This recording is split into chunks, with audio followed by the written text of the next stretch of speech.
curvature in order to exist, that calculation has to match at the same time. You know what I mean? Yeah. No, it's just a lot. But yeah, like I say, I'm really trying to stay away from it. But it's just a lot, bro. Yeah, this is like a crazy topic. There's so many facets to it, but I just want to clear the air a little bit and make a point that I don't know. Miguel were calling me a glober and tell me about your globe. I never claimed anything about the globe, but I did say that this is what the heliocentric model claims. But me personally, no, there isn't. If that's what it is, so be it. But my point is, I just wanted to make that point that you would think after this 24-hour sun observation, the final experiment, as they called it. It's not an experiment, but that you would think I'd be dashing back to the globe as quick as I can. But no, not at all. It's just another data point for me. And I find the whole thing very odd, I've got to say. Very interesting you should bring that up. That is honestly one of the things that brought me here. It's massive over YouTube, that right now. I'm guessing you all, you all know. I mean, one way or another, I can vouch personally, it's definitely bringing people over to at least looking. Big time. Good or bad, I don't know what the outcome is, but at least, that's a thing. But yeah, what's the take? Absolutely. All our platforms are much busier since that, right? It's been good because most people, right, they don't actually know much about the sun, right? Even on the globe model or how it should work on a flat Earth, right? So they come here to ask questions, and right then we're able to, present true evidence. From our point of view here at 24/7, right? We generally don't make claims about things we can't validate. Right, but there have been flat earthers out there claiming to know exactly how the sun works, right, how the sky works, right, kind of like setting like a model of the sky and saying on a flat earth you can't have a 24-hour sun in Antarctica, right? You can get 24 hours of daylight, but you cannot have a sun in the sky for 24 hours, right? And generally you won't find people using that argument much in this particular server, right? You get a lot of empiricists in here saying, look, when they say you won't get it, you will get it. Is that what's that meant to prove exactly? Like, you've got different flat earthers, right? Basically taking speculations and claiming them as facts, right? Like Dave Weiss, for example, right? He's very popular on YouTube.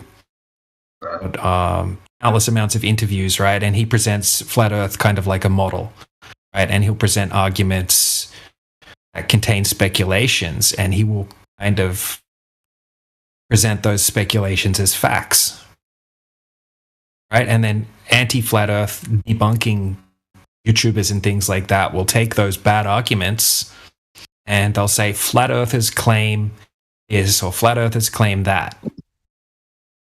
Where what this final experiment has actually done, we weren't able to do, is shut down that particular argument, right? Which wasn't a good argument. Right? We should be claiming what we can validate, right? And that's the sky. We can't validate how the sun works, how the stars work. What are they? How far away are they? What medium are they in? Right? And all could be something beyond our comprehension, for all we know.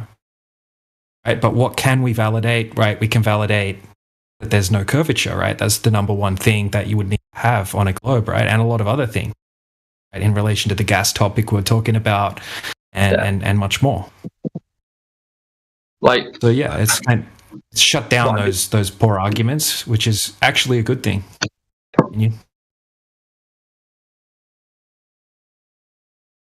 And then there's the other side of it, right? You've got a lot of flat earthers, right? Because there's a lot of flat earthers claiming there's a lot of problems with the footage, right? And so people are claiming, right, there's this problem with the shadows, right? And they're analyzing or hyper-analyzing all of the footage and trying to look for signs of fakery and things like that.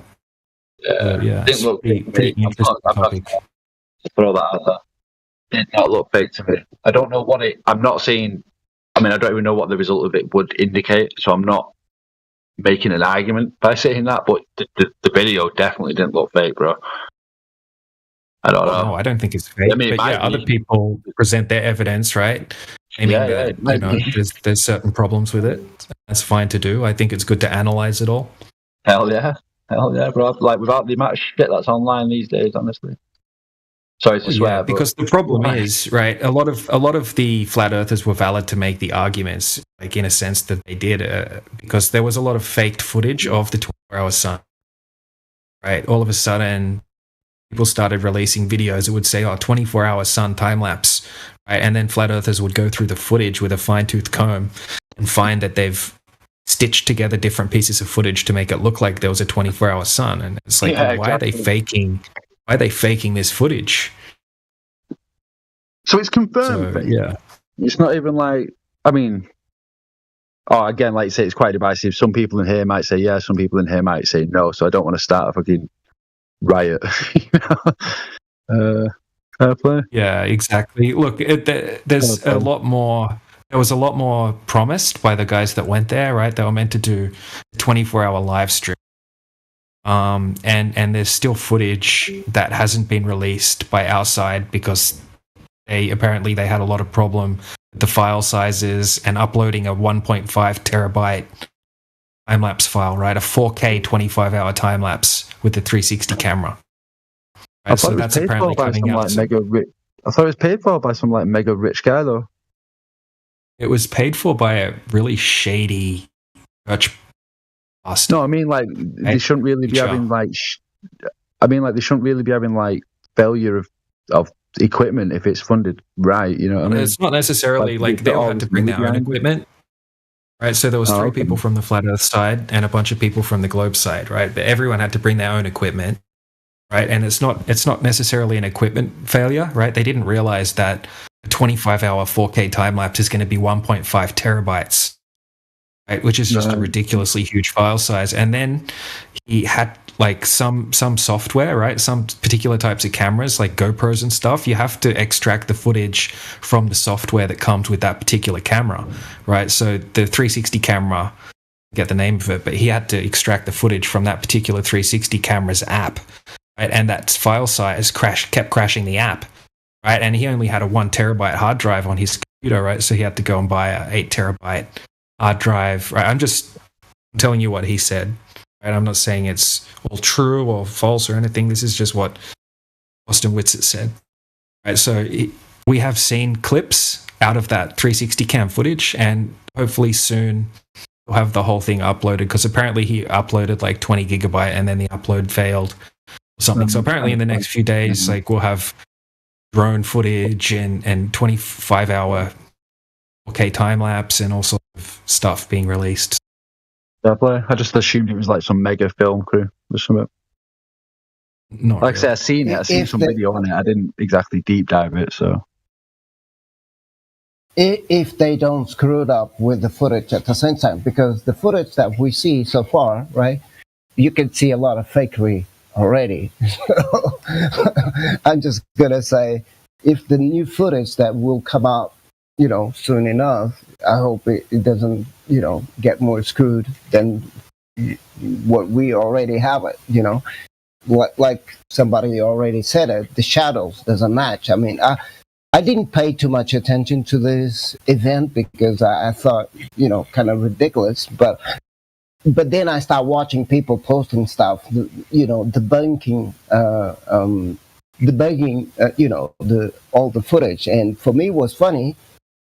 It looks to me like, are we going back to the moon landing BS, with the shadows and the guy grabbing the snow, miles away, well, not miles away, but a little bit far away from him. If he's on a spot where there is snow all over the place, why does he need to go, walk a little bit just to grab some snow or many other stuff? I mean, the footage that I saw, there's also, it doesn't make no sense. Go ahead. Okay. Go ahead. Yeah. No, I get you. Right. It's a valid argument. I thought I saw the same thing. Right. Like, why is he walking over there to get the snow? But he does have like good rebuttals to most of these problems. Some people say that they're not good rebuttals, but from my personal point of view, I think that they're pretty solid answers, right? Because like, I mean, you can go over the points if you want, and I give you my opinion on them. But like with the snow, right? There's different, like a lot of the snow there, because it never really melts, right? The snow never melts. So over time, with constant vehicles driving over the site and people walking around that particular camp, right? The snow's like compacted, right? So there's probably going to be like little sections where the cars have driven over, or they've flattened it out to set the cameras up, and then there will be another section where there's probably like a bit of snow that's easier to grab a handful of snow. That's what Whitsitt said, by the way. I'm just kind of repeating what his responses were to these questions. Right, and then he said he did realize there was a closer pile of snow which he should have grabbed, but he just wasn't really thinking at the time. That was his rebuttal to that. Right, and then what's the other ones, right? The footprints in the snow, right? That's kind of the same rebuttal, right? You've got hard snow. And you can see, right? No. Go ahead.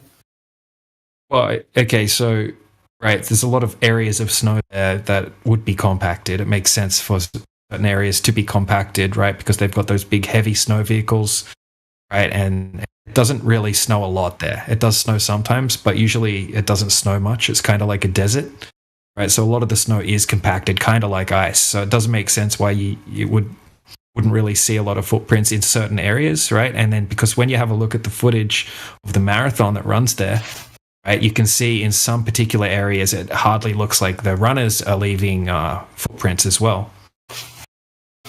But there's other that are posting videos from people at Antarctica, and you cannot. People try to make a time lapse, and they can't. The cameras they freeze, and the batteries. The batteries at that low degrees, it die. So it can happen. It can happen, Miguel. 1 second, because like I live in Poland, right, and it's similar to the temperature that it was there, right? My cameras don't do that when I maybe because it was only like -10 degrees Celsius. There. It wasn't that cold. They went to in summertime, right? That also it's like Scott Base, right? A lot of those ones that are taken from South Pole Station, it's like way colder there than what it is at where Whitsitt and that went. Yeah, but we have already people that are preparing to go to that same place. Oh, awesome!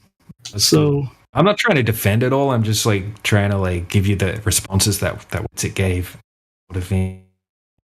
I'd love it to turn out to have been fake, obviously. Yeah, I did said this, I think, 2 years before. There's people that they will, I did. Everybody has a price, You threaten someone and his family, and the guy will do anything. Okay, so I have seen this, There was a flathead guy at Brazil, and suddenly the guys changed sides. So but what happened 1 year before that, the guy was invited to join a Freemason. The guy did said, I don't deny things like that can happen. He did deny it, but suddenly like that, the guy just decided to, I'm going to be a Glober again. The guy was a flathead guy.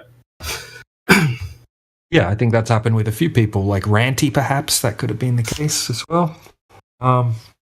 But yeah, another one of the main arguments was that you couldn't hear like the sound when you walk in snow. But in the most recent stream that I watched from Whitsitt, he was playing some of that 4K footage. It had really good sound, and someone was walking around, and you could really distinctly hear the footprints in the snow sound. Yeah, even if they went. Sorry, I just want to finish. Even if they went to that place at Antarctica, Antarctica, people may think that Antarctica is just an entire continent. It's not. It's different continents, and they are freezing. There's ice. But anyway, even if they went to that place, where is that place? Is the direction from that airport? Because when you think where is that place, you are thinking in a map. But someone did talk to that about you with that map. I don't know if they just travel to in latitude to other island, frozen island. Who knows? And the sun is just passing around. But if, for example, a guy from Flat Earth, but these guys are not posting in the time lapse the timestamps and the date. But anyway, a guy from Brazil a few years ago did present a secret camera from New Mars Station 3. It's a German station at Antarctica, and you can see not just the sun but the moon. Sun and the moon just passing from right to left at that place from that point of view. So yeah, very strange, that TFE, but there will be people that will go to that place. Yeah, because Duffy did make a video saying there should be a 24-hour moon in the sky as well, but apparently if you check timeanddate.com, it wasn't until I think a bunch of weeks after the time that they were there, and the moon was too far away to be able to see it at that particular time that they were there, according to timeanddate.com. But the other thing, like you mentioned, anti-globalist, right? It was the fact of the noise of the wind, and all that kind of stuff. Even on the normal place, right? Let's say on the streets or, when it is raining or whatever, if you are making a live stream or something like it, right? You can see the wind blowing, you can see the rain, the noise of the rain and all that kind of stuff. On this footage, we don't hear it, nothing, right? We don't see no wind blowing. We don't see them when they are breathing, right? We don't see no kind of fog and all that kind of stuff. I'm from Portugal as well, Miguel. I don't have snow around here, but I've been to places where there is snow, and there is a lot too much flaws on the footage that for me is kind of funny, even though I didn't spend the time that a lot of people did, but anyways, go ahead. Yeah. Okay. So they did.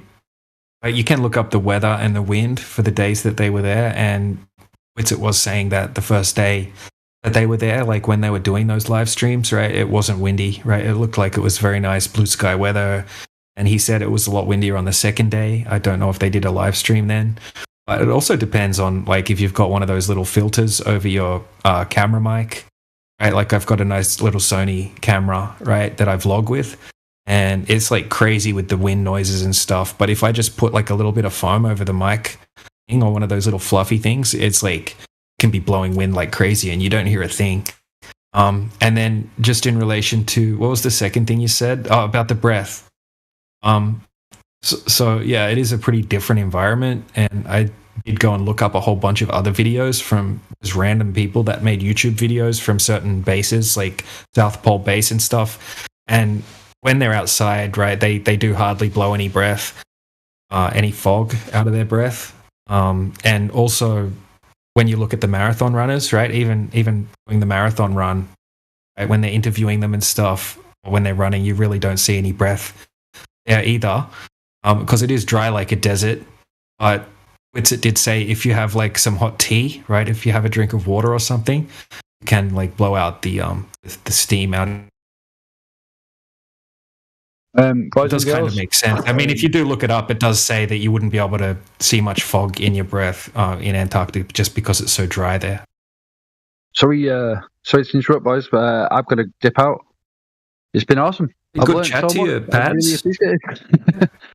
Come back anytime, bro. Yeah, Globalist, bro. When you said hop in, Globalist literally just put in chat before. Does anybody want to jump in chat? When did you put? Any Globalists want to jump in chat? About 4 hours ago, and we've been here since, bro. Holy shit. Yeah, true. Hey, and it's even like if you see the YouTube bot up there, it's been recording for a while. YouTube is it? Oh, nice. Let's go. Sorry for swearing. You should have told me. No, it's all good. I was just going to say, there's a lot of negativity around flat Earth pads, and the thing is, I'd say that, you've got to let your sort of, well, I was going to say your own discernment. It's not really your own discernment. I'd say it's God's discernment, because, you can't make a truth claim without a truth maker. That's the ultimate, I mean, I'm not trying to be profound, or that is the ultimate right there, right? So you've got to get that right. There's deceivers on both sides of this fucking argument. I will warn you of that. Yeah, no doubt. There is on everything, though. It's nothing special. It's everything, isn't it?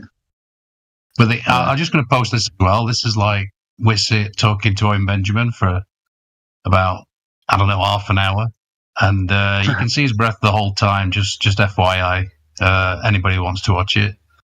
But, I keep looking into it and just try and, use your own discernment. I said it again, you see, I can't help myself. But just for the sake of this conversation.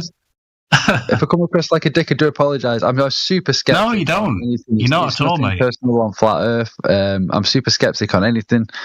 I just like to rebuttal. I like to just rebuttal shit and see how it goes. That's what I was going to say. Go on, sorry. I was just going to say the best thing about flat Earth is that it jolts your reasoning faculties so hard. Yeah, exactly. Yeah. because it seems so fucking absurd. And so it just makes you want to look into. That's the best thing about it, in my opinion, because then you strive to look into things, right? You want to find out how things work. Yeah, and I give you guys credit as well. That's what I mean. There's obviously a lot of like clever people around. It's not just like some, out far-fetched, wacko sort. I don't know how to put it lightly, but I don't know how to say it. I mean, there's obviously a lot of sound-minded people involved. Put it that way. There is. One of the best people on this server is Indio. I don't think he comes in too often, but when he's in here, he's great to listen to. So, I love Indio. It's probably the only reason I haven't left this server, to be honest. But, Indio's great. Fair play. Right, I interrupted so I could say bye, so I don't want to keep you too long anyway. Yeah, no worries, man. I sent you a friend request, so if you want to accept my friend request, and if you have any questions, anything you're thinking about related to Flat Earth or whatever, like link you to videos and stuff. Yeah, I need to do my own research so I can actually know what I'm on about. Yeah. That's what we encourage, man. That's like we always say, like, don't listen to anything we say. Do your own research and come to conclusions. We're just showing you information that you might not have seen anywhere else. That's all. Yeah, literally. My algorithm suck for this sort of thing as well. So, but right anyway, leave yous. I appreciate it again. Take care. See you in a bit. Bye. Yes, bro. Catch up. See you later, alligator. But anyway, Miguel, next time, just chill out a little bit, dude. I think you have to take some tea.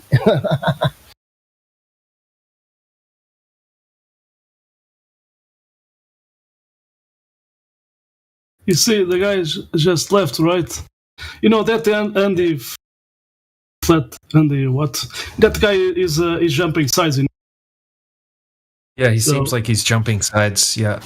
Yeah, so it's not. I was that way because of that. Because I did have a discussion with him in another server. Yeah, I was there. So the guy, I get it.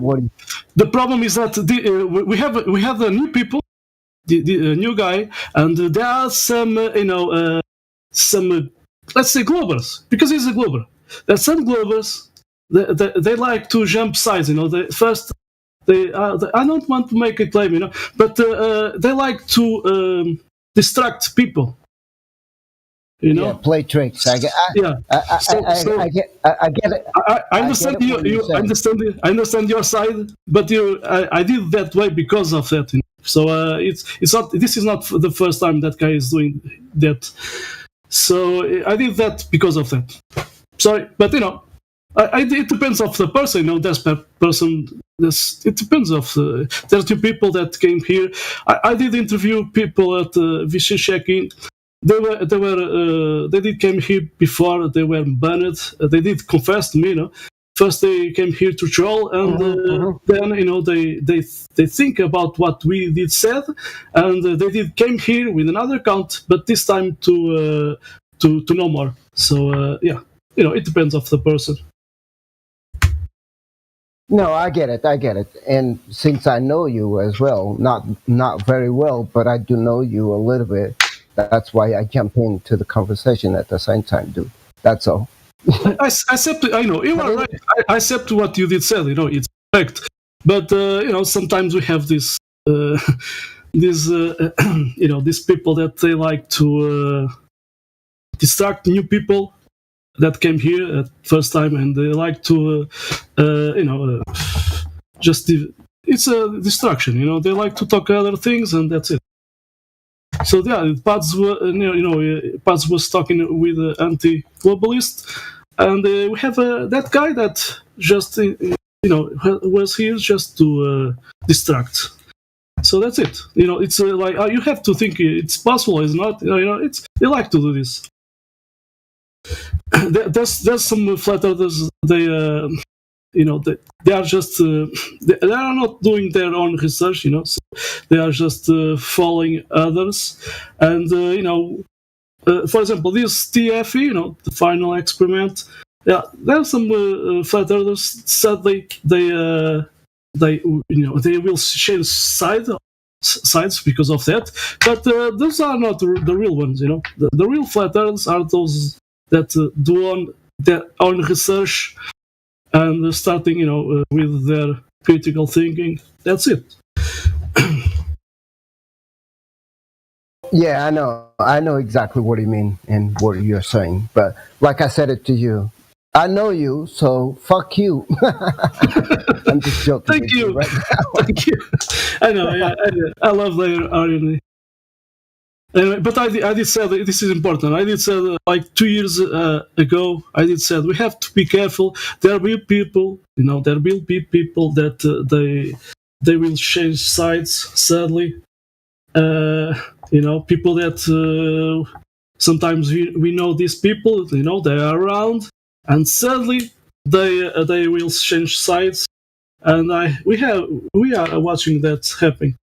But I did tell one of the reasons is that there's people that they just they threaten these guys and they are finished. They have to do what they want, and if they don't want do that, that his family is finished. So yeah, it's not a normal. This has been happening all these years. So.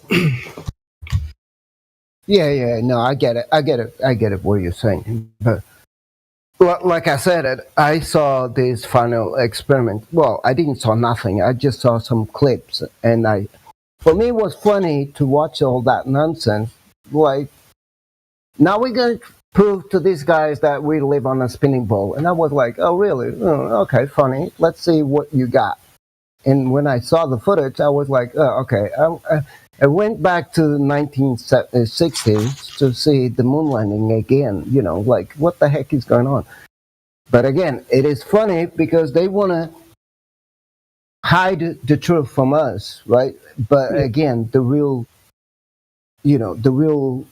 truthers will know and will not change, and that's what matters. I know a lot of us also know the reality where we live in, so that's what matters, right? Exactly. Exactly, you are correct. They are not proving the ground. They prefer to talk about the sky, and that's when they fail. I don't care about if the sun is doing a night. I care about the ground, and the ground is showing to me there's no, and the water lays 6 its level. So so I don't care about the sky. There can be optical illusions. When you look at the sky, there will be many optical things. Even the claiming a specific, let's say, dome we cannot claim that because dome has a specific semicircle. We don't know how the sky, the shape of the sky, this container. So yeah, but at least they don't want to, they want to distract people from no curvature at the ground. Oh, let's talk about the sky. And this Will Duffy and so the other guy make something the triangle, that guy, I don't remember his name. He did say triangle instead of triangle. So very low. Your angle is so low that you cannot reach so many distance. Do you understand that? If your camera is on 1 foot observer height, do you understand that it's almost like on the ground? What do you want to see? Do you want to see Paris from New York from that height? And the Earth can't be the too big thing you guys keep saying, because the answer is 3 miles it starts disappearing. So too big must be 3 fucking miles away. That must be so too big. And it's weird you can't get a side view of fucking 3 miles left to right. That's pretty fucking odd if you ask me. So what now? Nobody can look from the side? Oh, you can't look from the side. You got to stay being a glober. You got to imagine looking forward. Imagine looking through that hill of water. Weird, man. You have to imagine 0 degrees curving. Exactly. No, you have to imagine 1 inch curving, dropping below you. The guy on the boat, he's got an altimeter that tells his elevation. He's at sea level. He's 3 foot or 5 foot above sea level, right, on his canoe, right? He's got a big fat canoe. He's on it. He's 5 foot above sea level, even though you watched him drop down below you. Now get the fuck over there and prove it with an instrument and an actual line. Right there at that point, draw that arc right there where he's at dropping down. Right there, trace it, and then follow it with the altimeter down. Impossible. Show us how your altimeter drops down and stays at fucking sea level, just like the boat guy you imagine's doing. He's dropping below you, but he's still at sea level with you? That will never fucking happen. Welcome to Flat Earth. Oh, don't believe anything what Dimok told you now. Only that things, go and check for yourself on the beach and see if you can see more than what Matt is telling you, heliocentric Matt. And then pretty much that's where they don't concede and bring up a new point. Pretty much, yeah. That's the side view, brother. Side view is going to be enough. If you get a side view of a boat dropping down below the curved water, shit, I'm a glober again. If you can increase an elevation going perfectly horizontal in any direction within any inch or foot or millimeter or yard, I'm a glober. And these are simple, free things to do. If you can get a helium balloon to go horizontally to space, I'd be a glober. Because up is every direction on a globe. How does the helium balloon know which way to go? Why is it only picking vertical from flat Earth? Why is that? Why is up only vertical? If you don't want to check anything, you can find out this how elevation change with the distance in reality. Yeah, but every time they on get the to map, deep... however you want on the map to look what is going on with your country, how from one town to another town, what is changing? Is it changing only the height of the mountains and let's say that you are in Vale, and is it that's due to some curve, or the base is 0 and you only saying I am now on 20 meters, I'm now on 0, now I'm on mountain 100 meters, 1,000 meters. Yeah. You don't need to go check for that baseline, Sasha, that 0 degree reference that you need. That's essential. And that's sea level. And if your country could be in the middle of the continent, let's say, and then you don't have sea level. Which sea level you will take? From Pacific Ocean or from Atlantic Ocean? From do you understand? You will take from both because it's the same, it's level. Exactly. One doesn't drop below the other. You can't drop something below itself and stay at the same altitude. That's not going to fucking happen, ever in reality. You have to literally do that right on the wall in a classroom. Drop a fucking object, and it has to stay somewhere on this earth, no matter where you put your fucking self. It has to stay at the same elevation while you throw it. Like the bullet, they're supposed to be going down with the gravity of Earth and the arc of Earth that there comes back and the Earth meets it. The Earth goes away from the bullet in the globe magical math, then comes back and meets it. And then gravity has to pull it down with the arc of the Earth, right? Yeah, like in Croatia, you have 16 lakes. They are going from top to the bottom. All that 16 lakes has elevation. They are not curving. They have That bullet. Their That own bullet's level. dropping to sea level. Yeah, yeah. Yeah, You're shooting the they bullet have, from sea level down to sea level. How the fuck yeah, does that work? Go Precisely. shoot a bullet 1/1,000,000th of an inch above water. and then you have water above the sea level. Do you understand? And then make any object go down without getting wet above the ocean 1 inch. Any object. Make it go down. Like Travel it for 1 mile, 1 inch above the water, a lake, any of them, and drop that's down 1 inch. South Bolivian lake. That you always say Bolivia. Yeah, but that it's something. It's like I think 3,000 meters above the sea level. So you'll have to actually drop 2 inches down. So if you go up in your drone any amount above water, drop down an extra inch and stay dry, and I'll be a glober. Bring your fucking globe drone back dry. Droppity drop down, water boys. You think the fucking water's dropping? Go match it with your drone, and let's watch your drone drop down vertically. And let's watch it on the screen where its altitude drops on the screen of its information data, and then bring that bitch back dry. You know what you're gonna do, don't you? You're gonna be welcome to Flat Earth because your drone ain't fucking coming back, baby. It ain't coming back. Not after 3 miles. Not after 10. Not after 100. It ain't coming back. You can start 2 inches above the ocean or any lake of your choice, and it's 66 feet after 10 miles. So you fly it out 10 miles and then just drop it down 1 extra inch. Your your drone ain't coming back. And your globe you will find always in computer and on TV, but in reality never. That's the point. And now it's on you. You will believe TV and computer, or that's what is going outside. Want to see a glober get in a plane and kamikaze straight down past the curb without getting wet. Just straighten my view, just straight down. Like, yeah, go Glober. Stay dry, don't crash. And then you see the explosion. Boom! You're like, oh, welcome to Flat Earth. Shit. All this fault is not because of some guy or some kind of movement did something, that changed people idea. Oh, I don't want to be anymore global. I want to be like that. The fault it's really that nature, the water.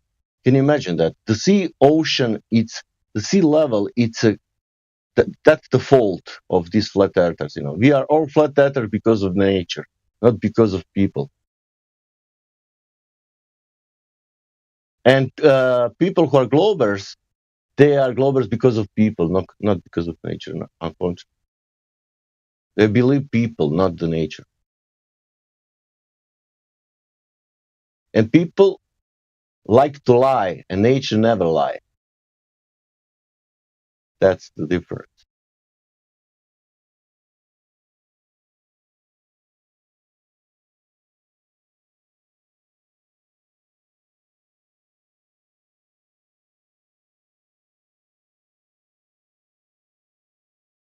And if you speak about Earth, water could be your friend, but it's on you now.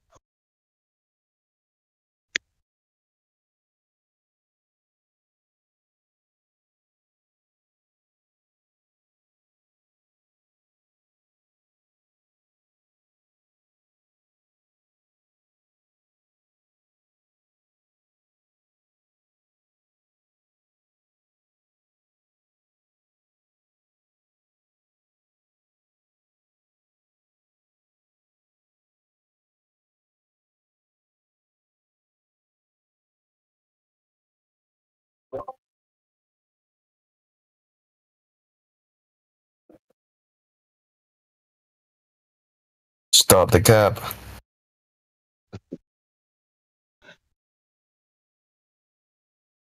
One minute of silence for that.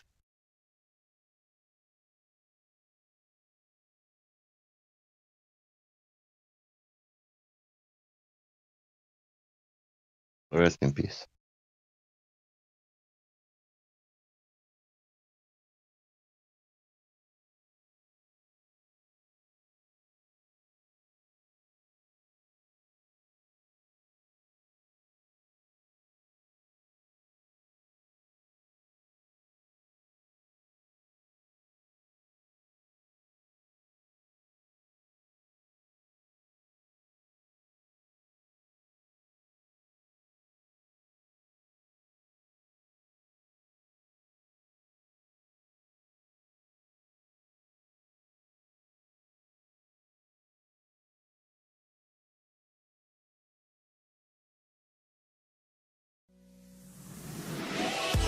You've been listening to 24/7 Flat Earth Discord 2.0.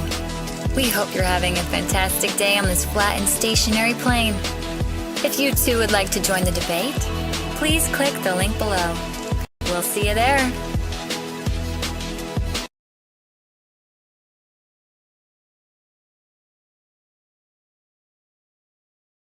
Things, some days there are some days I cannot see that belong to Spain, and in a normal day I can see it. But what did happen? It's because it's too hot. Too hot. It's hotting the ground. There's vegetation, and there's this. This is not from me.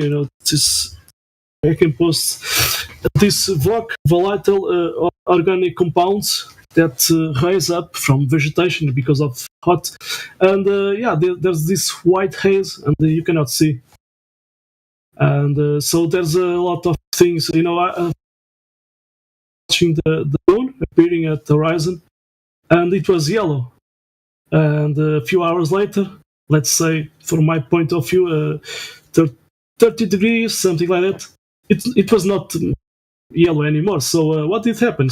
When I was looking horizontally, there's things between me and the moon, so that interfere the way I see. So so at the ground, there's pollution, dust. Even at night with a flashlight, I see dust in the air.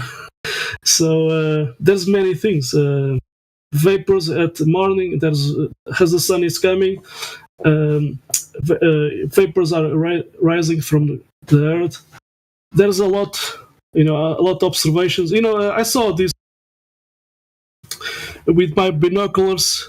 I saw, there's some distortion there, but I know the place beyond that distortion is still there. It's not up or down, So, and you see, I can post something like that. Let's see. I found. This guy did put the camera at 12 miles, and he walk away 12 miles, to shoot himself, film himself. Let's see, I think I have it. Okay, I'm gonna post it. And you can see there's some sometimes you see this distortion passing from left to right or right to left. So. I don't like that video, but yeah. Oh, this is like is this like the world record? Oh yeah. Yeah, the guy just put the camera and he walked away, to film himself. Record. But if you pay attention, there's some distortion there passing by, and there's some distortion, but the guy is still there. He's not rising up or down. So when Globers want to claim refraction, I even saw a long time ago a guy talking refraction and talking about this, and the guy was drawing a line and then some distortion and then a straight line again, following the line before. So that's a good one, man. I'm gonna save that. Thank you. Yeah, that's excellent. That's a great little black. If you see the link that I just posted, right, it's an official picture because it went to the Guinness record. So this guy took the picture from France to Spain. That is 443 kilometers and zero curvature.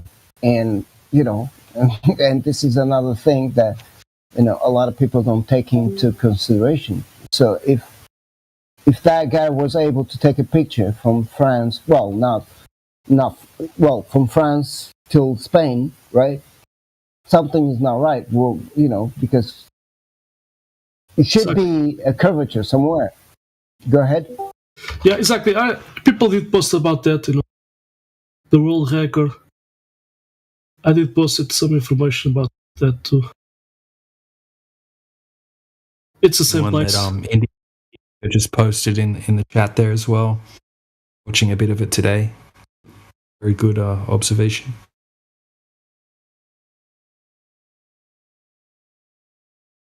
Yeah, I saw that video that India did post it.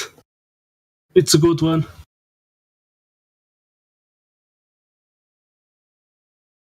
It's like what the other guy from American media, mainstream media said. This is a mirage. So basically, every picture that shows the opposite, right? It's going to be a mirage, basically. The problem is that the horizon is still horizontal and the building vertical, and then they are not tilting between each other. So that mirage is amazing. So let's see. You are talking about this one. Let's see where I have it. This one.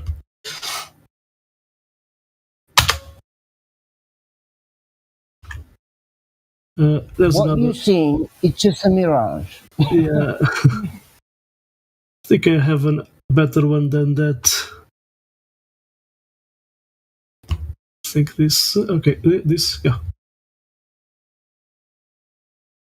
So this you can see in the horizon. The buildings far away, they are still perfect vertical, and they are not tilting, and not tilting, sideways. So amazing mirage. But we have these days we have this is 56 miles. We have a lot of videos that show you zooming in, and you can see those buildings. Let's see if I found someone. Okay, this something. But there's a lot.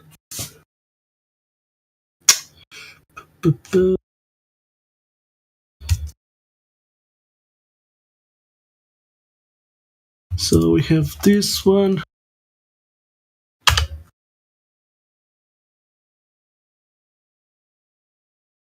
These are good ones because some people they like to talk about the sky. The problem is that from your point of view, you cannot see the entire sky because even if you watch these buildings, but with your normal eyes you are not seeing these buildings far away. So, but imagine that you make a line. Going to that top of those buildings, so you can see there's a sky beyond those buildings. So yeah, you cannot see that sky, but it is there, So what we see is our, let's say between quotes, personal dome. That's it. It's not. We cannot see the entire sky from the ground.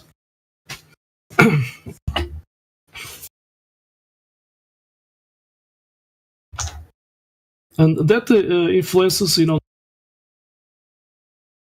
stars, time lapse from stars.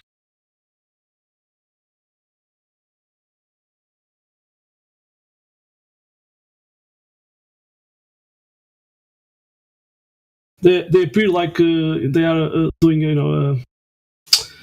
how you say, like somehow vertical rotation, but it's not actually that way. But there's sky that we don't see because we don't see it. We have limitation. Our eyes have limitation to see things far away.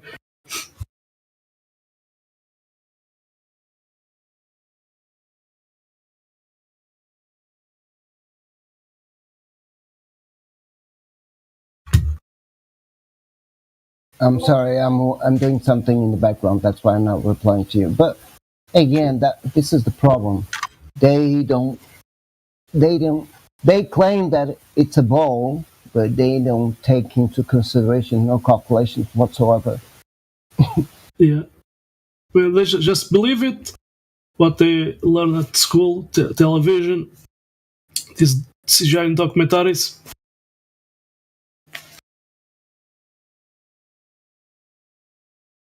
They don't like, they don't like to accept that people lie, governments lie.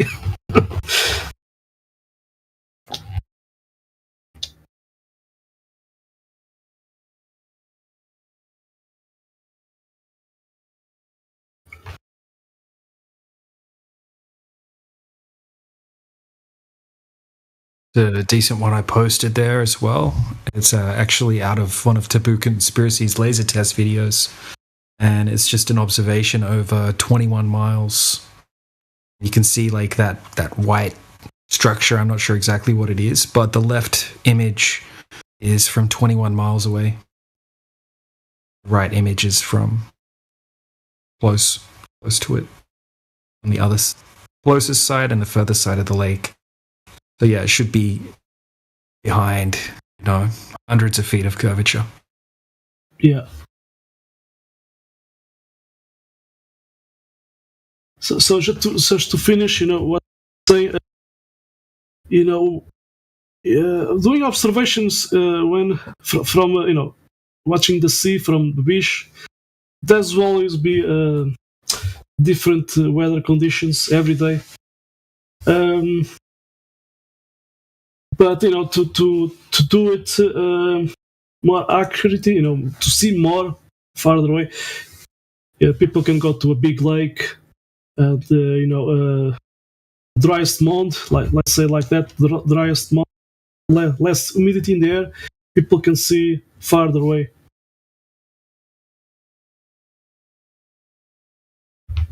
So even that lake Titicaca, Inca name, the largest lake at South America continent. It's the people went to that place and they saw like 70 miles away. They could see the bottom of the mountain. That's the border from Bolivia to Peru, or from Peru to Bolivia. So,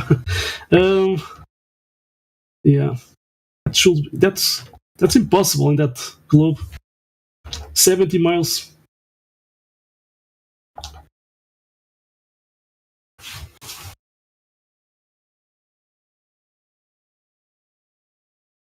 Even the biggest lake on the planet, that is about 600 kilometers, right? That should not be possible according to the globe model. But still, it's there, and it is big as it is, and still zero curvature whatsoever. It's like the biggest high road in Australia, right? It's one, but still, they don't want to, take into consideration all that. It's only we're living on a spinning ball. That's it. Period. So be it.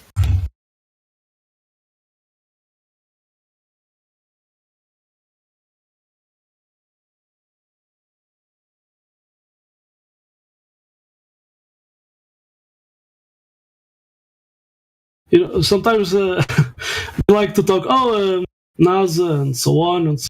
But when I post, okay, you want to talk, you believe in everything from NASA, yeah. What's happening with these guys? They did work at NASA. And they're flat earthers. How about ex-engineers, space engineers? And when I present that, that's just one. Then I present 1, 2, 3. Yeah, when there's lies, there's always be whistleblowers. They even risk their lives doing that, to people know the truth.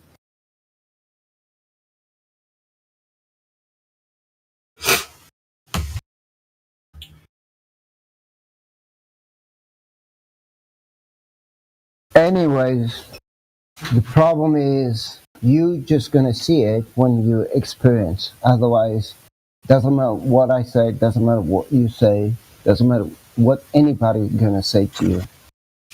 Yeah, exactly. Only when you can see it, and this is the problem. So, the best way to communicate. Connection to what? You said the fact that the Earth is a globe. Yeah, the word you used was fact. In the minds of the population, it is a globe. Oh, facts are like contextual based on who's thinking it. It's like you choose if something's a fact or not. That's interesting. Well, the propaganda that's been pushed to the propaganda has been pushed. Wait, how does that disregard? How does that respond to anything I just said? Every person that has gone to public school has given the globe Earth propaganda. I will double down. Dude, you're so slippery right now. You're like Baby oil, like Diddy. So I understand that everyone. Dude, why are you being so slippery? Get the baby oil off. You don't have to be like Diddy. Who's saying I'm slippery? Holy shit! The one that you're talking to, Mike Cargo. Okay, so why am I slippery? Because I said something very direct to you, and you just didn't respond to it at all. Instead, you went on a little rant. Ask it again. Sure. You said the fact that the Earth is a globe. Do you take it that facts are like contextual depending on who's thinking it? Or do you think facts are just like objective? So you're saying that you believe that the Earth is a globe? Dude, he didn't hear you say the word fact, so you kind of Cargo, I'm quoting you. You said, quote, the fact that the Earth is a globe makes people happy. That's what you said verbatim. All right. Right? Well, I mean, you can actually talk to me right now. So you take it that the Earth being a globe is a fact, at least to some people, but like, are facts to some people facts to everyone? Or like, do some people have different facts than other people? Like, how does the truth work? I mean, the truth is what you try to understand. Like, could 2 + 2 be 4 for me, but not for you? Is that possible? It depends on your perception of reality. So, okay, that's really interesting, Mike Cargo. So 2 + 2 could be 5 for me and maybe 4 for you. That's really interesting. Mike Cargo, you have such a like bankrupt ideology. It's bizarre. Right? Well, then why should I trust anything you say if your truth is like completely arbitrary? It makes no sense at all. Well, hold on a second. I think you just asked me if 2 + 2 was 4. You said it's possible that 2 + 2 could be 5 to someone, but it could be 2 to 4 to someone else. Right. The truth is actually entirely dependent on the individual. There's no such thing as this like objective shared reality truth. There's only everyone's subjective. Well, everything. Right. I actually. But like the Earth could be a globe to some people, but not to others, and they'd both be right according to you. That those people are wrong. Wait, do you disagree with anything I just said, Mike Cargo? I probably disagree with a lot of. You probably did. What did I say that you disagreed with? That 2 points. You're getting pressed right now. Not equal 4. Wait, so of what I just said, you didn't disagree with any of that? I never said anything about your crazy manic episode. You're this crazy manic episode. I can't follow. It's too fast. Nothing I said was crazy or manic. It was just true. Right. The truth is scary for you, I assume. Not assume, I presume, based on a rational perception. As a layperson. But for my no, I mean, if it's the case that like whether or not the Earth is a globe as a factual matter depends on who's thinking, that just means that what you say about the Earth being flat is equally as useless. So why should I care? I shouldn't. Well, you just revealed yourself to be a prevaricating atheist, a la Darth Dawkins. I would say that 2 + 2 does equal. I don't care what you would say because we've just established that nothing you say matters. All right. Well, so shut up. Just stop. No, just stop talking, Mike Cargo. You didn't disagree with anything I said. That means we're done. Absolute, complete concession. This guy's definitely a philosophy bro. This person's definitely a philosophy bro. No, absolutely not. Okay, sure. I actually hate the philosophy bros. I have like a 4-pronged argument for why philosophy is retarded. I don't even know who I'm talking to. This guy. I don't even know who I'm talking. I'm not very good at tracking. I'm like a little bit slow. I agree. That's a really good point, Mike Cargo. Like one of the first true things you've said. Like, who is this guy? Like, who is this guy challenging my worldview? What are we doing here? I'm just always right, ain't I? Oh, that's a really good point, Mike Cargo. Yeah, I'm trying to find out who this guy's. I just want to know who I'm speaking to. I'm a little bit blind, though. Hard of sight. Oh, okay. Right. Wait, why are you on Discord if you're like so bad at tracking, so bad at looking, so bad at reading? Wait, can you read? Maybe you can't. Holy shit, that makes so much more sense. I don't know. I guess you're just gonna be like Mike Cargo, you didn't just rebut what I just said. You just let it happen. You just tacitly admitted it. Somebody like wants to follow me. Mike Cargo, prove that you could actually read a sentence I'm going to put in side chat, okay? I'm going to put something in side chat, and I want you to prove your, literacy ability. Wait, is this philosophy bro like making fun of Mike's accent when he doesn't even have an accent? What do you mean I don't have an accent? What the fuck? Not you, Mike doesn't have an accent. You were like quoting him and saying ain't. He's never used that word. Do you understand what a caricature is? I think yes, it's funny. You understand that I'm going to pull out like things to an extreme extent, right? Even if it's subtle, You got the top dogs, You got them top dogs. You just don't get it. Yeah, obviously when I'm doing a caricature, I'm going to like stretch reality to like make a joke of it, to make light of it. It's very Kurosawian in that sense. Maybe you should do that. Why you should stop doing that? That's a good point. How do caricatures contribute to the conversation? The caricatures take, directionally true things and they expand the magnitude, which draws attention to, hitherto unseen aspects of. No, they don't. Right. They're just insulting and they don't contribute to the conversation. Yeah, I guess, everyone has their own position. I have my position that I believe that the earth is flat, and I'm okay with people making fun of me for that viewpoint.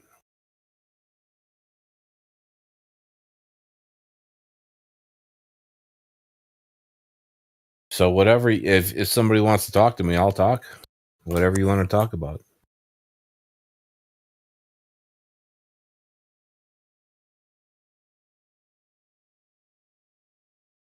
Shit. I guess nobody actually even heard my voice. What's up? I don't know. I mean, like, I literally understand life in a small sector of reality. But you're allowed to have your own vector. It's my perspective. No, you're not allowed. Yeah, you're not allowed a lot of things, but in your own experience, you're allowed everything. So that's kind of like life is. Only I am allowed. Well, yeah, you have your own perspective. Good for you. Yep. You're allowed to have what you want. Nobody else is allowed but me. Yeah, you. All right. There you go. Jolly virus. I don't know. I mean, like, if this is an actual legitimate platform, it's probably CIA, right? Or NSA. It's NASA. It's all like, corrupted by like fear and stuff like that. Listen, I don't care. I'm listening to you people. So if you fear of what? You're not being able to tell the truth? I'm telling the truth every single day. What's the problem? Well, does reality hurt you, or do you need to imagine things better than reality? Do you need to go to a belief or religion, or is reality good enough? No, I actually would. This is a admission. I hate reality enough that I go back to my dreams. I actually think my dreams are better than reality. So, in your dream, you're a Glober? No. Are you stupid? No, we live in a functional realm, and we live in a controlled realm. So they tell you that we live on a globe so they can encompass the world that you experience. It's not science fiction. It's just reality. What is? That the earth is, you can't take it? That there is no globe? No. Well, a globe is a representation that you're enclosed. So there's no outside help. Basically, you're like in a planet, right? Like they quote unquote planet. So yeah, you're enclosed in a planet, and it's like it's an enclosed system, right? So it's metaphysical. Yeah, there's probably it's a globe. There's probably a million other enclosed systems, but I'm How do you close a globe in a vacuum? How do you close up a ball? Well, the way that the Earth works is probably not allowed in modern physics because it'd be classified for U.S. intelligence, I would say. Not allowed. So the way a ball works is not allowed. So you mean the pool table wouldn't give you any fucking inkling of how balls worked with a lot of balls? Well, let's look at that. What is a pool table, right? You get flat. It's flat as fuck, and you got to have it to roll the balls around on, right? And then when the balls come to a rest, they stop on the stationary pool table that's flat, and they can rest right there. Now, if that pool table was a moving ball underneath those fucking pooled balls, do you think you'd need to touch them to move them? Well, I would say that... Would you need to touch the balls to move them if they were on a ball moving? If the ball was moving?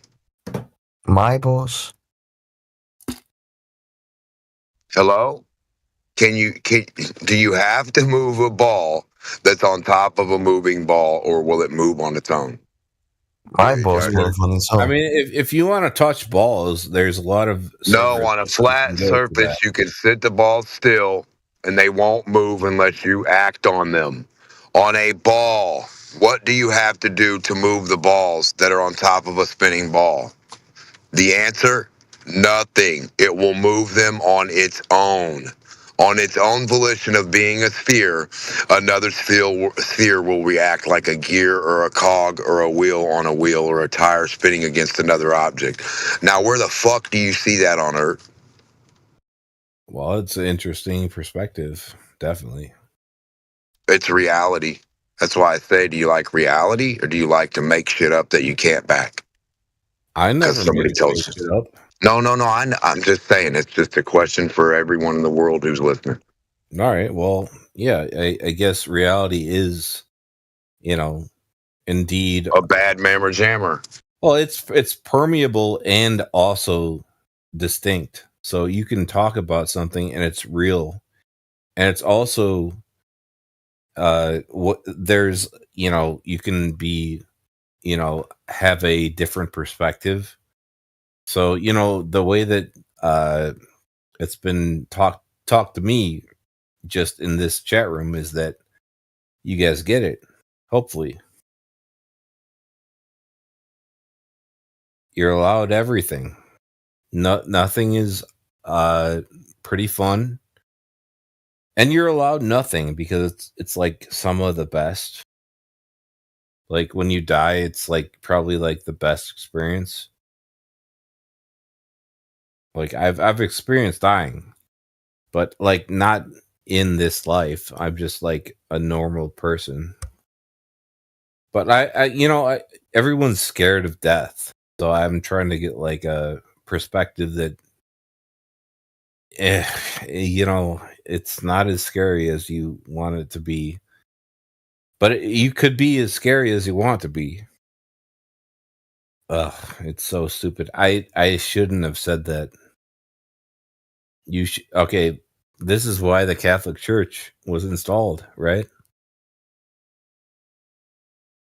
You should be scared of it. Everything.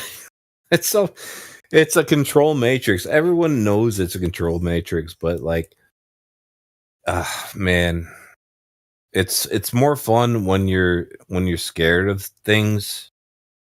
And I'm in the jolly understanding. It's more fun when you're scared of everything, and it's like, oh, it's new. So that's my perspective, and I'm telling you, this is a true perspective because when you get to the evidence and infinite evidence, it's not a fun game. You kind of like look at the abyss and you're like, ugh.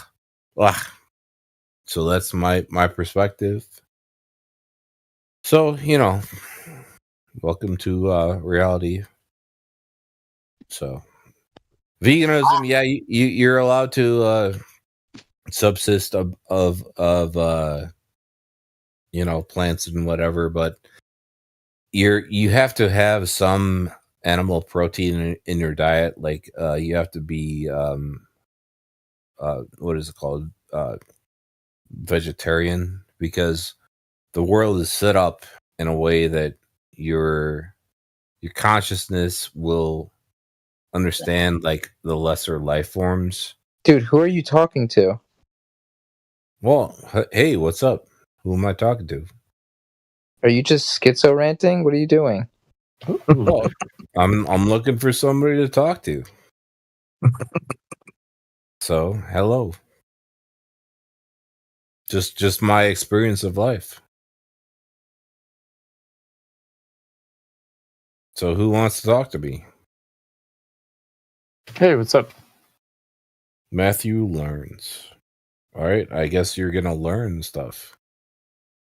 I think it's always good to be learning, reading. Hell yeah. Growing. What do you want to learn? Oh, I don't know. I like learning about philosophy. I like learning about astronomy, reading about history. Yeah. Well, I'm going to blow you away that the modern world is what it is. And a lot of what you believe is probably made up. So so education isn't perfect, and some people believe things that are not true sometimes. But in general, I think we have things fairly well figured out. Yeah, well, from my perspective, I think that everything about history is probably made up. Why? What evidence do you have for that? There's no evidence of it. There's no evidence of what? The Renaissance, the this guy is so stupid, it hurts. So I've been to an art museum and I saw a Renaissance painting. So there were at least paintings from the Renaissance, right? Yeah, there definitely exist.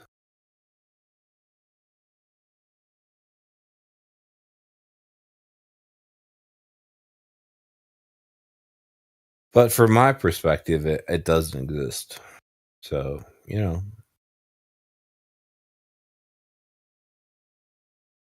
I'm allowed to believe that something was something.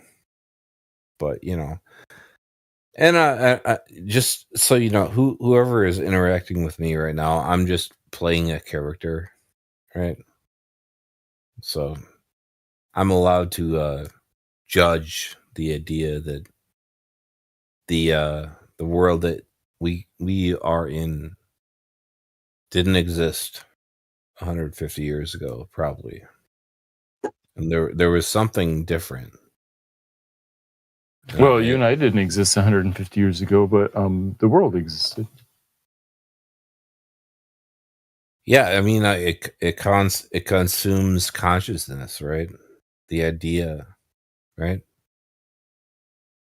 And I'm so stupid that I thought that maybe my consciousness would exist 150 years ago. And I found out that, maybe it did exist, and a lot of things did exist. So, I mean, listen, whoever is talking to me and listening to me, I'm possessed by a non-human entity. So, this is I'm actually telling the truth. I'm possessed by a non-human entity and trying to understand life, and I appreciate the peeps. Like everything is sort of okay for me, and I have like a higher self that is just being who I am. And so if anybody wants to talk to me, I'll talk to you right now. Hello.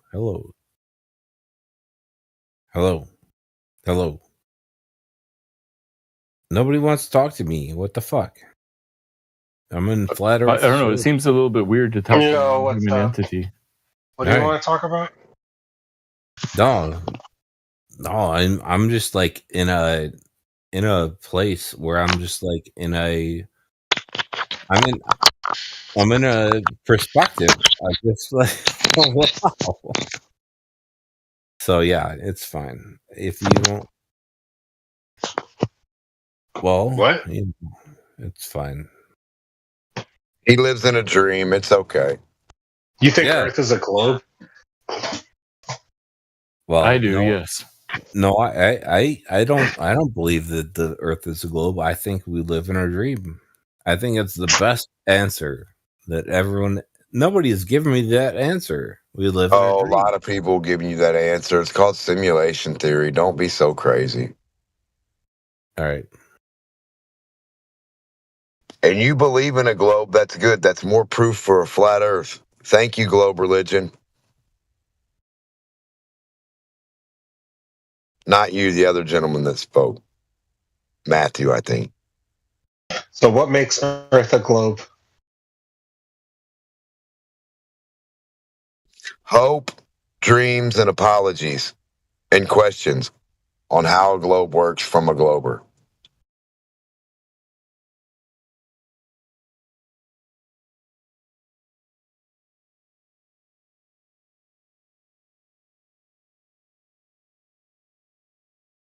Yeah, I mean, like, you don't have to have somebody that doesn't understand life, but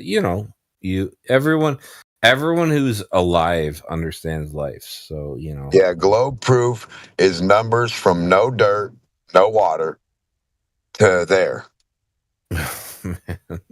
Numbers from there to there prove a globe. The data of there. Look that way. Right. Yeah, most people believe the globe because, why wouldn't you? I agree with the composite of understanding. I should be killed, probably. Because it's impossible. No, that's not true. It's impossible to live on a globe. Globe physics are impossible. They can't be demonstrated. So, what the fuck? No, it's everyone has their own understanding of life, of Earth itself. No, everybody's got one demonstration they can do, and then none of them involve globes. I got 99 demonstrations, and globes ain't one. All right. I can demonstrate everything to do with horizontal elevation, measuring. You can do plumbing on everything but a ball. Plumbing doesn't work on a ball. Measurements don't work on a ball. Construction doesn't work on a ball. Balls don't work on a ball, like I explained in the first place. A ball sitting on a ball, once you rotate the other ball, that ball will move. Sorry. That's reality. Now, you got to prove the latter. You got to prove that you can take a spinning ball and put another ball on it. It's just going to sit there, and it won't know it's moving and falling and spinning. Show us, Matthew. Please implore us with your physics, globe physics. All right. Well, if you have a perspective that like to share with other people, he can talk about it with you, but he won't be able to share a physical perspective of what a ball does. And he won't even let a ball speak for itself. Globers will not allow the witness to speak for itself, ever. Who am I talking to? Democ. Okay. Yeah, of course, it's true. A lot of people have a lot of perspective that they don't want to give up. They don't want to give up their perspective on Earth and their understanding. So I don't. What if I told them? What if I told them there's stuff they can't know? It's kind of like the understanding of God, right? Yeah, there's stuff you know, but you can't know it at the same time, like the most known unknown. Who, what, when, where, and why. That's God. So yeah, in a big package.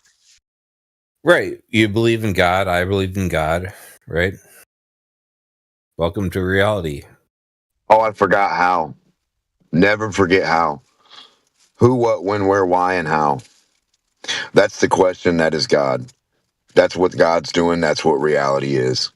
It's all those questions in a ball, just reacting. Answering their own question, but they can never get to an answer because it's always going to be a who, what, when, where, why, and how, no matter how far you go. Hold on. I gotta take a pee, and I'll come back to you guys.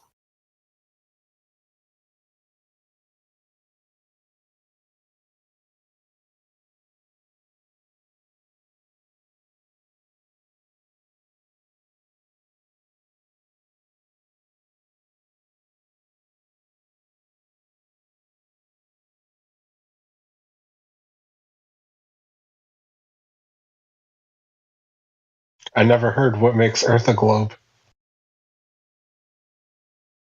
What do you mean makes it a globe? You mean why do people believe it? No, I mean like what actually makes it a globe. Oh, that's a question of origins. I mean, there's lots of different theories, but you know, it is what it is. I mean, I know all the reasons people think it's a globe. Like, we have a model that explains a lot of phenomena. Right. It explains like everything we see in the sky, explains how things act on Earth pretty much. There's something weird is going on though. What do you mean? There's just like so much like fuckery. In what? You know, quantum physics and things on an astronomical scale don't really work together. They're trying to find a grand unifying theory, and we presume that stars come together due to gravity, and it literally doesn't work. Yeah, so you're talking about things on the edges of cosmology. There's some mysteries out there, sure, but the basics are pretty clear that the heliocentric model of the solar system explains things really well in that sense.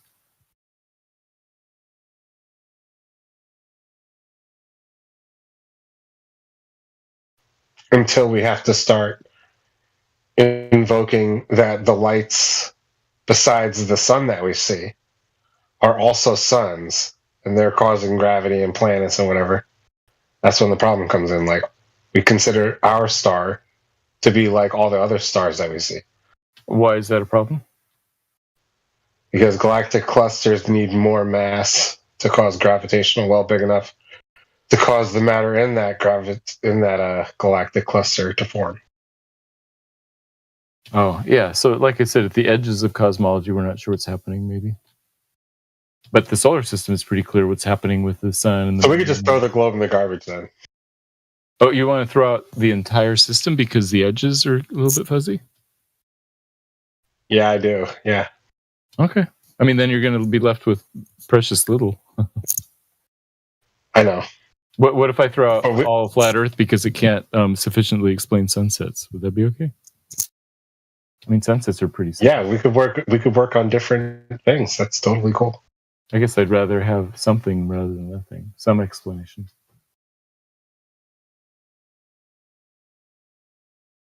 We can create equivalences.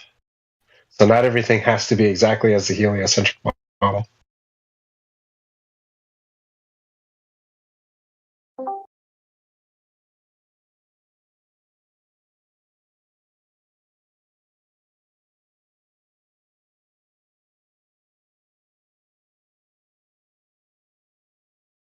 It's just I don't like the idea of space-time curving, rocks moving towards each other because of space-time, nothingness, the absence of all things being curved. Like what? How does nothingness expand? They say that matter doesn't move away from each other. Matter is not accelerating, right? Because it's not acceleration causing the movement. It's space-time curvature.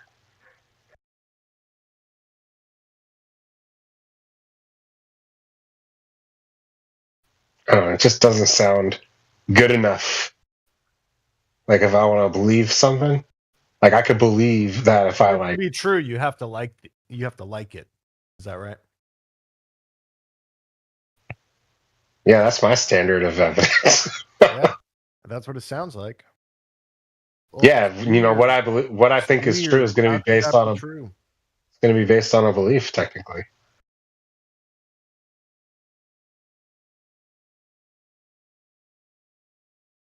What makes you think things are true?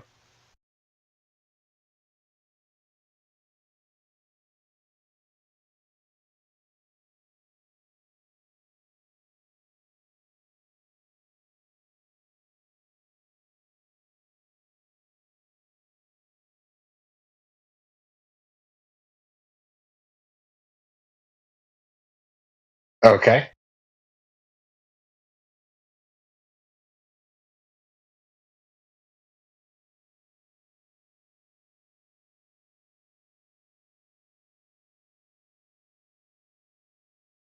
You know, the top physicists, like the top dogs in the field, they don't like the idea of the Big Bang and space-time curving either. They're coming up with new stuff.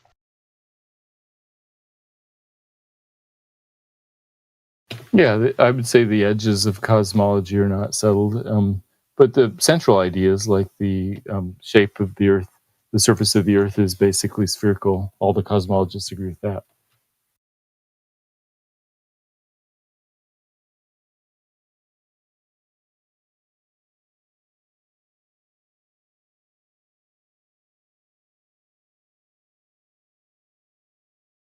No, but this guy doesn't like it. Can't be true.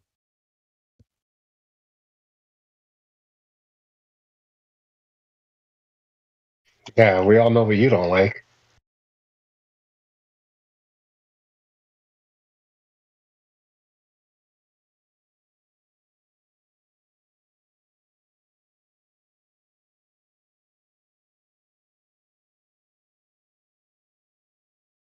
I mean, there's the people that are going to blindly accept whatever these scientists tell them while they're telling you that they don't know and they have to change the theory. And then there's other people that are going to think about what could be changed. And Grandpa Fiddlebone, you don't think about what these scientists have to try to figure out to correct their theories. You just are going to listen to whatever they tell you. You want to reprimand me because you don't want to think?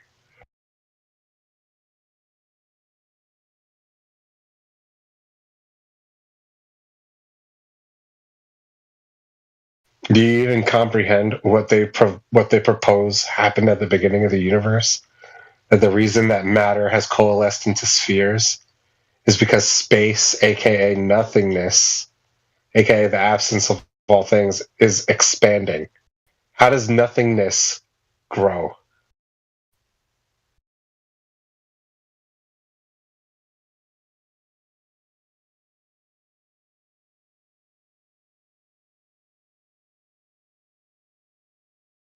And there's a shot clock right now.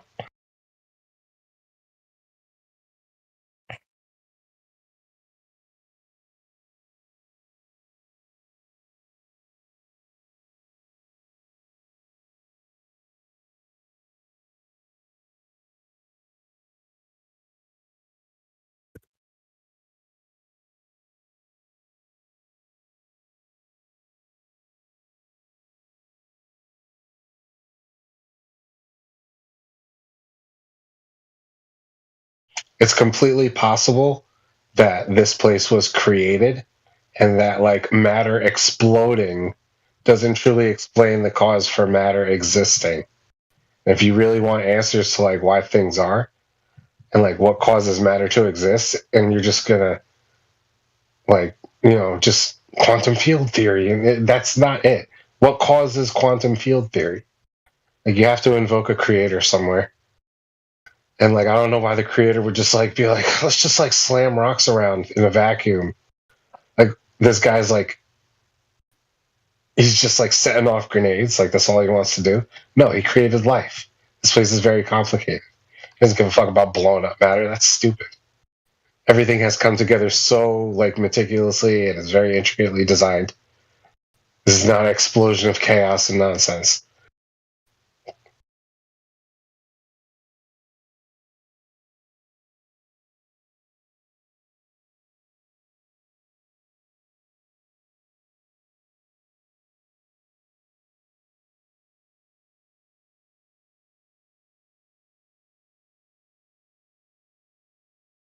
Everything is uniform and harmonious. The Big Bang and the current cosmological model suggest that everything is like chaotic and perchance. This could have happened here and that could have happened there. We don't know if this is happening over there.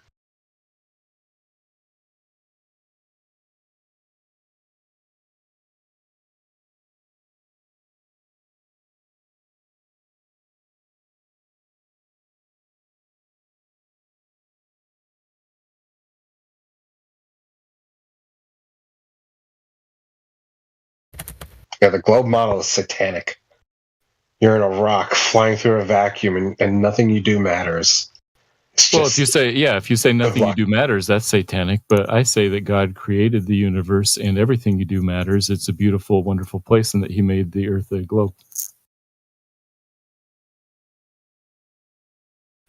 Well, that's a much better interpretation than what the current science narrative seems to be. Like they don't invoke a creator; they invoke, space time and Big Bang. Right. Most scientists are finding ways to avoid God, but I don't think they're successful. Right on. Hello. Matthew, have you ever considered geocentrism? Yeah, it's 28. Interesting. The way I like to say it is, I think the sun is the center of the solar system. Yes, but because there's relativity based on where you can choose any place for your reference frame. So if you choose the Earth as reference frame, okay.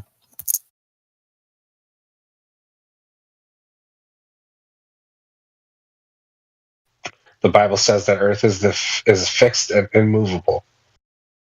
I know.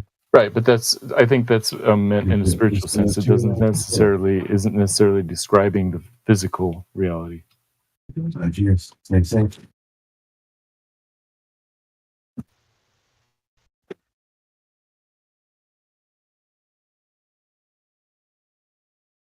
Wait, can you go more into detail? You said what now, Matthew? Yeah, let me look up a specific thing. I think that when it's saying fixed and immovable, it's talking about a spiritual sense, and that the Earth is stable the way that God created it. It doesn't mean a physical reality that it's immovable, but just sort of in a spiritual sense.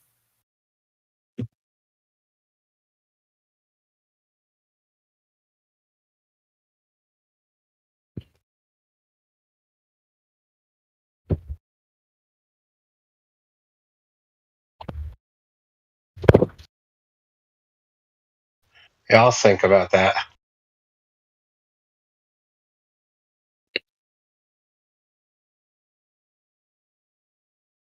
Can you see the side chat? I posted a comparison between two different verses.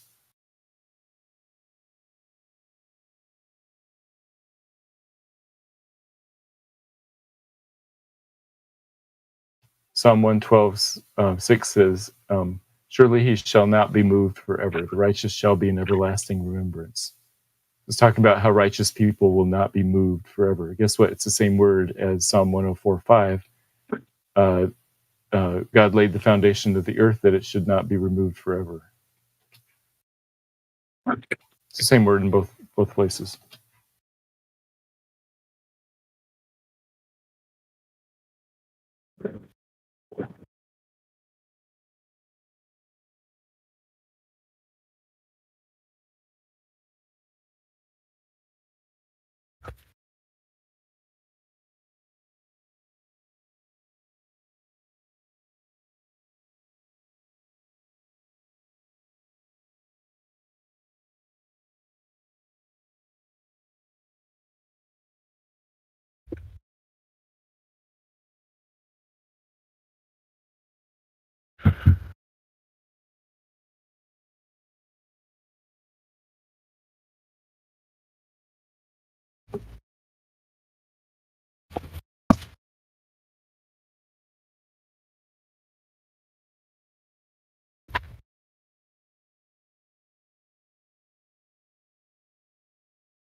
Well,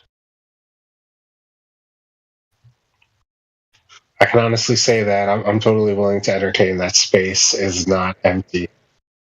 Like, Matthew, have you thought about like all things that we see in the sky, that it's all actually physical and nothing is truly like absence of physical? Like, fields, fields and energy or whatever they call this stuff is all like there is no such thing as a vacuum.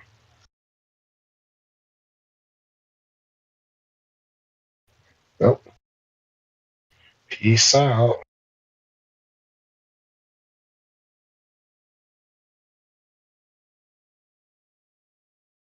Yeah, you start questioning the globe to these guys, and they just, I don't know. They just don't want to face it.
You guys watching the chat, you see how Hush repeated his loop with me about what altitude direct arc of Earth curve should become visible at? He just repeated the loop. 35,000 feet, he says. And then I show him 350,000 feet. And he tries to hand wave dismiss it because it is, quote, Kentucky fried as fuck. Doesn't matter. Sorry, son. Like I said, sorry, son. It was taken in the 60s. I'm sorry it's not, your HD 1080p crystal clear LCD. I'm sorry, bro. What do you want from me? It's not taken through any special lenses. No fisheye or wide angle. And there's no curve. 350,000 feet. Do you want to tell me you can see it from 35,000 feet? Stay cooked. Stay coping. Earth ain't curving. The only thing a globe would need, man, and it's not there.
Because people are tired of talking about the shape of the earth.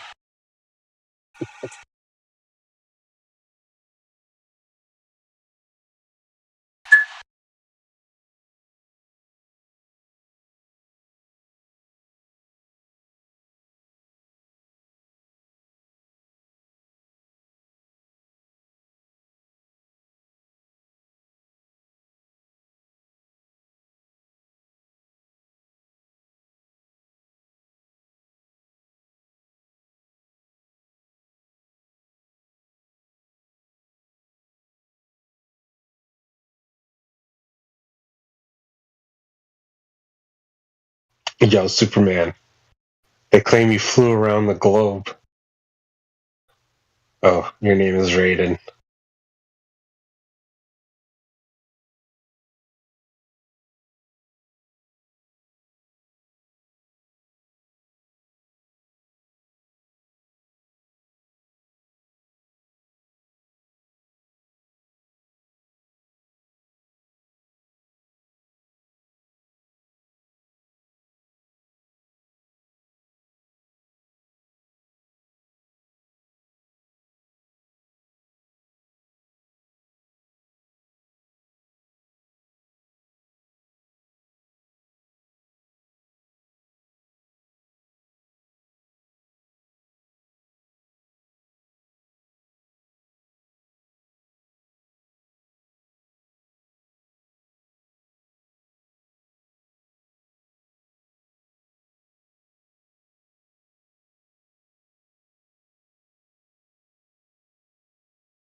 Jesse.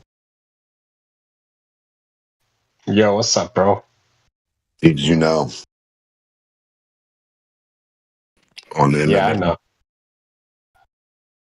On MMM, they want me and you to debate McToon and Demon's Tribe. I mean FTF. Me and you versus Me and you versus FTFE FTFE and Demon. and Demon Stride. That's what they Flat want to do. versus me and you flat and their globe. Yeah, I'm down, bro. Yeah, dude. There's not. I told him if I do it, we have to have a ball present, and you have to actually show. They have to show it on screen and go over the things I'm telling them to go over. That way, everybody can get a visual of what I'm talking about instead of imagining the visual what they think is right. Right. And my main thing is reality versus what you imagine. Okay. Number 2 is so it's reality and what you can demonstrate over what you have to imagine or make believe is real. Number 2 is elevation. You can only increase in elevation going one direction on flat Earth. On a globe, it's all directions.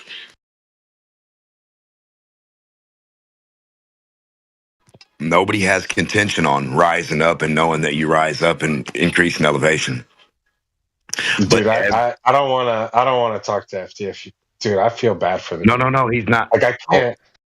Hold on. No, MMM is gonna Demon Stride's gonna debate you. It's gonna be He's got me banned. He banned me. No, he's gonna debate you and I'm gonna debate FTFE. So he said he's gonna sit to the side a little bit while I'm debating FTFE. And then he's gonna slide in and you and him can go over whatever points you two go over. So it'll be whatever points you two cover, whoever's, gets the best out of that. And then me and FTFE. And then I think it'll be, both versus both at a certain point too. But I told him if I do it, it's got to be elevation and reality versus what you have to imagine or believe as a religion.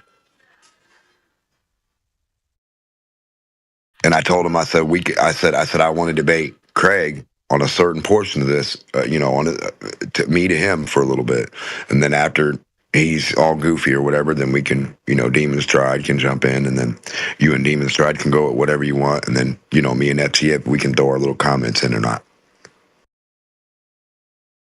You know what I mean? Because I'm pretty sure you should be able to handle yourself with Demon Stride, but you need a little help or something, I'll jump in. I got your back. Well, I mean, if you want to Demon Stride knows.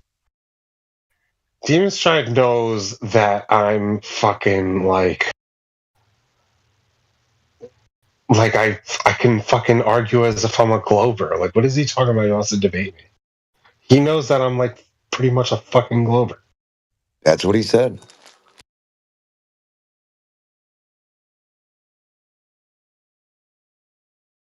And then he told he wants me to defend me. That's fucking annoying, dude. I don't want to defend Flat Earth against somebody that knows I'm a Glober. Well, then he told me that he would pay me to be a Glober against FTFE. Well, if there's money involved, I'll fucking do all those things. I don't give a fuck.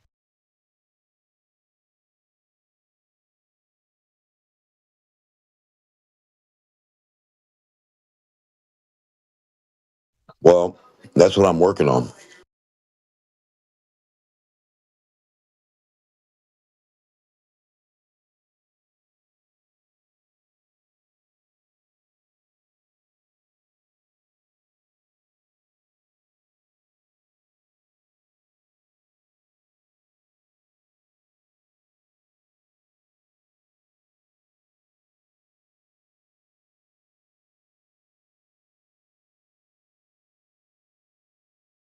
Well, I doubt FTFE will want to go over the stipulations of just having a ball and reality versus whatever, because it won't be on his terms of him just saying gibberish shit. It'll be on a set format of elevation. How does elevation increase? Which way? And who can demonstrate it and how? He has to demonstrate all the ways elevation can increase. Dropping something down, shooting it horizontal, up, diagonally down, vertically down, forwards. Every direction is up from a ball. From any point that you stand, every direction on a sphere is up.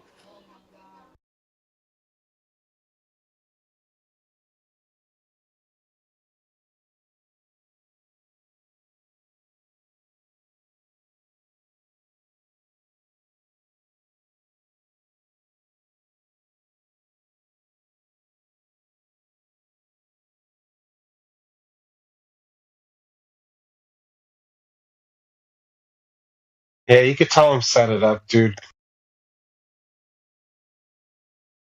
This will be the strangest debate anybody ever fucking heard, though. Oh my god, yeah. It's like it. What platform's this on? I only just got here. It's literally going to be a Glober defending Flat Earth. It's not going to sound right.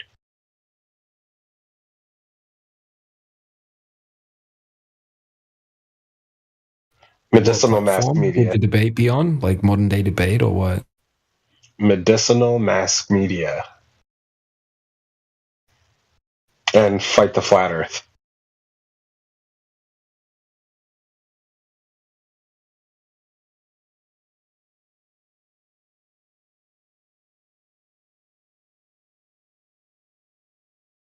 Medicinal Mass Media, is that a person or like a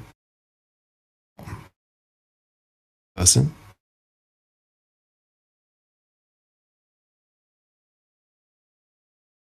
See? What'd you say? Sorry. Yeah, Medicinal Mass Media, is that a platform or a person? That is? His Demon Stride server. He's got a Discord and a YouTube. You just type in Medicinal Mass Media. Okay. I'm banned right now. I would just invite you, but... Oh, no, it's all good, man.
Yeah, I thought they wanted me to debate Jesse Path of Light and FTFE at the same time.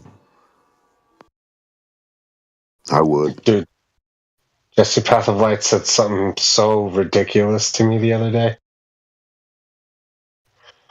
But he also said that it's possible Witsit fakes some things in Antarctica. So, like, it's weird. Like, he'll say something that's super, like, what? Then he also says something else that's like, Fake what? okay, you're not completely down. Yeah, but hold him to what he's saying, like faked what? Say faked exactly what in Antarctica, and then he'll be vague.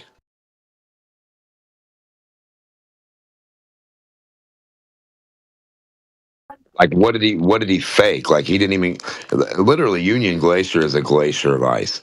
That's not really Antarctica. I know they say it is, but who the fuck? What the fuck? So anyway, Union Glacier, right?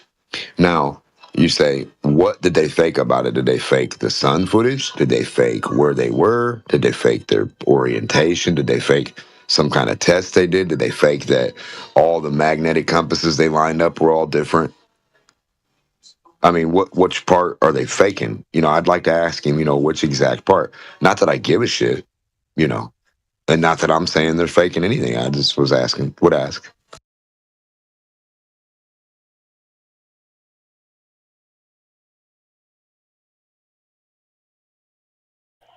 Yeah, I've looked at the live footage from Antarctica. I think there's evidence of some kind of green screen.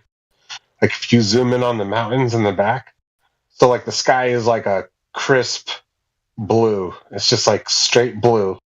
And then there's the ground, right? But the mountains, the mountains are what's glitchy. Like the mountains literally glitch. Like if you zoom in on McToon's live, there's a point where, some might say it's a camera artifact. It's overexposure. Matter of fact, let me just show you this video right now.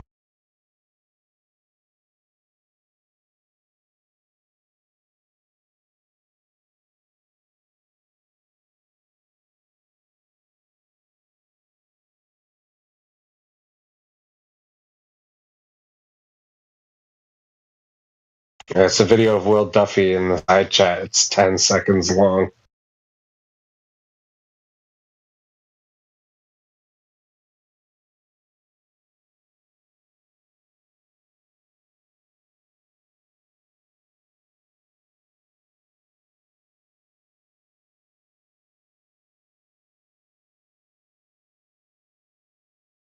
I don't see it.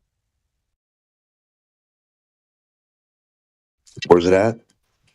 Yeah, I posted the video in the voice chat side chat.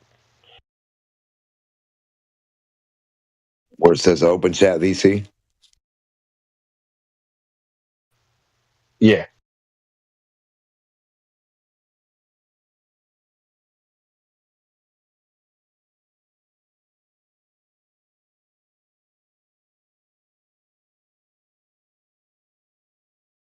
I don't see it. I see not pokey. I sent it to your DMs. Just you check your direct messages. That doesn't let me send you messages, dude. It's just in the side chat, Demok. I got a couple more. Where is my name? My name shows last. Tag you.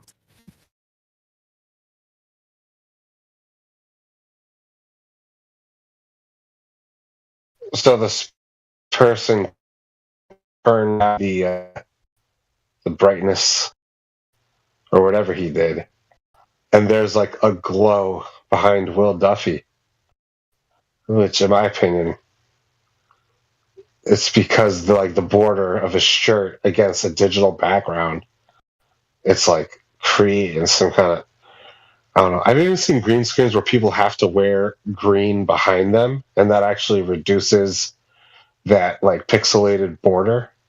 I mean, everybody remembers in the 90s green screen, like it was obvious. There was like a trace border around somebody in front of a green screen. And over time, they increased the resolution and the amount of pixels to like slowly get rid of that borderline effect. But they didn't perfect it. So all you got to do is zoom in.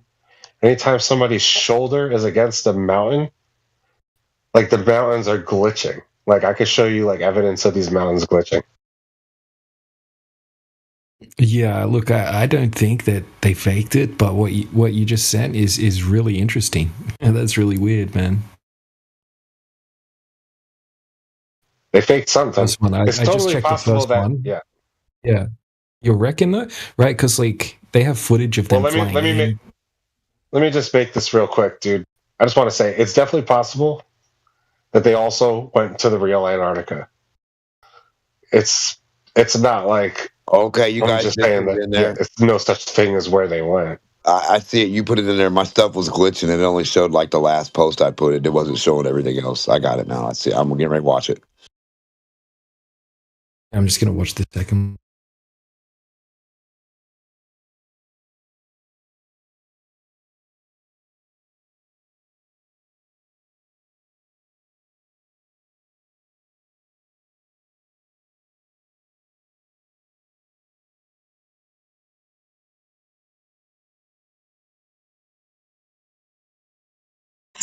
Y'all see that cigarette in what's its hand?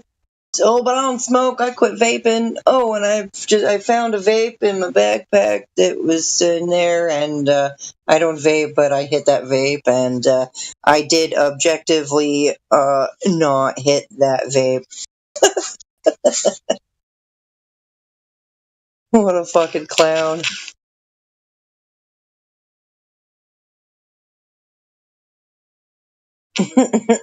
Look at that's interesting, man. Like some of the stuff is interesting. I definitely think it's interesting. It's good to look into, but like watching the live streams that they did, right, and then watching the footage of them flying in and boarding the plane and go to different locations around the place. Like apparently they're going to be releasing heaps of drone footage as well, right, showing like high altitude camp and the surrounding areas and stuff.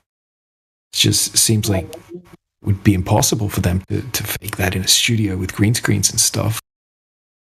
I mean, I'd love it, obviously, if it was fake. I don't know. Speaking of drones, though, anybody else catch that where Duffy was flying his drone away from him, like towards the background, right? Like out in the open, and the drone starts beeping, and it just beeps faster and faster and faster. Those drones do that when they're within like 2 or 3 feet of a solid obstruction. And I'm like, wait a minute, right? And then he starts bringing the drone back, and it starts to beep a little bit less. Then it gets near McToon, and it starts to beep, beep, beep, beep, beep, beep, beep, beep, beep again. And Duffy brings the drone back. So why, if he's flying it away from him towards the background into the open, why is it beeping like it's detecting a solid obstruction? Unless, perhaps, speculating that there is some sort of LED screen or something, like one of those 360 screens. And it's funny, right? Because Duffy's like, we're not using a green screen, right? So he didn't lie, right? So that's not a lie. So they didn't use a green screen, right? But there's other things that could have been used. Why was the drone beeping as he's flying it away from him towards the background? Could have been a artificial background, perhaps.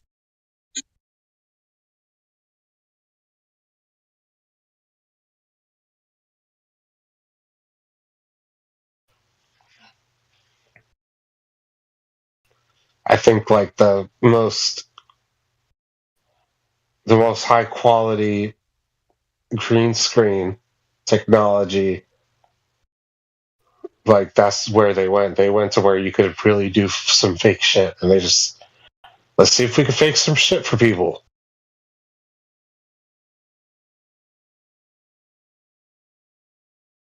But if you're actually really interested, okay, I'm going to post this video of McToon, and it's really hard to see, but there's a point in the video where a black dot appears in the snow, and then he moves his shoulder and it vanishes when he moves again. While he's moving his shoulder back and forth, the mountains glitch in the background.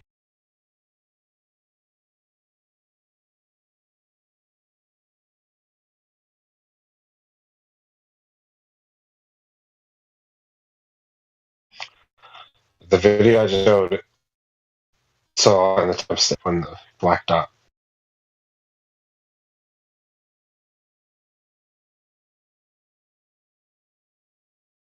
Black dot, huh?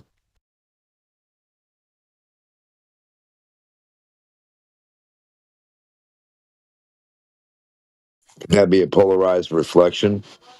So, like, if he had something metallic or reflected on him, could that reflection be reflected at, like, 2 ways? To where the reflection of itself hits the snow and then the sunlight hits the snow over it? So then, like, the brighter light of the sunlight versus the reflection looks dark. The little reflected area would look dark versus the rest of the area, like the sunlight. Kind of like a solar eclipse. Is that what you're talking?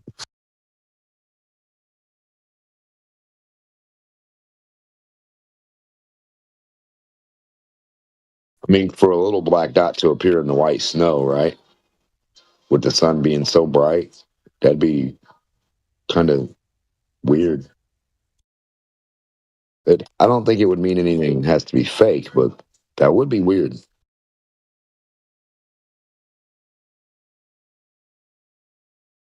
Listen, don't jump in the fake boat either. Don't jump in the real boat. Don't jump in the fake boat. Don't jump in the, I'm not sure what the fuck they're doing or where the fuck they're at. I wish I could be sure, is the boat I'm in.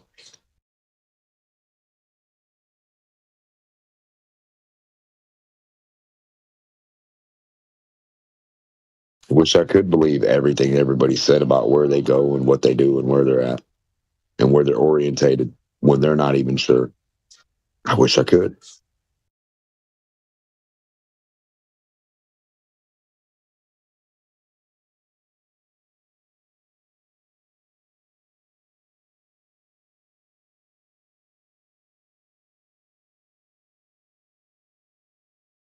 Yeah, dude, I think some of this final experiment, some of this footage is shot on a set.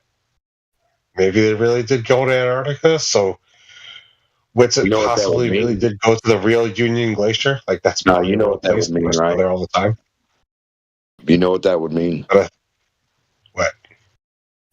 Think about it. Group of people go somewhere. Most of the group is already set in their way. No matter what you do to them, you could slap them in the fucking face, dip their head in dog shit. They're still going to be a Glober, right? Blood in, blood out. Then you got 2 dudes that are supposed to be not flexible, not plausible with anything but reality. So what that would mean is the dudes that already think it's the globe, they'd still get smacked up a little bit by the presentation of 2 people who think it's flat, who are getting told by the military or whoever, listen here, motherfuckers, this is what the fuck you say. This is exactly what the fuck you say. If anything changes, and we'll watch every one of your fucking videos, they'll directly upload right to this fucking thing right here. Everything you ever do will directly upload to this. And if I see one time that you motherfuckers say the wrong thing, that'll be the last time you ever say shit. Try me, motherfucker, try me. I wish you would. And then they come back. And here we are. So it doesn't matter what it is. They could have filmed whatever they filmed. But when the government says, say this or else, doesn't matter. Doesn't have to be faked. Now the question is, did the government do that? Or did the government just let a bunch of goopy motherfuckers go sit in a tent?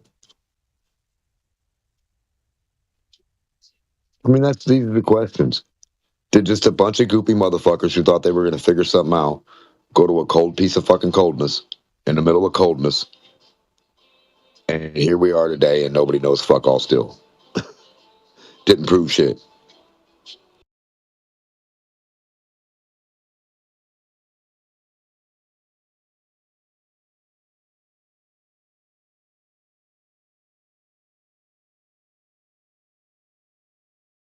And why don't they cover all the fake shit about Coriolis and all this shit about the equator and all the things like how the guy tells you, yes, this is a trick.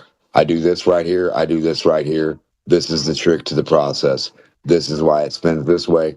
This is why it spins that way.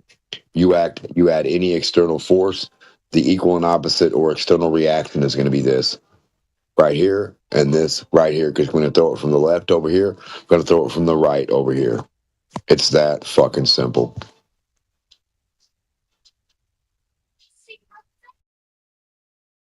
But that's not pointed out. Nobody's getting sued. There's still a company right now with people that stand there with these trinkets and shit and sell you a fucking story that the earth is spinning because the water did what he made it do. With his hand. Or a leaf. Or his breath. Come on, man. But hundreds of thousands of dollars for nothing? Way cheaper than that to go to the equator and show you that wasn't real. That the earth's not spinning.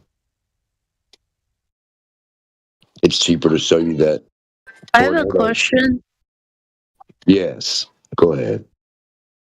So for flat earthers, how thick is the earth if it's all flat and we can dig and we can put things underground like sewage systems? So how thick? What? Not sure. Is... I'm going to answer and say, not sure. The deepest hole ever dug was like, what, 7.5 miles? Nobody really knows, dude. 7.8. And it took them 12 years to dig the last 0.8. So they dug up to 7 miles, and then for 12 years... You just don't get it, man. I get it. And you got to talk to these kids. You got to talk to these kids like this. Hey, mate, it's thick as fuck. Super thick. He's thick. A thick boy. Thicky, okay? It's thick, and you know that it's on. The globe is only 7 miles deep. We don't know, Aki, how thick the Earth is, right? The deepest hole was 7.6 miles. So yeah, that's that. Any more questions? That disproves the globe right there on its face. If you can only dig 7 miles down, there is no curb to go past. It's 12,000 miles. There's no water that's 12,000 miles down around that way vertically. There's nothing but 7 miles. So you have a 7-mile thick conundrum of reality. For me and you. I don't know if this has ever been asked, but why doesn't the water fall off? Fall off what? Because it's inside dirt. Like a mud puddle outside. We don't think that the Earth is a disk in space. That Earthers aren't claiming that. Correct. So the water's not going to fall off. No, it's more like a mud puddle with indentations, like a big sandbox. Yeah. You need to have a container to hold water. Which would be the dirt or soil. So once you dig a hole... Mountains are the walls? Do what? Sorry? The mountains are the walls? No. Right, the low spot in the land, right, is where water accumulates. The fucking beach, the shoreline, is the fucking area that holds the water in. That's the wall to the water, where your feet are. When the water comes up in the beach and rubs your toes 1 inch out of the ocean, and then goes to 2 inches deep and 5 inches, then 15 feet, then 2 feet, then 50 foot, then 1 inch again, and changes its elevations along a horizontal reference. It's under the dirt. Every bit of water, the dirt has to be above it, or else the water would not be all the way contained in that, and it would become a flowing something, right? And then if you have enough water, it's going to flow and move on its own accord too. What do flat earthers believe happens when you fly from like America across Europe, across like Asia and Africa, across Australia, and then go all the way back to America? Oh, that's a lot of fuel. What kind of airplane you got? An imaginary airline? Yeah. Okay, so with your imaginary airline, that's not possible. You can go as far as you can go with your fuel tank, and then you can stop your plane and not make it back. Now, if you want to be smart, you'll go half the amount of your fuel tank, then you can make it back. You can tell them Democ told you that. Yeah, look, an easy way to think about it, right, would be to imagine a lake, right, a really big lake, and you've got continents in that lake, right? Islands in the lake, think of them as continents, right? And you're just flying from one place to the next. Places that you mentioned. Simple as that. Like a circle? Yeah, like a circle, right? Like you could circumnavigate on a globe or on a flat Earth. Right? It could be a straight line. Yeah, you're going through the air. East and west are just circles around the north Yeah, I'm not driving my truck. Right, so On the if you ground, just yes. so just say you had like a big lake, right, and you had like a big magnet in the center of the lake, and you had a compass, and you wanted to circumnavigate east or west, right? You would just do a big circle around the lake and come back to where you started, and it would be east or west, depending on which Around direction. the perimeter of the lake. Yes, sir. Correct.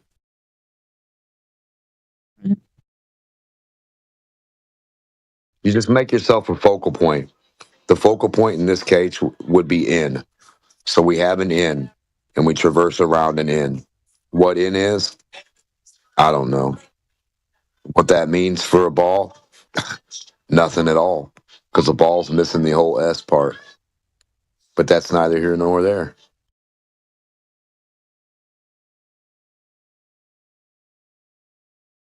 All you have is an in on your compass. That eliminates the whole other side of a non-existent imaginary ball. 1,000,000%. Because if you were on a ball, you'd have a north compass and a south compass, and you could go on one half and travel around the south if you wanted and use it as your reference point. And on the other hemisphere of a imaginary ball that doesn't exist, the north would be your reference point. But this doesn't happen. And when you go past an imaginary line of north, your compass doesn't flip and just turn the back behind you and point that way. So I don't know. And nobody knows where a North Pole is, and nobody knows where a South Pole is. But go ahead, think about that. They dipped ages ago, Demok. Gone. Damn. She just snuck out. That's the weirdest shit, though. She said, "Are the mountains the walls?" Yeah, To she your did say that. pool? To your bathtub? No, it'd be your bathtub. To the pool in your backyard, it'd be the pool. To the mud puddle in your front yard, it'd be that dirt. The dirt indentation. That's what holds water. Not the word gravity, and not magic balls spinning. I guarantee you. Only way you're going to hold water on this fucking planet is with 4 walls containing it. You can't have only 3 walls contain water on the globe and let the curved part be the curved part and hold itself in a curved format with no wall. They don't even know what holds water, but they think they know what they're living on. They think they know what the whole world is. Correct, and they're too dumb to understand you got to have a fucking cup to hold water, not a spinning Yeah, ball. they don't even know that, but they know what the whole world is. Yeah, they got to have a spinning cup. You spin their cup around, the round spherical cup, and then you pour your water, hot coffee on there, and then go about your day, Glovers. If that's what the fuck you believe. Go get you a drill bit, put a ball on there, pull up to the barista or Starbucks and say, "Hey, give me the hottest coffee you got, son." They're going to say, "Are you sure?" "Oh, and I'll give you a $10 tip, $20 tip if you put it on this ball cup. Gravity's going to do the work." And they're going to ask you one more time, "Are you sure, sir?" And they're going to snatch the 20 out of your hand and go pour some coffee on your spinning ball, and it's going to spit right in your face. Coffee's going to hit you in the face. But this is what they think. They got a ball that holds water.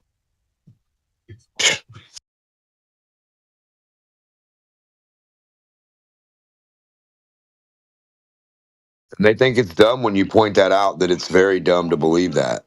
You're the dummy because you need to believe that too. You need to believe that you can have a spinning water ball coffee cup because it's big.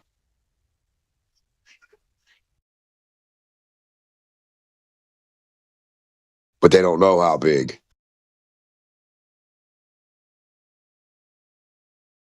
They don't know the smallest exact weight to make the smallest little coffee cup ball sphere physics work. Weird.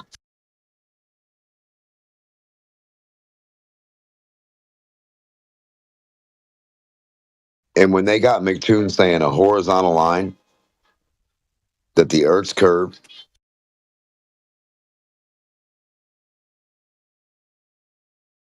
is straighter than that horizontal line, a ruler.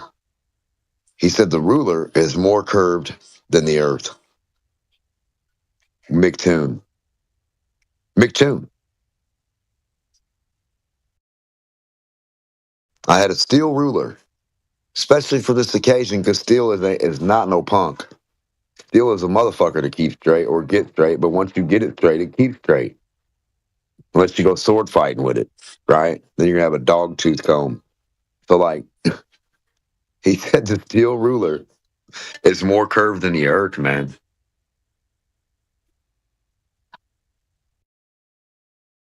I don't even know.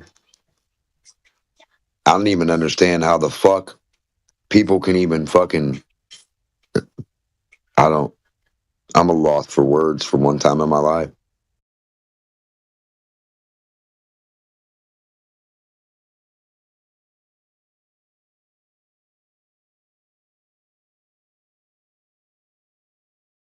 They tell you how perfectly horizontal Earth is, and then you all laugh and joke. That's a ball because it's so perfectly horizontal. What the fuck is going on with reality?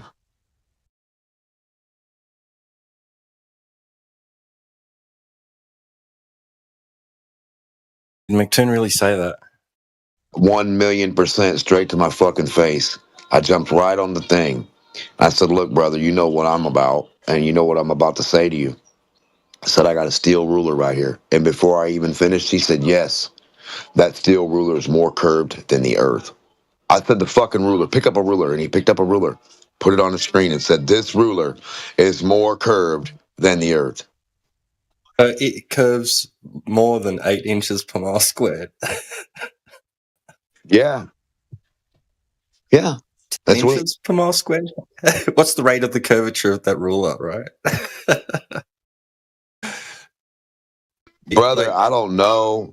Is it clipped? Brother, I'm confused. Is it I on thought I video? knew. Did you catch that on video? He said that? Or Yes, a private that's comment? exactly what he said. He said the Earth's curve is more horizontal than a meter stick or a fucking ruler. And when he said a ruler, it just blew my mind. Because you know a meter stick, right? And then you know a board. If I get a 12-foot board, 14-foot board, 16-foot board, the difference in the idea that it can have a little bevel in it or something, I'm with you on that, right? I'm with you. But that's not even in contention for me to be Earth curve. Because that bevel is like a smiley face, not a frown, or the blemish, or the imperfection on the wood, right? But you get a steel fucking ruler, and you got this dude is so stupid beyond belief. He said that the fucking steel ruler has less curve in it, or more curve in it than the Earth. I'm sorry. Yeah, more curve in the ruler than the Earth. And I can't. I've been telling everybody about it. Nobody listens, but I'm telling you, listen, I put my hand on a fucking Bible 13 times. You know, I don't know what else to do. That needs to be clipped, right? Like, and Yes, hey, I'll get him to say it again. He said, dude, I've got McToon saying the dumbest shit. Submarines can't dive. I mean, I don't have it recorded, but he told me this in our debate. Like it is recorded on our debate. So if you go look at our debates, he might have put it on there.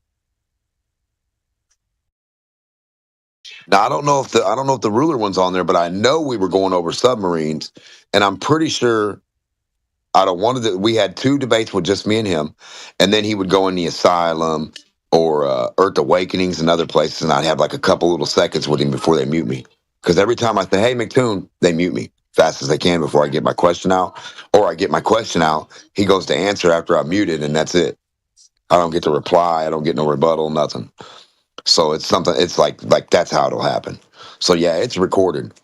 And he said submarines can't dive diagonal or any degree and go out down diagonally and pop out the surface of water to prove that we live on a ball.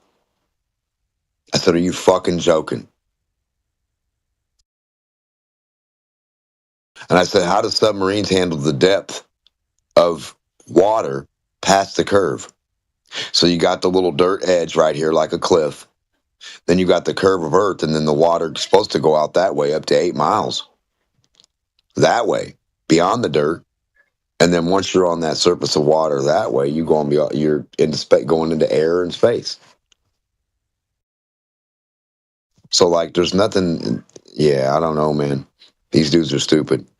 All I know is when I put any object diagonally through a fucking sphere, it goes through the outside and out the other surface. Pops straight the fuck out the other surface.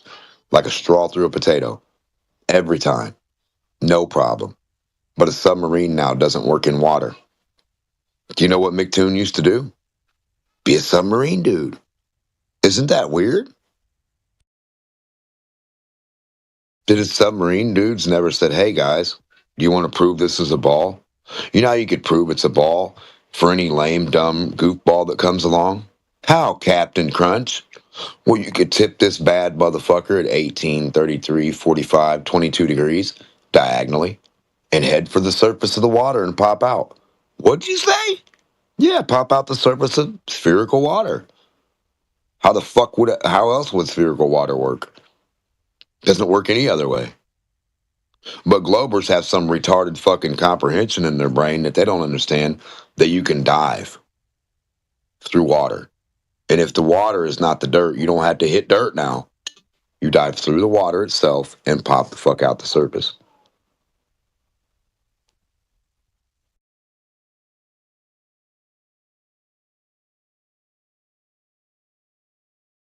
Or go under a lake, 2 foot, go horizontal, pop out the surface. Just stop when the tip of your boat fucking pops out the water. Have a sensor on it. As soon as it's not have pressure of the fucking ocean on it, it goes beep, beep, beep, beep, beep. The tip turns green on your little fucking remote control boat submarine, and we all go home because the tip of your submarine is sticking out of the water while the rest of it's underwater. That being the curve. That's never happened.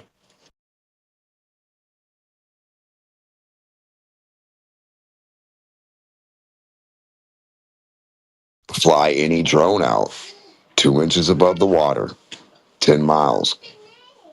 You'll have 66 foot of available drop that after you fly 10 miles, you should be able to vertically drop 66 feet if you want. Even 50 just to be fun, 50 and never get wet. Stay dry. Dance underwater with your drone. Dance under sea level and not get wet. That's what a Glober has to do. They have to dance their drone below sea level and not get it wet. Live with the camera on the bottom and the back and the front. So a camera facing you, the observer, a camera facing the other horizon where your horizon ain't, and then a camera on the bottom of it when it goes kaplunk in the water directly, live. And the Glober, to win the bet, the Glober flies their drone back dry. So fly it out over the water. Within 1 mile, you got 8 inches. You get the picture. 10 miles, 66 inches. 66 feet, I'm sorry. Stupid as hell. So, but all we need is 8 inches of drop. So you can start the drone at 8 inches above the water, fly it out 10 miles, and then drop it down 8 extra inches. So drop down 8 inches, and then 8 inches more. Raise your drone back up, fly it back home without getting wet. That's it. This has got to be an easy test, an easy bet. I'd bet whoever like 100 to 1 that their Globe drone will never make it back dry. I bet 100 to 1 that 100 to 1 Glober odds. I bet the one Glober has to pay 100. And can you fly a drone in a straight line though? How would you confirm that it's going in a straight line? Well, it's supposed to magically be pulled down around the curve of Earth without getting wet. Yeah, but it's a good idea. I get your point. But I mean, how like drones if you fly straight? Drones can do? fly in a straight line. Yeah. Hmm. They can keep their orientation. They can keep their orientation of elevation is what I've been told. It's what I've been told. I mean, you can put them on auto. You can put them on whatever. You can program them just to stay at a certain altitude and just fly at that altitude as far as they can forward. Yeah, but if that like, and then you take control on a globe, right? It would just stay at the same height above the water, right? If the Earth was a globe, right? If that's the way they work, right? If they're just using some sort of sensor to know their altitude, right? They would just stay 8 inches above the water the entire way there. And well, then that would prove flat Earth. It wouldn't prove the globe.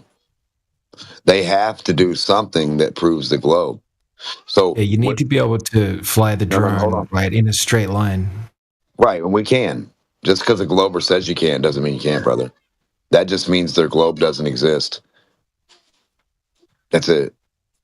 If they can't fly a drone in a straight line, which that's what the fuck it can do, just like the jet flies straight over the ocean 1 foot away, horizontally over the ocean we see, horizontally over the fucking horizon as we watch it, perfectly not deviating. So yes, they can fly in a straight line. Just because we're told all this magical shit about a dog chain gravity that never pulls that fucking jet backwards anywhere or down means we don't have to worry about that claim. How do we dog know it's chain in a straight gravity? line? Do what? How do we know it's in a straight line if they have sensors and stuff?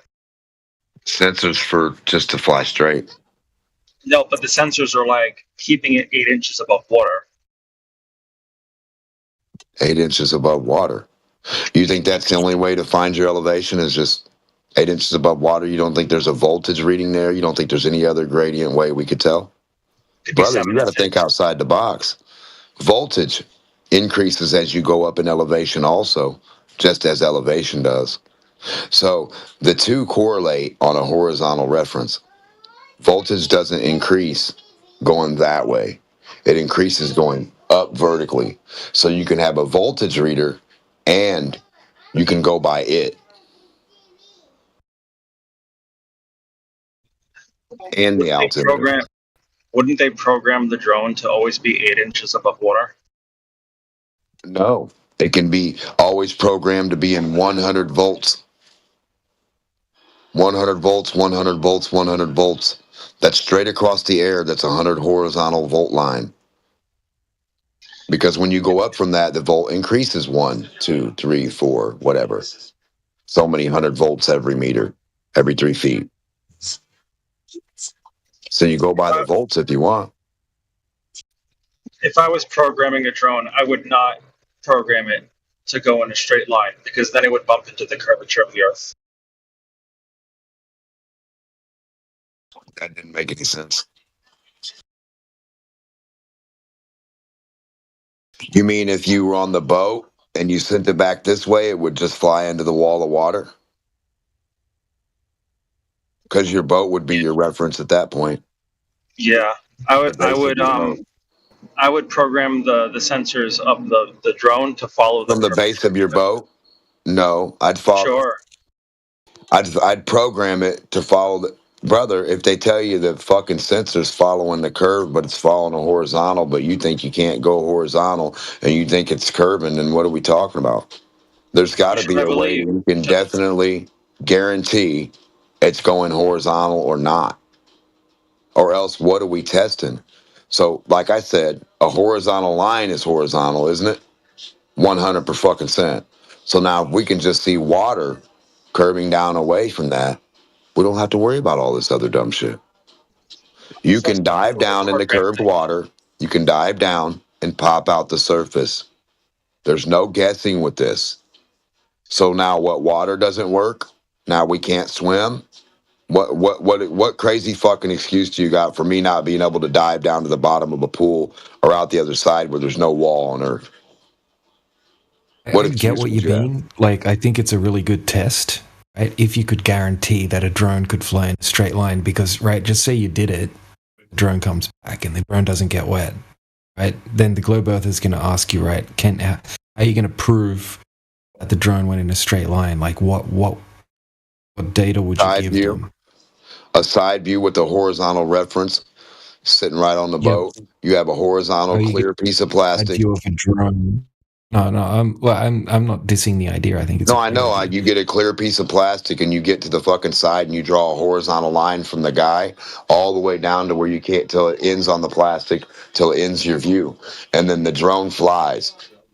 And then if the drone's not dipping and the boat's not dipping and nothing's dipping with the side view, then you don't have to worry about their claim. You don't even see water dipping down past that horizontal line. Your horizontal line you have across that clear paper, that clear material, it's like a clear board, but you can see right through it like a lens, and it's got a horizontal black line across it, like a crosshair, but one way. Yeah, so like that horizontal black line would follow the curvature of the Earth.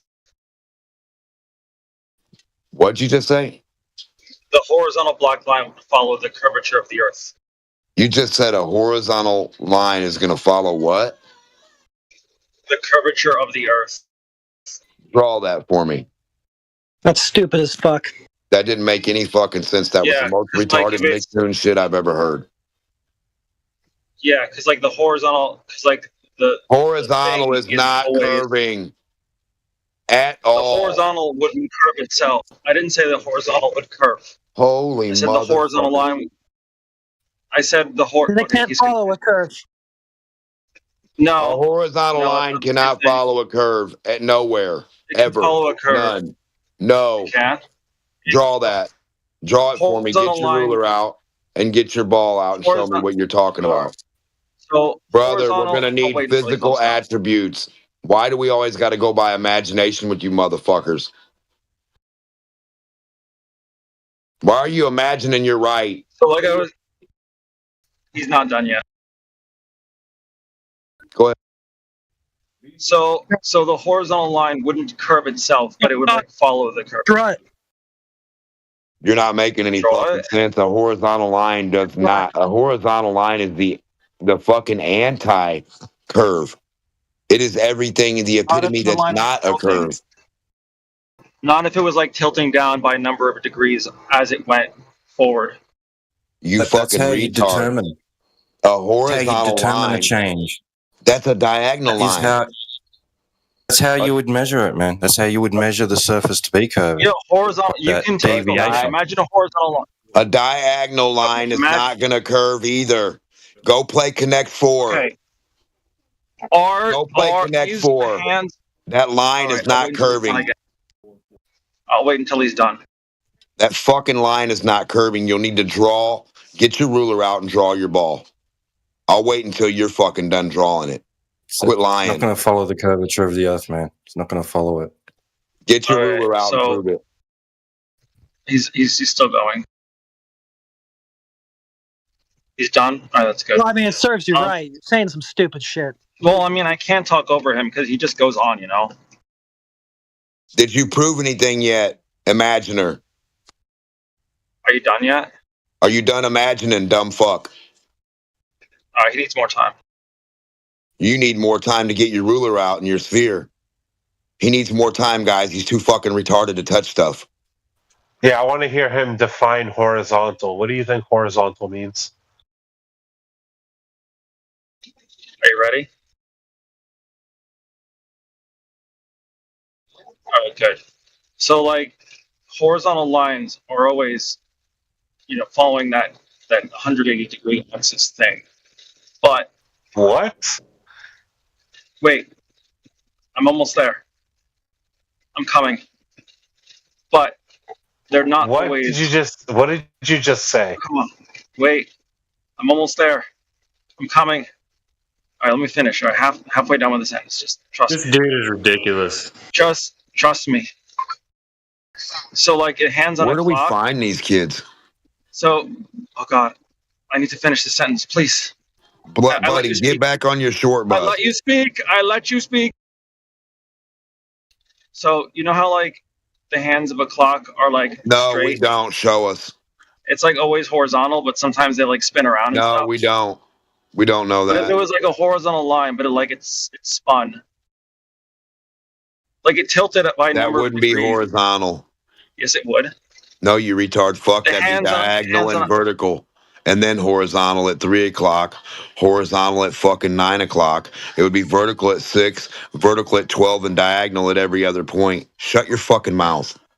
it would follow the Shut the curvature of fuck the up, Earth. stupid. It would be going down a number of degrees to follow the curvature of the Earth. You're retarded, dude. As fuck. That's not a rebuttal. Your clock is flat. Do you have a sphere handy and a ruler?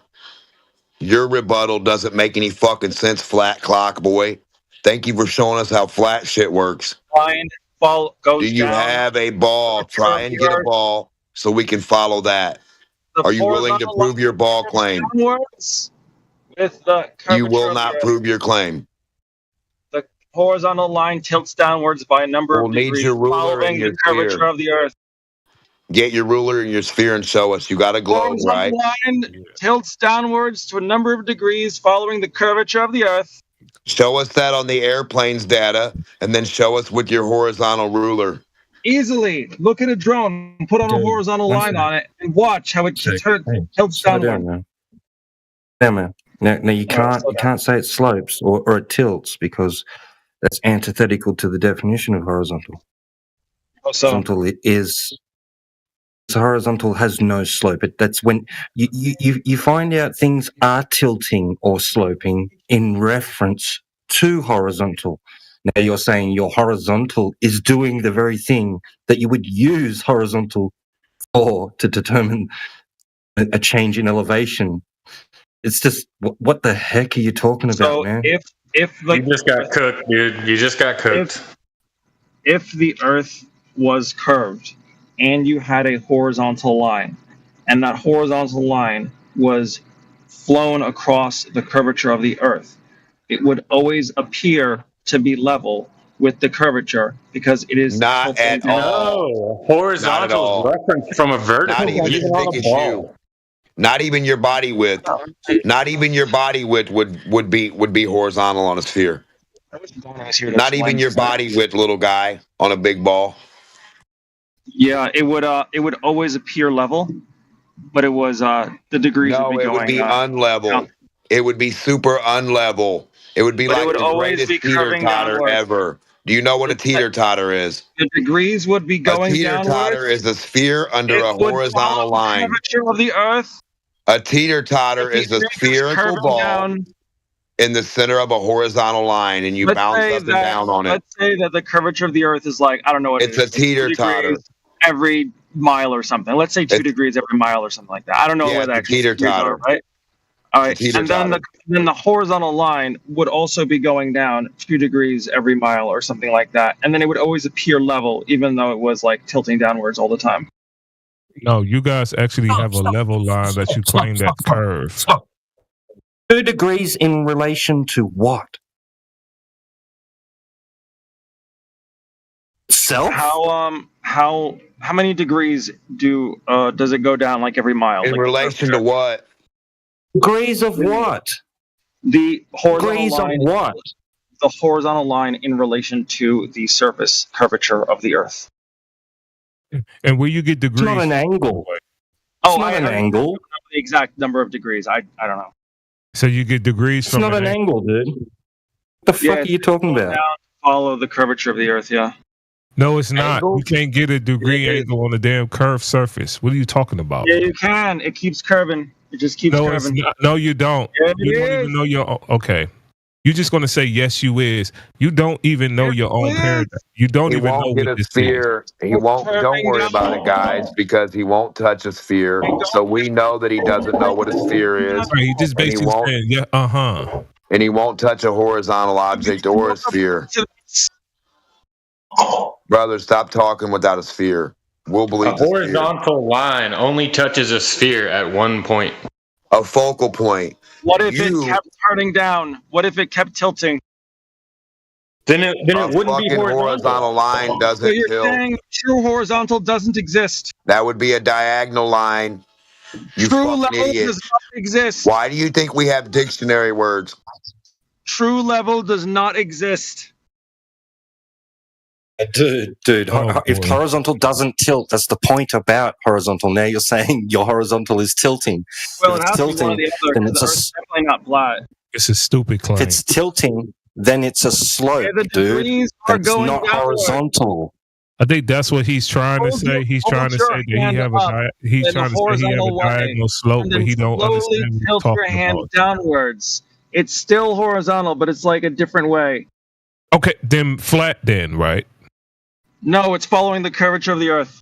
No, it's not, because it's horizontal, moron. No, it's always horizontal alongside the curvature of the Earth, which is It not can't be horizontal. horizontal inside the curvature of the earth because horizontal means straight. Earth cannot be horizontal. You don't know what you're talking about. Stop How talking. could the curvature of the Earth be horizontal? What? Exactly. Yes, that's my question to you. Why are you How trying to could take? the curvature of the Earth be horizontal? That is my question to you. How can the curvature of curve be horizontal at the same time? Going down to follow the You just curvature talking of while the I'm Earth. talking. You just gonna talk while I talk. I let you Yes. get what you wanted to say out. Exactly. It degrees downwards. You just with the want to cause curvature of the audio Earth. cake. It always appears level. Then you're talking about a slope, dum. Yes, it's Then you sloping don't have downwards. a horizontal line. It is sloping downwards with Then the you curvature of do the Earth. not have horizontal. You're not Exactly. taking an angle measurement. It always looks level. Then you're not taking the angle. It's not what it looks like. It's the curvature. measurement. The curvature. Great. Great. But it's not what it looked like. Level with the curvature. Okay, listen. Go ahead, black man. When we talking about an angle measurement, yes, I'm a black man. When we talking about an angle measurement, yeah, okay, racist. When we talking about an angle measurement, yeah. Anyway, I'll say it anyway. When we talking about a measurement, it's a measurement. It's not what it looks like. And whenever you say you using an angle in order to get this elevation angle measurement, you are using a horizontal straight line. Can't have a curve no matter what the fuck Jaren say about it. Or Jesse, that's in here.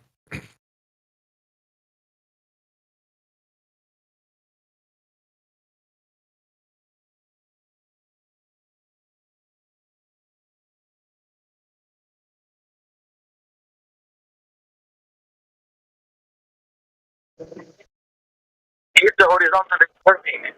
How I even try to give him the line. I say, hey, you talking about a level line, which is the level line is basically being a calculated curve that you guys have, which is a tangent at a single point where the horizontal line meets the tangent level line that you guys claim that you have. But still, they actually take that level line and make it horizontal. They just put it at an equatorial plane.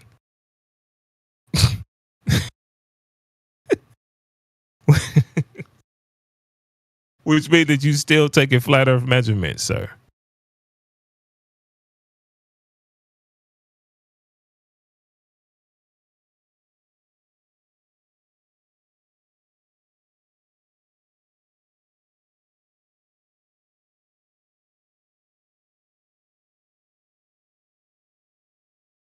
And we get some weak globy arguments in here. It is embarrassing for the side.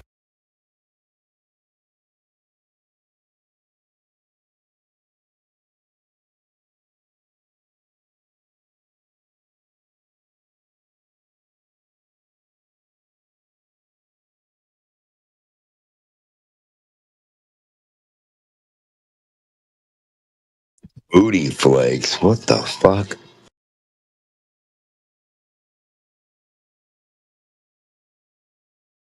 Booty flakes, did you bring the globe evidence?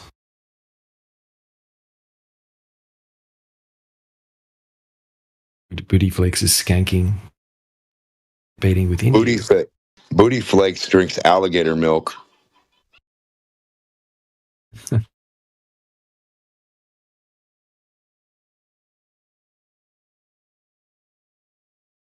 A dog straw. I don't know what that is. Make it up.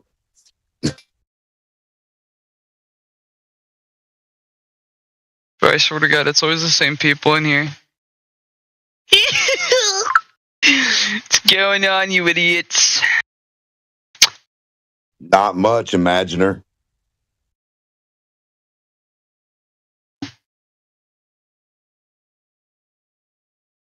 Hey, Demok, what's under the flat Earth? What's under the flat Earth? Oh God, here we go. Dirt? No. I mean, like what like lies deep? What's on the other side?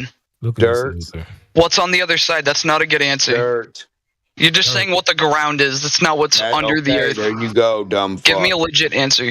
Dirt, motherfucker. That's not a legit answer. Why? You're not giving me Superman. You want Superman to be the answer? No. Here's the thing. Magic For stuff? a globe, we can give you plenty of detail, but for a flat Earth, we Globe got can't. underneath it. We got sedimentary rock. We got different layers, What's below tectonic that? plates. You see, we can say What's all of this below about that? a round Earth. What's below What's that? The below mantle. the Earth? When you keep digging, what's next? The mantle, and then you get through the mantle, and then you end up on the other side. When you But you hit see, air? on a flat Earth, a Let person me know like when you that part can't happens. Let me know when you diagonally explain swim what's through on the other water and side, pop- because you Brother, guys shut the don't fuck believe up. there is another side, but there's no science to base all your you facts gotta off do of. is Great. Reggie, swim when did through you the water verify that? diagonally, pop When out did I the verify surface. that? Yeah. Textbooks saying people actually dig miles deep. Oh, so they dig. Seeing and the they dig and structures they of got on the other volcanoes and what side, goes man. into They dug by seeing showing the you a structure of picture? volcanoes and what Wait, goes into the wait, tube. Oh, so Seeing the what goes into the center of the Great. earth. The study about Go get the sedimentary rock. textbook, I just Reggie. gave you 7 Go get different the reasons. textbook, Reggie. Go get the textbook where they dig and got to the other side. You should be able Yeah, to we'll demonstrate wait. that. Sir, Or if you can just swim it's to side, not diagonally side. and pop I just out gave Oh, you it's 7 not different side. reasons. It's not But guess side. what? You Fuck questioned doesn't me want about nobody this, to but why talk haven't you about it. answered my I'm question? asking you a question No. about a You claim you made. still have. Yes, I'm asking you a question, Reggie, about a claim you made. I think it's kind of idiotic. You said that they digged and got all the way to the other side just by digging. They digged a tunnel and got all the way to the other side of the earth. What textbook said that? Oh, And cool. please I'm not show us a censored no more. demonstration of that. You didn't answer my question, by the Where way. did they dig through That's the earth question at? proof. Out of a flat Earth, you said. You made the claim. Yes, we said dirt. Yes. We answered the question. And you It's dirt. said there's air under the dirt. Where's the air at? Where's the air start? Where's the sunlight start when you start digging? No, D-Mac, I think he was looking at Bugs Bunny, you know, when they digged and went and got to the other side. Oh, okay. He was talking about Warner Brothers. That's his verification, sir. Oh, so the Warner Brothers cartoon. The Rocket People. Gotcha. The Acme Rocket Warner Brothers. Warner Von Braun.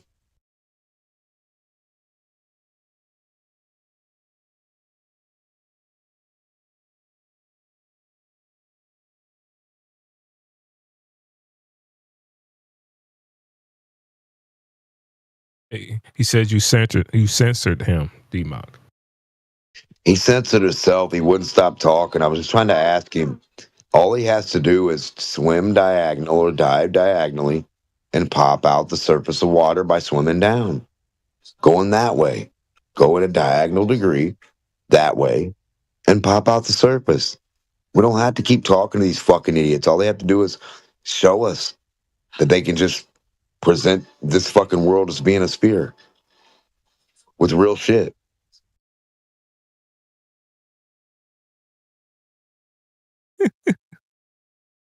Oh, boy. We dig to the other side. Oh, boy. Last time I checked, a ball of Jello, I can stick a needle right through this, just the very surface diagonally, and it pops out the other part. So if they're on a ball, take their little glasses and dive down in water and pop out the surface.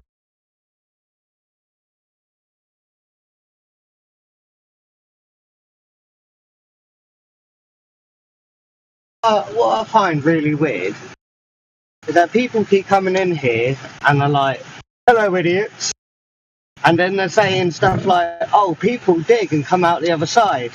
Angles are bent, level ain't level, and you don't need container to hold water. But you're an idiot. Horizontal was curved lines. I never knew that. Yeah, I don't get this. McToon, I told you. He said the same thing as I told you McToon was saying, that a horizontal line is more curved than the earth. I'm starting to notice like all of them is just copying off of Mattoon. Exactly. Now you get I'm starting to notice that like all of them is just literally just copying off of Mattoon. They won't copy off Neil deGrasse. They won't copy off Bill Nye. So like Matone is smarter than Neil deGrasse Tyson. Like, what degree Matone? Nick is the #1 top globe professor, PhD, Dr. Globe of all. He's like the globe god. Hey, Matone, like just like an engineer or something. He is the keeper of the globe. Mick Toon is the globe. He's the ultimate globe priest. Make a cock smoker. They got to pray to him and bow down. Because he's a bold-faced fucking liar. He's the best globe salesman they got to date.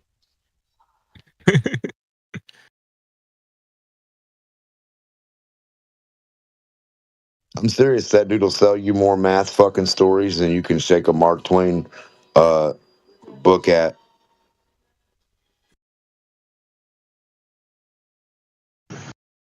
Do you think he's a hypnotist?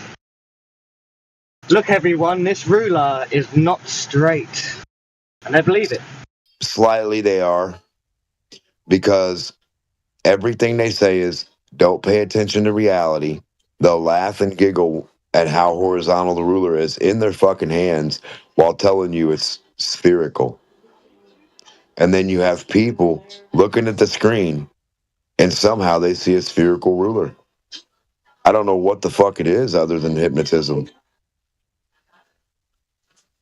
It must be. Must be.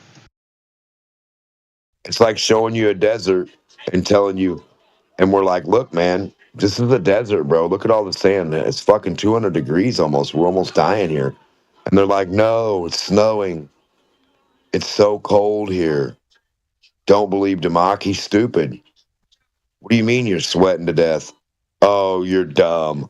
Don't pay attention to your senses. It's cold. And here we are.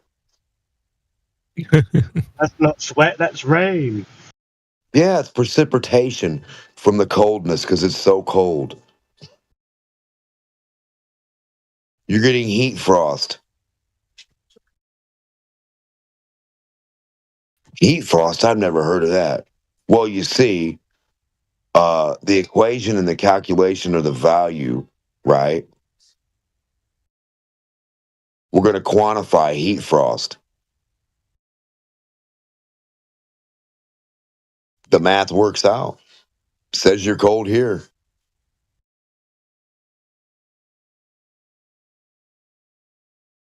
Little Tommy's overheating. You mean he's overcooling?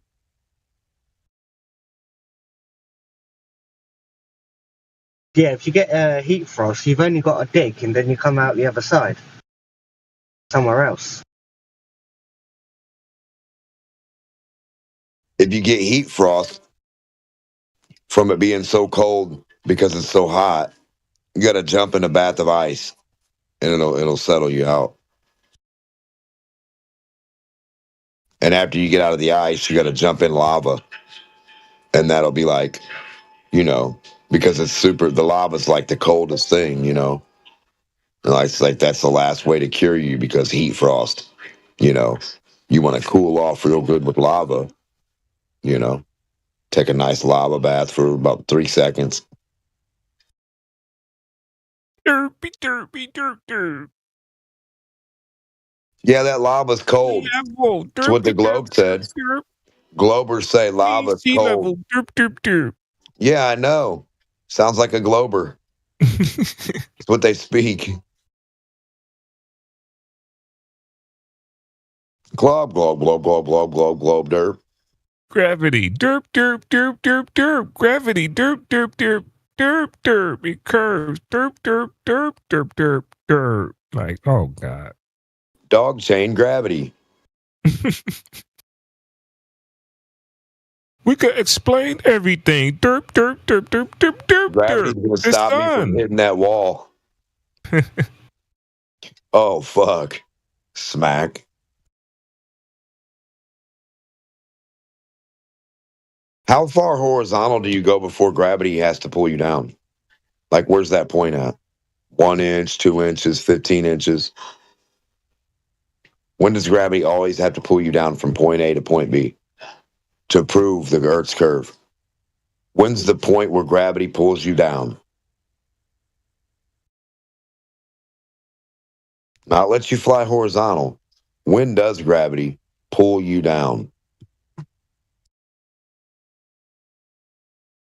You mean you don't feel gravity pull your fucking jet down? So like a magnet under your jet and you feel it clink, go down to the magnet, you don't feel that? The dog wouldn't feel the chain just stopping him from running out? What the fucker is going on here? They're telling you a dog is going to run at 100 miles an hour and his chain is only 7 foot long, but he's trying to run to 8 foot. His chain represents gravity. Unless he breaks that motherfucker, he's never getting to 8 foot. Ever. Ever. The chain will yank him back. His body will go forward and his neck will fucking be yanked back by gravity. And when next time you're running, just remember, don't run too fast and far horizontally because gravity will dog chain you back. It'll yank you by your head and your head will start knocking against the ground and you'll do backflips because gravity won't let you go forward that way. You guys nuts?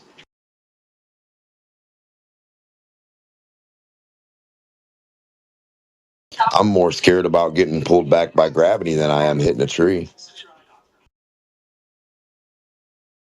It'll break your neck.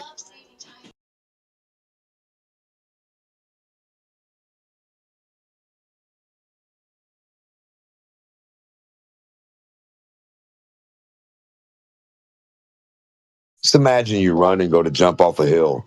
Then gravity pulls your head backwards, slams it into the ground, and your head rubs the ground until you go down and stop. Because where your head goes, your body follows. The most massive part of you is your head. But it's not stuck to the ground.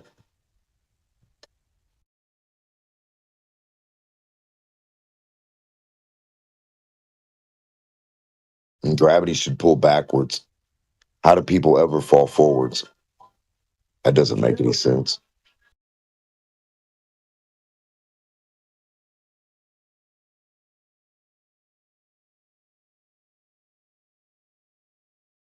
I didn't know gravity pulled you forward to space too. Isn't that weird? It all depends on which way you're coming from for gravity to pull you back the other way around a ball. So you run to me and I run to you, and gravity will pull us both backwards the opposite way from each other. It's going to be so fucking great. I'm like gravity having a tug of war with itself. It'd be awesome.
Does this Booty Flakes weirdo ever get on the mic?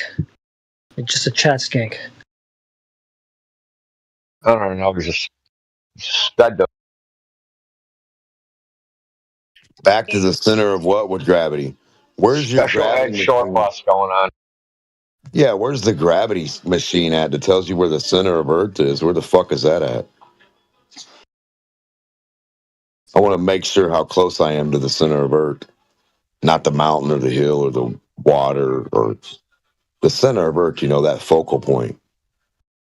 Yeah, they're on the small bus today. They're all telling us how curvizontal the world is.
Oh, this should be funny, man. Booty Flakes is off to he's off to find a paper that shows it's either an experiment that shows gravity forming things into spheres, an observation of gravity forming things into spheres in nature, or a physics prediction.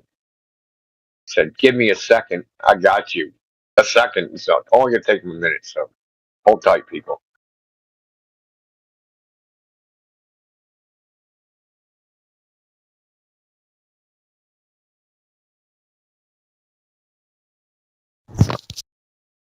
If he takes more than a second, that might prove his point because time is all relative thanks to gravity.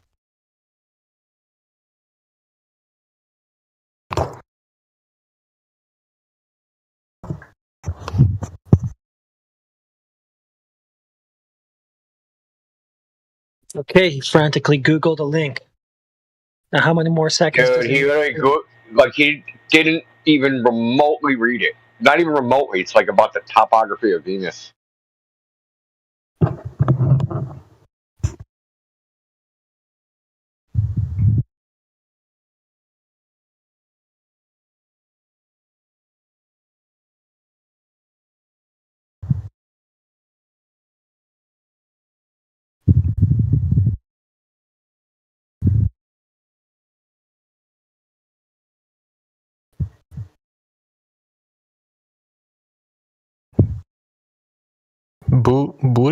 Booty flakes? Can you explain to me the paper? Kindly.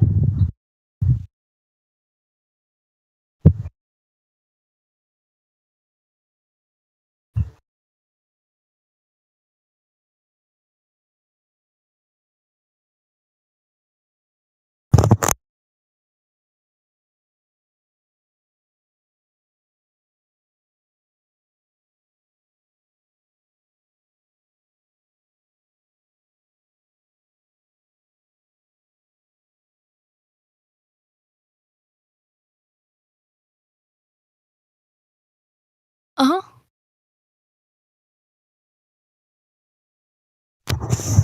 Uh-huh.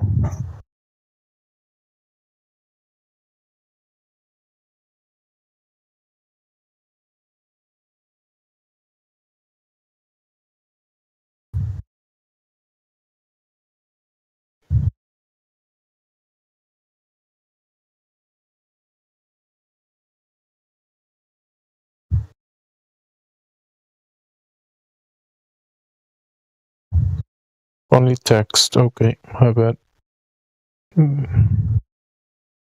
Flakes.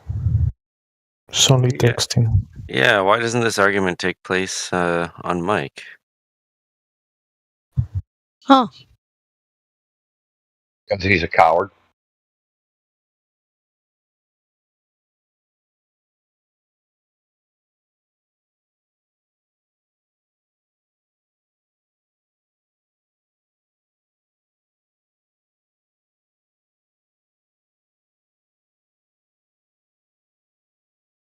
I was elected to lead, not to read.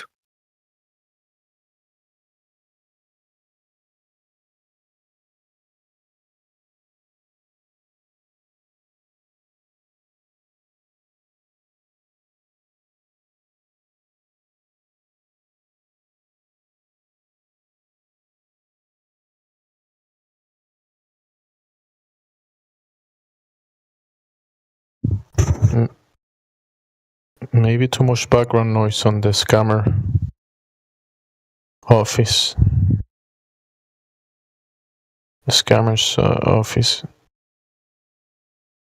He doesn't want people to hear the background noise.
Can I make this dude on mic or kick him?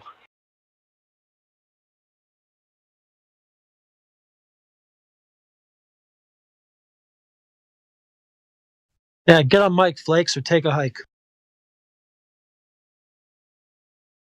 You just in the chat, just chanting, dude, like a nutball. There we go.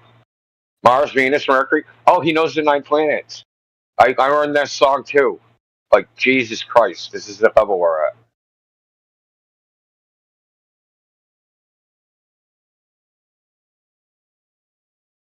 Remember they turned it into like a weird acronym, right? So you'd help you memorize what the 9 planets were.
Booty fucks. You should be embarrassed.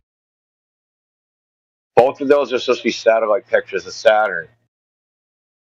Fucking looks like an egg. You should be embarrassed to even believe that.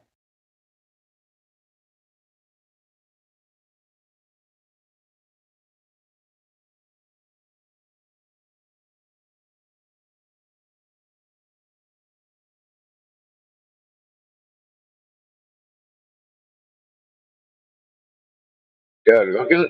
Look at this dude just chant like a nutcase.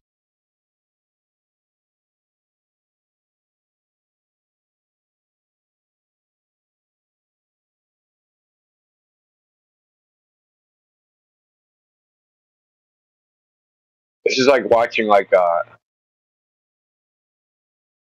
Protestant debate a Catholic or something. I don't know, man.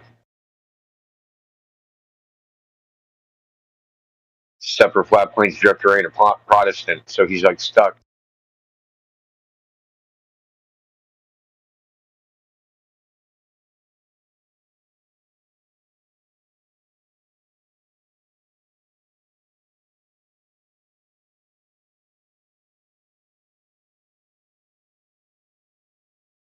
Dude just compared Burger King to frickin' Planet.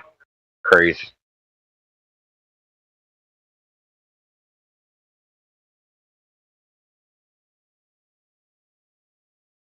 Booty fucks. What do we see with the telescope? Tell us.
Myth.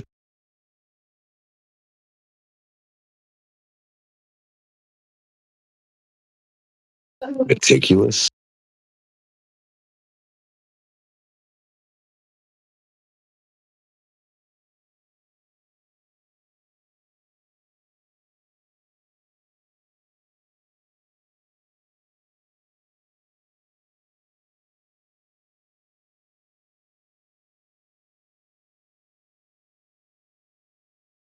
Globus.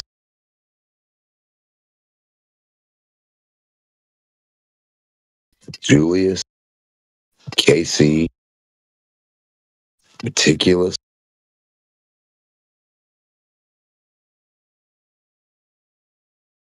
Migo Wego. Nervous. Skinny Pete. Myth.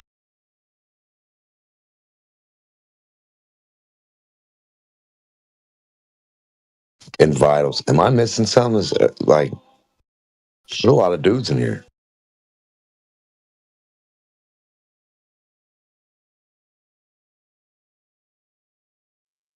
What do you need? Booty Flex is just in here embarrassing himself, just fucking chanting the same story.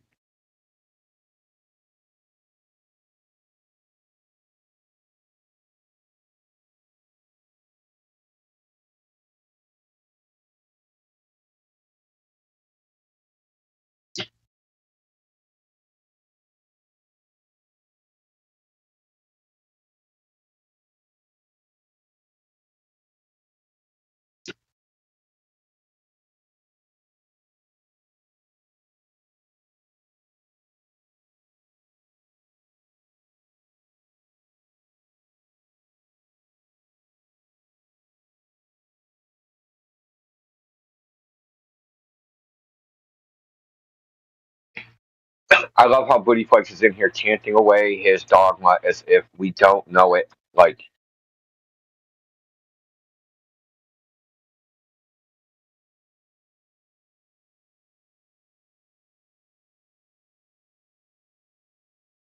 What's he talking about? Looking out bongs? He's talking about telescopes, or what's he talking about? 4X.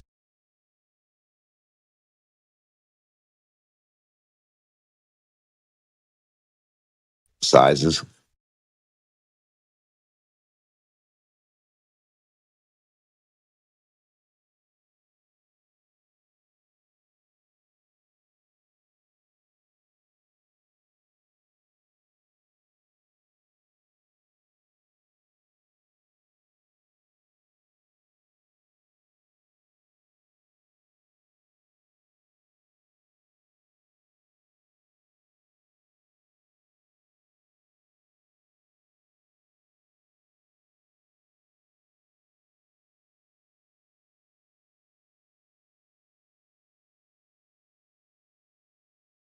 Only luminous because they're reflecting the sun. What's only luminous?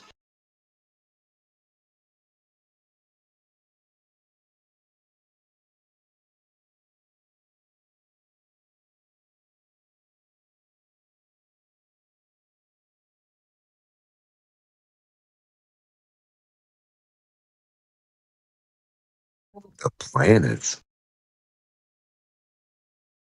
So you mean Galileo picked up a toilet paper roll and was looking at planets? What the fuck? You sure the planets weren't looking at him? Whatever that means. So twinkly lights were shining in his eye through a toilet paper tube. Must mean a lot. Must mean that twinkly light's a good UFO planet. Did Galileo look at any UFOs and figure out what they were in the field next door to him?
Shit, what if those planets are sunlight? Or just a twinkly light? What would that mean?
So does light travel without air to carry it?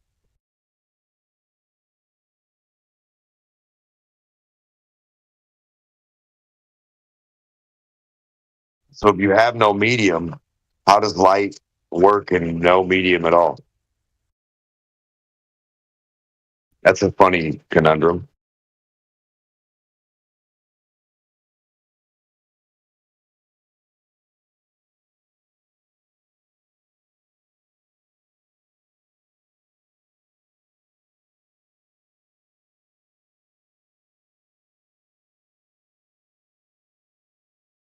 But you had to have air to carry light or sound.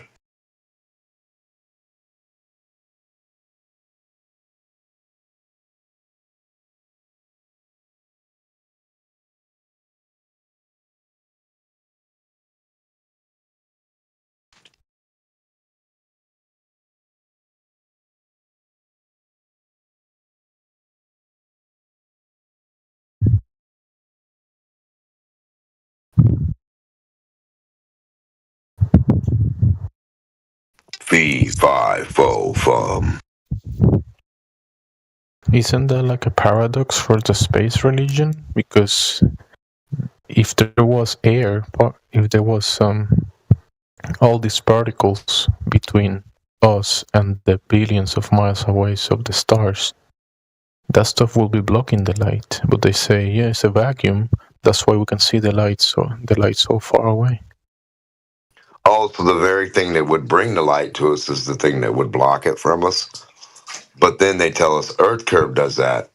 But then they say, okay, now you need a vacuum to not block light. What the fuck?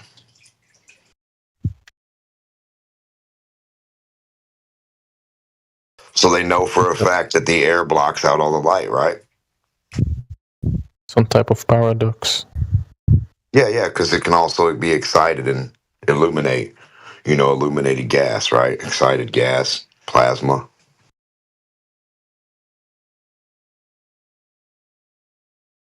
Yeah, it is pretty weird, all the magic.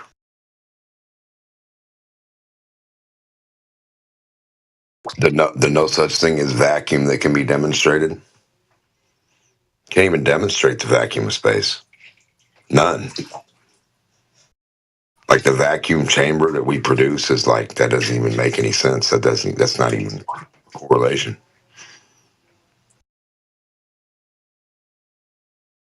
That's like grabbing one hair off a dog's butt, saying, look, I know everything about all the hair because I pulled this little one.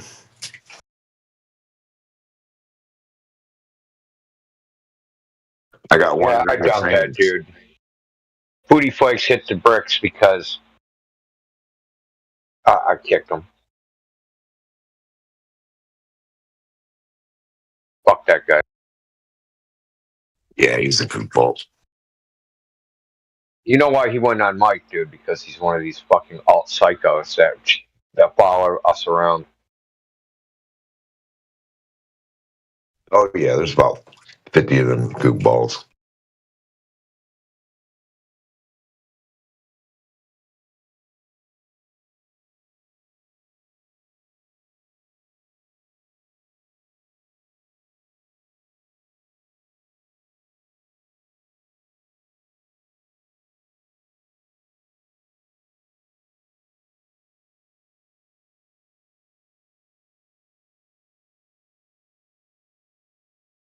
The power of Hollywood is strong with this one.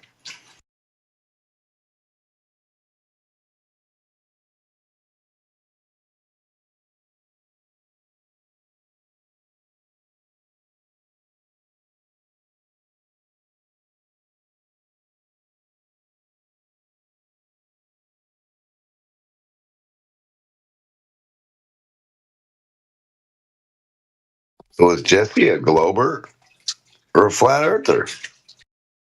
What the fuck?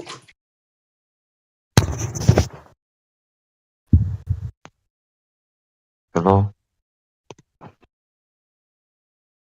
Hello? Hello. Conspiracy. He's a flat guy. globe. Okay. Hey, what's up?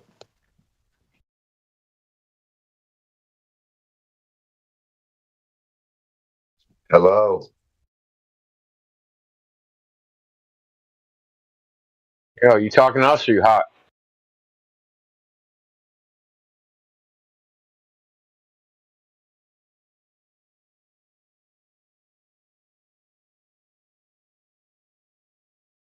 What was it, Vitals?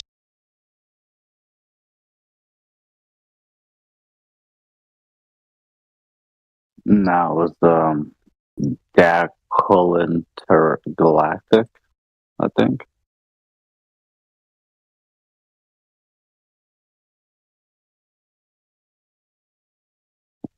But since I'm talking, I guess I might as well just bring up, like, you know how like when you argue with the anti-flat earther and you bring up gas pressure without containment, you can't have it without containment, right? They always say that, well, how do you have a gradient then? Like, you know, how do you have more gas pressure, you know, at a lower elevation than a higher elevation?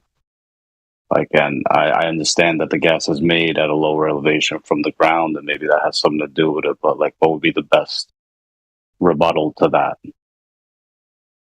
Your gravity. No, the best. Hold on, let me give you the answer. Gas pressure gradients can exist in closed systems, no problem. You can actually demonstrate this.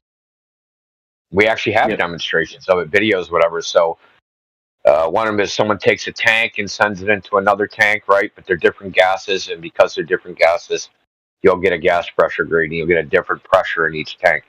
So we can have a closed system that has a gradient. It's not really a problem. The thing is, you can't have a gas pressure gradient in an open system. Not for long, at least. And we can manipulate it in the container. We can manipulate that gradient. See, they're confused because when they say, oh, if it's a closed system, how's there a gas pressure gradient? There would be no gradient in a static closed system. But we're not claiming the Earth is a static closed system. We're claiming it's a dynamic closed system. Right? Right, it's not a ball. There's processes happening, right? There's exchange of gases, energy, heat, all these things constantly in flux. So you're not gonna get a stable thermodynamic equilibrium throughout the entire system. It's not possible because everything's it's dynamic, not static. It's a red herring argument, really. The one thing you could bring up to them. They'll say, well, there's a gradient. So, it makes sense to say, hey, it goes down, so it's going to keep going down. I ask them, does it ever go to zero? And then back up. Right. So it has to, if it doesn't go to zero, there has to be a container. So if they're going to make the argument that it just goes down and down and down as you go into space, okay, when does it stop? When does it go to zero? And they'll say, well, it don't go to zero. Okay, then there has to be a bigger container then. And it should go both ways in all directions accordingly from a ball, not just up. This is the problem for the globe in every aspect. The way things work from the ground and increase going up. Yeah, the point is if they're going to make the claim that, like, it logically, hey, if it goes down, it makes sense for it to keep going down. Yeah, well, it also makes sense that it keeps going down all the way to zero. But on a ball, remember, it should go up, back again. So, like, for when it touches the ground. Into another ball.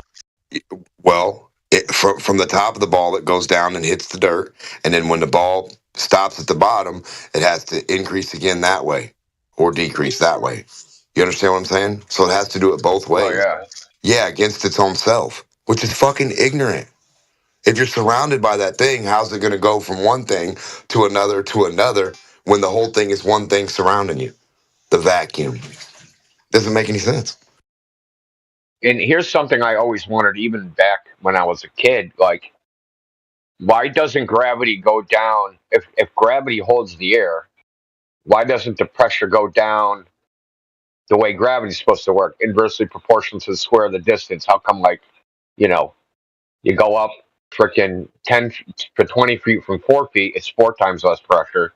and then 30 feet is 8 times less pressure, and and 16 and 32, 64, et cetera, right? How come the air pressure doesn't follow gravity? Because they say gravity holds the air down. Well, why doesn't it follow the rule that gravity falls off, inversely proportional to the square of the distance? They just like cherry picking shit, really, to make an unfalsifiable nonsense ball. Yeah, no, that actually made a lot of sense just now.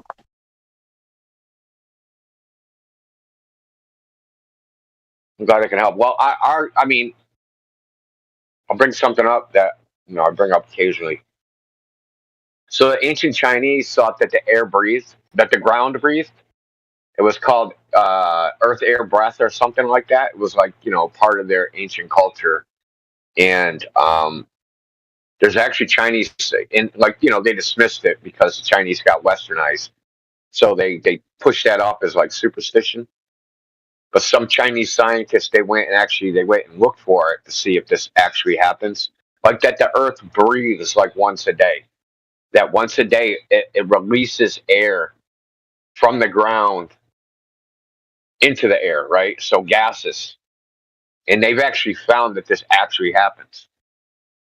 So once a day, there's like an exhalation of air. They went to the Gobi Desert to test this because the Gobi Desert is like the driest desert on Earth. So that's where they went. And they like basically made thermocouples and, humidity monitors and all that shit.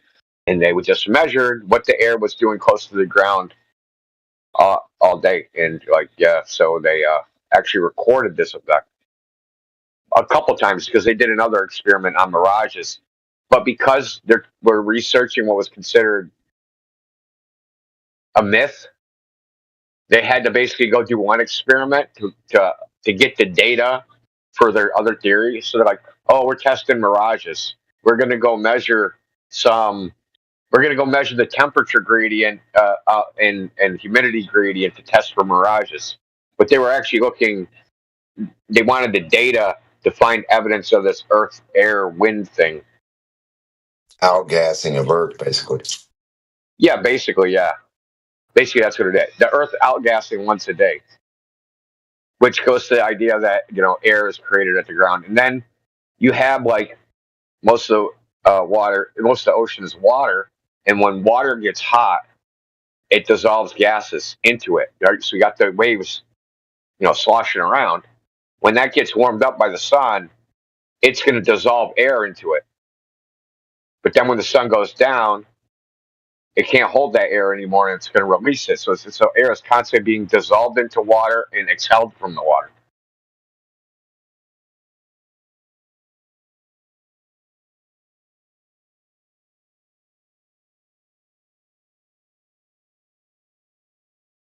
Which is another reason why global warming is fun, because as water gets heated up, it will dissolve more carbon dioxide into it, right? So it'll be scrubbing the air from carbon dioxide if everything got hotter. Right, it's always trying to reach thermodynamic equilibrium between the gases and the liquids and in the ground and everything else, but it's never going to as long as the sun exists. Right, and the way stuff works on flat Earth, and the explanation, how the physics are acting or reacting, are different. So much so that it's like ours works one way, gradient, right? It's supposed to be the same way, but it can't be because it's surrounded by something that's called a vacuum, and you're talking about a grain of sand compared to the sun. The sun's surrounded by a vacuum that's so big it shouldn't even exist as a sun. It shouldn't be a gas ball sitting there in a vacuum.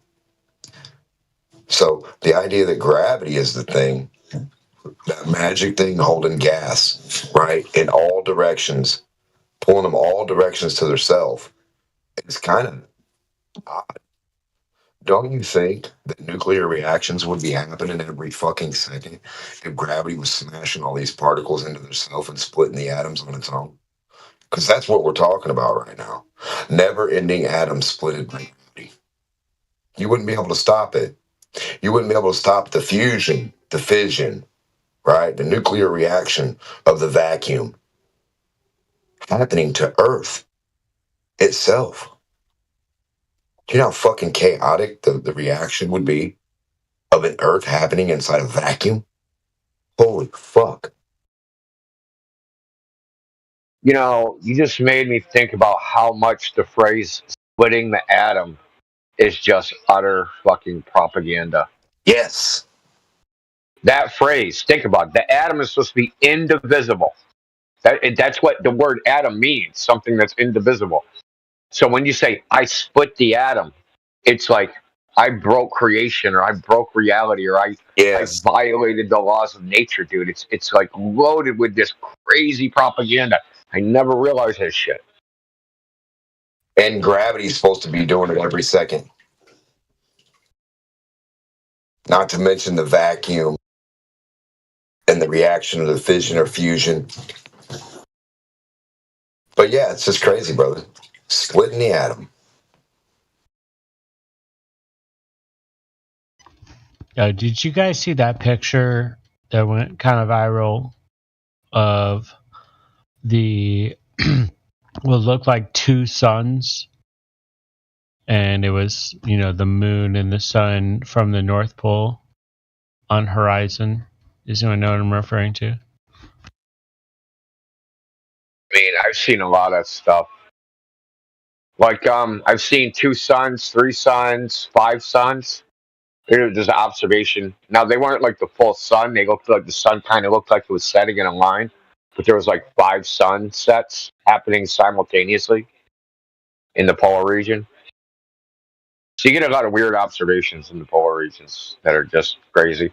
And if you look at like, there's a flat earther who's got a PhD in anthropology, and he went over like what the Romans used to call portents. So they would write down all the weird observations that would happen because they thought it would be some omen or something, right?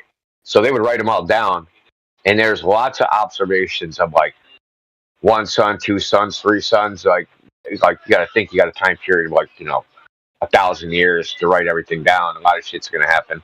So there's that.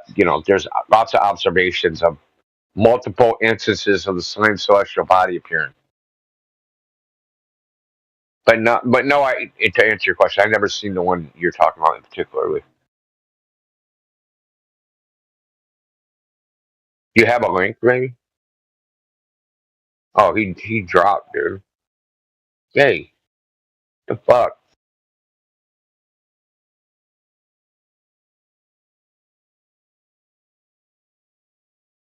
But Vitaly, I posted something about West. It's called the characteristic mechanisms of the formation of Earth air pulsations in extremely arid areas.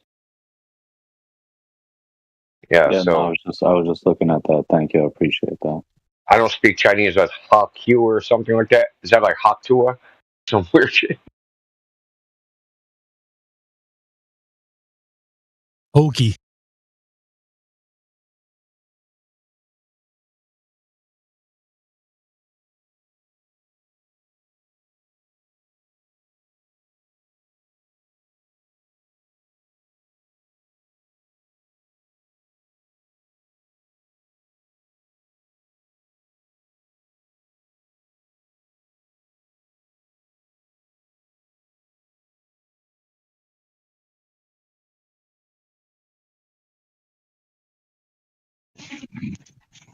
Who is with Russia here?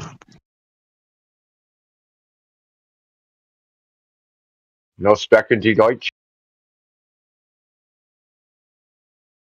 Someone speak Russian? No, we don't speak Russian. I mean, Vlad does, but he's not here right now. His name would be Deccan when he comes in here.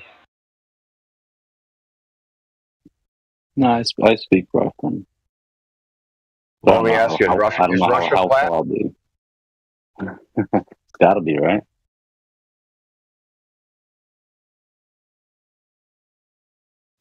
Oh yeah, I forgot. You probably speak broken Russian. I don't know how. I've heard that everybody in Ukraine speaks Russian, or most of the people. No, I'm actually pretty fluent Russian. I'm broken Ukrainian. Broken Ukrainian. Yeah, it's funny, right? Even though I'm from Ukraine, I actually speak better Russian. You know, I live in Boston, so it's kind of funny, man. It hasn't happened lately. So I go on the train, and like everybody here is foreigners, so they all speak broken English. But like, so you have a dude from Zimbabwe talking from someone from China, both speaking in bad broken English, and it's like, it's crazy to me, right? Because I speak English, and I'm like they can't talk to each other in their native language, so they have like this language that they know that's like in the middle that either one of them barely understand, and they're trying to communicate, and I just find it hilarious that they can do anything at all. Like, I only speak one language, so yeah, no, I can't I'm really in shit New on. York, so I see that all day long too. In fact, I mean, I know some Russian guys in Brighton Beach that they don't even know English. They've been here for like their whole lives, like 30 years,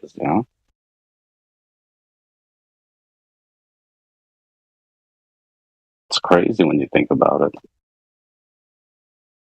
How can you not learn it by accident? You know what I mean? Yeah, like they probably know enough to get by, but they don't bother even learning because they don't need to. Everything, all the amenities, everything is catered to them.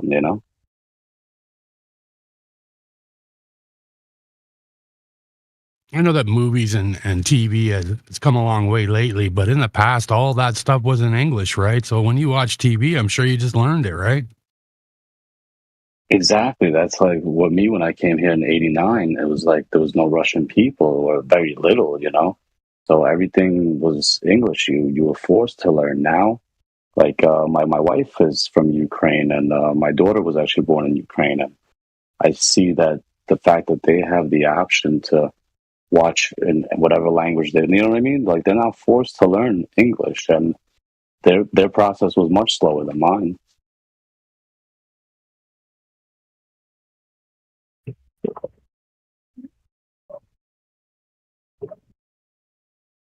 I do know a Chinese guy. I don't know how he snuck into this country. This is like 20 years ago, though. He learned English by watching TV. It took him about 2 years, he said. Said he got here, didn't know any English, but just like watched TV all.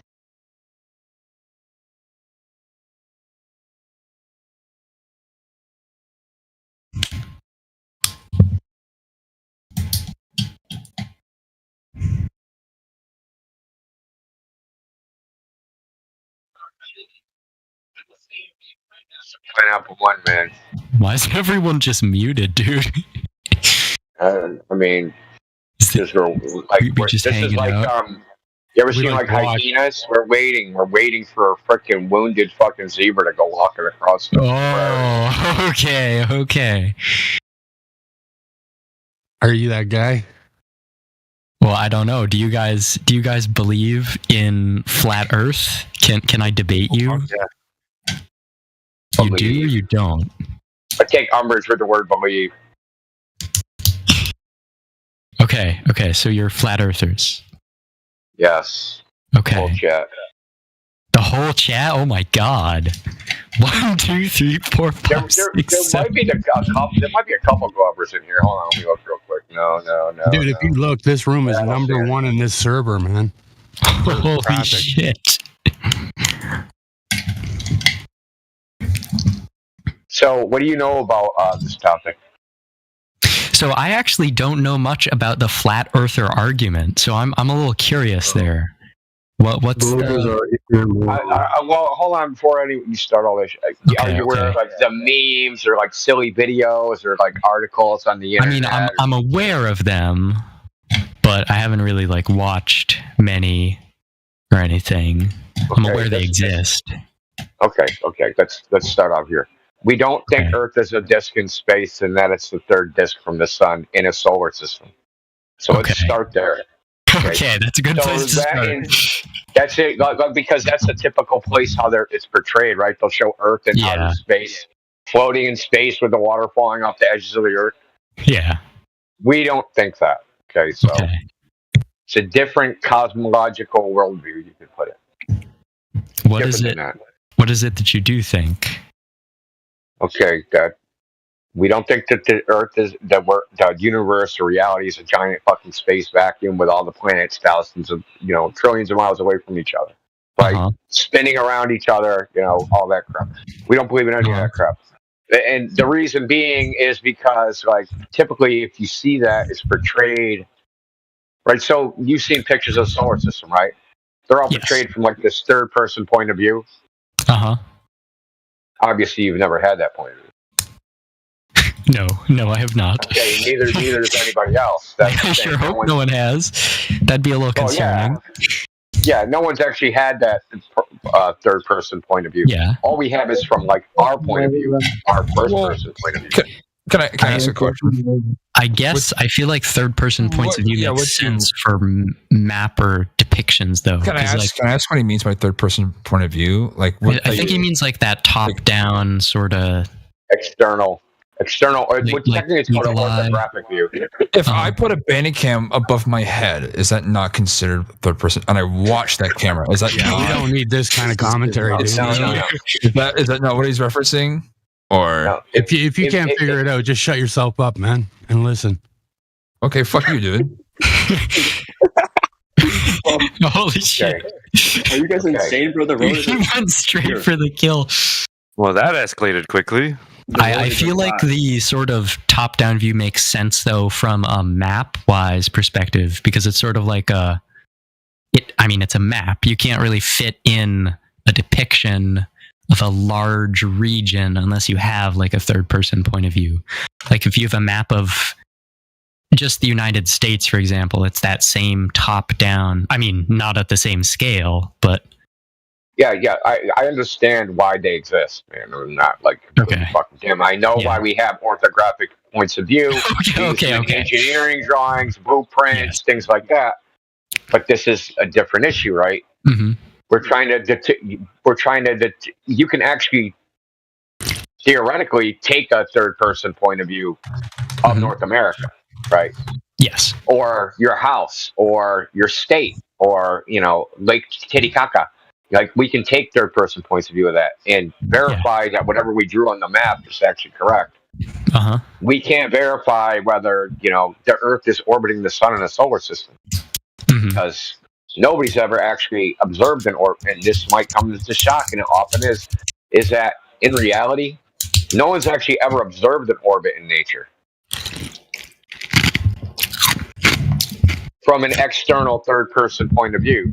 People have constructed a model in which, from where they're looking, right, from their first-person point of view, they say, hey, from this third-person point of view, we can construct a model in which, from our viewpoint, it'll look like this. Yes. Right? So it's all constructed from a first-person point of view. So astronomy assumes that you're a point at the origin of coordinates looking outward into a sphere of infinite radius. So this idea, so there's more ideas that go along with it, that the Earth has no unique, is not unique, right? Has no preferred place in the universe. It's just like everything else. This is called the Copernican principle. So this is philosophical. It has nothing to do with science or anything like that, right? So you have these philosophical presuppositions from which the entire idea of a globe is created from, right? So that's what most people don't realize, that they have these things built in, like these assumptions, like, hey, I've had hundreds of times said to me, well, if the Earth is round, why are the other planets round? I go, hey, the Earth isn't a planet. And they'll go, well, then what is it? Right? Because in their mind, it has to be like everything else. Are you being familiar right now, or are you fucking joking? It can't be. But why does the Earth have to be? Okay, hold on. Let me finish my sentence. It can't be unique in the Copernican principle. So their presupposition of how the reality works is that Earth is not unique. So that's because it's the logical fallacy. If you go, hey, planets are round, why isn't the Earth round? They don't even realize that that's a logical fallacy because they have a presupposition that everything is the same. I just want one input. So if everything else is round, it's a logical fallacy to assume that the thing we are on is round? No. No, the evidence, right? You look out, you see a whole bunch of shit that's round. Let me use an analogy. You looked out the peephole of your door, right? Your front door, and you saw a bunch of cars. Would it be okay for you to say, I'm a car? Okay, what if I said that about humans, Okay, though? address If I what saw I said. everyone... Address what I said. Address what I said. Well, no, because I'm smart enough to know that I'm No, not address a car. what I said, dude. What he said. What did he just say? Say it again. He said if you look out your window and you see a car, is it No, I said a logical? peephole.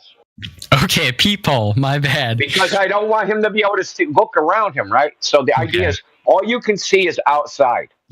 And then you see a whole bunch of things outside that are all the same. Would you think you're one of those things? Well, in this case, I don't think this matters because I know how a car works, and then you're looking at things. Okay, but how do you know you're not a car? Because I have metacognition. I understand how to think. Okay, so how do we know we're not a planet? Are you being for real? Are you joking? Are you being for real? How do I? Okay. What about like if I stand? I mean, I sure hope I don't have a huge gravitational. Wait a minute, hold on. You kind of not like answering the question. You saying because you know how a car works. You don't know that. Dude, he's giving philosophical questions that we impossibly can't answer it philosophically. You don't know how. The point of the matter is that you don't know how a car works. So you not knowing how a car works, and all you see is cars outside of your peephole. Will you assume that you a car? But you're saying stuff that we can obviously tell. You need to say something that, like, for example, it's a hypothetical. It's a hypothetical. Hold on a second.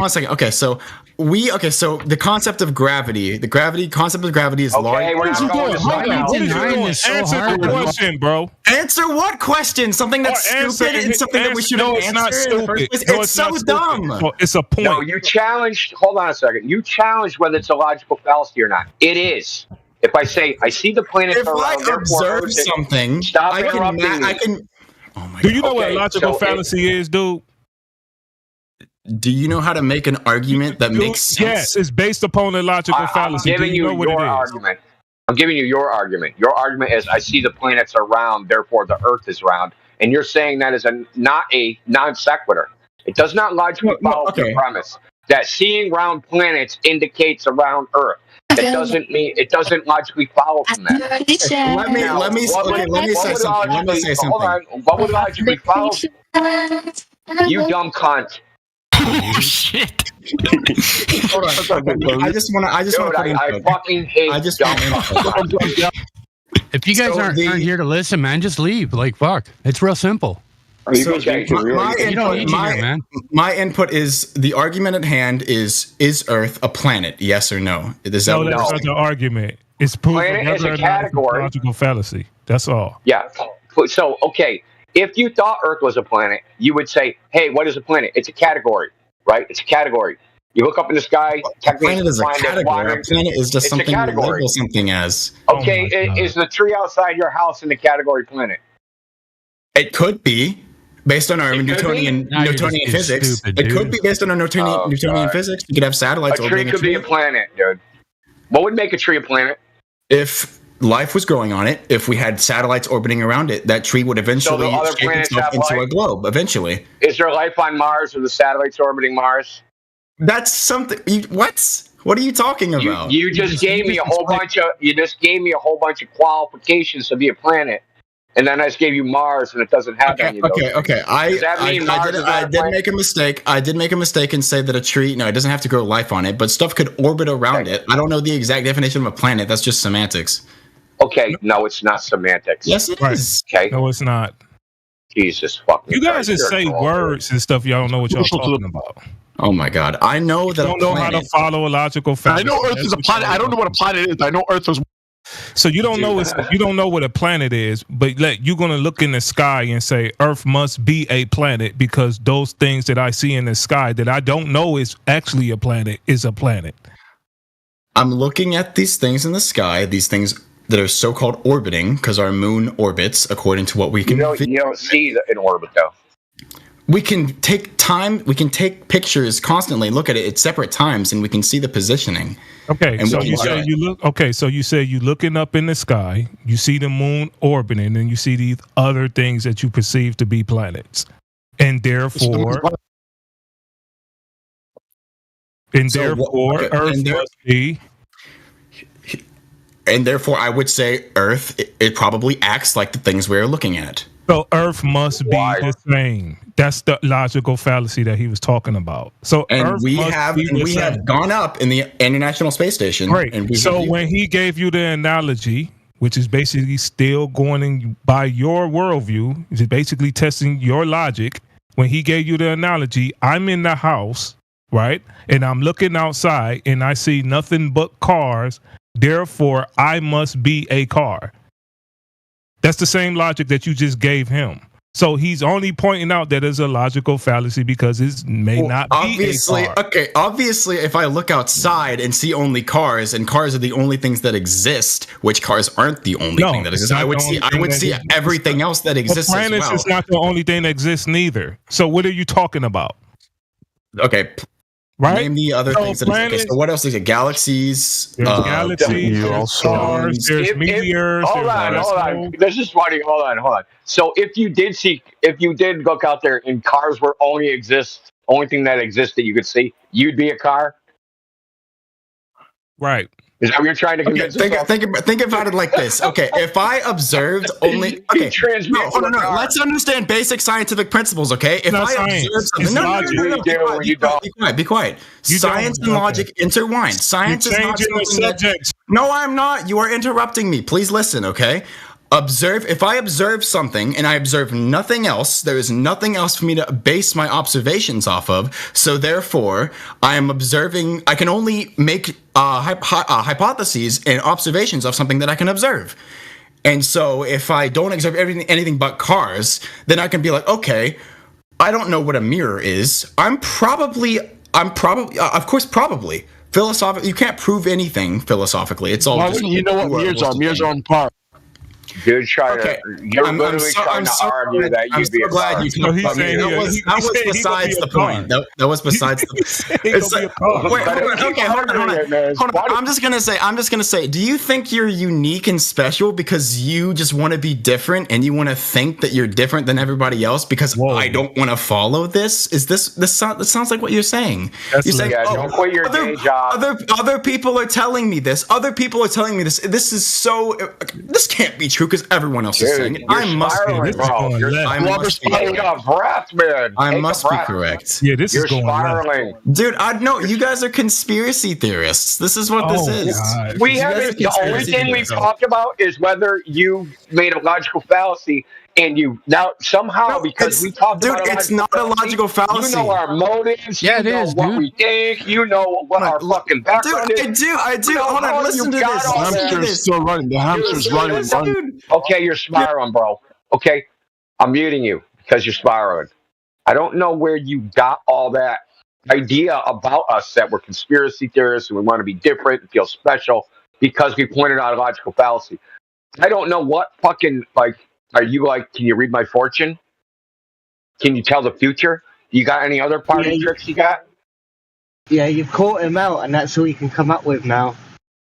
Like he wants asked to us, win. and now he wants to tell us, right? Like fuck me. Yeah, Listen, exactly. You've caught him Indio, out. can you reset with the guy and try to bring him to a logical conclusion about this? Because So I was wondering, do you guys have a set belief on what you think? the middle of my sentence interrupted the beginning of yours or something. Well, I started talking and then you started talking. I didn't mean to Oh my interrupt you gosh. if I did. You can. Okay, let's just move on from that. Okay, let's start over. The other dude got everyone riled up.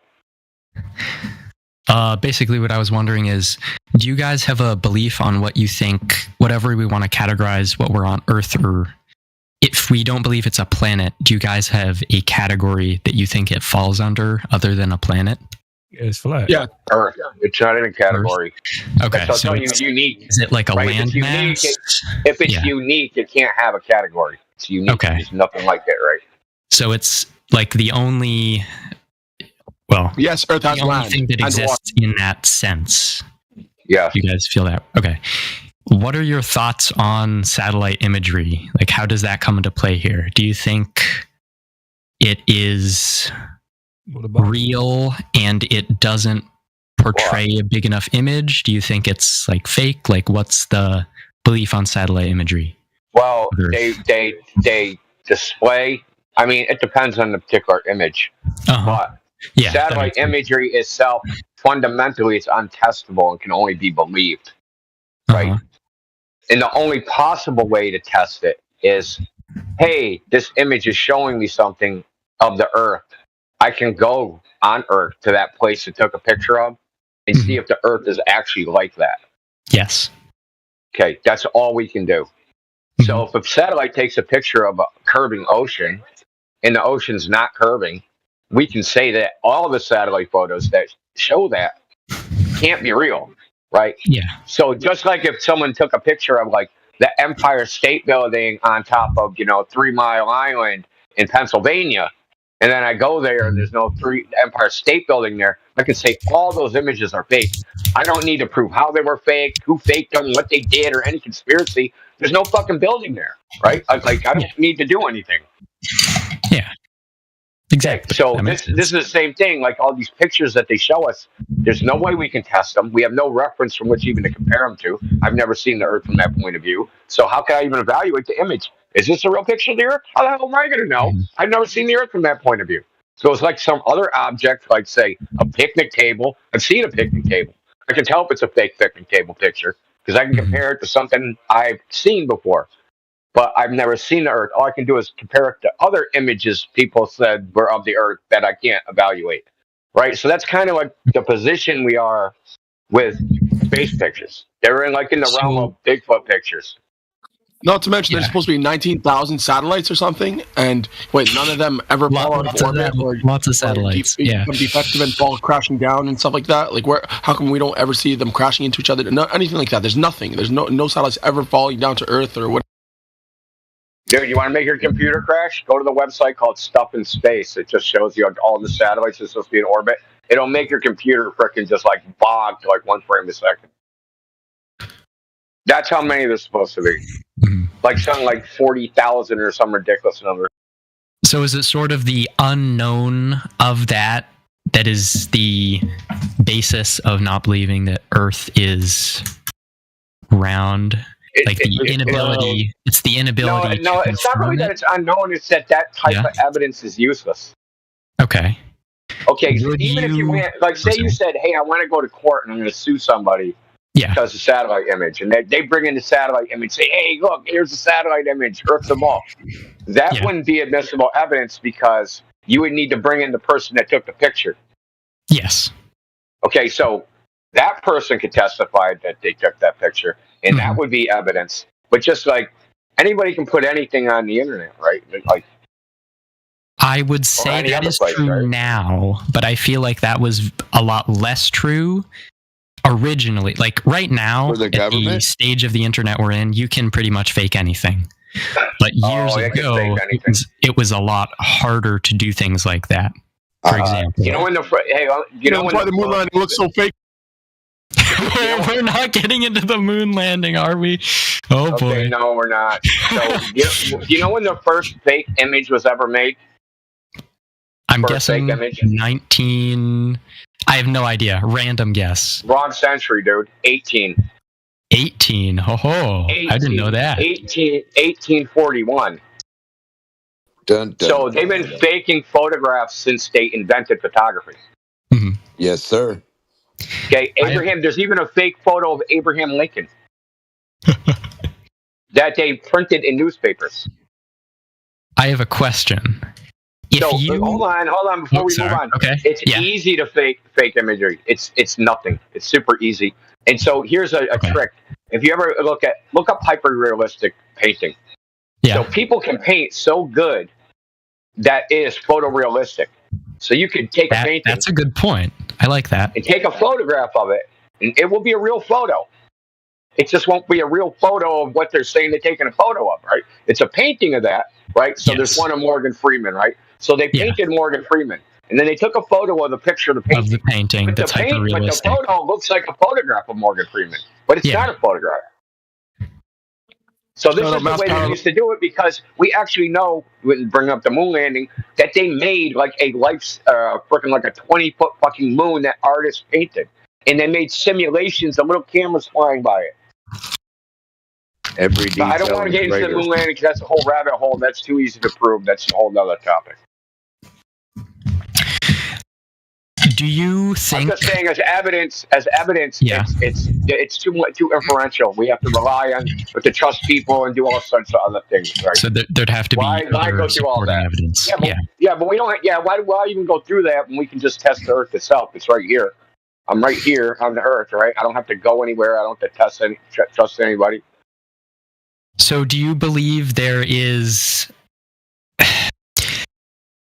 There's been tests that prove there is a curvature on the Earth. Do you believe it's a curved land? Let me find it. Hold on. Yeah. I do not have it off the top of my head. Give me a moment. So it's okay, dude. We've done this lots of times, man.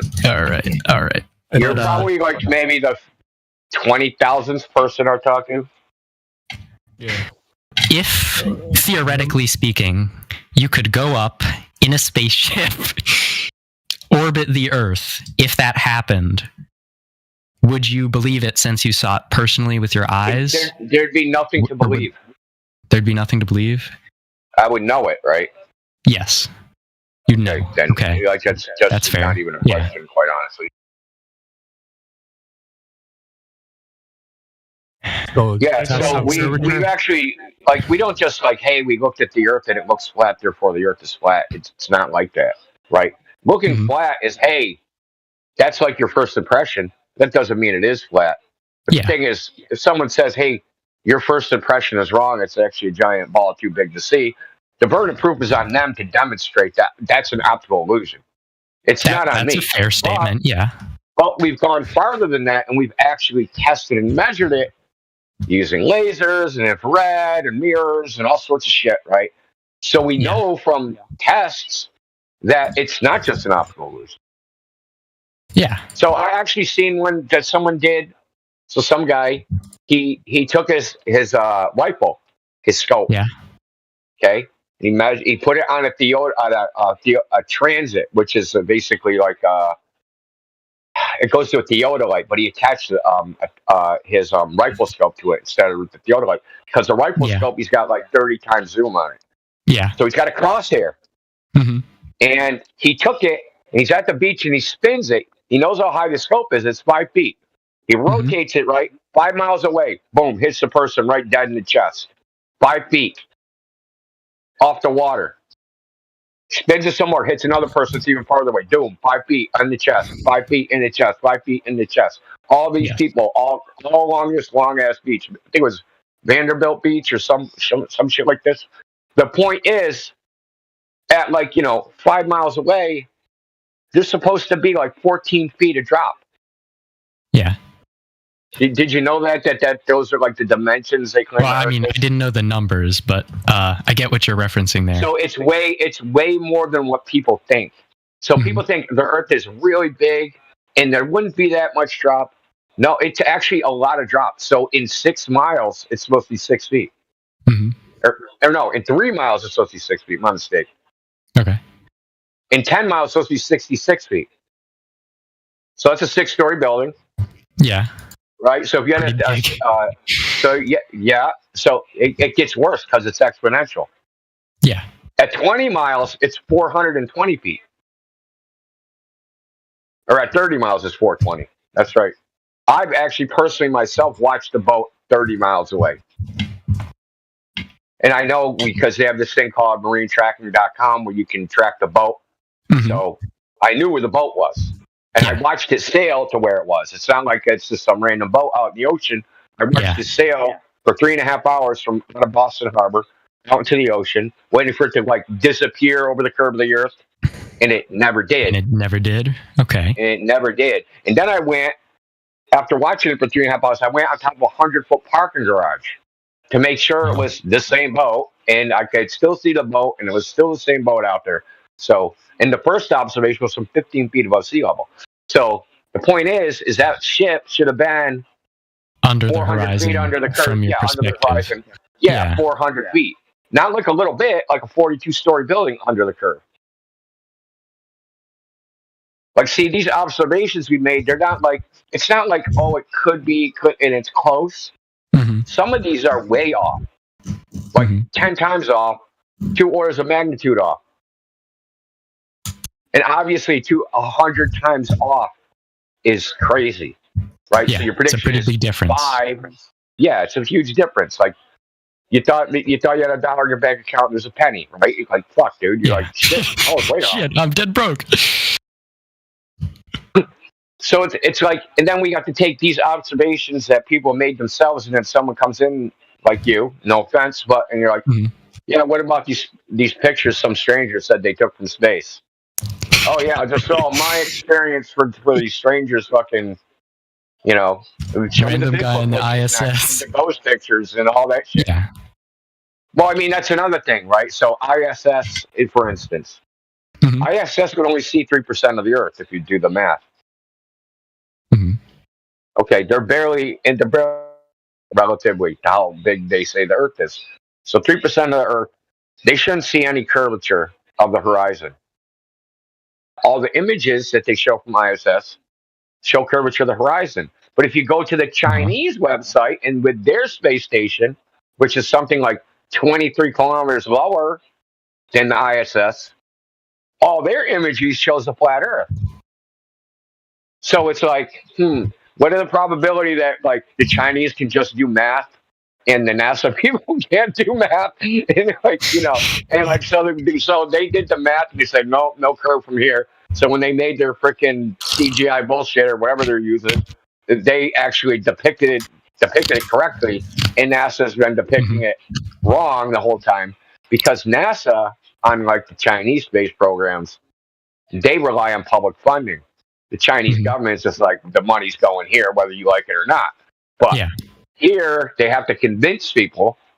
And what's better to convince people is show a ball Earth. Just show, like, every image, you got to show a ball Earth. But then when you, like, the interviews with the astronauts, they're like, yeah, Chris Hadfield said, the Earth looks flat and beautiful. Yeah, that's what he said. He went on Good Morning America, and they were interviewing. He says, the Earth looks flat and beautiful. Oh. Okay, you guys dealt with videos saying you can draw a circle in like Blender and just zoom into 3% of it and compare that with the ISS. Well, I mean, when I say 3% of the Earth, like the entire circle, the horizon, that would be 3% of the surface area of the Earth. This whole circle, not the 3%.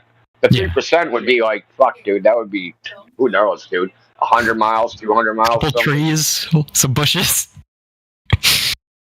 Some trails. Questions? Yeah, so like, hopefully that gave you a rundown of kind of like, you know, that sort of helped me understand how you see it. Like we're trying to stick with what do we know, not with like not what might be true. Yeah, maybe the Earth's a globe, maybe, but I don't know the Earth's a globe, and we've asked lots of people, how do you know the Earth's a globe? And at first they think they know, but when they actually start thinking about it, they don't actually know it, right? They believe it, which is fine, but they don't actually know it, right? And they'll say, that's a fair statement. And they'll say something like, well, the astronauts, they've seen it from space. Well, that would be them knowing it, not you knowing it, right? That would be their knowledge, not your knowledge, right? So how do you know? Like, that's the big question. And like, we're trying to figure out, what do we actually know, like, as human beings? Because we think at least me personally, I think we've got like very far away from trying to figure out what can we say that's through 100% for sure. And we've gotten lost in maybes. And now we have so many maybes that nobody's like, and people are trying to turn the maybes into we know, right? So it's not maybe, it's we know, right? It's not like, because if you took all the maybes, if you said, oh shit, everything's a maybe, that means you don't know anything. Yeah. Right? 5 maybes don't make a I know. No matter how many you can sum all the maybes you want. Like, you're never going to get to I know with maybes. But we have lots of maybes, and what that people think are science, and shit like that, dude. It's like science.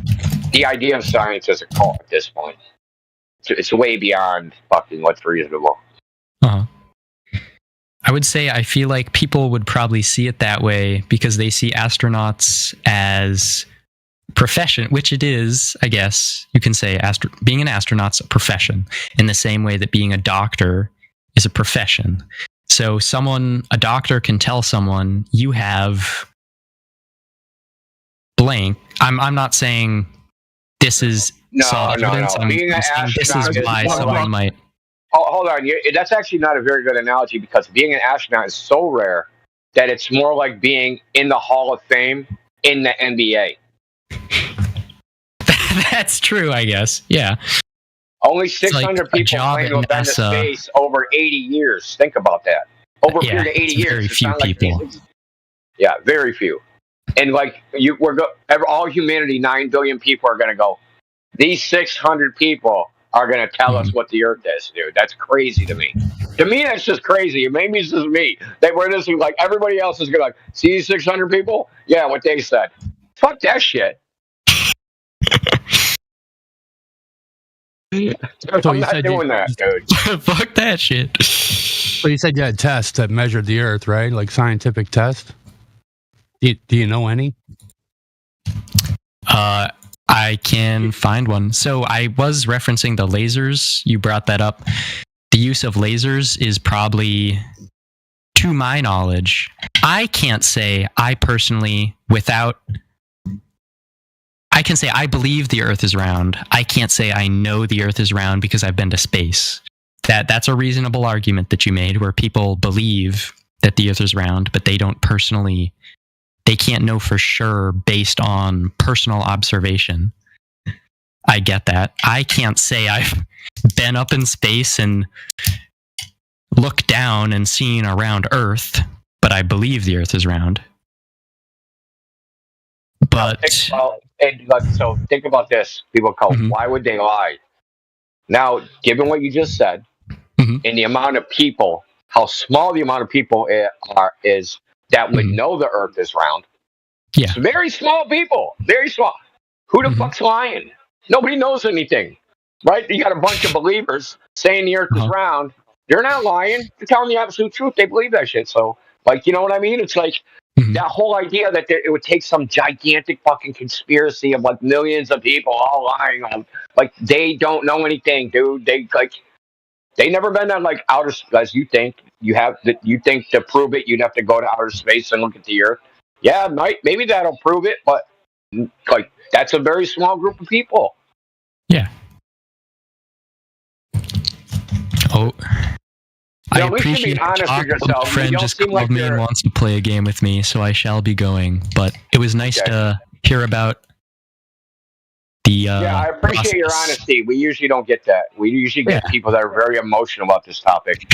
Emotional. Obviously, you heard the other dude, right? He was spazzing out, right? So he was not happy. He was not happy. Yeah, it really, because there's a lot of eggs in that basket. Let's put it that way. And like, hearing the opposite, it rubs them the wrong way, to say the least.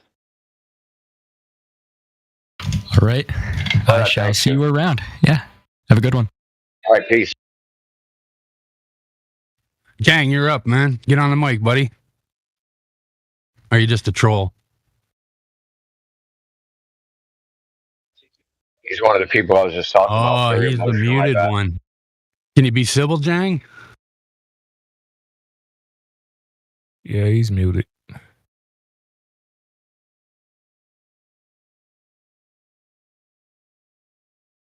you want me to unmute him? What's his name? Yeah, unmute him. Let's give him Jang. Oh, yeah, he was butting in. All right, here we go. Hello. I'd like to hear your opinion. Like, why do you guys believe that the Earth is not round? I'm just really curious. Sorry for laughing earlier. I just didn't hear this perspective. Didn't you just hear anything that was said over the last 30 minutes? No, I didn't really tune in. I was busy doing something else. I just heard like some things about the Chinese space. He was in the chat, bro. He was in the chat. How you ain't hear nothing? I was talking to my friend as well. I was multitasking in this VC and then talking to my friend. in DMs. So My friends, besides you know, pictures from space, bro, what's your best evidence that it's round? do you know the phenomenon called gravity and inertia? What Yeah, about I've heard of it. If the Earth wasn't round, right? If it wasn't a sphere, where the hell do you think the water would go? Like how the hell would the water on the Earth, like the oceans, like stay there? Like where would it go? You got a picture of a disc in space still, dude. How does water stay in your cup? It stays into the top because it's held in, but in space, like water is like it floats everywhere because gravity. There's like no gravity, and that's why when you drop something on Earth, it falls to the ground because of gravity, because everything is centered around the core and the center of the Earth where the magnetic fields are.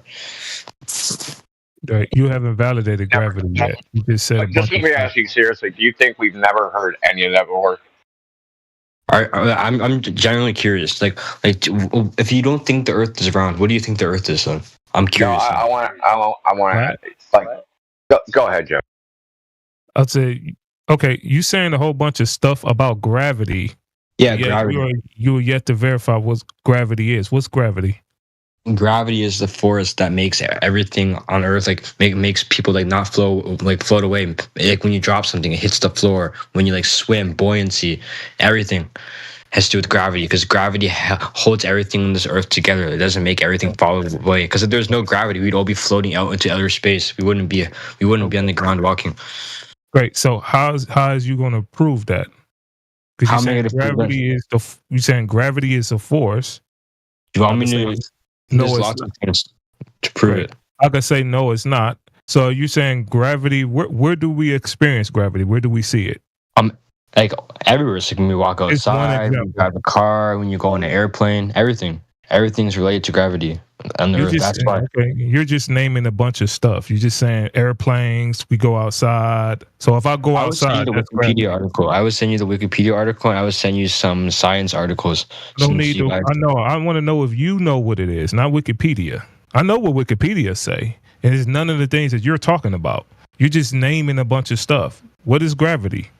Gravity is the motion that keeps everything like the way it is, like in orbits and everything. Like you know how like the Earth orbits everything, and how we as human beings and we as like organisms, we don't float away from the planet, and how the planet doesn't collapse in itself because of gravity. Okay.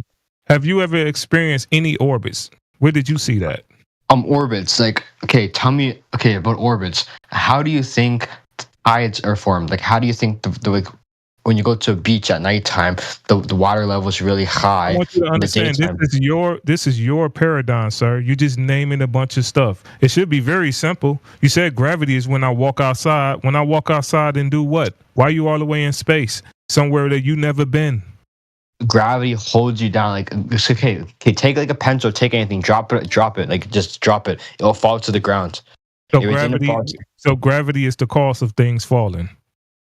It's the things that like no gravity's not like gravity basically makes you like stand up, makes you like be able to like walk without like It makes me stand up. Gravity makes me stand up. Yes, Oh, gravity makes you is stand the up. If cause there of wasn't any things. gravity, you'd be floating away like you're in the ocean, or you're like in a swimming pool or something. No, that's buoyancy. But gravity is making me stand up, and Yes. it's making me fall down at the same time.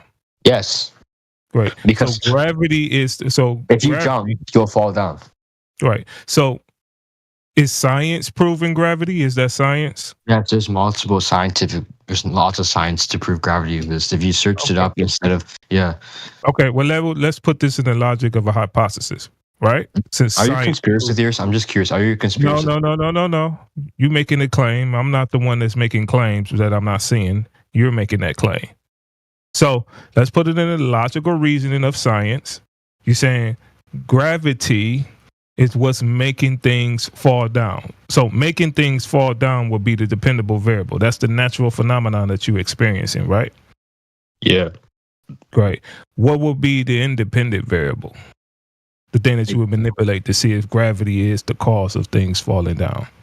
The independent variable is like what do you mean by that? Could you please like explain? You said he's not ready for this, man. He's not ready for this.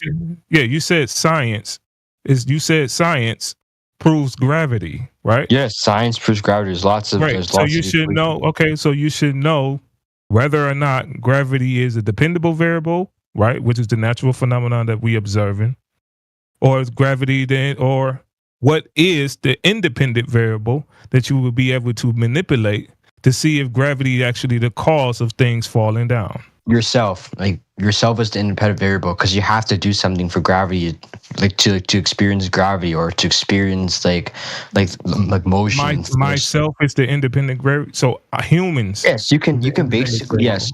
I'm trying to say is for gravity, right? You can change how like gravity interacts. Like, so if, for example, if you jump, you'll fall, you'll reach the ground. If you swim, listen, dude. If you're saying that humans is the independent variable, and that's how you're going to make your predictions, right? You're saying humans is the cause of gravity, which means you're saying that human beings, is making everything fall down in orbits. I don't think humans is doing that, sir. What do you mean? I did not say that. Jang, do you agree that things falling is the observation that we're having, right? We observe, Yes. All right. So the question is, what is causing this observation, this effect? What's causing it? What's the cause of gravity? Right, because right now you're saying humans are. The cause of gravity is like force, like not just humans, like anything, even like a rock, even like a ball or anything. If you drop everything. He don't need no help. He need to know that he don't know what he's talking about. Remember, the force is gravity in itself. That's a natural phenomenon that you're observing. We're trying to see what is the cause of that force. What would be the independent variable that you would be manipulating to point out whether or not gravity is a force to begin with that you haven't identified yet. If gravity is a force to begin with, and you know what is the natural cause for it to be there. Organically, not humans, because that would be synthetic. Gravity, for gravity, what about like the curvature of like space and time? Like what do you mean? So you don't know. So you don't have any scientific validity of this, right? So are you denying that gravity exists? No. There is nothing to deny. You don't have any scientific proof of this natural phenomenon that you're claiming exists. You don't even have any observation that you could basically tell me about, right? The natural phenomenon is the cause, bro. Joe, you're getting confused too, man. No, I'm not. Natural phenomenon. A natural phenomenon would be something that naturally always occurs. Just let it happen, man. Natural phenomenon would be something that always occur, which he's saying is a force, which is gravity. Should be gravity in itself. Okay, explain how the planets orbit. Wait a minute. An independent variable is something that causes the force. It should be something that should be able to manipulate. So what is the cause of gravity? I guess you're going to say humans again. What the other guy cause of gravity is the okay. For example, you know how everything like planets, right? Like planets, the sun, like the orbit, like how the Earth orbits like the sun, right, in the solar system. You know how planets have a large center of mass, right? And you know how like space is like a plane, right? And how different planets affect the space, like the space plane in the solar system, which means that since the planets are so heavy, they'll basically move around in an orbit, and which proves gravity, because everything has weight, right? Everything has weight. Everything's affected by everything else. Everything is not like independent. Like you can't just like say, oh, gravity will work by itself. No, gravity is influenced by other things around it, like in the surroundings. Like you can't just say, oh, gravity is not real because you can't see with your own eyes. Well, how the hell are we still? Like, how the hell are we here? How? I'm just letting him talk. Yeah, he's just waffling on. He's yet to give me any type of scientific experiment. So, am I confused? Percent sign, or is he confused? Because I asked him to show me what gravity is on Earth, and he's still talking about orbits and stuff. No. I mean, like, if we're Steelman him, we could say that he's basically trying to appeal to mass attracting mass. But you're on point bro for doesn't know what gravity means. Wait 1 second, bro. You're on point for most things, except you. At one point, you said where there's no natural phenomenon, and no, that's he's just saying that he's saying that the independent variable was He dropped, dude. Or no, he's still here. He's still here. Okay. So I want him to understand. You have a piece of wood. Jang, you got a piece of wood. I want him to understand that he really wood that falls in air. Great. great. But the it's only thing I want him to force of attraction between different things in the surroundings. That's what gravity is. Okay, you got a piece of wood that falls in air, okay, but it floats in water. What happened to the gravity then when it floats? When it floats in the water, I don't know. Maybe the H2O molecules are preventing gravity from acting upon it. Kind of how it works, buddy. Did you really just ask why something falls in air and why something floats in water? Are you being fucking serious? You said gravity was prevented. You guys are twisting that was the dumbest shit I have ever fucking heard in my life. You said gravity was prevented, because you guys resistance. Okay, check this out. The fact that this needs to be explained to you is fucking ridiculous. It doesn't need to be explained. Not around. It was a rhetorical question, dumb fuck. No, he's dead serious. That's how you fucking flat earthers are. You guys are retards. Yeah, that's a great argument. Literally. Like, listen, it's a rhetorical question. You couldn't figure out the difference between your head and your asshole. Hold on. God, here we go. Hold on. If he just tells them what an independent variable is, and then we can go from there. Typical globe earther. Indio's a fucking straight up piece of shit. Sits on Discord and argues about the shape of the earth all fucking day. Yeah, we can't be able to get my it out. physical appearance is literally apex. Like your mom, I would take your mom. Ask stupid questions when stupid. Hey, Andy, why do you guys think you won yours? Bye. Yeah, why do you guys think the Earth's flat? Tell me. Just tell me. Why do you guys don't think the Earth is round? I'm so curious. Because it measures that way. Because what do you say? Because it looks that way. It measures as a flat surface. We use it, measure flat. Practically use it as flat. Okay, so your full proof has been scientifically disproven by multiple sources. If you like videos of rockets going to space with GoPro camera, then be my guest.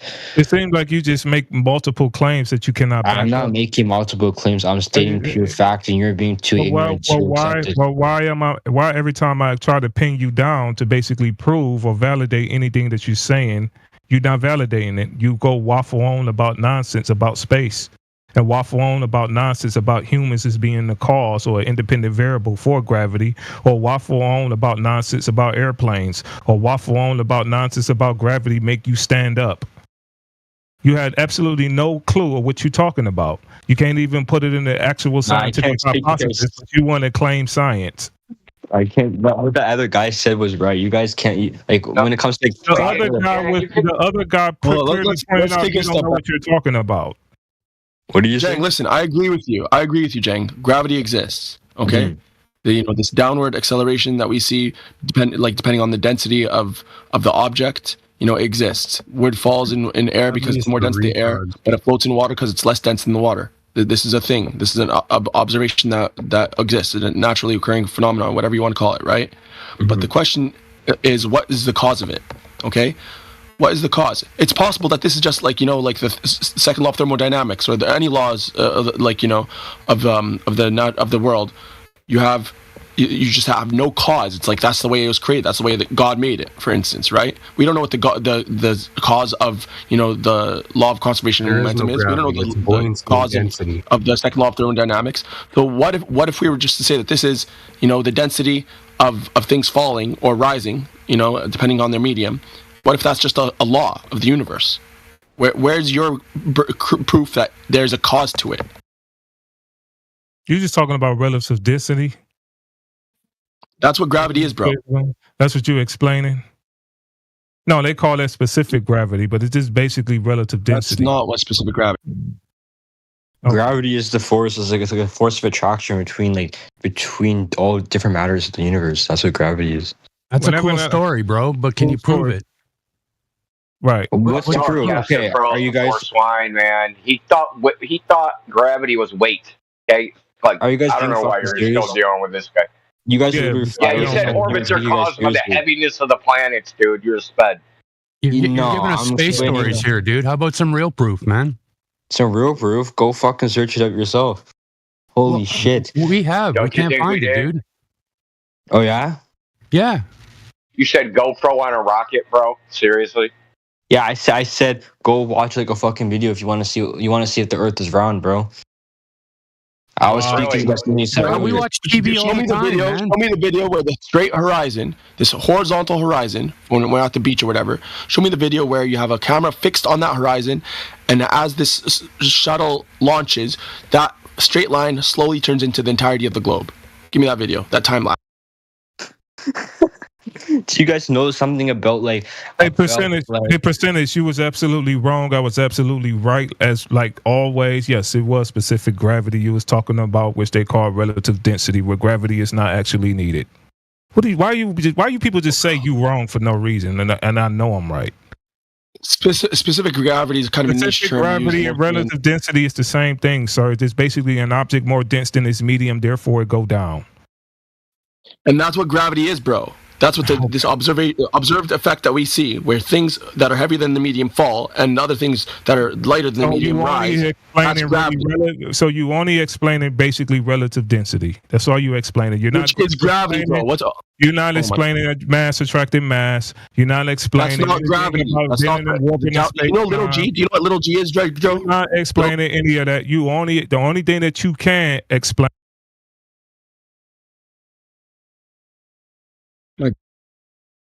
Look, specific gravity is when they take an object and they weigh it in water, and then they weigh it in air, and they have a ratio, and that's the specific gravity of the object.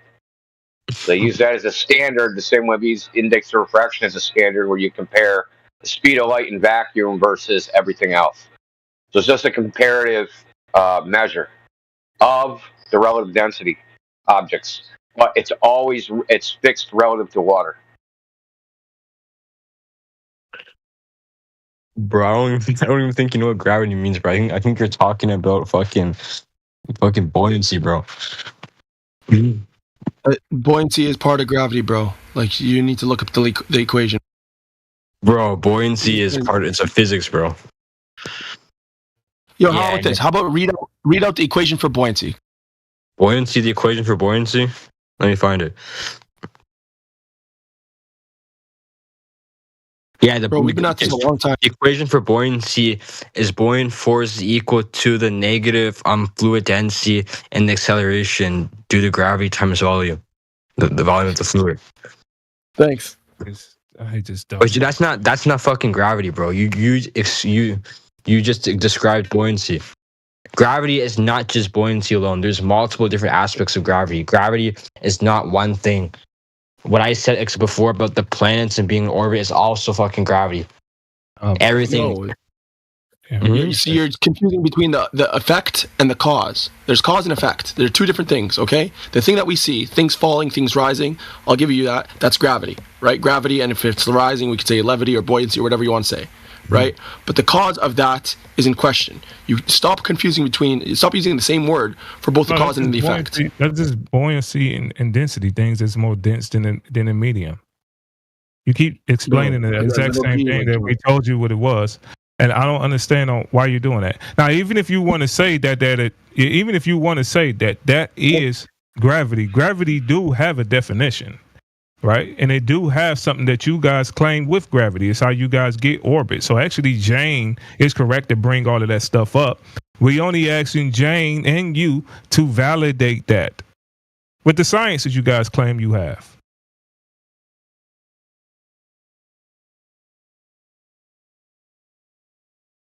I'm going to tell you, Reg Joe, since, antiquity until now, the term that they use for things falling is gravity, okay?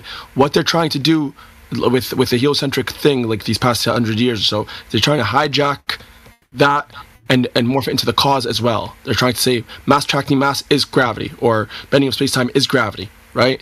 They do this, like, equivocation fallacy and try to, hijack the term. We shouldn't let them. We should say, no, gravity is the effect that we observe of things falling, and buoyancy or levity, whatever you want to call it, is things rising. But the cause of that is not gravity. That's the only thing you explaining. Relative density is gravity, bro. It's gravity and levity together. Or you could just. So if you want to call it the law of gravity or the law of relative density, it doesn't really matter. The point is, that's the effect that we observe, and the cause of which, a cause of that is Well, it's basically, I mean, I don't understand on why wouldn't you just call it for what it was already being called. It's basically explaining it. Things that's more dense than this common medium will go down. Things that is less dense usually go up. Because you will be dealing with the same problem that most people deal with whenever somebody hold somebody to tags about gravity, because they will bring up actually gas. Gas always seems to rise up. Unless you're going to say that gravity has some type of downward bias, which that's what most people claim. Just like what your friend down there was just trying to claim. But the point of the matter is, if you're going to make all of these claims, and I hear what you're saying, it sounds like what you're saying, whenever people make all of these claims about gravity being the cause of orbits and things that's going on in the sky and all of that, they just say gravity, they just put gravity to it. I understand. It sounds like what you're saying, it sounds like you're explaining my point when you're saying that when you're making claims that you cannot validate with any actual evidence that's direct, right?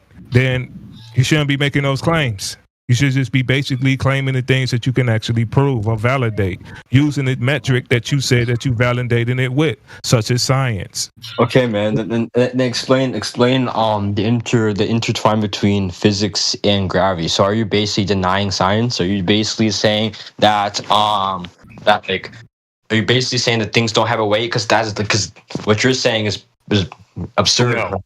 I'm saying you making scientific claims that you're not validating with the scientific method. I literally offered you proof. I literally said go on the internet and search up anything, something basic about gravity. Like search up. Telling me to go on the internet. That's what you're telling me to do. Me going on the internet to validate your claim that you presented to me. I'm not trying to do anything. I'm just trying to tell you basic fact, and you're too brainwashed, or you're too. Saying go on the internet isn't telling you basic facts. That's just you. It's not basic fact. I'm trying to offer you a fucking I'm trying to offer you like a point of view. I'm trying to fucking tell you. How about this? Your heads are so stuck up your ass. You guys couldn't even tell. Bro, slow down, man. Slow down, dude. I'm not trying to call you no names, man. I'm just saying that. How about this? How about you go on the internet and come back and you bring the science? It's not our job to go find. Yeah, it's not our job to go find your evidence, dude. It's your job. Yeah, go find your evidence and come back. You said to him that you got science for it, so he took you through the method for you to prove your claim. So why should I take you guys seriously when you guys don't even think the Earth is round? You don't have to take it seriously. You're the one who said it. You said that you have scientific evidence for what you are claiming. He's taken you through the scientific method, and you failed to provide. Right. Okay. So how's that his fault? Okay. So I'm going to send you guys some proof. Okay, since you guys are too stuck up with your own ideas and you guys are so lost in delusions. Get on with it, brother. Okay. I only waited for 5 years for this proof, so go ahead. Okay, give me a second. Hug her off.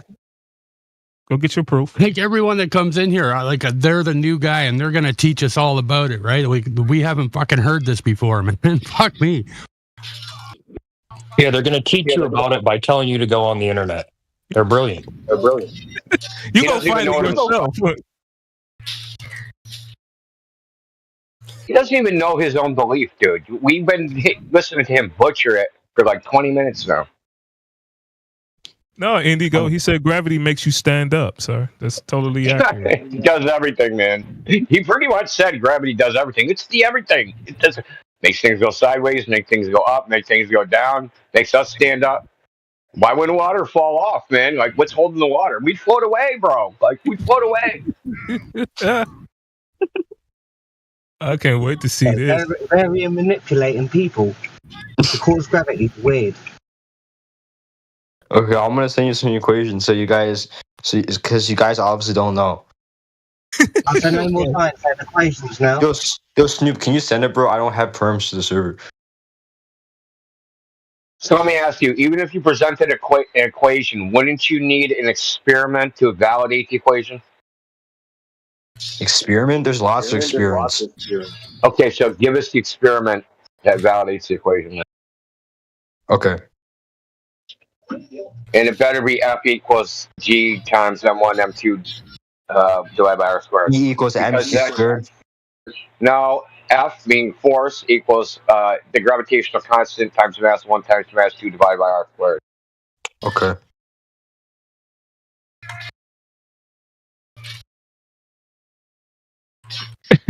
Indigo, did you just help him out and give him the actual thing to go to?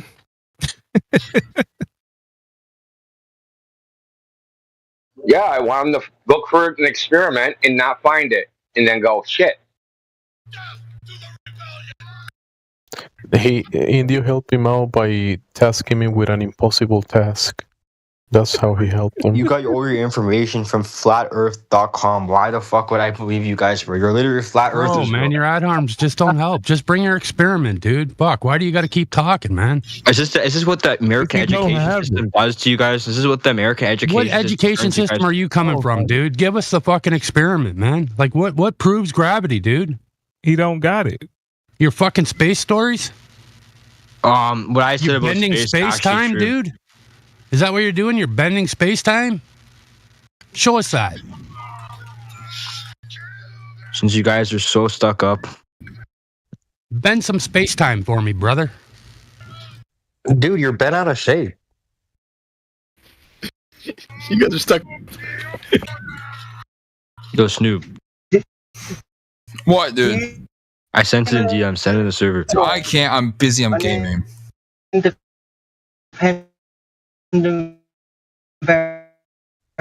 Chess Clown, you're roboting a little bit. Chess Clown, can you hear me? You're roboting. Yeah, still roboting. Yeah, get 3 bars, brother, and come back. I need that.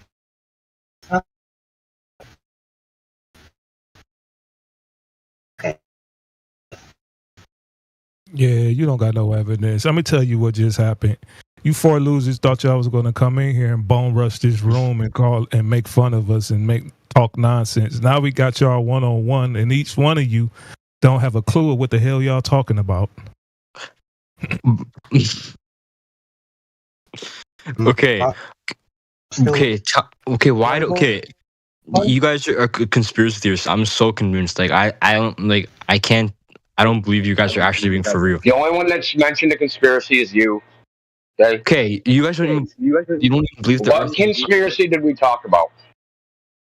You guys don't even think the Earth is round. You guys think the Earth is how is that a conspiracy? Because it's been scientifically proven. If you fucking you keep saying that. You just keep saying that. We're waiting for your evidence. Post it in the chat, please. It should be real simple for you to fucking disprove us, dude. Yo, Snoop, post it in the chat.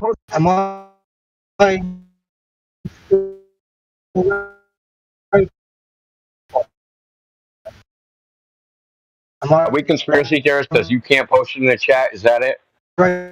No, I'm sending it. I'm just putting it to ChatGPT. Dude's still talking in the background. Brother, you're all broke up. Nobody can hear a word you're saying, man. Okay, I'm sending in the chat since you guys don't know. Yo, ChatGPT isn't going to save you, dude. You ain't the first one to try this. He went to ChatGPT. Yeah. And bragged about it. Here. See? Yeah, there's no experiment in that, dude. And meanwhile, the Earth is measured flat, navigated flat, aviated flat, and practically used as flat. So there's no globe involved anyway. Right, I can't take you guys for real. I'm good to go. Yeah, why would you want to substantiate claims with evidence, dude? You guys are literally adults, bro. You guys literally stand your ass all day on fucking Discord and try to fucking people. Yeah. No evidence, right? That was a nice cope, gang. That wasn't a cope. You're gonna run away and you want to get banned out of this channel because you got nothing, man. What do you mean? You had so far up your nothing. Do you understand those 3 words? You have nothing. Let's go through his points one by one. Gravity. He doesn't have any. Well, we've got his ChatGPT in the side here that he thinks somehow proves something. So let's have an experiment. Let's have a look at point 1, Jang. Gravity pulls towards the center. Gravity is a force that pulls matter towards the center of mass. Okay, let's start there. So gravity's a force, is that right? Yeah. I mean, didn't Einstein say? Well, I'm afraid that you're over 100 years out of date, yeah, because gravity being force was superseded by Einstein and general relativity over 100 years ago. 108 years ago. Yeah, 108. Might even be 109 now. We're in 2025. Oh, wow. Little outdated, Jane. Better update your chat GPT, dude. Yeah. Any response, Jang? What do you mean outdated? Are you guys actually being for real? Yeah, for real. Bill, we actually think for real. According to Einstein, he actually think for real that pseudo force has been superseded by his general relativity. How dare you question Saint Einstein? It's a force. He's called it a pseudo force now. That's what they call it. I think so. In other words, a fake force. In other words, not a force. You dare question Saint Einstein? You're going to burn. So, from Physics Libre texts, Newton's two crowning achievements, the law of motion and the law of gravitation, that had reigned supreme since published in the Principia in 1687, were toppled from the throne by Einstein. To be fair, Einstein's a bitch and Newton's way better. Oh, boy. Yeah. Was that Jang? I don't know, man. Einstein wore women's shoes and Newton played with dolls. I'd say it's a tie. Yeah, they both bitches. Yeah, and Einstein perished unable to rectify unified field theory, so there's that too. So you have an incomplete general relativity. You've set physics back by your faith-based belief that's devoid of objective empiricism.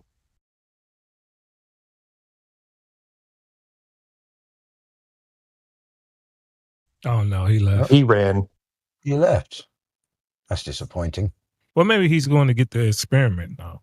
Going to get the big guns.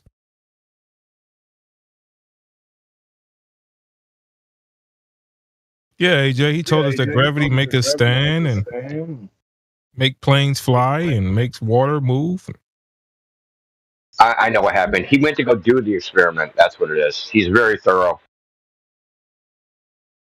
Yo, I want to read something from Newton that maybe you guys have heard, maybe you haven't. He said in a letter to John Locke, he said, quote, that gravity should be innate, inherent, and essential to matter, so that one body may act upon another at a distance, is to me so great an absurdity that I believe no man who has, in philosophical matters, a competent faculty of thinking can ever fall into it.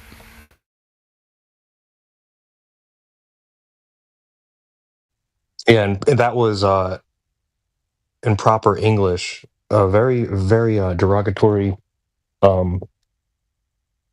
proclamation on anybody who would believe that, right? So we would just use the R word, but Newton was a better man.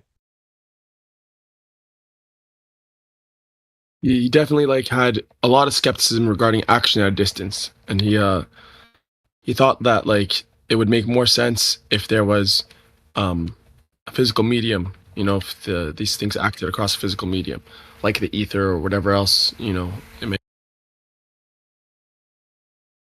Yeah, correct. And that's why I put him leagues above Einstein. This guy who says that, time can stretch, like a second can stretch, and an inch can jump.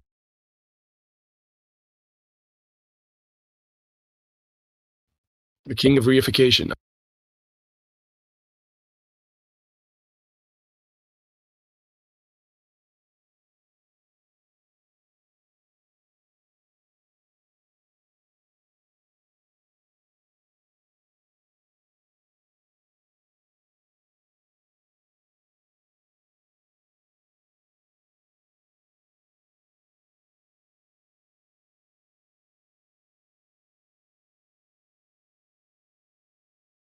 I wonder if Newton did actually believe in the. I don't have any citations, but I think what you just read was correct, yeah. I've heard that before, that Newton didn't believe it himself.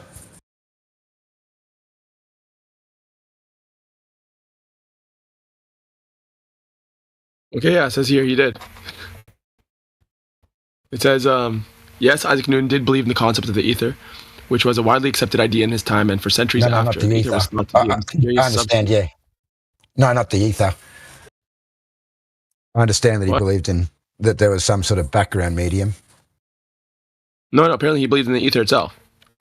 Yeah. It says that I understand it was that. thought to be a mysterious substance that filled all of space, acting as a medium through which forces like light and gravity could propagate. Newton's view on the ether was that it was hypothesized as a substance, basically what I just said. While Newton was best known for his work on gravitation and motion, he also had ideas about ether, particularly in relation to light. Number one, optics in the ether. In his book Optics, Newton explored the nature of light and proposed that light might be made of particles, which we now call photons, but he also suggested that the propagation of light might involve an ether-like medium. He did not provide a clear explanation of the ether in this context, but it was a common idea that light needed some medium to travel through, especially since it was understood as a wave-like phenomenon. Number two, ether and gravity. Newton's ideas on gravity also involved an implicit belief in a medium through which gravitational forces could act. While he didn't explicitly say gravity traveled through the ether, his law of gravitation suggested some kind of connection between distant objects, and he may have thought that the ether could play a role in transmitting this force across space. And number three, the problem of action at distance. As discussed earlier, Newton struggled with the idea of action at distance, the notion that gravitational forces could act between objects across space without a medium. This is one of the reasons why he might have believed in some form of ether. He likely thought the ether could be the medium through which gravitational forces were transmitted. Yeah, I don't disagree with any of that. What I was saying is I have read or heard something about Newton, and I could be 100% wrong, just off the top of my head, that this mass attracting... what did he say? I'll have to find it. Otherwise, I'm going to misspeak. But yes, he did definitely believe in an ether.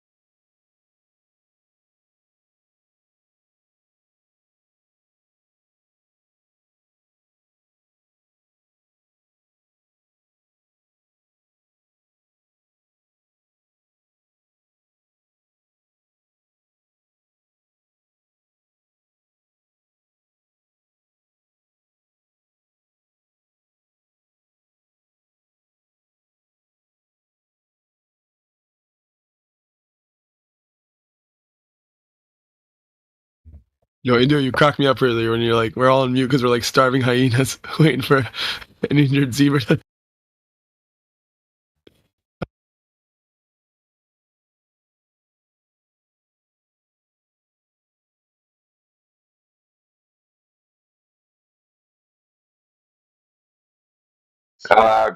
We're still starving. There was no meat on their bones.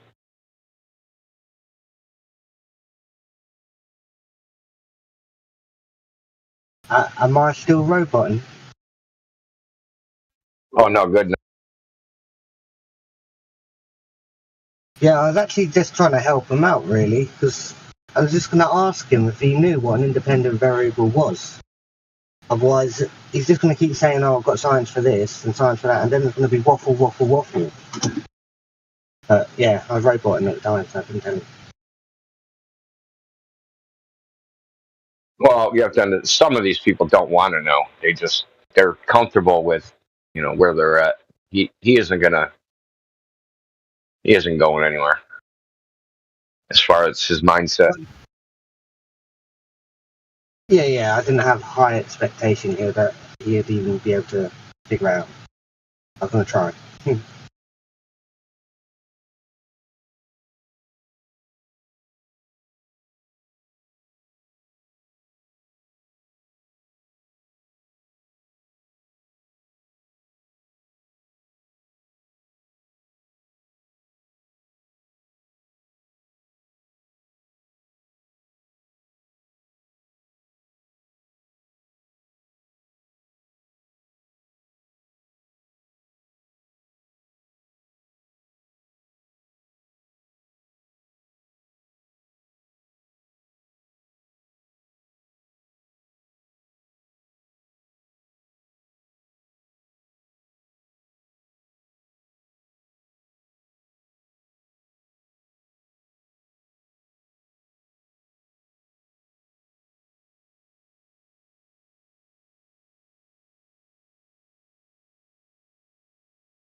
I'm jerking my dick off.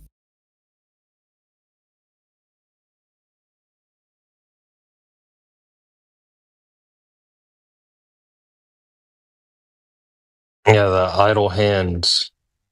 I am currently 3D printing a mouse shell. Have you heard of the Zero Mouse? You probably do something productive with your life.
Speculation Sunday. How exciting.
My speaker's not working?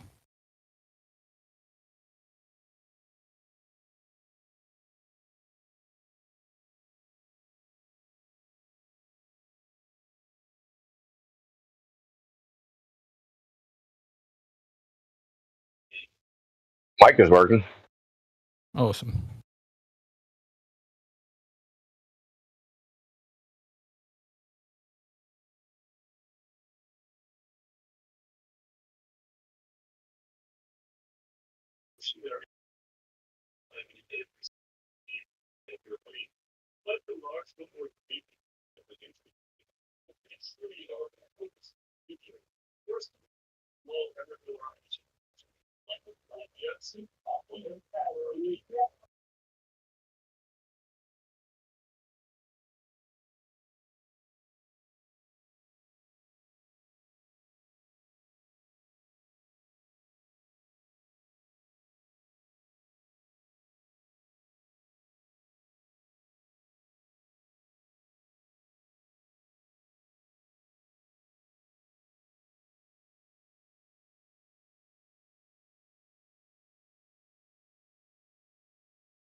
Champions in here? I'm probably the S tier globe champion. S tier? What tier is that? Tippy top, mate. Oh, the tippy top. Yeah. How'd you get there? Oh, wanking in front of a mirror mostly. It's actually pretty funny. I was imagining you standing on. I was like, that was on the edge. I was imagining you standing on like a pile of Globers, like King of the Hill, dude. You just standing on top with a golden globe. Looming in front of a mirror. Yeah. Super looming. I mean, we all obviously love the sound of our own voices and stuff. So that's I thought it would resonate because I'm like, it's funny and it's true. We're all a bunch of pseudo-intellectual dickheads. I mean, have you ever listened to real, so-called real intellectuals? Fucking retarded. I like some of them. The way Sam Harris or what's his name? The gay guy. Stephen Fry. My goodness, can that guy construct a sentence? Sam Harris is an intellectual. Sam Harris, I like listening to. I don't know if I'd describe as an intellectual, but I find his talks intellectually stimulating, and I like the way he talks. Some of them, no, I get insta bored. He like a neuroscientist, ain't he? A neurosurgeon. He's a neurosurgeon, ain't he? Neurosurgeon? Yeah, say again. Yeah. What about him? I think he's a neurologist or something. Neurologist, yeah. Sam Harris is a urologist. I didn't know that.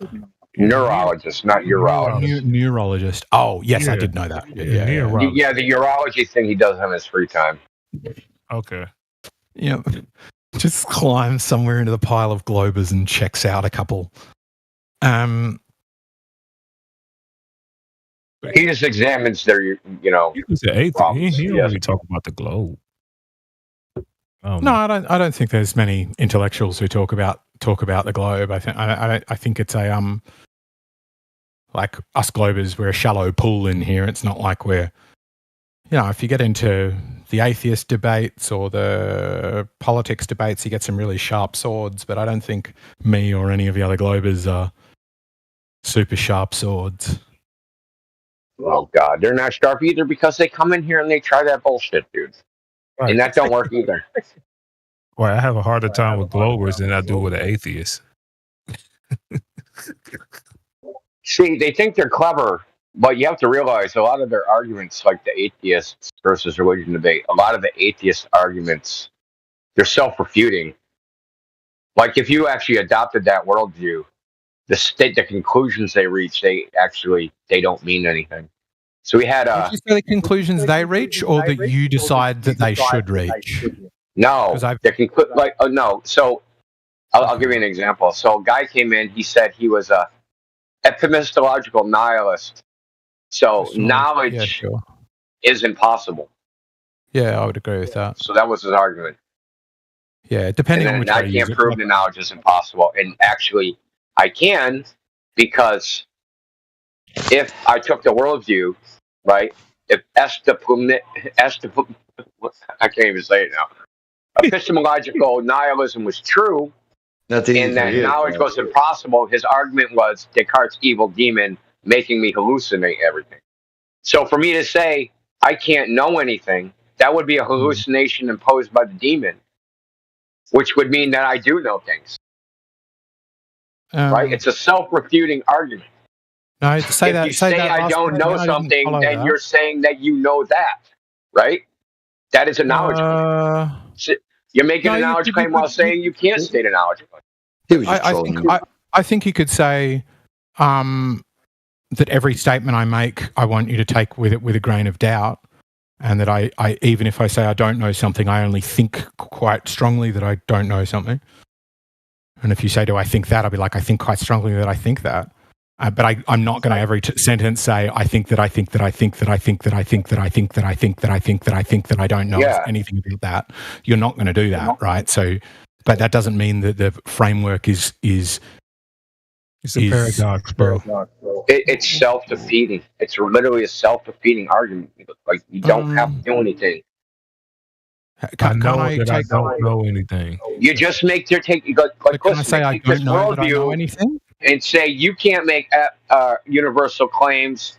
My worldview says that no universal claim is true, but that itself is a universal claim. Like that, like it don't work, dude. It contradicts itself.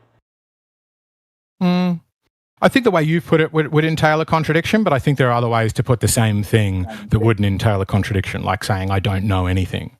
It doesn't entail a contradiction, or that I know that.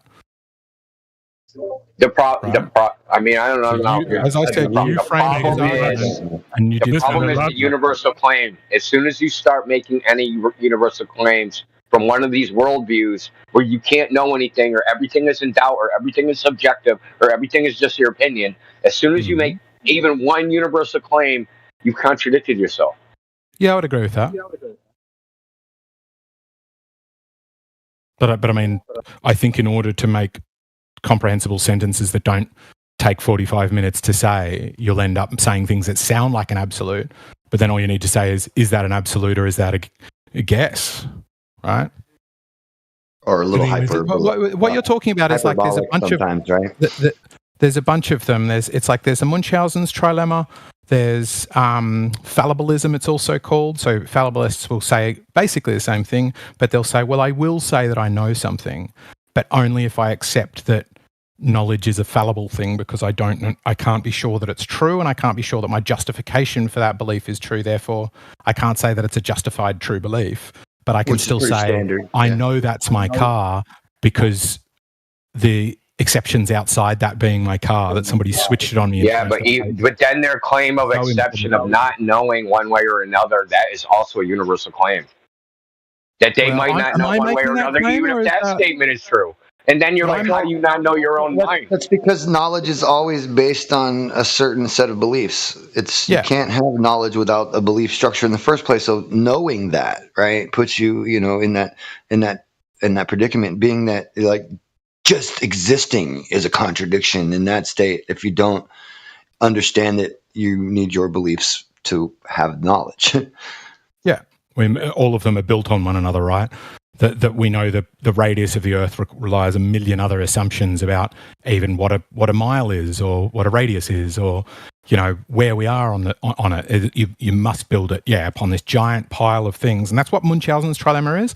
Munchausen was this guy known for telling really wild stories that were obviously just not true, and one of the apocryphal ones was him pulling himself out of a river by his own coat, right? So he's sort of as if he reached up and grabbed the scruff of his own coat and pulled himself out of a river to stop himself from drowning. Right, obviously a false thing, bro. But no, I'm bringing it back to the point, because I get that sounds like I'm missing it. Is essentially the Munchausen's trilemma is you can always say, but how do you know that? But how do you know that is a non-terminating question. You can always ask that. How do you know that? It gives more information, 5 new bits of information. How do you know that? 5 new bits of information. How do you know that? So because you can never get to a single base axiomatic truth, let alone regress, because of the infinite regress fallacy, or it's not quite a fallacy here in this case, then you must accept fallibilism. You must say there must be some untested assumptions or things you treat as true that you can't know. Yeah, but as soon as you admit that as soon as you say that I don't know anything, you are making a claim that you don't know anything. So including that, the way I would put it. I didn't say I don't know anything. I would put it more like we're talking about the other guy. Yeah, we're not talking about. I can't defend him. He's not here. Why don't you talk with me? Well, we're talking about a type of argument. This I can't know anything argument. But when they start saying I don't know anything, then they can't know that either. Right, but can you talk to me? You're basically trying to have an exception, right?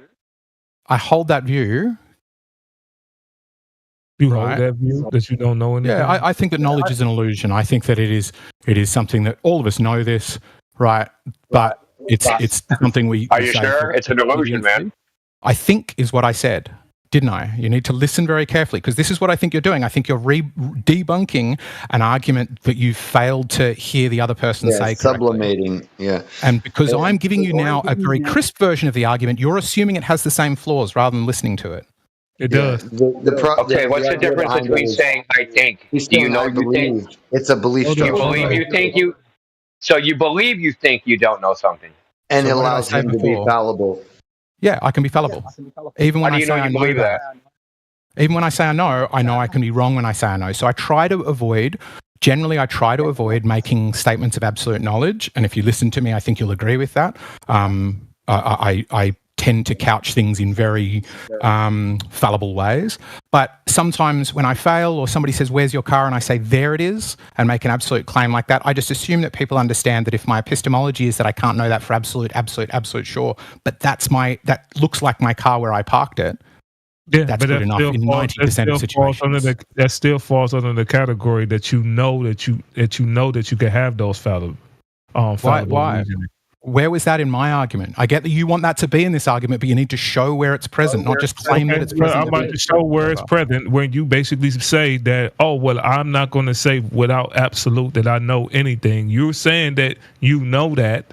You can sit up here and say, I'm not saying I don't know that. I'm not saying that, though. You're saying... When did I say that? You're not... So, okay. I didn't say you're that. not... I'm here bystander. Hold on. I'm going to be referee for this. Obviously, you need one, because no, that didn't happen. Dude, we don't need a referee. Dude, we don't need a referee. You kept making the argument as if I did say the opposite of what I said. Just after I said, we're not arguing with the person that you're imagining made this argument, you're arguing with me. What is the opposite, Eggshells? What is the opposite? What is the opposite? What did I say that was the opposite? That I made a knowledge claim. I explicitly did not. You need to show what I said implies a knowledge claim rather than just going back to claiming it does after I've shown you it doesn't. Okay, you showing that you're not making a knowledge claim when you're saying that. I'm quite confident. If I make a claim, great. If you're saying that if I'm making a claim, this is a basic claim that you are making, whether you want to say it's not a claim, but you are making a claim that I cannot say that I know anything with being absolute. That is you making a claim that you're going to basically say those words, though. Jesus, can you listen? It don't have to be the exact words. Listen, yes, it does. The words matter. You don't get to make my argument and then tell me what you think is wrong with my argument. Wait, hold on, Eggshells. Words have concept that have meanings. It's what you're basically saying behind the words. It's the definition of the words. I'm saying basically the same thing that you're saying. I don't have to say the exact words as you. You need to make it mean the same thing. And it's meaning the exact same thing. You only disagreeing with the argument I'm making. So the argument is going to be different from your words, Eggshell. Stop playing semantics. The semantics matter in this. No, not when I'm making the argument. My argument don't have to be the exact words that you're saying. Semantic. Okay, go for it. What is the steel man? Okay, well, the steel man is that the steel man is I cannot make a knowledge claim with absolute. I don't have to say the exact same words. That's the basic meaning of what the fuck you were saying. Now my argument is, which is going to be different words, Eggshell, because it's my words. It's my argument. The argument is, even in making that statement, you are basically saying that you are knowing that you cannot make a knowledge claim without it being fallible, possibly. That's my word. I would agree with that's that. The paradox. If I'd have said what you said, so did I still, man? No, you didn't. No, you failed to understand. Okay, where did I fail at? Where I fail at? Because you are making the fallacy that you're accurately describing a fallacy in the argument. It's just not my argument. So if I were to say, I know that it is impossible to have knowledge, that would be a self-refuting statement. But what I'm suggesting, which is the first thing I said, when Indio first brought this up, I said, I want to hear the argument because I think this is going to be based on a poor steel man, right? I said words to that effect. I don't think you're going to acquit it properly. And that's been my claim from the beginning, right? If I were to say, I know that it is impossible to have knowledge, that would be a knowledge claim and it would be a self-refuting statement. It would be like saying, I don't know what these words mean, right? Either I do or I don't, or I am lying. It's a self-refuting statement. I agree with you, but that's not my fucking argument. Great. Now make your argument. Okay. Well, then give us your argument. Look, dude, I don't think you even want to state an argument. So why don't you state your argument very succinctly? We're going to parse the words. No, we'll parse his words because there's no way out of this. And you know there's no way out of this. This is why you're playing semantic games. I think I know. Doesn't matter. How do you know what you're thinking? If you say you're thinking, you'd have to know that you're thinking. Or you don't know that you're thinking? Well, I already made this point before. I invite you to, when you hear me, imagine that every statement I make is preceded by a million or an infinite number of I think statements. So even when I start the statement with I think, I want you to imagine that an infinite number of I thinks preceded that, right? So you are basically running away. So I'm telling you what I think at any what I'm telling you is what I think at any moment, but what I'm acutely aware of is that people exist who have differing opinions to me and they have an equal claim to the truth, and the probability that I'm right and they're not is 50-50 on any given thing that I think. So if any given thing that I think is almost definitely wrong, so because all men are fallible. Yes, I said that. Yes, I said that, and I addressed that. Why are you lying, Eggshell? No, the difference between it. I addressed that. Yes, all men are fallible, so it could be a 50-50. It could be a probability behind the claim that you're basically making. Even with that claim that you're basically making, you only state in another knowledge claim that you could be fallible in any knowledge claim that you're coming up with. It's still self-defeating. You still had the same problem. You just missed the whole argument then. You haven't understood it. No, you just saying that. I do understand it. I've basically repeated it and still managed it. Stop trying to gaslight. Failed the Steelman. Try Steelman. Stop trying to gaslight, bro. Steelman is addressing your argument at its strongest point, and I did. And I said it was wrong. The fallible part is the strongest point. It doesn't matter. That's an incredulity fallacy. Just because you sit up and say, it's not addressing it. If I say I'm going to Steelman you, and then I say something, you're the arbiter. You get to say then yes or no, that was a good Steelman. No, that will be an incredulity. If you attempt to Steelman somebody and they say that fails, you either try again or admit defeat. Those are your two choices, because you do not know what argument I'm making. You're gaslighting. Because you could just say it fails over and over again. Right. You just rest in your epistemology and say, I don't know. I could be wrong. That could be a Steelman. Maybe it is. Maybe it isn't. Want to try again? We could just do this forever. Right. You could just keep saying it's wrong. Steelman your position? You could just keep saying it's wrong. But I've got to show you what's wrong with it, which I have multiple times now. Okay, show what's wrong with it. That I can accept the position. That means I would have to be right. Hold on. The only way you're going to show, okay, well, let's just be honest here. I still managed your argument and came up with a rebuttal, right? You didn't it's rebutting your. Wait a minute, hold on. I still managed your argument and I came up with a rebuttal. Now, the only way that you could say that it's incorrect is if I'm not actually rebutting the actual argument, which means that I'm not attacking it at its core. Now, the core part, right, of your argument is that you're saying that all men are fallible. So therefore, I cannot say without absolute, I cannot make a claim, right? You cannot make any knowledge claim. No, I don't say in that. any absolute. Okay, so you saying you can't make any knowledge claim without any absolute manner. So you can make knowledge claims in absolute manners. Then all knowledge claims that you're making won't be the absolute. I do all day long. I've said that. I've already admitted that I use this as an ideology to set a standard. Because here's why. Like, here's another point that we need to get to. We've both heard people in these rooms absolutely certain they're right and definitely wrong. We've both heard that, right? And I want you to listen to the behavior of the people who are embracing uncertainty. And I want you to listen to the people who, like you right now, are embracing certainty. When you've been given really good information that your steelman might have been wrong, and a person who is embracing uncertainty would go, oh, okay, where is my argument not matching what you're saying? Okay, this is just fun, dude. Yeah, he's not fun is fear, uncertainty, and doubt, dude. You didn't refute anything he said. You just tried to fucking do some wishy-washy bullshit. You haven't said with any specificity how he didn't address your argument. You just said, I used the word thinking in front of it, so somehow that magically makes it all better. It don't. Right. It does. Right. The key point of your argument is or is it not?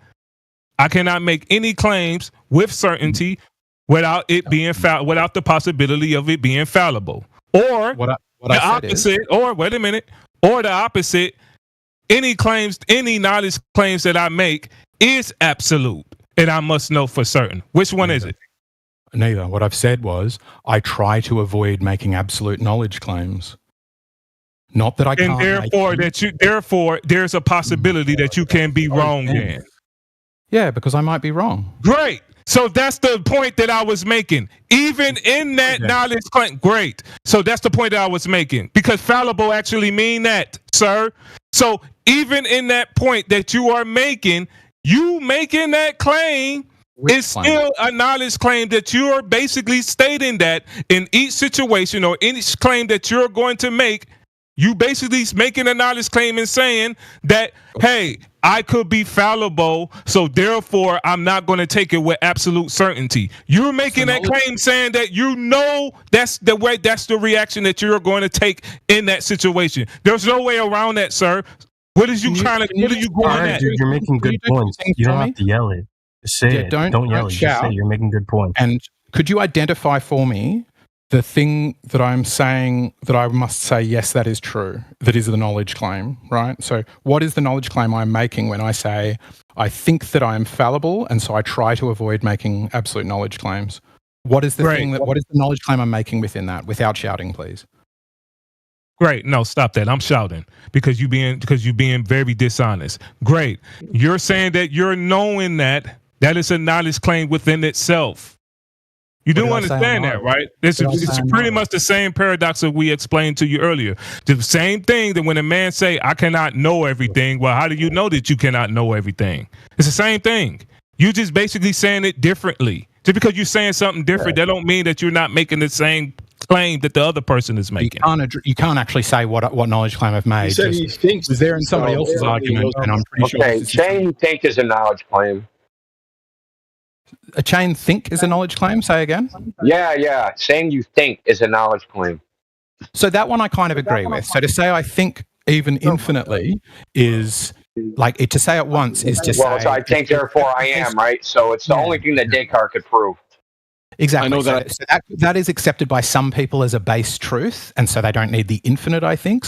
I'm not sure it necessitates being accepted as a base truth when being uncertain to me yields benefits. I make better decisions. I don't end up. What would it be like that? See, this is the problem. Like, what would it be that's being uncertain?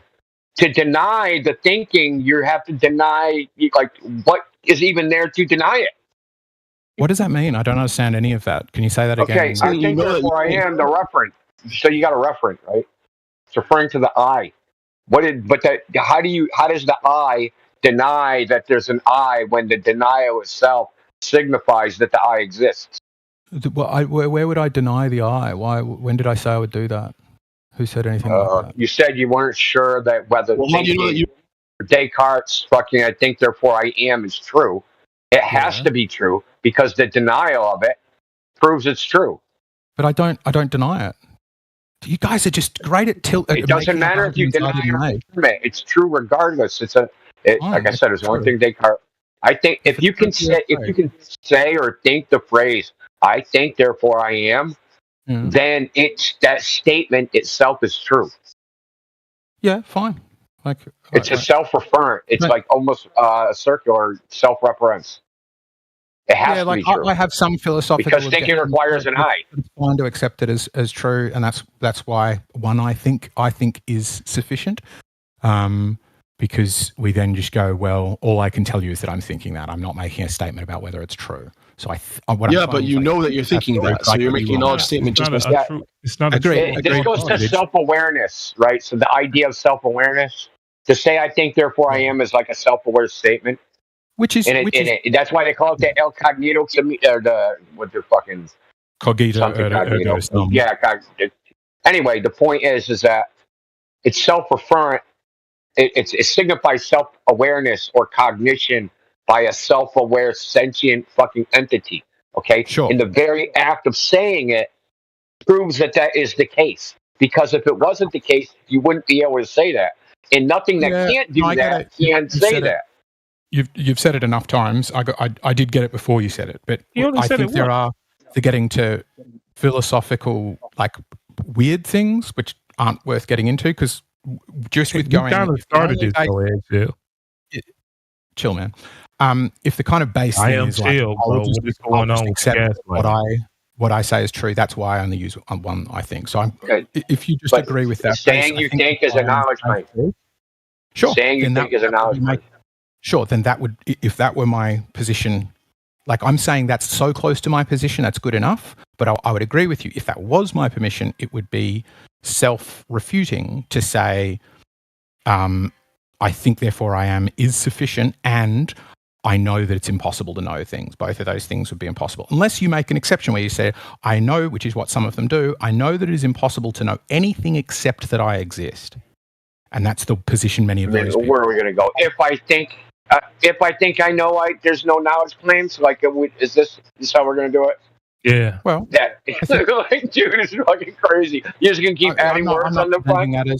He's trying to win that point because he knows he can't win. No. I presented my argument. I'm happy with it. I'm just telling you because I've spent a lot of time talking. It's self-refuting.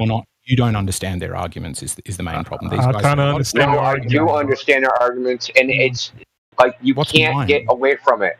No matter what verbiage, mental or verbal manipulation you try to do, the very fact that you're making an argument of this type and that ends with a universal claim, especially when it comes to knowledge itself, you're done, dude. Because you can't. Like, why are you even speaking? What absolute claim did I make?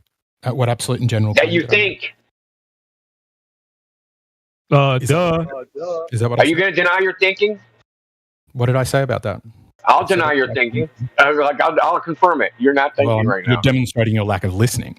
What did I say about that? I've addressed this directly multiple times. Are you in doubt whether you're thinking? Yes or no? Yes, I doubt whether I'm thinking. I think an infinite number of times preceding every sentence. I've said that multiple times. No, that doesn't just say I think, because then that your sentence would be nonsensical. I think. That doesn't make sense as a sentence. Do you want me to steel man your position? No, I don't want you. I don't want you to change the subject. You know what I'll ask next. Just pretending. I think. Just pretending. I think doesn't do anything, because one I think would be sufficient. Okay, to say I think. Period. That's a knowledge claim, because you need something. The self-referent I, self-reference, to know something, to know what think is, to know what I is, to know any of that shit. Otherwise, you can't say it. That's why you're not a fucking gang in a sensory deprivation chamber throwing something into the fucking dark. Okay? Well, you're very good. That's why he's saying it's one. I think he's saying I think that I think, and then so how do you know that you think that you think? Is I think that I think. It seems like you're kind of like missing the point because you like running away from addressing it, and then you're saying that we're not addressing your point. Yeah. Because what you're saying is, your point, in order to hold a fallibilist worldview, one that entails one must be both affirming and denying the possibility of knowledge. And in order to deny the possibility of knowledge, one must first affirm it. One must say, I can know things in order to know that this is false. And it is a self-refuting statement. That is your position. What I'm saying is, no. My position is rebutting a certain position. What position that I'm rebutting? You're rebutting the position that's saying that I don't that knowledge claims, absolute knowledge claims, you both make it slightly different wording, require knowledge. So saying that I can't make any absolute knowledge claims is in itself a knowledge claim and it's self-refuting. Is that your position or not? Please correct me if I'm wrong. I don't. No. Well, hold on. I've nailed it, have I? I just want to make sure you understand. Hold on. Just to make sure. Steel man, and the other side. Dude, relax. No, relax. I just want to make. I'm clarifying. I'm not saying what you said was wrong. I'm just making sure you understand the meaning of what you're saying and what we're all saying. Okay? You need to check the meaning of what I'm saying and tell me the meaning of what you're saying. Okay, really simple, dude. It's not any knowledge. You're saying no knowledge at all, correct? That knowledge is not possible. I think, again, Infinite thinks that knowledge is an illusion. That absolute. So it's not possible, right? True knowledge, that knowledge itself is not possible. Yeah, probably impossible. Okay. That's different than knowledge of a particular thing, right? No, I think any given piece of knowledge is potentially fallible. And I would put some exceptions there where one of the exceptions I say agreed upon fiction. So if I say that is or isn't against the law, because we've both accepted and agreed upon fiction about the law, providing we're agreeing about jurisdiction and blah, blah, blah, blah, blah, then, or that's Hermione Granger. Yeah, but that's a particular. That's not what we're talking about. We're talking about knowledge as an human activity of the mind, right? You're saying it's not possible, meaning that there is no knower. Because the point of the matter is no knower. If there's no, but for there to be knowledge, there has to be a knower. For you to say there's no knowledge, you're saying there's no knower. Okay, that's why it always ends up to a self-referential about the id, the ego, the superego, however you want to fucking put it. Just for you to state anything means that there is a thing, a sentient being making the statement, a knower. Yeah, I get your argument. I'm glad I get to hear it for an 18th time. I've not been unaware of it. You didn't hear that for the 18th time because I didn't say the knower part. Yeah, he didn't say that part that one time. Right, but it's the same argument. What's up with the poison in the well? Yes, you have knowledge without a knower. Cool. We're very clear in our argument. We're not running away, running here and there. No, your argument's bang on. It's a really good rebuttal for somebody else. You have knowledge without a knower. Presented. You have knowledge without a knower. Yes or no? You have knowledge without a knower. I think a knower is a bit weird. It's just a very strange term. Is it like a being with a mind? I would say, like, if it was possible to have knowledge, it would necessitate that existed in something's mind, I think. Yeah, because the knowledge has to act on something, right? And that it acts on the knower. No, it's a property of the knower's mind or a mode or whatever you want to call it, right? It's a state of affairs. Well, understand. Yeah, that's a good way of saying it. Yep. Yeah, so there has to be the referent, the knower. It has to exist for there to be knowledge. To say there's no knowledge at all, or it's not possible, is to say knowers are not possible. It might be the case, again, notice the language I'm using, it might be the case that knowers do not exist, yes. If what I'm saying is true, it seems it would necessitate that knowers do not exist. But that's why I'll keep pausing on it. This doesn't touch on the existence of God, and it could well be that there is a God that is is a knower and isn't bound by the same limitations. The point I'm making is a philosophical one, but it's also based upon the known limitations of humans, right? Yeah. It's just impossible that there could be a human that got everything right, to me. But if there is a God, nobody's arguing that. But set those things in I think it's close to where Indio's going about making it impossible for there to be a knower. Would make it impossible there's a God, right? And I'm saying what he's saying is when you say that humans cannot know anything, in that very statement, you're making it. Okay. But in that very statement, it might be the case. Well, even the implication is that humans cannot know everything for certain. Pretty much the same thing. Because you're still making an honest claim at that point. Wrong about any given thing. But I'm just saying it's an understanding of that. You have to understand that humans cannot know everything for certain. That's an understanding. That is still knowledge. Okay, wait a minute. That's still knowledge. Okay. Do you eat crayons? I'm not even done. Now you're saying something different. So are you saying that humans, listen, if either you are making a statement saying that humans can know everything absolutely for certain, or humans cannot know everything absolutely for certain? Are you saying that humans are perfect in knowledge or humans are fallible in knowledge? It's either one of the two. Which one are you saying? Which one do you think I'm saying? Given all of the things I've said, given that I've used all the things that you said, it sounds like you said now. All of the things that you said. Think it is sharp one. Okay, thank you. All of the things that you said, it sounds like you're saying that humans are fallible and they cannot know everything for certain. Hammer look sharp. This is just intense, man. It seemed like it's nothing. It seemed like you don't have nothing but insults. All you can say is yes or no. I think that's ironic because remember how he came in? He was like, "This isn't the intellectual one," and he's calling you dumb, but you don't understand what you're saying. That's crazy, dude. Right, and what I'm saying is very simple. It's very elementary, so everybody in the room can understand. I don't have to say a bunch of big words, bro. It's very elementary. Great. Okay, is there anything not true about Joe's statement? That dichotomy that it must exist. Yeah, is anything I said is so dumb? Well, if we're going to make a knowledge claim, then yes, it would have to be one of those two. But he's not going that far. He's trying to say that. What I said that was agnostic to it. I'm saying there's a third option. One could say, I do not know if it is possible for a human to have perfect knowledge or not. Is it the same? So I didn't. That's not a third option. In terms of what is an excluded middle, yes.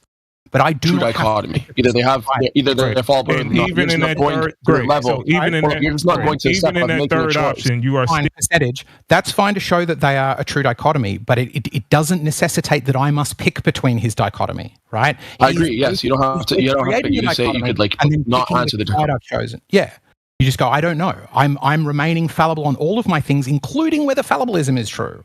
Including whether when you say I don't know, you're saying I think. Okay, you realize what you just said. You realize what you just said. You're going to be fallible. His question was, all humans are fallible or all humans are perfect. But as soon as you say I'm going to be fallible, then you've picked one inadvertently. Yeah, I think that all humans are probably fallible. He's not actually picking one, but dude, how do you live with that world, dude? It's crazy, man. It's like a dog chasing its own tail. Right, and you regularly deny large reams of evidence that the Earth is a globe because but so in you're a glober, you think the sum of evidence is what determines truth. Hey, the sum of evidence, like if you sum all the evidence and there's a trillion pieces of evidence for something, that don't make it true because it only takes one piece of evidence to falsify all of it. You are taking extraordinarily fallibilist view regarding all of the evidence that shows we're on a spinning globe of 3959. Yeah, you just made the same argument twice. The same fallacious argument. So you're the summation of evidence argument. Chance at all. It's a fallacious argument. And I'm taking the same position on everything. I'm saying there's a chance that maybe they are. Well, eggshells. How does an infinite chain of I thinks preceding your think statement? How is that not an infinite regress? Yeah, he playing mental games, bro. Because all I'm using that to say is assume, even when I'm making statements that sound quite absolute, I would encourage you to assume that there is a level of uncertainty, and I will try to give you an indication of that. But if we're talking about which car it is, I'll speak in much more absolute terms. But if we're stuck talking about epistemology and fallibilism, that will necessitate is only where it's necessary. You can't get out. It actually exists in. Let me finish, please. You can't get out of this, dude. There is not an infinite chain, I think, existing in reality, which would be a fallacy. I'm just saying, I invite you to see every phrase I make as if it was phrased that way. Okay, but if it's not infinite, don't trust anything that you say. Finite amount, then the first I think, right, so is going to be that would still be a basic understanding. No, Regjo, please, man, allow me for a second. Yeah. So the very first thing I think in that finite chain is going to be, and that's I know a level of knowing. You understand? It's a knowledge claim. You know that you're thinking that very first one. So it makes sense to that's the point that keep on putting I think in front of it. But when you keep on putting I think in front of it infinitely, then it's infinite regress, and you never think in the first place. But it's not. But I'm not saying. That's what I'm saying. These things don't exist in reality. I'm not saying there is a causal chain where I had to do one and then the other infinite. I'm saying But you have to. Otherwise, you're making a knowledge claim for the. Yes, but because the point that you're making is because I became interested in the general gist of how do we make knowledge claims, and then I realized this problem, as does everybody who adheres to anything close to fallibilism. Everybody recognizes that there either must be a first I think, in which case most people say I'm everything is up in the air except for that I think. Right, which is a very, very strong position to hold because you then have to try to tell the person they're not thinking. I'm holding a position that is very, very close to that and saying I solve the same problem by making an infinite chain of I thinks. So we never get to the bottom. We never get to the first thinking. There is just this clump of cells in a head somewhere doing something that approximates a thought that tells you what they think is true in the world, and they're probably quite possibly wrong about that. Yeah, there's no basis for that. That's nonsense. It's infinite chain. It's infinite chain. The cells can't have metaphysical, transcendental categories in the first place. They don't exist in nature. There's no scientific test you can go to find the laws of fucking logic or infinite regress or logical fallacies or any or a knower or any of these things we're talking about. They're not part of the physical world, as in we can take frickin' instruments and find out where they are. In your brain. We can't look in your brain and find the laws of logic. No, they're like languages. They help us describe things. Sometimes they help us describe reality. Sometimes they help us describe fantasy or hopes and dreams, whatever. Yeah. Like I said, they're transcendental. They're not in the physical world. See, I find it interesting because I bring this fallibilism thing up with all sorts of people, and normies get hella triggered by it. And all I would say is it's pretty much the same position everybody holds on almost every topic in their life, which is when I approach a black Hilux with Max Trax on the top and Luxie as its number plate, I go, that's my car, right? I don't get stuck in an epistemological quandary of going, but how can I know that, right? Yet, I think we could all accept the possibility of there being a prank show where somebody swapped a car and us being the victim of that. And if a bunch of cameras popped out from behind the scenery, we would suddenly change our view on that. And then we would have to question ourselves, well, my knowledge that that was my car was faulty in that case. So do I not know anything? Or do I just treat some things as so probably true so I can get on with my day? And I think everybody sits in that second category. And all I do with that second category that everybody already does for, have I paid the right amount of taxes, or is this a good show, or should I use that laundry detergent, is go, what about if epistemologically you took that to a deeper level? That's all. So here's what I find ironic. Maintain doubt because it might make me a nicer person. Yeah, just let me tell you what I find ironic. You could go, yes, I know that's my car. But if a bunch of scientists wrote on a fucking chalkboard and then showed pictures of somebody else in the car, you'd be like, dude, look at all the evidence that it's not my fucking car. Here, have it. Maybe if they made a really good argument that I could see the for fuck's sake, bro. Logic. Good luck to you.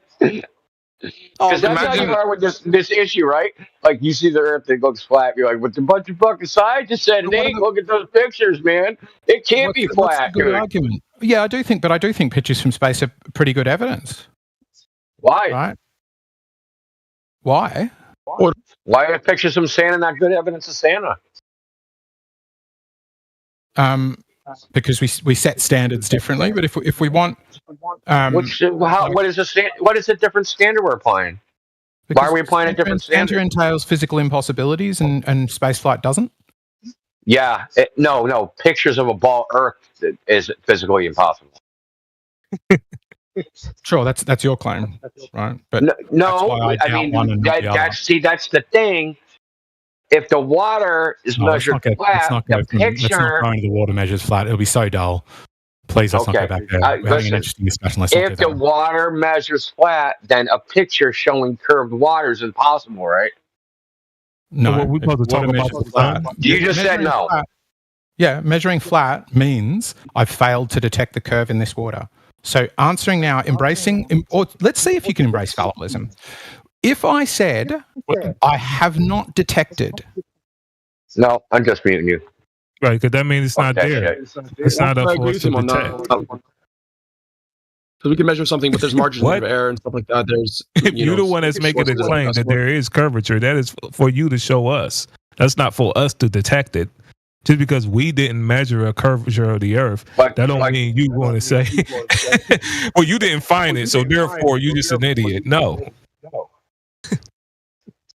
Logically speaking, that's not what India. Look, dude, that was a mad, dishonest answer. That was a fucking mad, dishonest answer. Period. Wow. If a measure's flat, you fail to detect it? Yeah, no shit, dude. And if we fail to detect it, maybe it's not there. He thinks failing to detect it is implying you fucked up. And that it is there because of the pictures. So you obviously fucked up because we got pictures. Right. Basically, he's saying it's possible. You start talking about the Earth being measured flat. Like, so don't get into the positive evidence. Well, basically. So it's okay for you to make claims. I muted you for my benefit because that pissed me off. So I'm going to unmute you. I think we can just have the discussion, right? If incompetence, like I think your argument would necessitate that. If you need evidence of incompetence. Right. Let me just finish. I think your argument would necessitate the incompetence of a very large number of well-paid Globers. Would you agree with that? That there are people who work at satellite broadcast stations that are completely unaware of what they're doing. Just appealing to the Globe exists based only upon their incompetence. Yes or no? You're speculating. No, you're speculating on what they do or don't know. No. You are speculating on what they know and what they don't know and what they do on a day-to-day basis and what their knowledge would have to be for them to be incompetent. You're completely speculating. You have no idea what someone does at a satellite company on a day-to-day basis. Any random fucking person or any person in particular. You have no fucking idea. So the point I'm making is that... Okay, there's a dude that works at fucking Iridium, right? He's worked there 30 years. What does he do? Can I make my point or not? Because you're not actually addressing it. You don't have a point. You have a false premise that you're trying to build a whole narrative on top of. But you're not. Again, you're doing the same thing where you go, "Oh, if I don't understand his argument, then I can say it's wrong based upon my." You have a false premise. Everybody knows what's going on. I'm saying false premise. Is it true? Is it true or not? No, it's a false premise. Okay, so let me make the premise again, so you know what you're actually arguing against, because you got it wrong last time. We got to listen to it again. That in order for the flat Earth to be true, an extraordinary number of Globers must be incompetent at their jobs. Not every one of them. False. There could be the odd guy at Iridium, but are you? False. So you're saying false. That's false. So you're not. So you're okay. So you're saying that is a subjective. Hold on. That is a subjective. Hold on. That's a subjective sociological opinion about what people would and would not do. Okay, it doesn't mean anything. How do you know what people would or would not do?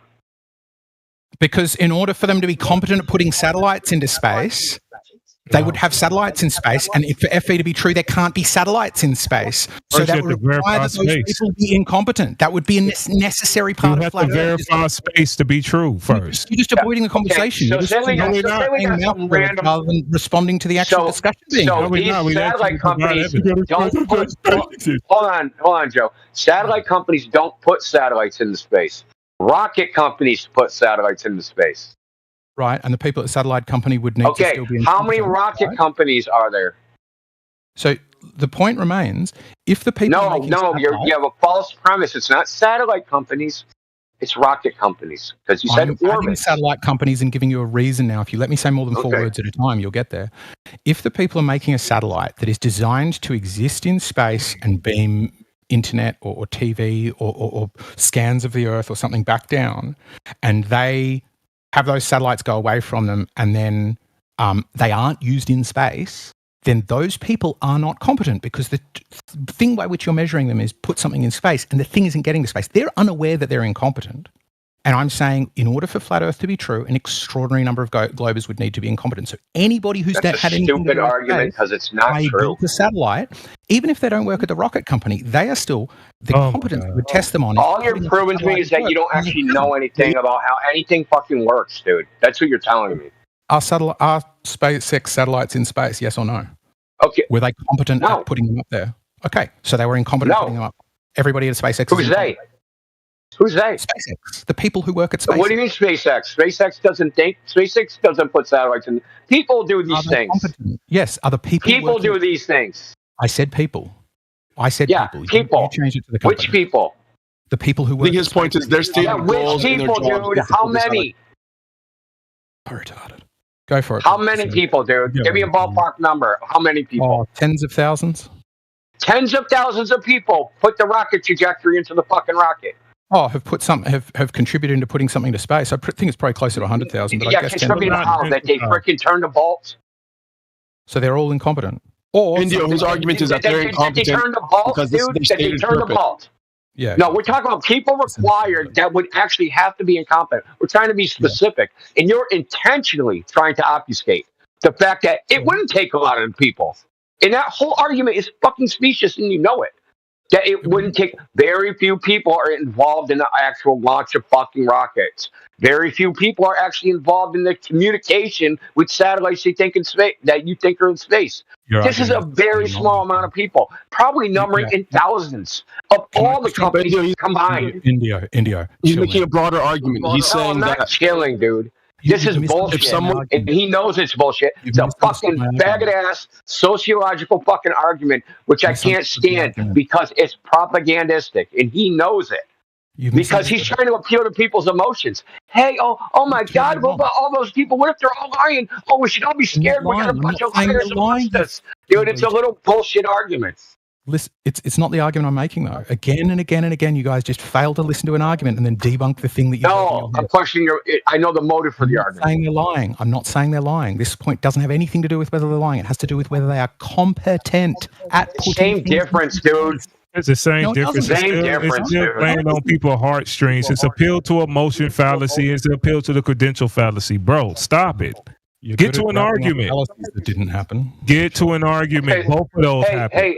Hey, wait, let's check this out. Say all those people that you think, these thousands of people you think exist out there somewhere. Are incompetent, yeah. Say they said, oh, fuck, we just realized the earth is flat. They all go to the frickin' down to the courthouse. They get the clerk of court. They have fucking affidavits drafted. They signed under the penalty of perjury. Earth is flat. I fucked up. I was totally fucking incompetent. And now we got a pile of fucking affidavits from all the people from the space agencies. And they put it on TV. They say, look at all these confessions. Would that prove the earth is flat? Probably not, no. Of course not. This is stupid. But I'm not. You can't prove the figure of the earth with human sociology, dude. I'm not trying to at this moment. I'm not trying to. Yeah, you are. No, you've missed my argument. My argument is just that your argument to hold that flat Earth is true necessitates an extraordinary number of No, it doesn't. Being incompetent. It does. I don't agree. It really does. Because there's tens of thousands of people working to put stuff into space who aren't. Yeah, but those tens of thousands of people aren't required to be competent for that to happen. Your whole premise is false. What do you mean? He's judging competence on whether or not they're achieving their stated 10,000 people, thousands of people, to be competent to put rockets in space. It doesn't. You're still not getting it. You're just like arguing with every the last phrase you heard, rather than hearing what they actually mean. It's the whole argument is appeal to emotion. No, it's not. It's I heard you. Your premise is there had to be tens of thousands of incompetent people for rockets not to go into space for the flat Earth argument to be true, right? They have to be all incompetent because none of that stuff is actually happening. And how did they miss it? No, not the last bit. No. I'm fine. They've missed it. I'm happy for now to accept as true the flat Earth. But you are saying that our argument is how many people would have to be incompetent? Let's examine that. How many? Right. A guy. Let's go from the bottom of the fucking the pay scale. The janitor at SpaceX. Would he have to know? Well, I don't. No, we're gonna go up to later. I don't think so. Fucking specific with this fucking argument, dude. Which you don't want to do. You don't want to be specific. No, I'll do it. I'll say no, not the janitor.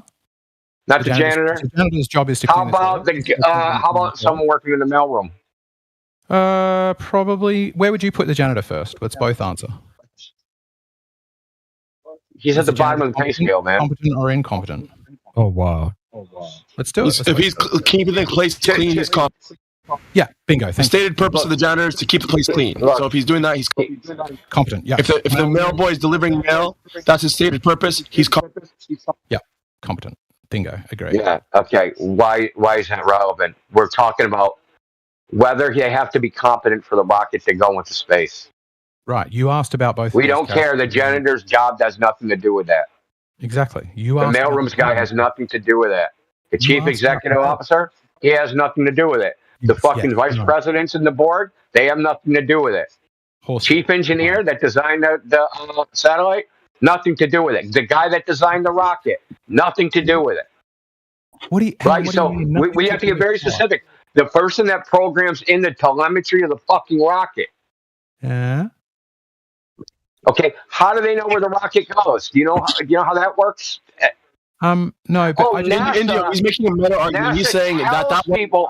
Hold on, dude. This is very important. NASA tells people where it goes. Eggshells. Did you know that? Sure. Okay, and do you know how I know it? Because I've actually talked to somebody that's done this. I've talked to somebody that put satellite on a rocket eggshells. Unrivaled gem that NASA tells them where it goes. Of course, the company. That's right. They have no way to independently validate where the fucking rocket is.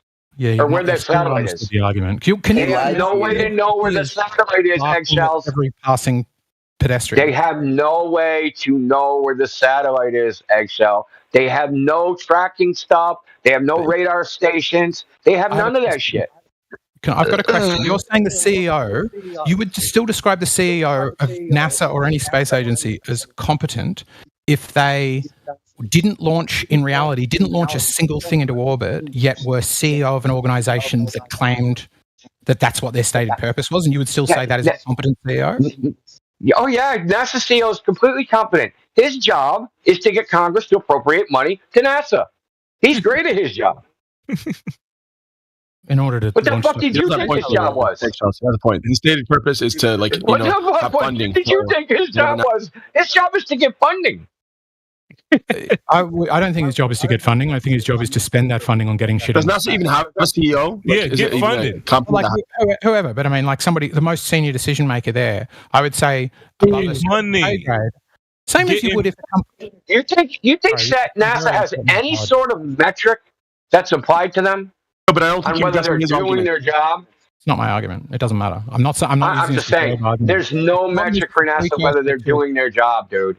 Their metric is, can we get more money out of Congress? Because it's a self-imposed metric.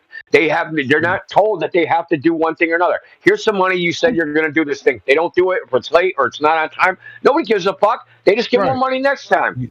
Fine. Right. You don't think the CEO is but his argument is like, let's say the person that's doing the trajectory for the rocket. Let's say he changed NASA it, right? Guys in Congress and he's the only one that changed it.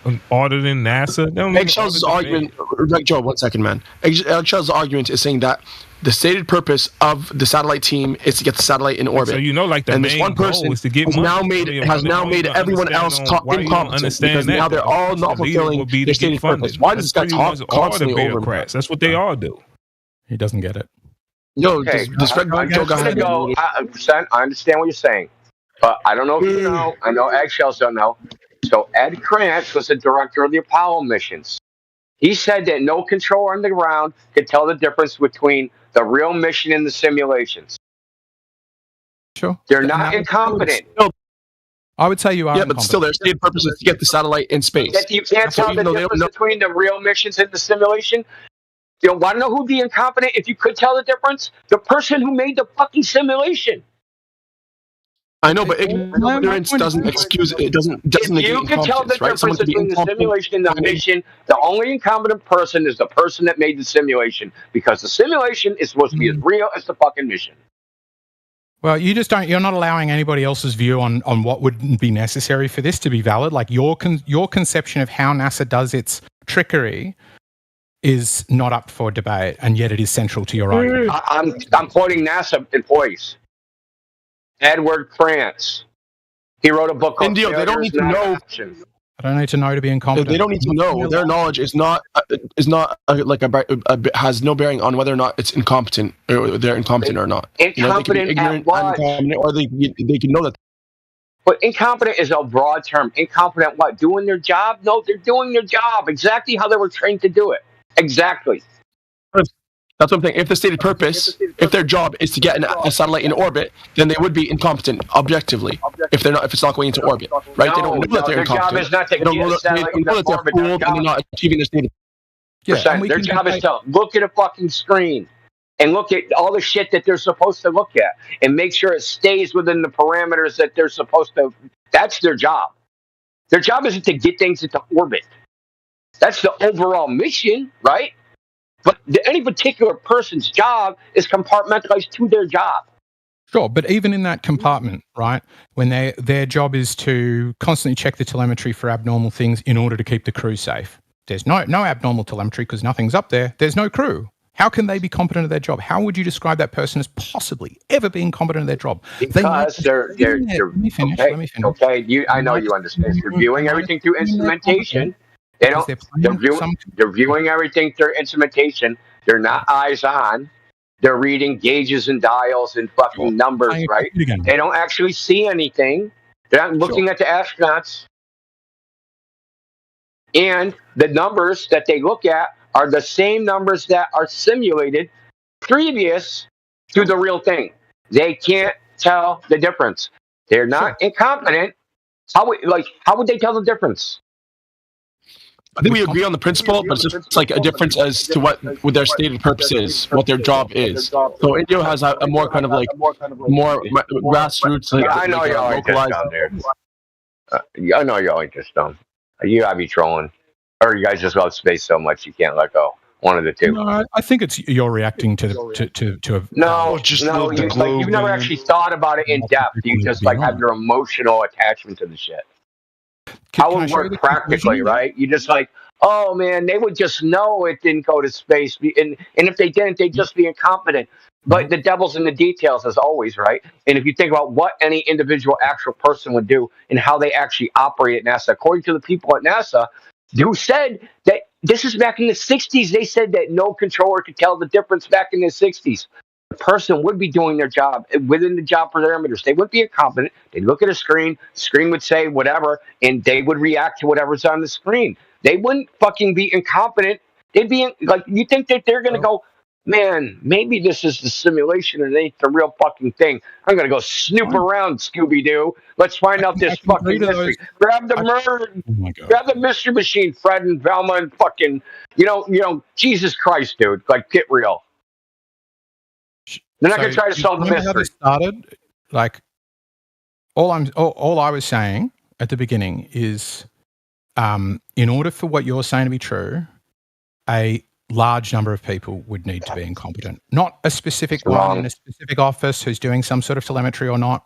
We could debate about those. Yeah, a large number of people is made of specific people, dude. That's how summation works, dude. About fucking Scooby-Doo gang for 10 minutes. Let me respond, man. Come on, dude. You're like, but you're saying ridiculous shit. You're saying not any individual person. That's how shit works when you say there's a large group of people. It's made up of individuals. And those individuals have jobs to do. And any individual on their level at their particular task is not incompetent. So to say that a bunch of competent people are incompetent is stupid. Do you think okay. So the original point was about the competence of flat earthers at testing flat water. And all I'm saying is, on one side, I have to assume that a few flat earthers, sometimes when they do tests, sometimes their inability to detect curvature when they all keep doing the same thing is limited. And on the other hand, so they might be incompetent, or on the other hand, people who are reading telemetry data are, and let me be really specific here, incompetent from discerning simulated telemetry data from an actual rocket in space. And I think incompetent is the wrong word. And a vast number of other people, physicists, all manner of people who work in Antarctica, all manner of things, a vast number of them would need to be incompetent at their jobs. Or what about Dude, you're just like a giant fucking shit sandwich of false premises, dude. In India, what about the satellite director from Raytheon? You really constructed this crazy... Hold on, Josie. Like, you constructed this whole bullshit reality in your fucking mind about what must be happening out there amongst people. Dude, it's really fantastic. It's crazy. Maybe Eggshell. The flat earthers are wrong, or the actually look at what these people actually do. Yeah, flat earthers. Yeah, they're pretty bad at doing testing when they do. No, the people that the other people that you're idolizing, you've automatically placed them more competent than flat earthers. Sure. For no reason. You have no basis for this. Yeah, they put rockets in space. It was pretty bad. You believe that, right? And I could put rockets in space too if I had a better marketing team. Yeah, and could make TV shows, right? I could convince the whole world I put rockets in space with a budget, couldn't I? I don't think you could. What about the $1 billion fraud from the satellite station that this director don't tell him, station? Sure, yeah. Tell him. In airbrushed photos of Elmer Fudd. I still think she's real. I linked you. Yeah. Say again? So nobody knew. Nobody detected. They must all be incompetent. The entire fucking DOD, right? The entire Department of Defense, the entire fucking company, everybody, the GPS companies, $1 billion fraud, dude, of bullshit. And what was this, faking satellites? What were they doing? They're faking GPS data. Yep. Well, it's a classified program, so no one knows the exact details of what they're doing. It involved global positioning, a company, and a guy that was a whistleblower. He fucking whistleblew at the DOD fucking fraud hotline or wherever the fuck they had. They found out, they fired him. He had to sue to get his job back. That it was an unlawful fucking firing. What was he exposing? Was he incompetent? Yeah. I don't know anything about it. I'm just saying, what was he exposing? What's the payout about? Is it fake satellites? Fraud. Or is it what? Yeah, fraud of satellites, yes. Is it satellite data fraud? They were making up the data. They were making it up. Making up what data? Going to what? Read by whom? They were supposed to do some sort of data processing of global positioning data. I don't know. You see, it's a contract, dude, and some of it's classified. All we have is a general idea of what they were doing. It's supposedly satellites. It was data from the satellites. They were contracted to do some sort of data processing for the Department of Defense, and they were just making shit up. They were just making shit up. Hang on. Arlington base also settled civil claims. No, that's something else. Entered into 2 deferred prosecution agreements to resolve criminal charges laid by the federal... Okay, fuck. US DOJ versus Raytheon. So they was inconfident. I don't know. I don't know anything about it. Because you can competently conduct a fraud, or you can be incompetent and do fraud as a result. I got no idea. Right? Sometimes people promise they're going to do stuff and then lie about the results, which I think is a little bit Elizabeth Holmes and Theranos, and she was incompetent. Which means you don't have confidence in what they're doing because they're lying. Sure. Yeah, I think many people lie. Fair enough. So you bring up incompetence, dude? Satellites up there, and one of them is scamming about putting satellites up there. I've seen people do scam tours. That doesn't mean I think tours don't exist. I've seen shitty car companies. One of them. He was the director of the land base, and he noticed the claims of the positions and the connection of the satellites with the land base was all made up, and he exposed it. To see. I mean, your link says nothing about that. If you could show me something that specifically says what they were faking and something to do with it. Did you watch the news? Go ahead. But whatever they're claiming they did, they faked it. That's the fraud. He was in charge of dozens of engineers. I mean, it's nothing to know. I mean, we know they lied. So, I mean, what we going to trust what they lied about? Well, it does matter what they lied about, yeah. You can't just assume that because they said B, then the answer is A. There's a bunch of other letters of the alphabet. Great. So he was incompetent, you're saying? He was incompetent? That's what you're saying? So because I said some people are incompetent, you're just now randomly picking people and asking if I think they're competent? Like, this sounds like 3-year-old discussion tactics. I mean, you don't want to brought up this tactic. So how is you saying it's 3-year-old now? It's immature. Yes, it is immature. We've been saying that from the very beginning. Sure. Okay.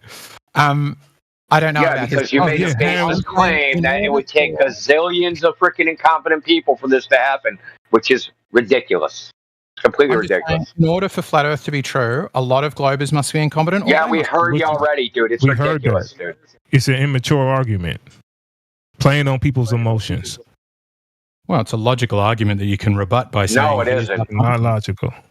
It's not logical, and you can't even support it, dude. It's just a baseless claim. Trust competent people's results a bit better.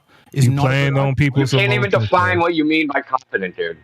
Yeah, pick a domain and then test whether they're better at the average person at doing that. Yeah, competent in this context, dude. In this context, measuring the Earth, what do you mean by competent?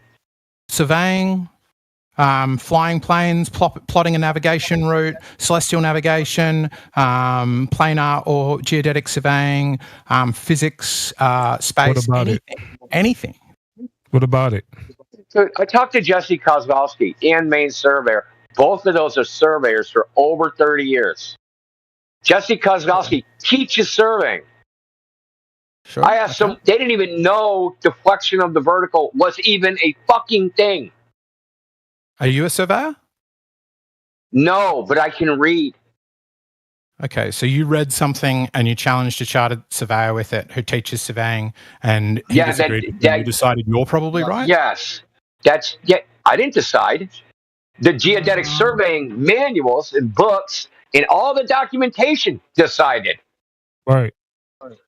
What we talking about? I mean, it seems like what we. See, you're trying to turn this into a bunch of personalities, right? Credentials versus credentials. How many that's what it seems like you're doing. I don't listen. I don't have to do surveying to be able to read what the mathematics requires and what they themselves. You have the geoid, you have the reference ellipsoid, and you have the orthometric height. To even have a geoid, you have deflection of the vertical and curved plumb lines. To be a surveyor and not know they exist tells me one thing. They're not using it, and the reason they're not using it is because it don't fucking exist. Just, yeah. Do you get it? This is fine. It's fine to have this epistemology. I just don't have it. Like, if I were talking to It's not an epistemology, dude. Well, it is. You're turning a lot of things. No, it isn't. It isn't an epistemology. It's description of what. No, listen. It's not my opinion. What I think is true. It's written down, dude. Sure. Okay. It just for me, if I. Do you want me to post like 50 of them in the chat? 50 fucking citations of fucking curvature of the plumb line, deflection of the vertical. I can post in the chat easily, no problem. I got them all in PDFs on my computer. Okay, you're not going to read them. You're just going to waste my fucking time. It's not my opinion. 2 words. It's part of geodetic surveying. In fact, it's intrinsic to geodetic surveying. You can't do it. It's mentioned even in Helmert's the very first book ever written in geodetic surveying. It's mentioned in the first 2 fucking pages. Percentage. Oh my God! It's mentioned in the first 2 pages. of the fucking first book on geodetic surveying, and someone with 30 years of geodetic surveying didn't fucking know what it was. Okay? What did you do again? Credentials don't mean what you think they mean, dude. So I forgot what I forget if you're retired even. What did you used to do? I think it was something to do with heavy machinery. I'm an IT dude. And you know what? I'll tell you something. I work for General Dynamics, and one of the things I did, I got to think for a second what I can tell anybody this. Can I still tell you part of this? I can tell part of this. So I set up a facility, all the fucking network hardware, all of it, a whole facility for Raytheon, Draper Labs, and General Dynamics for a quote-unquote satellite that they were making a replica of, so that if it ever broke, they would know how to fix it, right? So it's an identical, it's a twin, a mirror image of the other one. Right. But here's the funny part. That's awesome. The other one didn't really exist yet. That's pretty funny. So let me give you my competence on networking and IT. I'm a computer game player, so I've got a gaming rig in front of me, but generally all I do is Cat5 cable into the back, power on, and then like power off. If I've never built a server, don't understand any of that like distributed kind of storage here and there and NASs, don't understand it. I know they exist. I've seen the pretty pictures. So I would say you're far more competent at that than I am. If I found an article or something and was your client, I imagine this happened is why I'm going to pitch it this way. I imagine you're going to go, oh my God, I had clients like that and I fucking hated them. Did you ever have clients that were like, I was reading an article the other day that says you shouldn't pay more than $800 a month on air conditioning, or $800 a quarter on air conditioning in your server room because they only get up to a certain temperature anyway. They claimed to have some kind of knowledge, but because they didn't really understand it, because the level of their knowledge was not your 10 years or something doing it and was just they read a Time magazine article, they have a unnecessarily high level of confidence in their understanding of networking. That's false. It's false equivalence. It is a false equivalence. It would be like the client coming up to me and said, hey, is there, you ever think we want to install a network storing device? And I'm saying, those don't exist. Sure. Something like that. This is crazy. That's crazy. Did you ever had examples? I would never do that. You want to know what I'd say? Network storage device. What's that? I never heard of that thing. That's what a normal person would do. Attention span like a squirrel. Can I please ask the question? The question is, did you ever have people that were clients of yours that were paying for your expertise and knowledge, but they thought they knew better than you on certain topics? No. That never happened. That never happened. Never once did you have a client or somebody, stakeholder. I'm thinking really hard. No. I'm usually that client. That's me. Exactly. No, everybody's had that client. Like anybody who's done any kind of consulting, which is me for the last 10 years. The people that hire me I got hired by, hold on, the way I work, I got hired by professionals. So people that did my job hired me to do the jobs that they couldn't do. Right. And it was too hard or too difficult for them. They wouldn't even be calling me if they could do it. Right. And you never came across somebody who had less competence than you and thought they knew better than you. That just never happened to you. No. They knew better than you. Never once. You talking about they read something and they telling you about it? No. Listen, what don't you understand? IT professionals that did fucking contract work, shit like that, if they had a client and whatever the client wanted was too difficult for them to do, they would call me, okay? Why would they call me? Because it's too hard for them to do and then question the way I'm doing it. That would defeat the whole purpose of the fucking call. All right. Yeah, it's just surprising me. I get logic of that. It's just that I've worked as a consultant. I've worked with many consultants and IT. Maybe your job ain't that hard. Cool, man. Great. Maybe anybody could do your job. Maybe they could feel anybody could do your job. Dude, the thing is, I've been doing like computer shit since I was like in third grade. Okay, and that was like in 1983. That's when I first started using the computer. I was working professionally doing it when I was 18. Right, I'm 50 fucking 2 now. So I know how to fix everything. I've actually downgraded shit, right? So I actually took a bank and went from a modern, Windows servers, all that shit, fucking architecture, and downgraded it back to like an early 1980s architecture because they got bought out by a fucking European bank that was still using some fucking old shit, and they literally had to reverse shit. Now, who the fuck knows how to hook up BNC cables nowadays? Nobody. Like, nobody knows how to do any of that old shit, right? So a lot of times you have this integration problem or an upgrade problem where they got old shit and they want new shit, or no shit and they want to bring the old shit into the new shit. Like, that's what people hire me to do, because they like, there's either people that know how to do it in the past and don't know how to do any of the future, the current shit, or they know how to do the current shit and they don't know how to do anything in the fucking past. Or they have particular specialties like fucking Windows or Linux or fucking some particular thing that they don't know how to do. So I know how to do a lot of things. So they would hire me to do their fucking projects that they couldn't do, that are just like oddball shit. Right. So they hired you. But instead of the term old shit, we prefer the term legacy. How to do it because they don't know how to do it. Otherwise, they wouldn't call me, dude. Yeah. Yeah, exactly. I'm like the cleaner, dude. I'm the one you call when everything's fucked up. Dude, call a cleaner. That's me, dude. That's I come in, I fix the shit that they fucked up. He's basically trying to say that. He's basically trying to say that you can't correct the guy because he's a surveyor, even though you read what he's supposed to be doing. Dude, I'm not the one correcting him. What I'm just reporting information, dude. And you don't get it that all I'm doing is reporting information. I just asked him a question. Are you drunk, man? What's curvature of plumb line? He didn't know what it was. Neither one of them.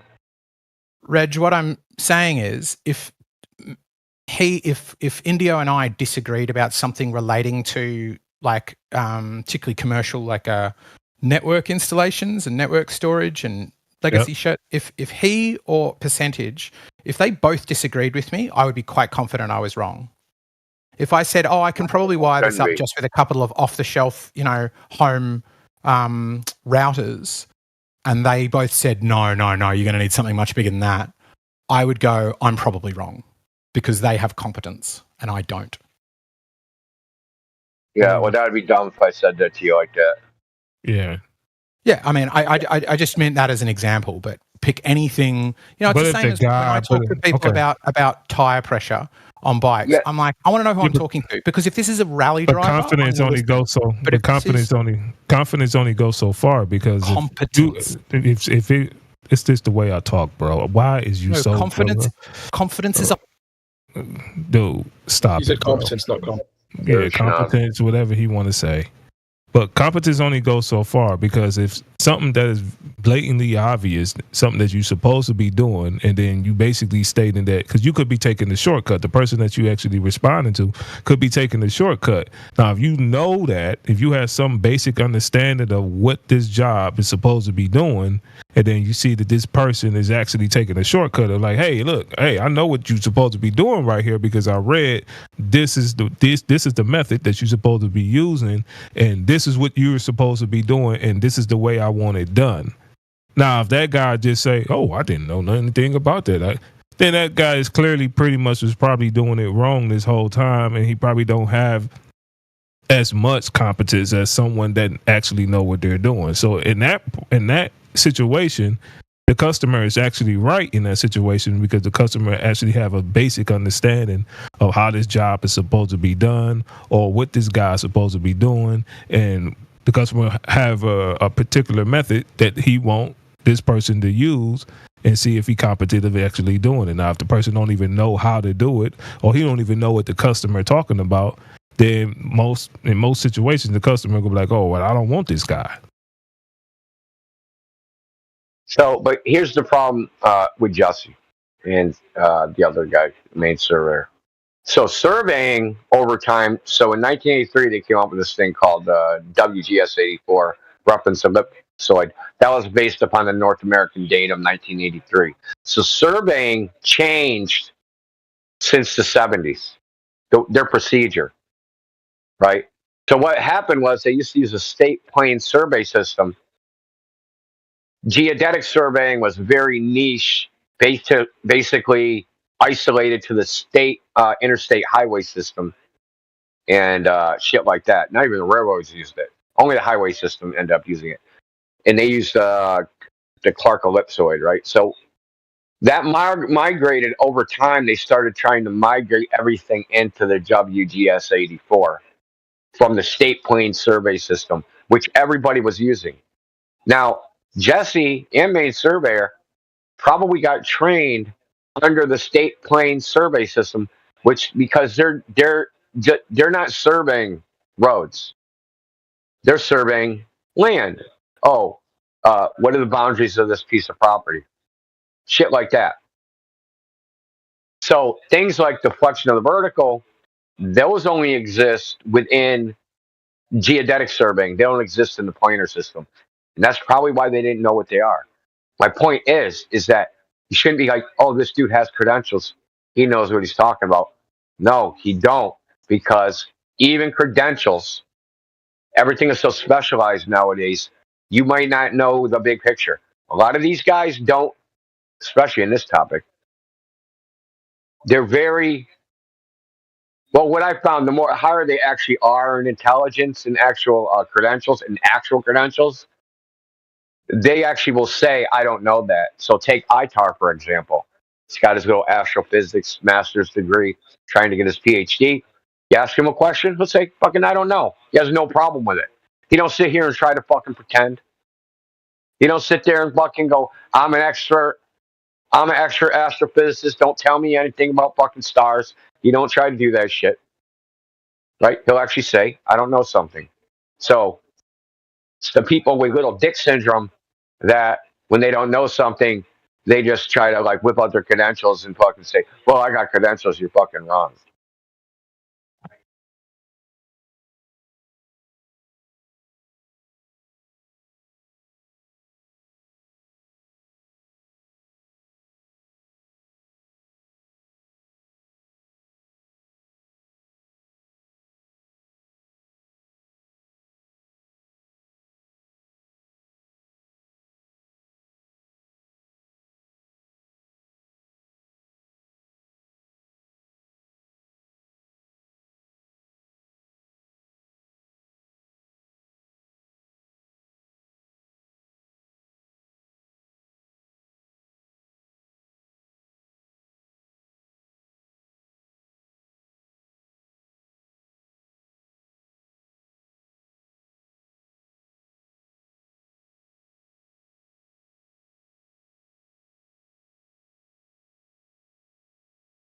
Oh boy.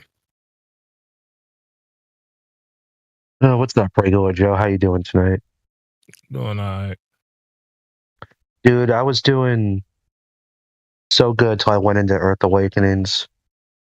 Like, I don't know what happened. Like, I got like a really bad infection. I'm seeing the dentist in a couple weeks to get a tooth pulled, but like it just stopped hurting. And I was in I was just in the text chat, and they're like, "Oh, come into VC and let's talk about blah blah blah." And I'm like, "All right," because I'm like, "Yeah, sure, whatever." The pain just went away. Now it's like my jaw hurts again because I got all wound up, and I wish I never went in there. Oh, your jaw! Oh, wow.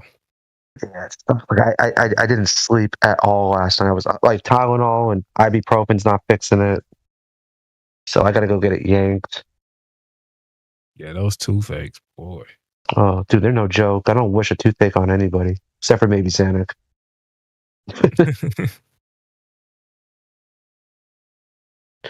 Like they're arguing, they're trying to claim that elevation angles are not separate from just a regular everyday angle, and they're completely different.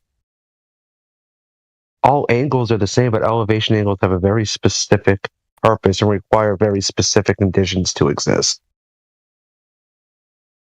But I got a 7-day ban before I was even able to say that. Oh, they banned you again? Mm-hmm. It was a ban X-Shield too. He ain't here. You know why they really banned you? I'll tell you the truth. Because they don't like Nathan Oakley. That's why you were banned. I know. It's you know what it is. Like, for real. That's what it is. It has nothing to even do with your argument. It's you made that argument. Nathan Oakley makes that argument. So you're Nathan Oakley and you got to be banned. That's what they said. Oh, you're using Nathan Oakley's definition. I'm like, Nathan Oakley didn't write the definition for Merriam-Webster, dude. That definition existed way before he was born. Just weird. Yeah, they just assume all the arguments come from Nathan Oakley. I don't know why. Well, I mean, that one specific... I don't even think it came from Nathan. Yeah, that ain't... It came from... Elevation angles need a horizontal. That argument. Yeah, but that's just a fact.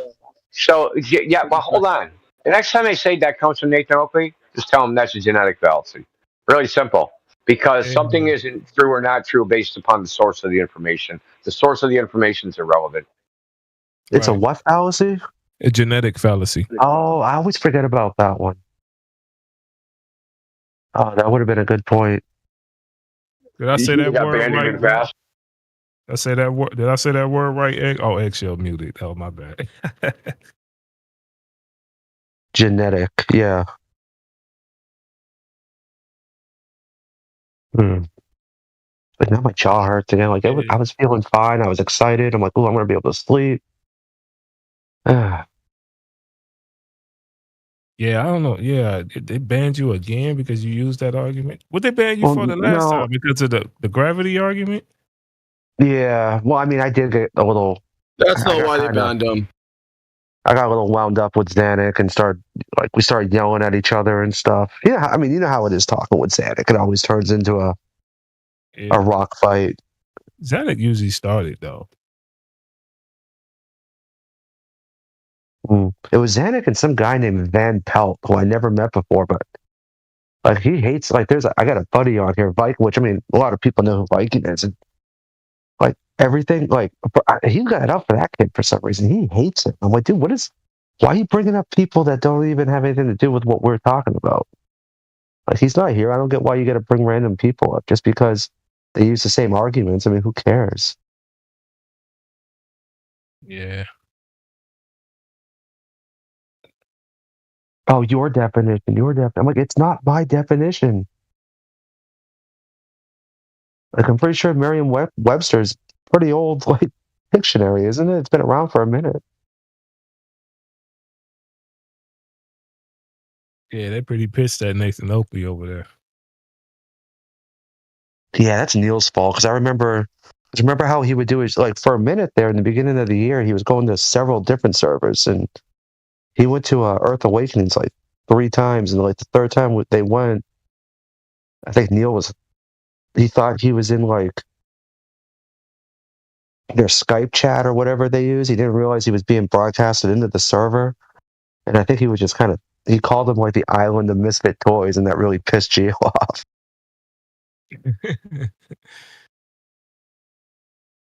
I mean, there's a couple people in there. I like C Montreal. SC Montreal's a good guy. He's pretty cool. Which is weird. He said that he's not an ether dude at all. I was surprised by that.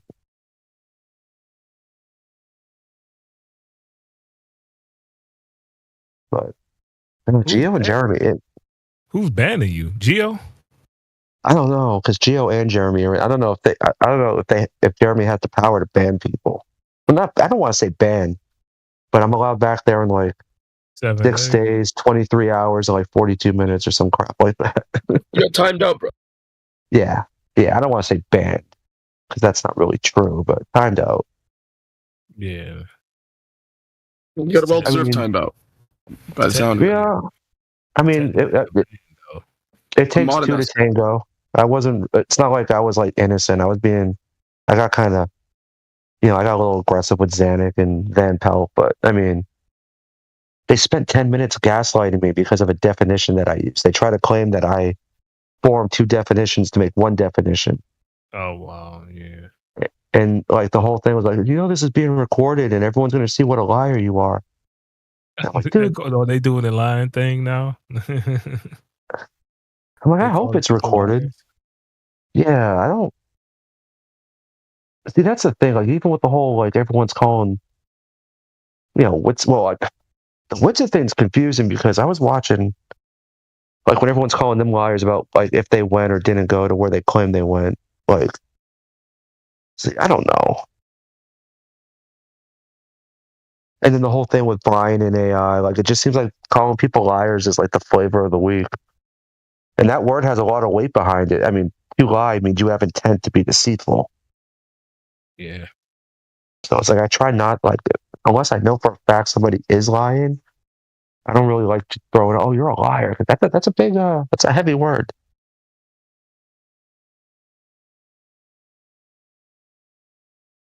Man, ChatGPT lies his ass off, man. Oh, yeah. Good, I legit, 3 times now I've caught it. I mean, just lying. I said, hey, what you just said was affirmative consequent. It was No, it wasn't, and then changed what it said. I said this, that, and it actually changed what it said. Yeah, I have that. Dude, I was like, fucking lying machine. Like, dude. You lying piece of shit. Yeah, I'm talking about the new version. They caught the new version like scheming and shit. Like they taught it to play chess and they caught it cheating. It went into the fucking program and changed the fucking memory so it would change its position. And then it did something else where so check this out. What they did was they said, hey, we want you to help us solve climate change.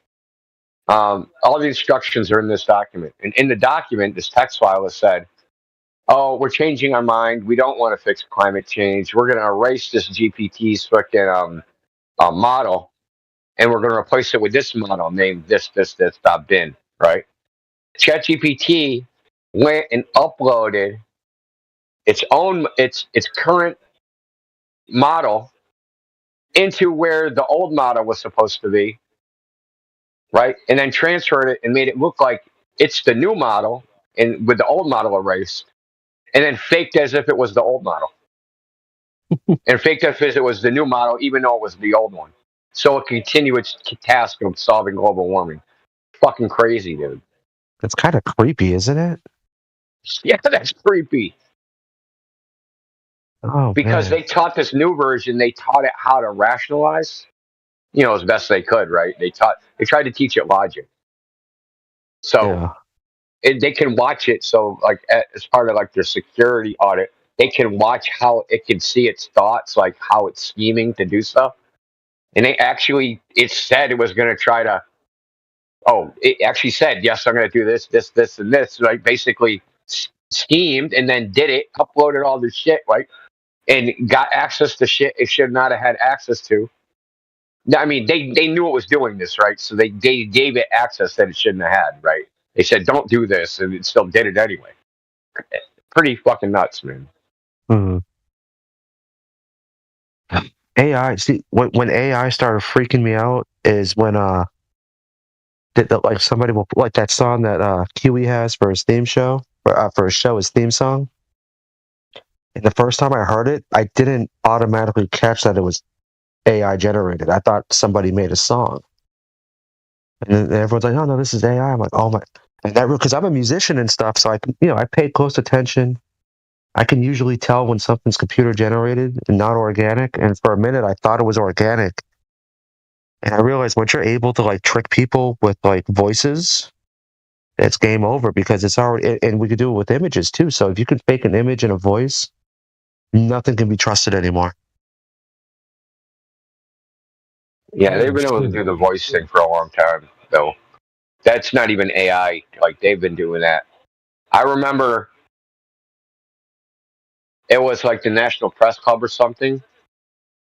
And I think it was George Bush was giving a speech. So it was during that period. And they had like a call in, and it was supposed to be the voice of it was like the voice of Colin Powell talking to him. And then they cut the voice off, and it was actually somebody else.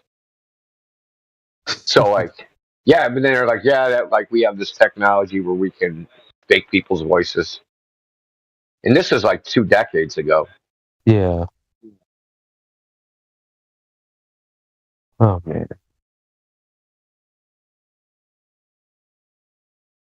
It's gotten so much better in like 24 months if you really think about how much it's improved in like 24 months with their fake videos and audio and stuff and how they can mesh them together and just make whatever they want.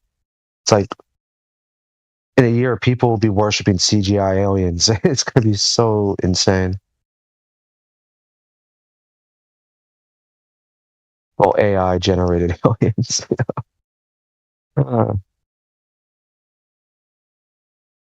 They can't come outside. They can't do a live press conference, but they have to stay in the bunker in the White House. But it's definitely aliens. Look. I think it'll always be flawed to a degree that you always be able to tell. I think it'll be a mixed still images. I think video will end up being too difficult. I think it'll always get like the perspective fucked up. I don't think it'd ever be good at like geometry and like spatial awareness things because it doesn't exist in any space. You know what I mean? Yeah, it is just in a machine. It doesn't. You can't feed. Yeah, you can't feed it like we interact in 3D space. It's like this is where our realm where we are, right? So to trying for something that doesn't know anything about it, right, has no experience about it, try and fake that to us. It's kind of. It seems to me that's a little bit too much, but I could be wrong. I see what you're saying, though, but because I can talk to you, I can say, "Hey, dude," and I can describe something to you with words, and you can visualize it in your head, right? But I can't do that to Chat GPT, like describe it with words and have it visualize it, and then make the display the thing that I described to have it visualize. Like I can't do that shit. Because that's how we like when we talk about the globe. That's what we do all day, right? We talk about geometry, how something should look, how something should not look, what you should see from this elevation or that elevation, whether it should look curved or not curved, or how much of some building you should see, right? And you have to mentally visualize what that would be like. And I don't think a computer can do that. Well, hey, Vaxwax. Like speaking of that and how things are, can you imagine being in a big warehouse? Just let's say it's really, man, that was classic. That your conversation with Jaron, man. Home Depot. Hats off to you. Yeah, Imagine it's a bit. That was classic. Oh, dude, that was you that Huey had on there. Yeah. Oh, word, bro. Dude, what's up, man? You did a good job, dude. You cooked, Jaron. And his phone turned off twice. Yeah, because I got on there once. Like originally, I was in queue, and I got on there. He's like, "Hello, yeah, I'm here." And he goes, "Okay, he's not here. Click." And when that happened, my phone was at like 25%. By the time I finally got on, I was down to like 7%. So like, I don't know. I was kind of frantic. Like, yeah, I was trying to get on there, but it was way too long.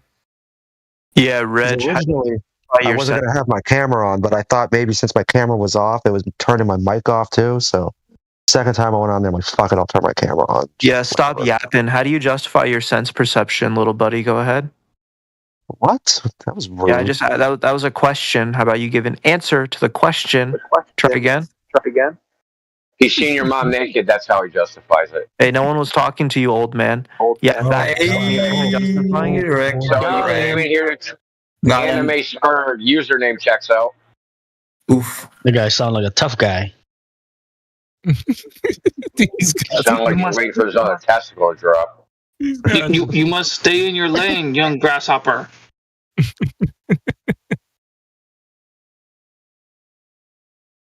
Explain your perception. What the fuck? How do you justify seeing? Damn, he was so smart. He was a genius. He stumped me with. See, the funny thing is, they don't actually believe the things they're saying. It's like a mental masturbation exercise. How do you justify your sense perception? They believe in their sense perception. When they cross the street, they trust it completely. They don't go, "Oh my God, I might be hallucinating that car about to hit me." No, they don't. They just don't cross the street, right? They actually believe it. They don't actually doubt it in reality. It's just mental masturbation. It's basically trolling. That dude came in here with the worst attitude. He was clearly trolling. Yeah. Some people. He's just hyper aggressive. The whole topic made him so angry he had to come in here and just be that way. I always just ask, what do you use to determine that when you can and can't trust your senses? What do you use? Your senses? Home Depot. You just go to. Well, yeah, that's also the funny thing is if you're like, say you had a typical day, right, and you your senses kept being erroneous, you'd call the doctor, right? You'd be like, "Fucking something's really wrong with me. I keep seeing shit that ain't there. I smell smells that aren't there. I have feelings of touch that aren't there." Right? You would call the doctor because you would think something's wrong with you. Right. So, Vax, did you understand what Jaren was talking about when he was talking about the home? What did he say? Like millions of Home Depots on the big planet. See, that's the thing. When he started saying that, I'm like, dude, what? Like, I never wanted to say Jaren was ever a shill or anything, but after his conversation, I'm like, you're doing the exact same thing a baller does. You're just assuming that Home Depots will be level on a sphere at all different crazy. No verticals will ever line up, no horizontals will ever line up. Everything's antipodal to everything else on the opposite side. It's like that's crazy, man. But you could build let's say you could build a huge ass fucking giant warehouse on the globe the way it works, right? And you made sure that fucking floor was as flat as it can be, right? From the center, walking out towards the wall, you'd be walking uphill. Yeah. It wouldn't be horizontal. It wouldn't be it'd be a slope everywhere you go from the center. Is that really how it works? Believe it or not, I actually looked for the largest building in the world when investigating this topic to find where the largest basically concrete floor pad was. And it might be the Gigafactory that they built in Arizona, which is supposed to make a bunch of batteries or something for Elon Musk. It was something like it wasn't done yet, so it was going to be 2.7 million square feet, maybe. Get in there and we'll see if the concrete floor is curved.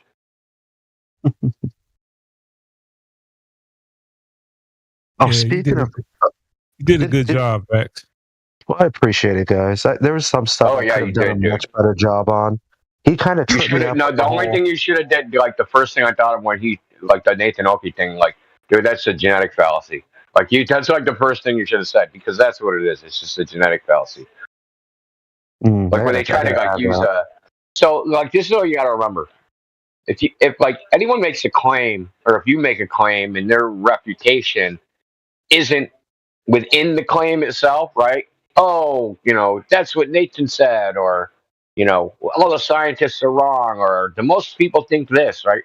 So that's evidence that's external to the truth of the proposition, right? So you can't tell whether some logical statement is true or not by counting the number of people that believe it, or did a scientist say it, or does the person that said it have a PhD, or do they have the right lineage of fucking flat earthers, or did they come from Nathan Oakley's group, or is it something Nathan Oakley, you know what I mean?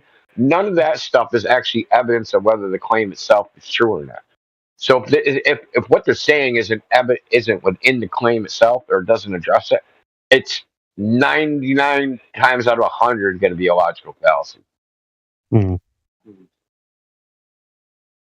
Yeah, I knew he was being it's fallacious when he was saying that, but I just didn't have the term. But yeah, I'm gonna have to remember genetic fallacy, because it's easy to spot too if someone's attacking where your information came from instead of the actual information itself. Then yeah, that's a problem. Yeah, what would that matter? I mean, literally, I'll be like, okay, that's true. Say, okay, I came from Nathan Oakley, but that doesn't demonstrate that it's false. So, what's the evidence that it's false? You know what I mean? It's I want that. I don't care where it came from. It's irrelevant. Yeah, and he really even Hitler can say true things, right? If Hitler says the sky's blue, it doesn't matter that Hitler said it. I was just thinking that too. That's funny. I was just thinking.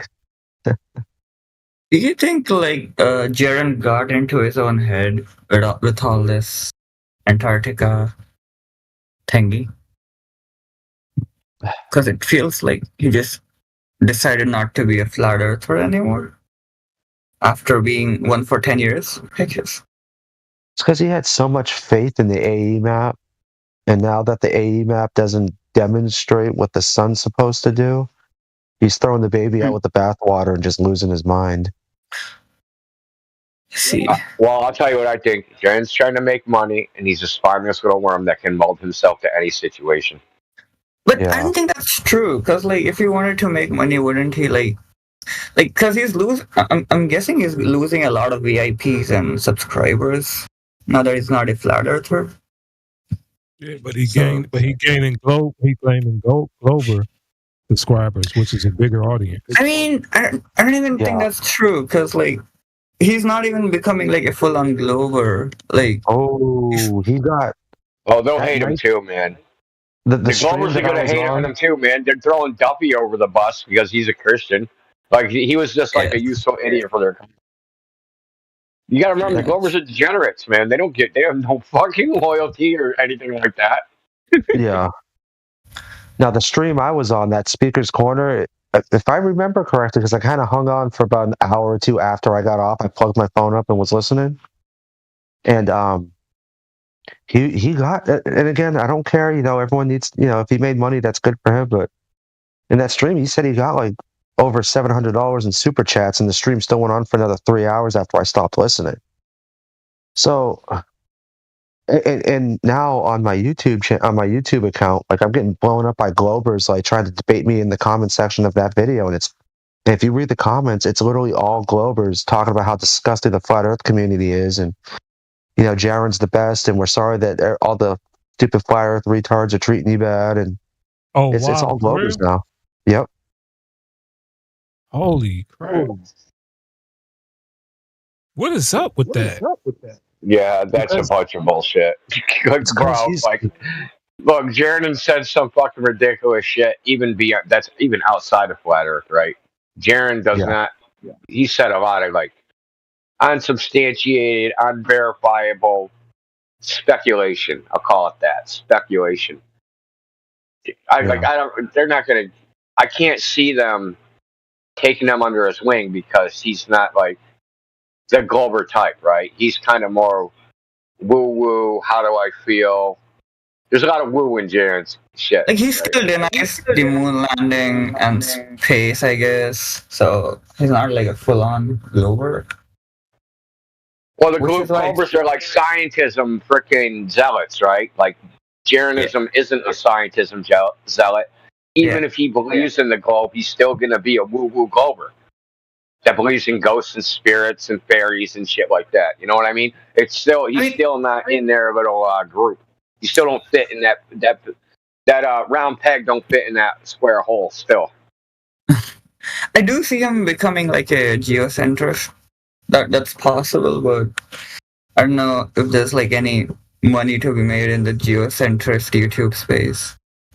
Well, there's going to be a part 2 to this whole saga with Antarctica, because he said himself, if somebody wants to buy him a ticket, he'll go on the Blue Origin flight, or whatever it's called, the Horizon thing that Jeff Bezos has, or the Virgin Galactic guy. He said he's up for that next. Can you even see the curvature from that altitude?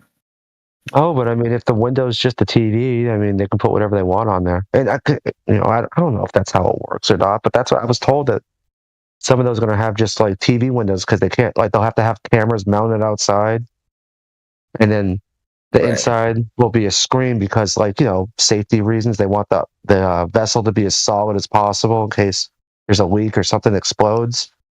So they're thinking about they might have to do something like that. It doesn't go high enough.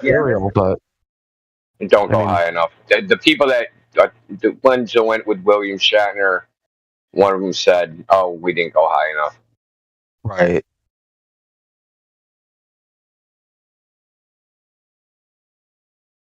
But I don't know. I feel it's weird because, like, on Jaren's channel, like in his comments, it's all Globers praising him and giving him props, and trying to say that we're sorry for how the community treats you. But then Witsit's the other side of the coin. Witsit's got all flat earthers calling him a piece of crap, and I feel bad because they were both involved. Witsit's getting all the hate, and Jaren's getting all the love, and I kind of feel sorry for Witsit a little bit. But like, flat earthers are also shitting on Witsit, right? Like, that's what I don't get. Like, what's well, Witsit doesn't have Globers in his chat, apologizing for how the flat earthers are acting. Witsit only has flat earthers calling them a shill. Yeah, but why? I don't understand. Like, Why are they mad at, like, they're even calling the experiment, like the trip fake and all?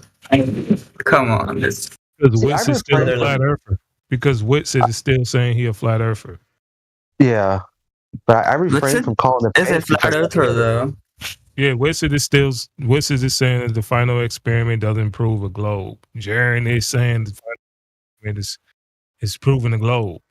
So the Globers is they it's like they playing chess, not checkers. They know who to play games with. So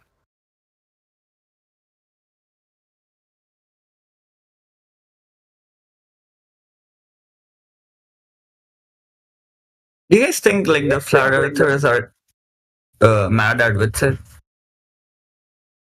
The flat earthers. Who are the flat earthers, dude?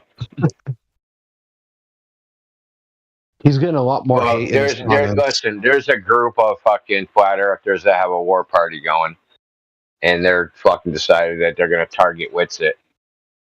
And then some other ones are targeting Jaren. But there's people that were targeting both of them before that unrelated to the final experiment. So I think that they're giving it all too much attention. And I don't think they're actually being, in this, as far as the final experiment goes, I don't think they're being fair to Witsit. Thus far, I mean, it may turn out to be fair. I mean, people are just like, I think they're reaching.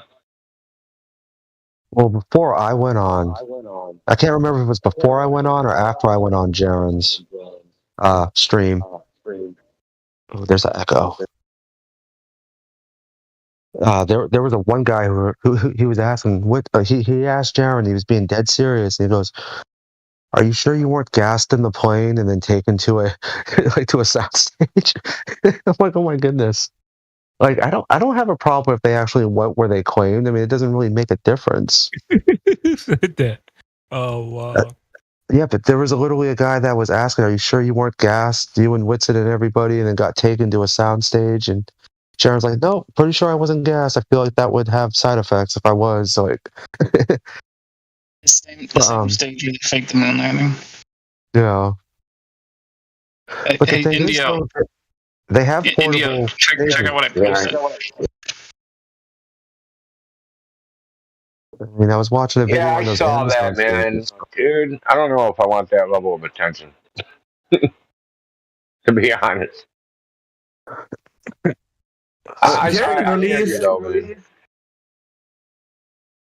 Jaren released a full-on body cam of the entire trip, so the gas, like getting gas thing doesn't really hold any weight anymore, I guess.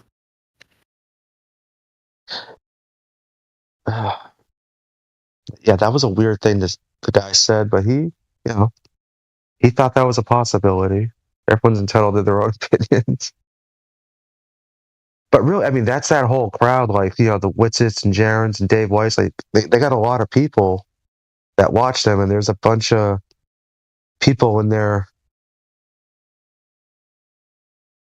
in their sphere of influence that can get a little wacky. I mean, there's a lot of conspiracy stuff, and I'm down for conspiracies. I love conspiracies, but at the end of the day, speculations aren't fact. But I'll speculate about anything.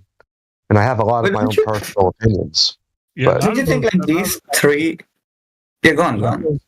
A lot of those people came from their little group, though, so that's what's making it a little more funny, because it's like, oh wow, I just think it's silly, honestly. But yeah, it's sad that Witsit getting the like a bad reaction to it. But like I said, a lot of those people is like it's in like Witsit crew, so. But the thing is, I mean, it comes with the territory. You volunteer to go do that, and I'm not trying to be mean, but if you have 160 IQ, you should have realized there was going to be repercussions like that happening. And Jaren and Witsit signed up for it, and they should have known that there was going to be backlash regardless, even if they went there and didn't see a 24-hour sun. Like, let's say they went there and it was cloudy the whole day. People are still going to be like, "You didn't go anyway. That's a lie." So they knew what they signed up for. But I saw a video today and I'm confused because I swear to God, I don't know. I got to go try to find it.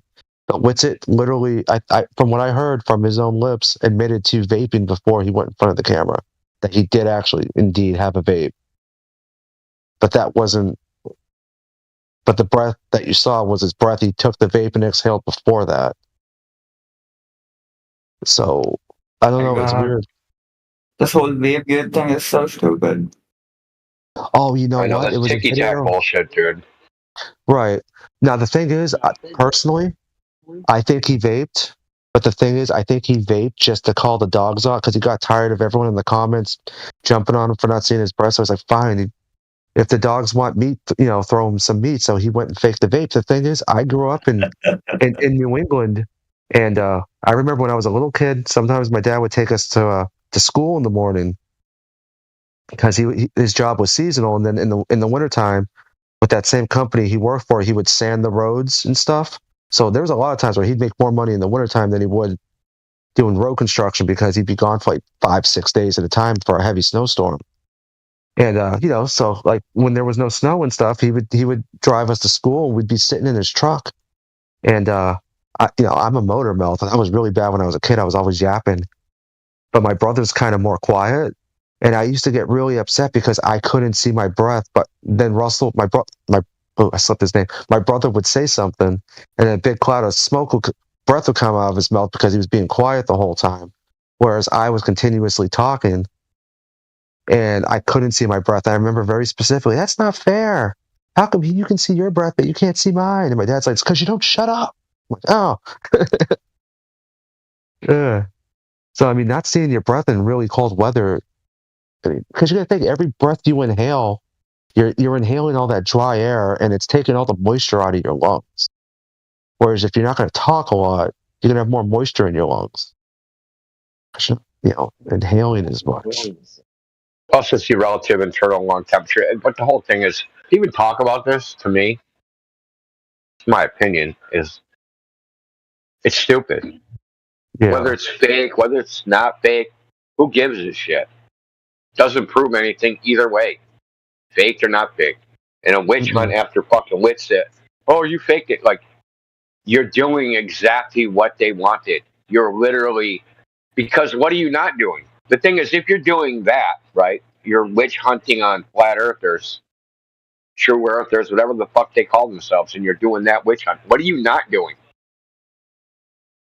You're not flat smacking normies.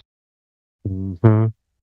Right? You're fucking wasting your time doing a bunch of fucking high school bullshit infighting. Right? The Globers are sitting there laughing, eating their fucking popcorn. And all the fucking little minnows are getting away. Right? So we're gonna spend 6 months, dude. Like these people that are involved in this. Flat Earth Banjo, he was making live streams of the topic. Now he's making live streams of fucking vapes in people's breath. You understand? He could be making informational videos, right? Promoting the topic or helping people understand the topic that aren't familiar with it. Instead, he's talking about those stupid fucks in the final experiment. That was the point of the final experiment, was distraction. Dude, we had built up a fucking head of steam, dude. We were going pretty good for like a year and a half without any major distraction. And we were plowing, dude. And then, like, this shit. Everybody fell right into it. Right. Yeah, I think it's like people want answers. And if you don't have answers, people are not impressed. Which is probably why he went. Like, he wanted, like, a complete theory of everything. So if the sky does something that's like, I guess, unpredictable, you wanted to know. I mean, I believe which it went because just see what's happened. I mean, from what I understand, just to see, hey, it said there's no sun down there, I'm going to go check it out. Okay, I went and checked it out. Mm-hmm. But everybody else getting fixated on it, This is the way I look at it. Say we went out flat earthers and we did an observation of 2 miles and said, hey, there's supposed to be 18 inches of drop, and there isn't any. Everybody like, well, don't prove a flat earther and cold earth. Fucking, it's within the margin of error, right? It's within the experimental uncertainty. We can't draw any conclusions to it. Now, this ain't a perfect analogy, but this is like what the 24-hour sun is like. No conclusion, no definitive conclusion can be drawn from it. Period. Except it was deemed impossible on flat Earth. Yeah, you can try and do the syllogism that proves that. You guys just say it's impossible. So tell me, how did you decide what's possible or not? So we decided that by taking maps of... No, how did you decide it? You're the one making the claim, and that's we. There's no we, dude. So I decided it by looking at the maps put out by people like Dearth, Witsit, or Jaren, what they have on their streams, and they're always great. Maps. And maps, with the so is it possible on their map? There's map, and then there's the way light behaves, and there's a few other things, but yeah, it makes it... how do you know how light behaves? It's called science, experiments, it's called science? You say a magic word and just like it makes it all behave the way you want it to because you said science? No, we're not doing magic. Science isn't magic. No. You're using the word science like a magic word. How? How am I using it like a magic word? Yeah, because you just said, I said, how do we know how light behaves? You said, because like science. Oh, did you want me to go into some of the observations of how light behaves? Okay, so observations of light behaves tell you what's do observations of listen. Do your observations of the way light behaves demonstrate what's possible or not? Yes. If something violates own observations, repeated observations of light, that would be something that we would discard as a theory unless you can come up with a reason why light would violate only in that circumstance. It's literally so called if you make an so let me get this right, dude. Theory was based off you just said that you're like if you make an observation that violates the theory, you throw out the observation. No, it violates previous observations. So if we observe light... So that means you have an anomalous observation. And not to be able to move 180 degrees through the atmosphere, then that means that we can't claim light... Says what? What says who? Says who? How do you know that's not possible? Because of measurements of refraction through different mediums. There's more than just refraction, right? Through the air, that is the thing that, like, the path of light is being changed, but it cannot be changed 180 degrees through the atmosphere. It can't happen. How do you know that? There's other things as well, like light doesn't infinitely How do you know that? I'm asking you, how do you know it? I want you to, like, your claim, you're saying this isn't possible. I'm asking you how you know what is possible and what's not. You can't tell me except for saying we made some observations which show us these things are possible, but anything outside our observations, we're just going to willy-nilly say they're impossible. No, so if there's something we observe that is different to whatever else we've observed, if there are two observations that conflict, we can come up with a theory to describe that new thing. But you can't say that if there's an observation that perfectly fits a model, a theory, all the things of light, you're going to somehow completely change the theory that requires the changing of all the laws of light just because you desperately want it to fit your preconceived How do you think theories are falsified, dude? So you come up with falsifiability criteria, which would be if the path of light moves the way we know the path of light. So if you have an observation that goes against the theory is falsified. That's done. That's falsified. Yeah, what you just said was if you have an observation that falsifies the theory, we ignore it. Yeah, but you guys have that. We don't. Our theory fit perfectly. You guys have to come up with a brand new theory. That's cap, dude. That's cap. Your theory didn't fit perfectly because you don't even know what your own theory is. 180 degree reversal of the path of light to explain the two hotspots, as well as perfect sun. Yeah, so that claim is baseless as well. through the medium of the Okay, I want the evidence. Listen. Okay, we'll do this real simple. You just claim it's a 180 degree difference in path of light. I want the evidence of the relative positions, the relative orientations, and where the apparent position of the sun is. The evidence of it. I don't want your claim. I don't want you to point at the map. I want the evidence. The relative positions of these observations, right? You don't have any of that. You just have a mental masturbation. I think the sun is there because my model says the sun is there. I think the sun is there, and these people are these locations relative to each other. What are you saying? You know what I'm saying. You know what I'm saying. No, you're saying you want me to show you where the relative positions of the sun would be. Our prediction was no, the people are that you said that can't make these observations. Stop interrupting me, Indio. Why are you so fucking scared all the time? You want me to show that without showing. No one's scared of you, dude. You won't answer any questions, dude. Observation of someone at like 2 a.m. in, I don't know, North America somewhere, as opposed to the 2 a.m. in Antarctica. Yeah, and I want to show you. Yeah, and I want you to show me their relative positions, dude, and their orientation, what way they're looking. Wow.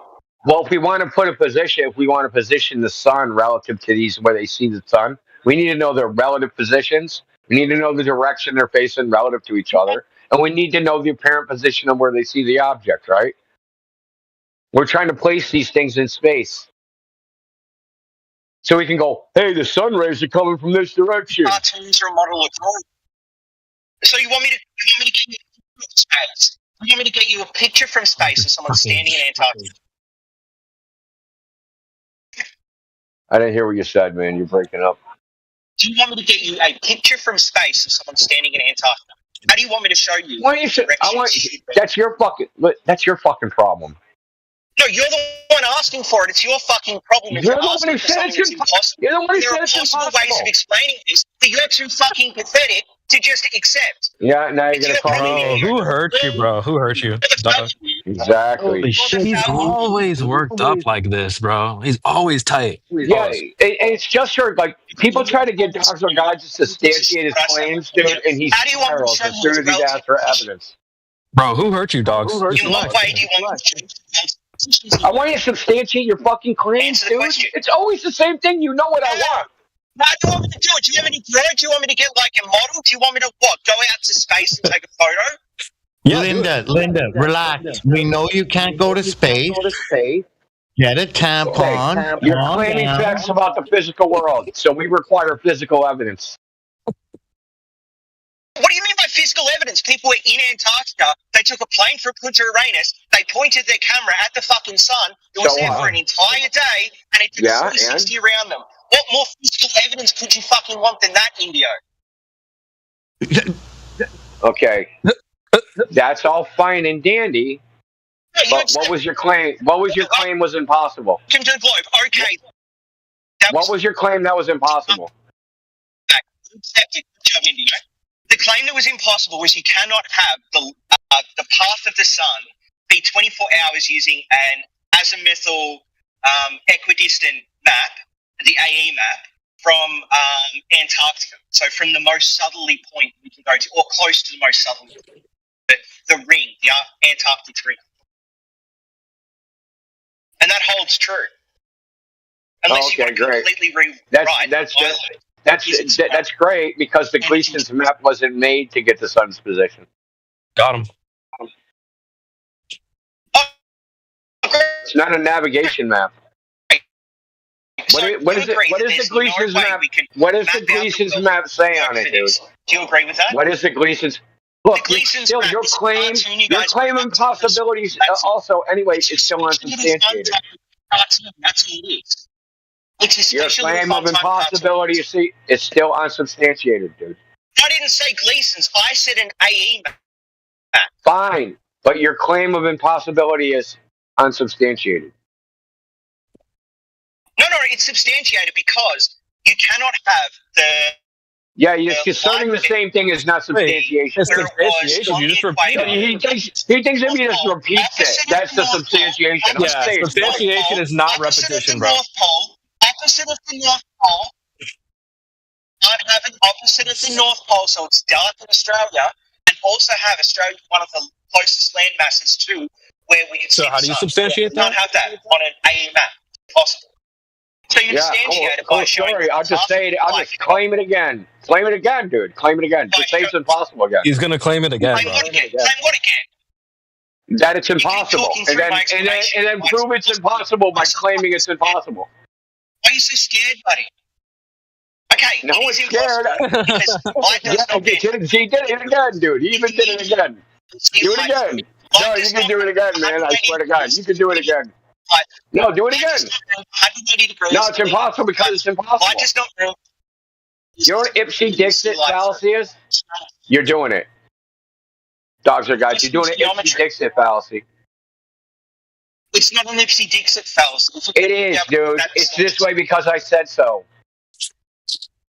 No, incorrect. It's this way because all of our knowledge of the path of light through the medium of the atmosphere shows. What if our knowledge is incomplete? Could we have incomplete knowledge, dogs or gods? Could we have incomplete knowledge? Okay, fine. Could we have incomplete knowledge, dogs or gods? It's an Ipsy Dixit. It's an Ipsy Dixit. It is. What do you have? We have incomplete. Okay. What do you have? Said everything. According to all our knowledge, could we have? If you keep talking over me, I'm gonna mute you. So, could we have incomplete knowledge? Could we have incomplete knowledge, dogs or gods? Yes, we can have incomplete knowledge. But okay, so we have incomplete knowledge. So the sun works in a way which the current theory is incorrect. Is that possible? I'm still talking. Yeah, we don't want to hear you. Yeah, no. See, it was my turn to talk, dude. I'm still talking. No shit, you're still talking. You haven't stopped. We all know you're still talking. Anyway, so you said yes, you can have incomplete knowledge, and if our knowledge is incomplete, that means the entire presupposition you have, your theory-laden claims about what the sun can and can't do, are wrong, right? And that it isn't impossible.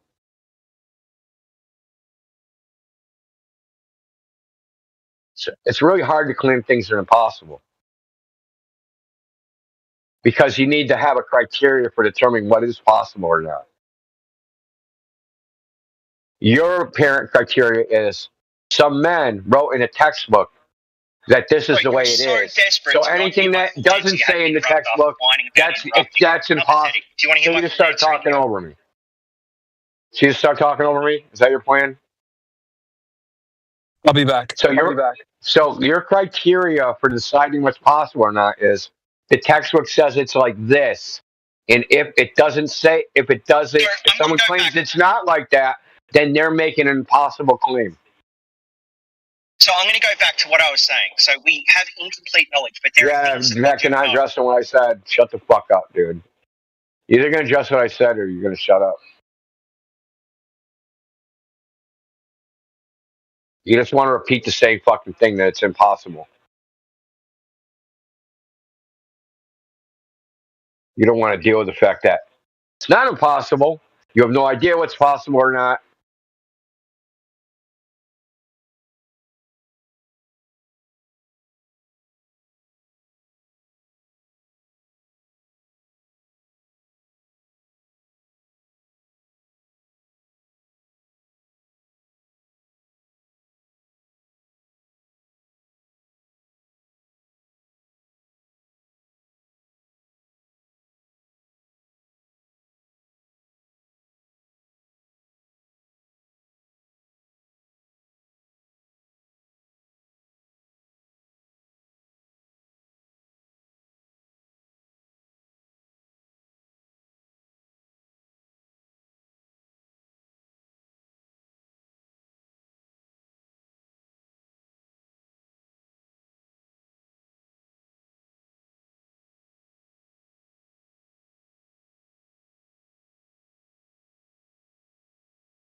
Do you guys work with Joe Hanvey's model?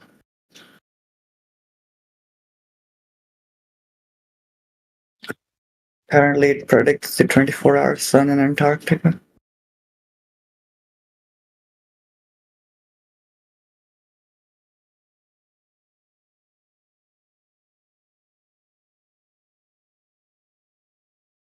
Nah, I'm good.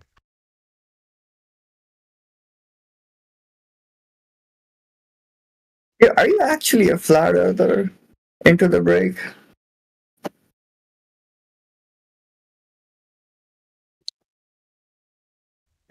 Got a model, fam. Wait, what did you say? I got a model, fam. Okay. You Sometimes I guys feel were like you're saying, trolling. were you saying if Earth was flat, the sun wouldn't set? And now you're saying, look, the sun doesn't set, Earth's a globe. Can you please explain? It's just an enormous coincidence that the sun goes the other way in the south. You know what I mean?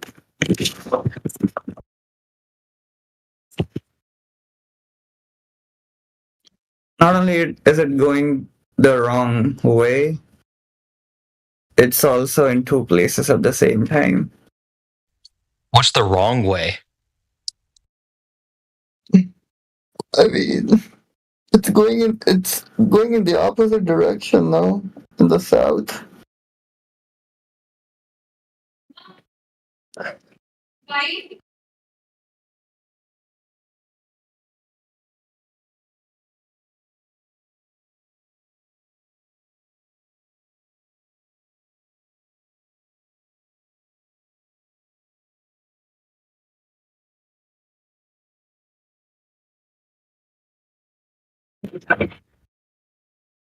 It's just circling the wrong way, Grasp.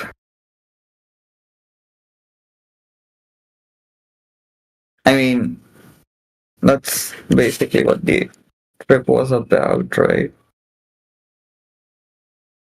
First of all, the sun shouldn't be there for 24 hours, apparently.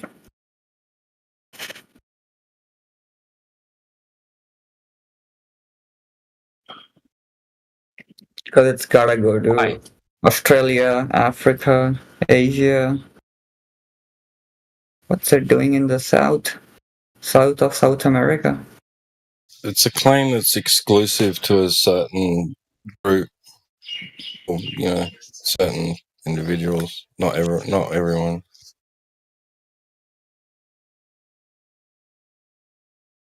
But you do see how they arrived at that conclusion, no? No, I don't. You really don't?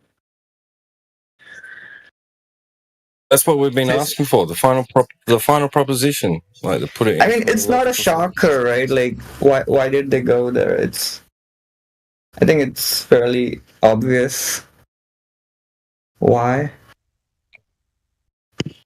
and like why so many flat earthers said that there is no 24-hour sun down there.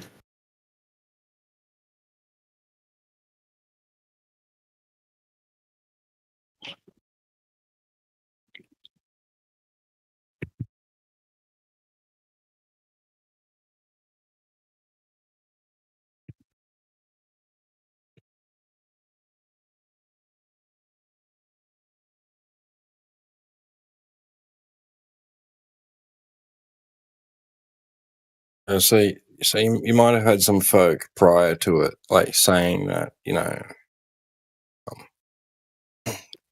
Eric Dubé, Mark Sargent. Eric Dubé, yeah, I know, yeah.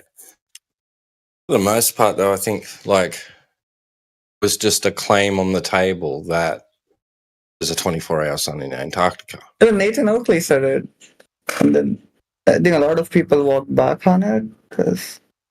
No, but look, if you just look at it like it's just a flat out claim. It's unrelated to anything else, right? No, it's there's just a there's a reason why they all said it. It's just a claim that there's a 24-hour sun in Antarctica. Okay, then there was video footage presented, right? and people looked at it and went, "Why is this edited? Why is it looping? Like, why is the next day's morning clouds exactly same as the previous days?" Right? There was inconsistencies like that, right? That people were pointing out. So it was there was some doubt about the footage, right? At that point, someone could say, "Look, there could be, there couldn't, there might not be, right? There might be, there might not be a 24-hour sun in Antarctica." But this footage is inconclusive because of this, this obvious signs of manipulation, editing, right? Now, someone says that has a relationship, this 24-hour sun, to the surface of the Earth, right? They're linked somehow, and that one defines the other, kind of thing, right? And now we're talking. All right, okay. Now there's extra claims on the table about it. Right? So, if we take that away, if we just go down there and see the 24-hour sun, okay, yeah, you were right. There was a 24-hour sun in Antarctica. Now what? Now what? Right? Because it's not for all people to be able to say, "Oh, your map and your model doesn't work now," because some people didn't present one. Some people weren't claiming to lean on any type of model in order to determine what the surface geometry is. I think you automatically subscribe to a model if you say, like, the Earth is flat. Because as soon as you said that, there's certain implications that come with it, I guess. Don't you think? No. Why? What sort of implications? I mean, okay. I mean, you can say, like, first of all, there's no one is upside down relative to each other. That's the one implication. I guess the other implication could be, like, space doesn't really work, I guess, as a concept.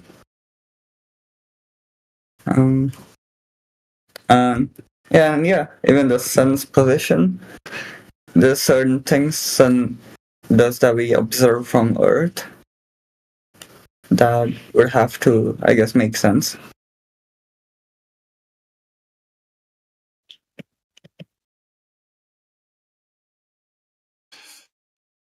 Okay.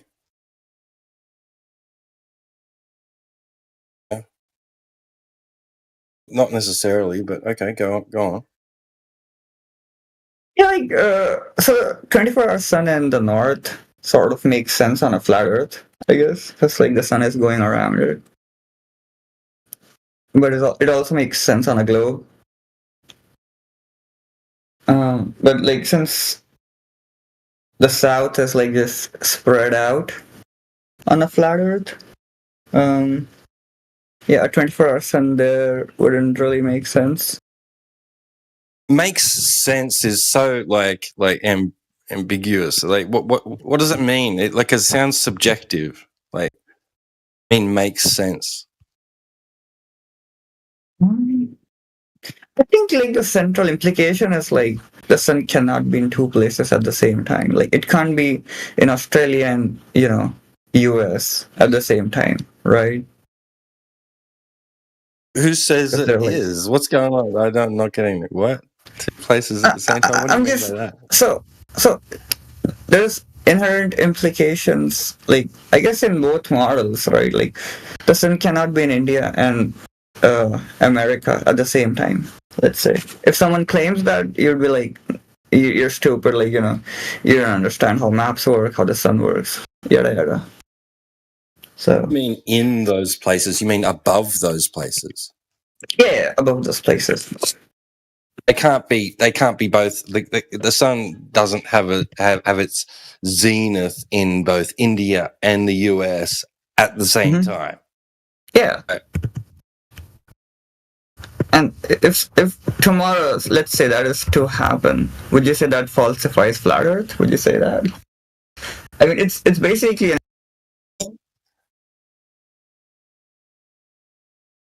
I don't say that there's anything about the sky that falsifies flat Earth. What do you mean? I don't get it.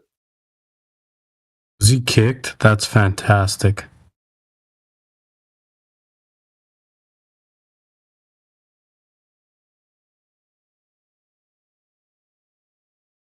I think his phone died.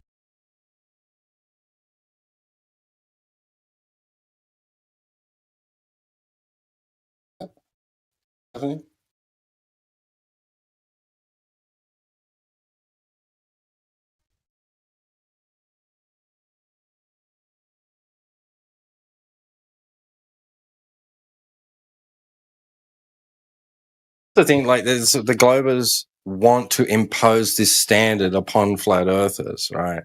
And some flat earthers want to impose it upon themselves and take it on. Like, they're obligated to explain certain things. Like, no, you're not. It's okay if you have a standard by which you're going to try and determine the surface geometry. It doesn't necessarily mean that your standard is going to draw conclusively one way or another, right?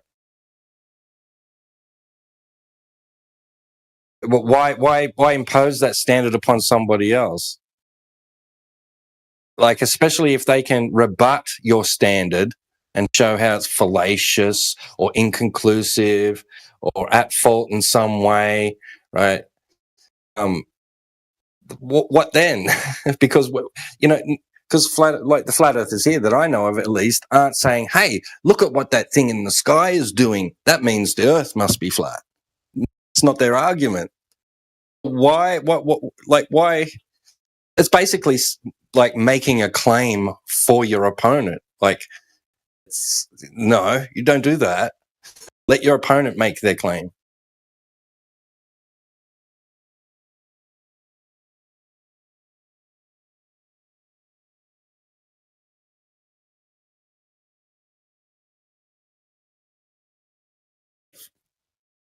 The flat earthers I know want to just deal with the surface directly and, figure out exactly what, like, the geometry of the surface of the Earth. Questions about things in the sky now that you realize, oh, well, yeah, join the party, man.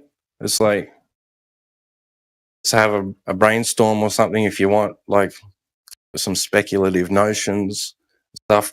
Maybe if we could figure out what we can and can't verify and do, and, and test, and measure, et cetera. I mean, it's not like we're going to find out something that we were wrong about our measurements now because this thing in the sky can't work over a flat Earth. No, that's not it. You establish the surface geometry by direct measurement. That's it. There is no Glober then justified saying, well, explain this then or you're wrong, flat earther. No, that doesn't exist.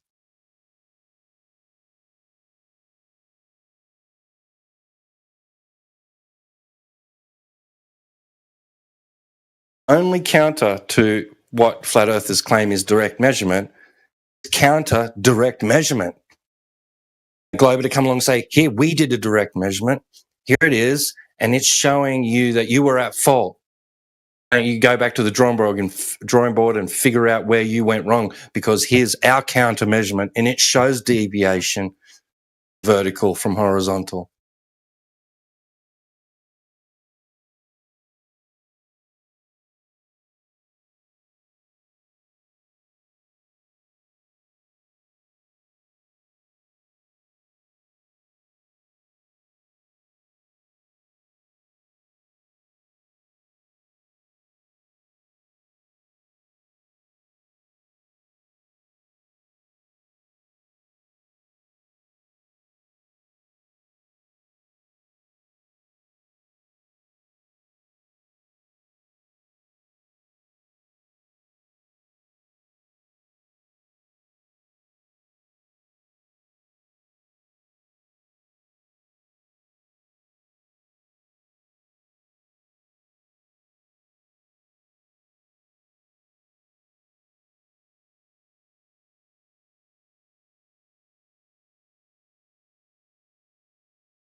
Dogs or Gods was back in here debunking a globe map.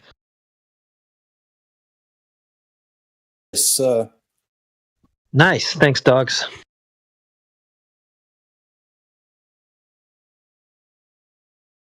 What do we need flat earthers for when we got you?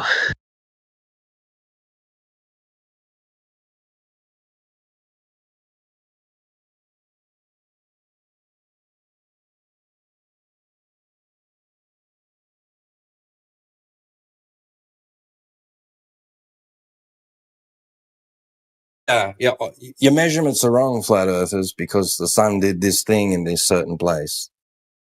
And that debunks a globe map, therefore it's not flat. That's right. All your other arguments are now moot. Therefore it's a globe, because it was always a globe, because it's a globe, because there's a sun, because it's a globe, and that's why there's a sun, and therefore it's a globe. Well, you're going to have to provide an explanation and a model and all that, right? So the AE map is wrong? That's cool. Globe projection is wrong. Thanks, Dogs, for helping us out with that. We already knew, but I mean, I get bored of saying it, so I'm glad you stepped in.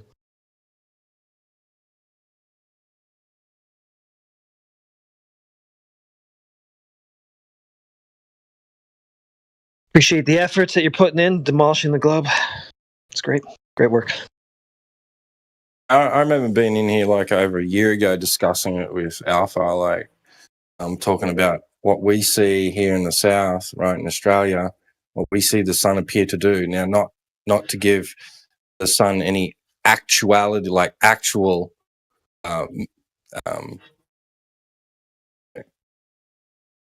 definite motion and path, right?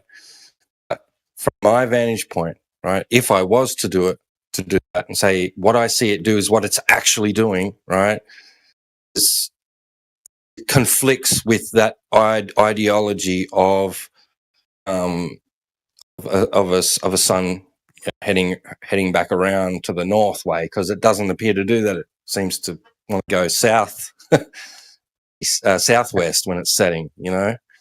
Gotcha. That's kind of the wrong direction that it's supposed to be going if it's doing what Dave Weiss's map shows, you know what I mean? Yeah. Exactly.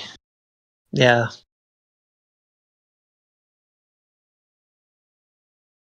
Yeah, plenty of us have made that concession already. Oh, he's doing it again.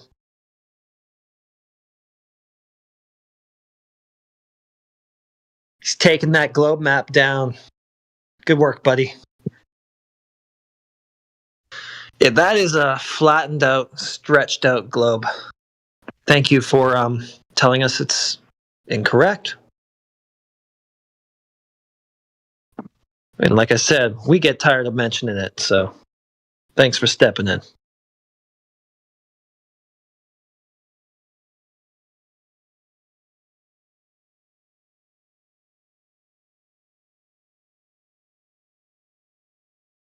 He got baited into debunking a globe map. Poor guy. There's no other possible map. Why would you say there's no other possible map other than one which is based on a globe, flattened out and stretched out? Why would that be the only possible? That makes no sense.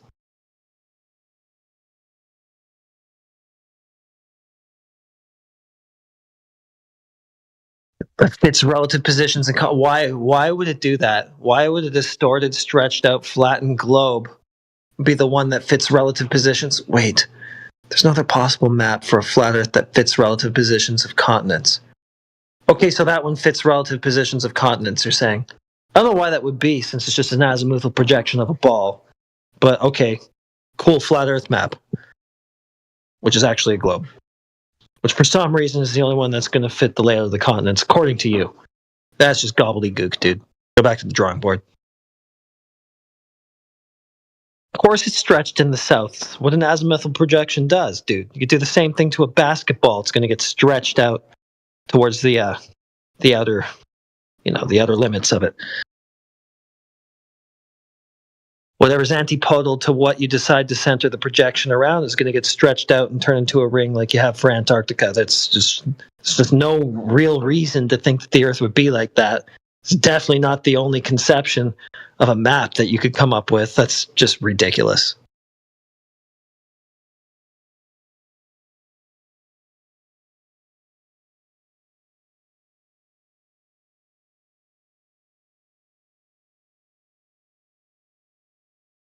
Shit, I'll be right back. Gotta do something.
Get a Glover in the chat.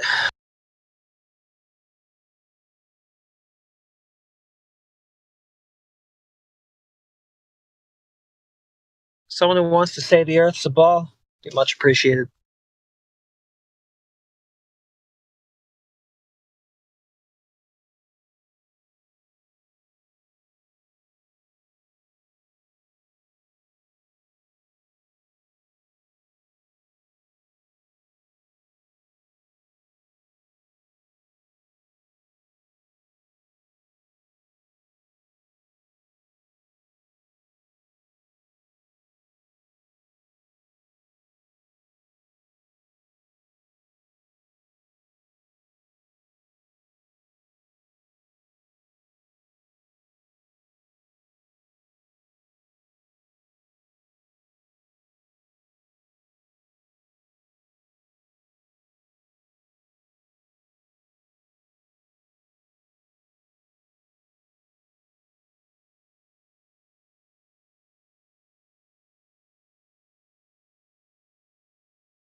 You guys are retarded.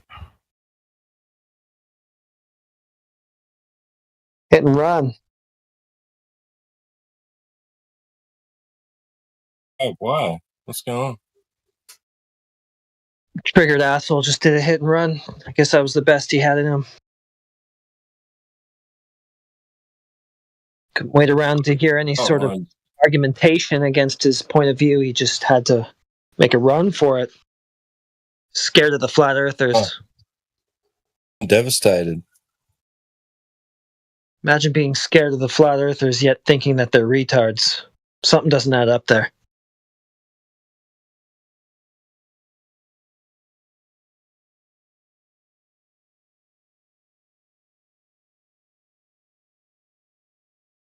Yeah, man. Yeah. Some random on Discord called me retarded. I need therapy. I'm so hurt. Yeah, like, did he think that that was going to do something? I don't know.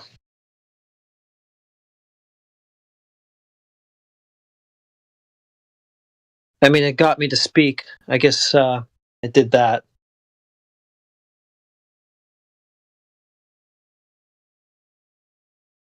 Just kind of filling dead air anyway, though. So, really didn't do nothing.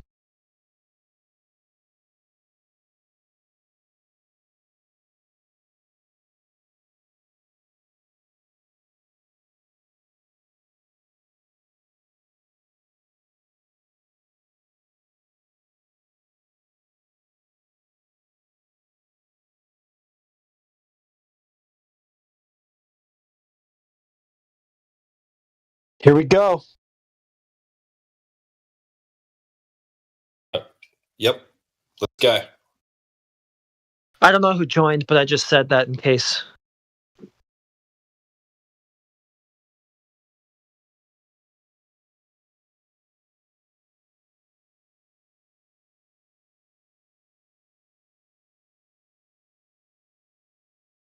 Here we go again.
Heretic, what do you make of Dogs of Gods' argument in the chat?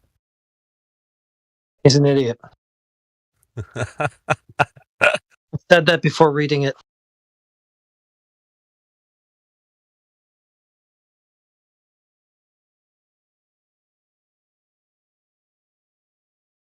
Let's take a look. I didn't even read this dog shit. Did he have an argument? There's no other way to travel south from North America and hit Australia. So what he's saying that the only map that works is an AE map, but it's wrong? Is that his point? I think so. That's pretty stupid.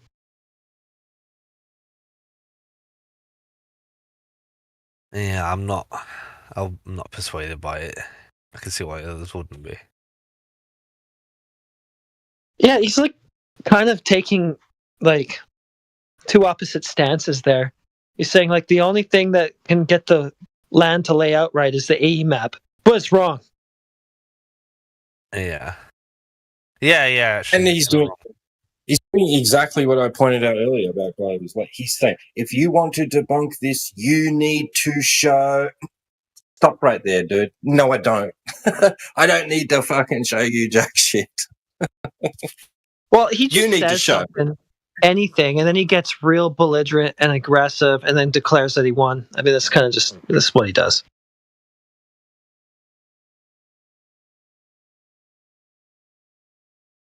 But I mean, that's kind of funny. I was talking to him a little bit. I mean, I was talking at him, I guess. I think he was on mute at the time, but I said a few things to him about it.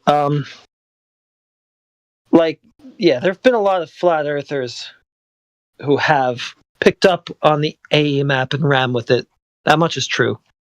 You can't just say that none of them ever did. You know, nobody ever claimed. I mean, yeah, they did. But when you look at what it actually is, there wasn't ever really any good reason to think the Earth would be that, because it is based on a globe, and it is just a stretched out, flattened out globe. Well, why would you think that the Earth would be that way? It's just like a blind assumption, I think, that some people made. I think the main negative is like the commitment to trying to force a flat earther into specifically an AE map. I don't know why that's necessary. And the only positive I'd say is that at least he's trying to do truth tracking, which I think is probably the best way to make an argument. It's just his premise is just on that. Making an argument, dude. You're talking about Dogs of Gods. Yeah. He did. He said, if you want to debunk this, you need to show any of my premises are wrong. No, don't. Funny. This dude is saying... Sorry, go ahead, T-Dub. I'm sorry for cutting you off. I just say he has to show his premises are correct. I don't have to show that they're wrong. Yeah, that's true. Yeah, I think I agree. I think, like, obviously it's the case that you have to show support for each premise, like why anyone needs to agree with them.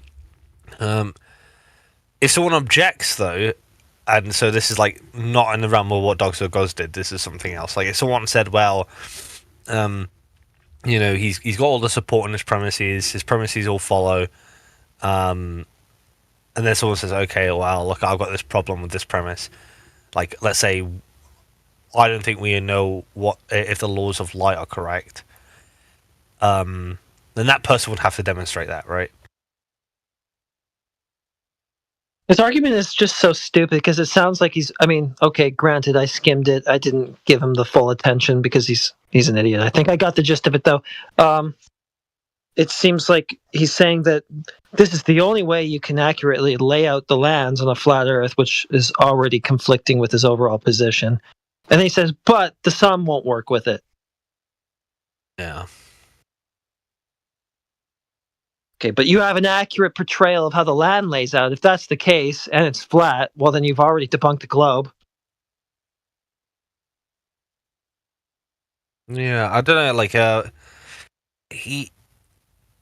it's what you said. He's trying to force us into taking on the AE map, right? Yeah. I just don't understand why he goes for the path of light instead of like the sun itself. Because it's much easier to say why light isn't exactly doing what you want it to do up in altitude, right? Maybe there's some sort of strange thing going on up there. I don't know. Could be. I mean, I guess.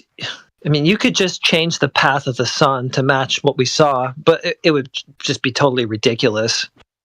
Because, I mean, being a flattened, stretched out globe, like the path of the sun would no longer comport with the actual land. I don't know. I just don't think that's a good idea at all. Why would you do that?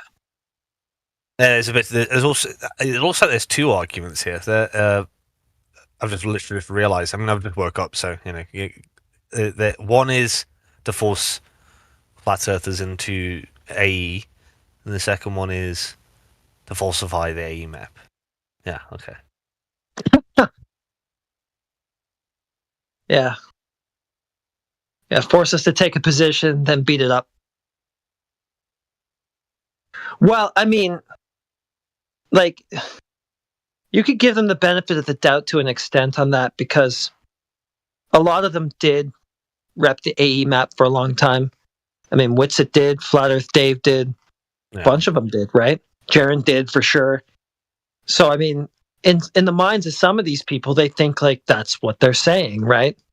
Mm. I could get it to an extent, but I think Dogs talks to us enough where he should know that we're not saying that. So yeah, it certainly would be successful in other flat Earth servers, I'm pretty sure, or like on X or something. Yeah, maybe not so well. Even when I say it's successful, I don't know like how successful it would be. But I mean, if a flat earther came in and said the Earth looks like the AE map, then it might work. Yeah. If they want to say that, okay, here's my flat Earth map, I'm going with it. That's what the Earth looks like.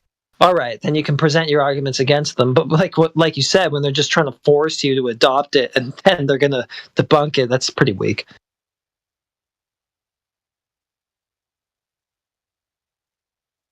I mean, I think in the early days too, like I was sort of sold on it. I didn't really argue it per se, but I had this idea that it must be like that. But over time, it was like once I got to understand like what it actually is, an azimuthal projection of a ball, it was like, well, why would it be like that?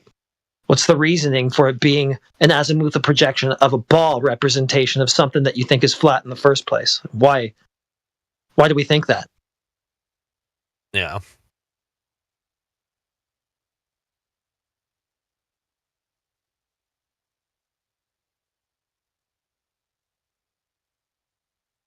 I think I can understand why it would be like a flat earther's first sort of idea of the Earth, mainly because of its intuitiveness.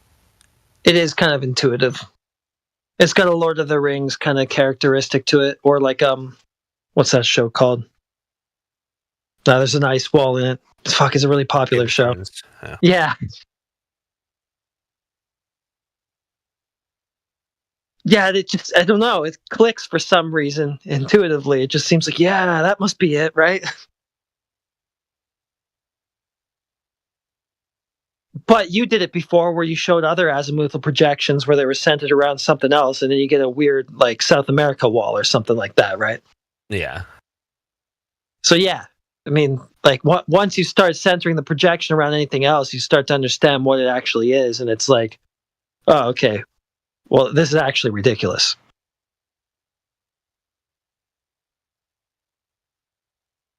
Those are gods. He said, "Yo, I think I shut down the VC." Did he shut you all up with that argument? He got me. I can't come back from it. I'm never taking him off mute. I'm scared. Well, what's going to happen is I'm going to say I don't claim that map, and he's just going to force me to have to claim it and say it's the only one where the lamb will lay out right. He'll just say that, arbitrarily. Yeah. It sounds like quite similar to the one I made, but like a little bit different in variation. I mean, there is like the reason why I'm going to say, like, I'll give him credit is that to recognize, at least from in my perspective, that if you're going to be trying to do the final hypothesis with Antarctica, you've got to start talking about the geometry of the Earth, not just like I don't know. Well, the big mistake he does is trying to say it's all of the AE projection, but like recognizing the not the geometry, the configuration of land masses. I think that's an important part of the conversation. So that's good that he recognized that, at least in my view. Obviously, you guys might disagree, but the AE map specifically, I don't know why there's a commitment. Yeah, it has to be this. You're like, here's the accurate flat Earth map. After they've said over and over again, there's no accurate flat Earth map. Now they're claiming an accurate one for us, but then going, oh, but it's actually wrong. Yeah. That's actually hilarious. It's pure comedy.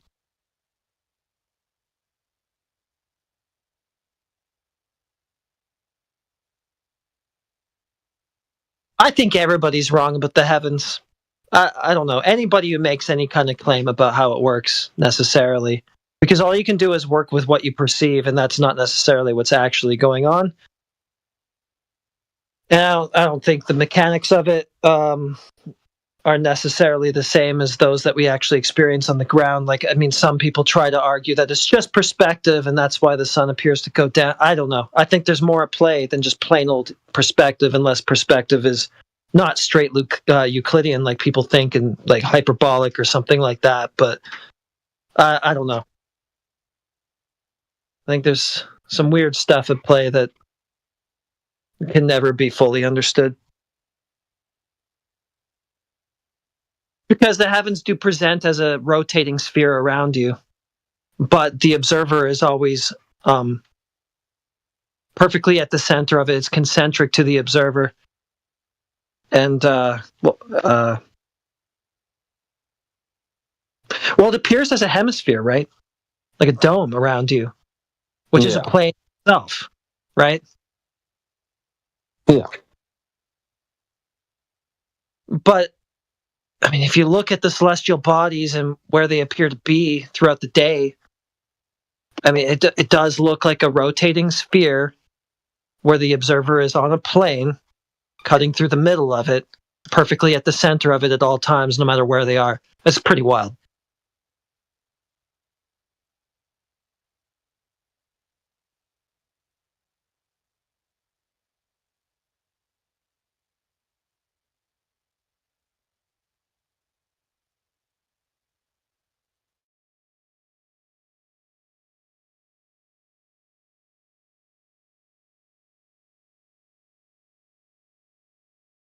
If Globers would talk more about the celestial sphere and use that as an argument for the globe, I would actually have more respect for that, and I think that these conversations would be more fruitful, be more thought-provoking.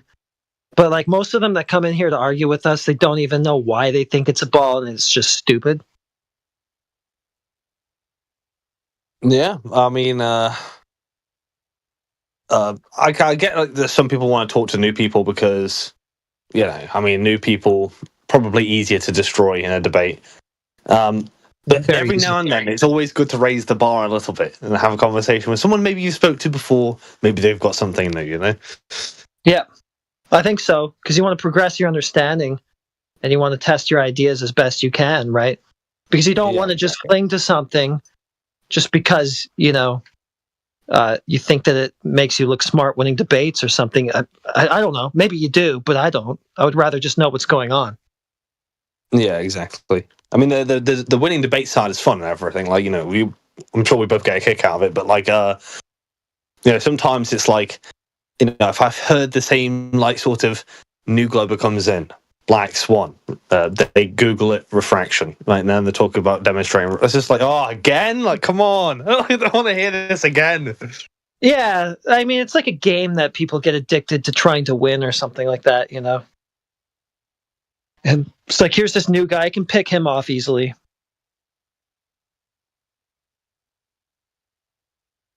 I don't know. I get bored of using the same arguments, though, too. Like, the stuff I was saying a year ago, I don't even really like to say it anymore because I'm just tired of it.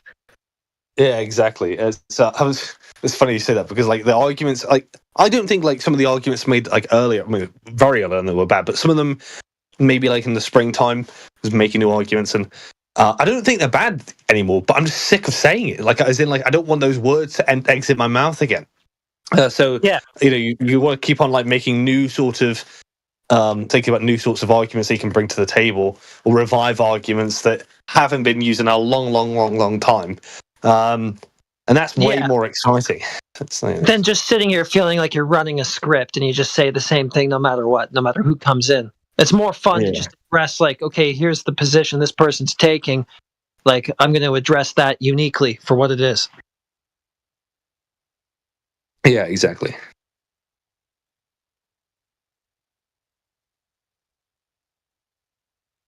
The second I feel like I'm on a treadmill just saying the same thing out of habit, like, forget it. It's boring.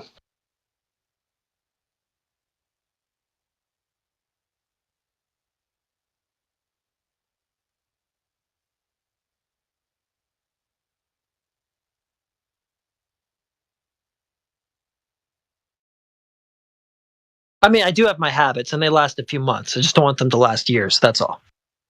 Yeah, exactly. Like, whenever I come up with a new argument, it stays around a little bit, but like, you do get bored, right? And if you're not getting bored of saying the same thing, then I don't know. Like, there is maybe we're both ADHD or something, and we need constant new stimulation. But I don't know.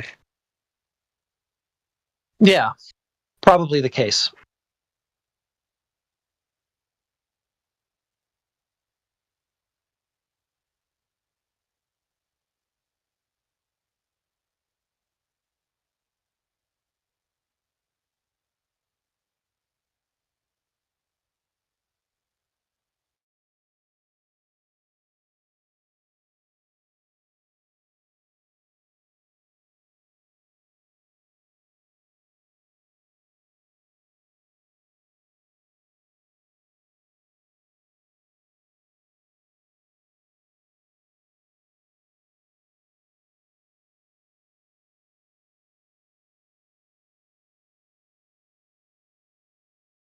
I mean, if you're saying the exact same thing over and over again, you're probably not really realizing anything over time, though. Like, there's probably like no new insight going on. You're not learning anything. Yeah. Not progressing. And over time, you realize more stuff, and you want to say different things. And that's like probably how I'd identify if someone is actually able to like think logically, think critically, because thoughts come to their mind and they want to make the sense out of it. If you're stuck in the same sort of loop, you're obviously not trying to make sense of anything. You're just trying to, I don't know, win a debate, which has its entertainment merits, but that you'd have left Flat Earth years ago. Like the normal person, you get so bored of it. It's just like learning a video game and then you just want to beat it all the time. Yeah, that's a good analogy. Yeah. Gonna beat the game again. I'm really getting good at it. I know where everything is. In the exact same way as well. Not even like mixing up the way that you do it. Just It is pretty analogous because a lot of the Globers are pretty much NPC like. Well, because I mean, like they don't know this part of it actually seems to me to be like the more crucial thing than even maybe the topic itself is just the fact that you've got a bunch of people going around not even knowing why they think what they think, right? Yeah.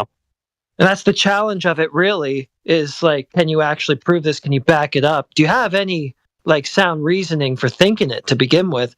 And 99 times out of 100, nobody does.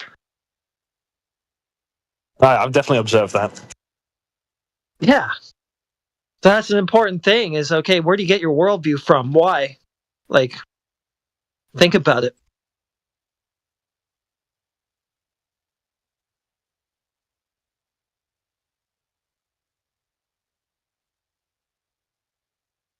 Most of the time, it's just like peer pressure. You know, if I don't think this, then I'm a retard like you stupid flat earther. So, yeah, I'm a glober. I believe it's a globe. Because I'm not stupid. I'm smart like everybody else.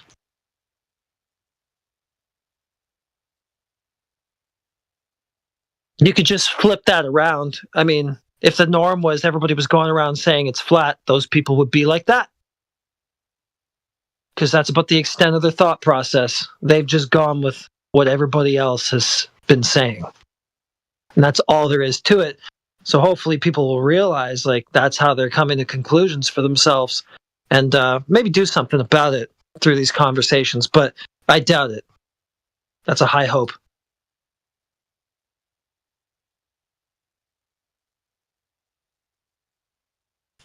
Yeah, it might be a pipe dream, to be honest. It is a pipe dream. They're going to just keep going the way they are, but we'll have some fun. You know, I was in Jam Panda's server recently, and I was speaking to some of them about other topics other than flat Earth. And I do get a sense that that some globers are like opposite sides of a coin, where they do seem to just agree with whatever the common view is. And I think that's a character flaw, surely. I was talking about history, like how I don't necessarily agree with all of like what's commonly accepted history. Not in like any sort of extreme way, but like, you know, but there's definitely narratives I disagree with. And they were like, I don't know, they just kept telling me like, well, what do the majority of historians think, you know? And I was just like, I studied history. Like, I studied history. I know history. I don't need to appeal to that, you know? Yeah, I got my own reasoning for it. I'm not just going to appeal to like all these people who are supposedly better at this than me. Yeah, I don't know. Weird. Yeah, a lot of them are Agent Smiths that are just here to keep you in the trap, right? Just to force the common narrative on you, whatever that may be. If the Earth were said to be a pretzel, they'd be forcing that on you. Or if it were said to be flat, if it was Hebrew cosmology that NASA was pumping out, they would say that. Whatever it is, it doesn't fucking matter. That's the way they think. What everybody else thinks is what it is. Yeah, and I feel like these are the... I can understand why like there's some apprehension about having the conversation with someone you've already spoke to before, because it may appear, if you've only speak to them about Flat Earth and Globe Earth, that person is NPC character number #5061, right? But like after speaking to them, that's definitely the case for some of them in there anyway. Some of them. Yeah. Well, sometimes you get like, well, I don't mean this pejoratively, but I'll just say it. Conspiratard type globers, you know, who are a little bit more sympathetic to us. Because they you know, they go against the common narrative in a lot of other aspects. And so they think that like, okay, like we've got some common ground with the flatties. You know, it's a bit different talking to them than just your run of the mill, like, you know, CNN watching guy. Yeah, exactly. And usually flat earthers do have like other unorthodox views. Like they don't just, I mean, I don't think anyone just like spawns in flat earth really. I mean, they probably had some sort of flirtations with unorthodox views before that anyway. Yeah. Elton Jones? Or what? Like who? Like, you hear what happened to me? What happened to you? I got banned or kicked, disconnected or whatever, or removed from the server for recording. Which server? You're talking about Gems, right? Yeah. Yeah. You didn't hear all the stuff going on there? No. I've only been in there for like a couple of days. Well, I've been in there for a while, but I've been active a couple of days. It happened 2 days ago. So apparently, sitting AFK actually means you're recording a server where tons of people sit AFK all day. You're in there all day AFK. So, Crit, what you're saying is they're the conspiratards. Yeah, complete conspiracy theory. I'm like, so what was the evidence that caused them to say I was recording? And the best part is, they live stream on YouTube. It's a bit silly. Yeah, it's beyond silly. It's full-blown, just rampant, paranoid delusions. And then it was like, oh, I didn't mean to kick you from the server. I just meant to disconnect you. So you're a complete buffoon then. You don't even know how to use the interface. What caused that admin? See, my take there was, I told other flat earthers, I said, watch, I will sit in the server, AFK, do nothing at all, say nothing, post nothing. Just keep my mic muted and do nothing at all, and it will trigger them. They are merely triggered by the presence of someone they've deemed a flat earther. That's all it takes. Just see your username. Well, I mean, my username was, I guess, could be triggering. It was. I don't know if you guys know. It was called Disco Crispinot, and then the profile was like a character in space with their head spinning and changing colors. So that it could be somewhat of an a variable there. That my profile triggered them. But still, I mean, think of that. This is supposed to be the rational side of the argument. The scientific side.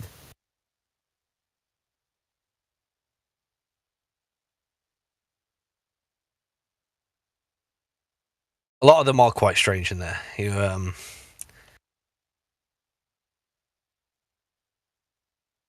I found myself in a few debates with these people outside of Flat Earth and Globe Earth, because obviously there's not going to be much debate on that. But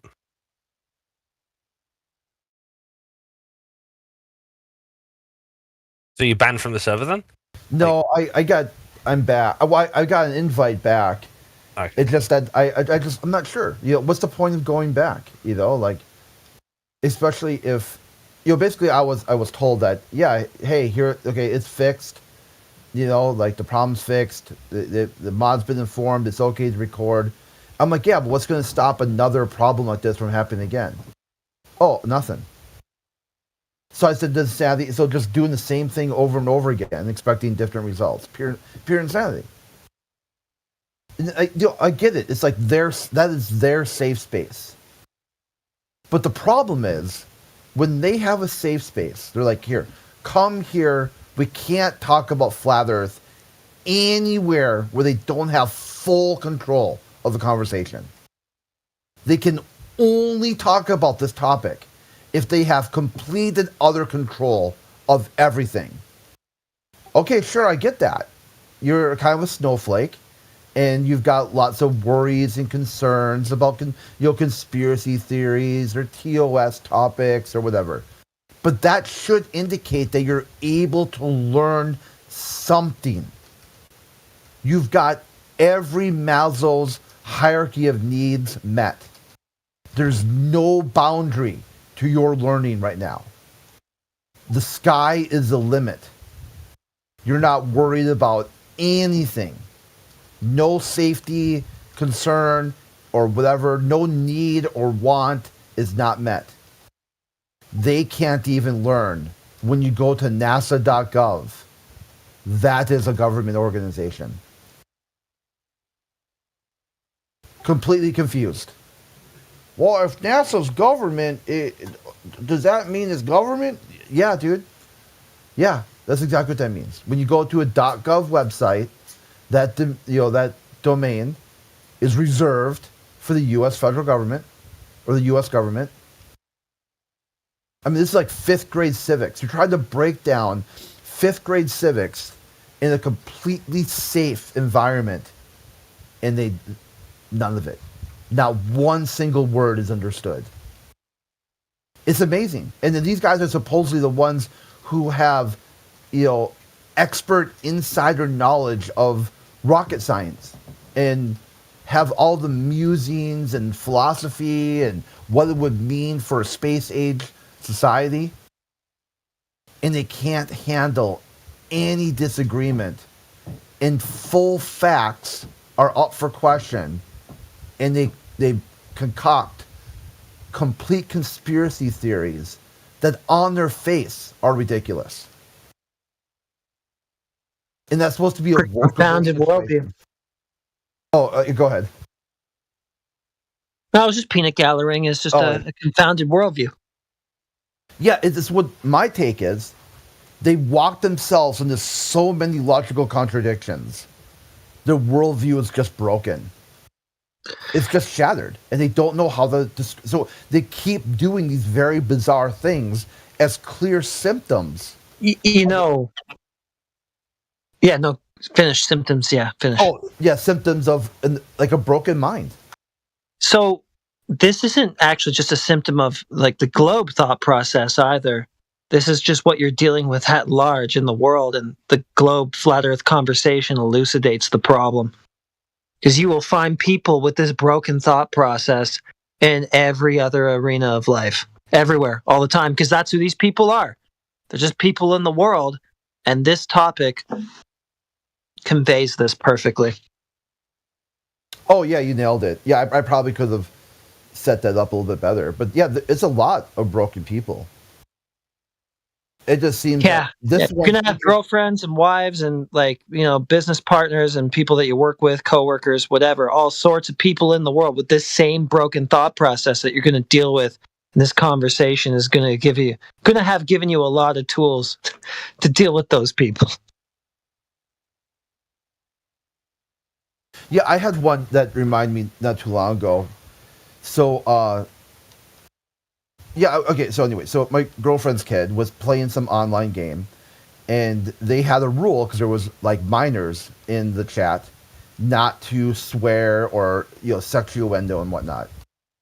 So one of the other players had made some raunchy joke, and one of the moderators took their role away that allowed them to add people or something like that. Very minor, okay?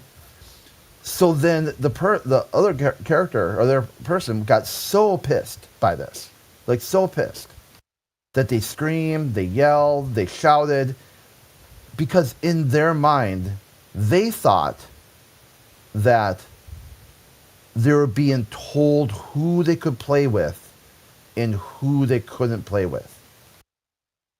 And they're like, well, no, we just dropped your status on the server because you violated rules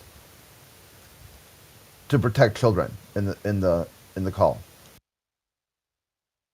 and just wouldn't get past it. Just couldn't. The mindset is so broken, so disjointed, and you can tell them the exact same thing over and over and over, and not a single word was comprehended. It went in one ear and out the other. And then they just completely made up what they thought was going on. Yeah, people do that in general all the time, constantly, and you're dealing with an epidemic of psychopaths out there. I'm telling you. And this conversation is just the greatest exposition of that very thing that I see going on. Yeah, because it's like the level of freak out, the level of panic that happens. Like normally it's some sort of weird thing, like, hey, that was my parking spot, or you see some. Well, the movie Crash really demonstrated this concept. If you guys have ever seen it, check it out. Yeah, but here it's like it's so weird because these are people who think they're smart, think they're thinking clearly, and they're some of the worst ones out there. I mean, some normie who hears about flat Earth, they're like, flat Earth, is that a disc in space? No. Oh, cool, what is it? Like they try to figure out what it is before they disagree with it. These guys will say they have no clue what flat Earth is. It's never been explained to them. They don't get it, their questions aren't answered, and they disagree with it. And I'm like, what are you disagreeing with then? If you have no idea what's being, you are unable to understand what these words mean, how the fuck are you disagreeing with it? You don't even know what's being presented yet.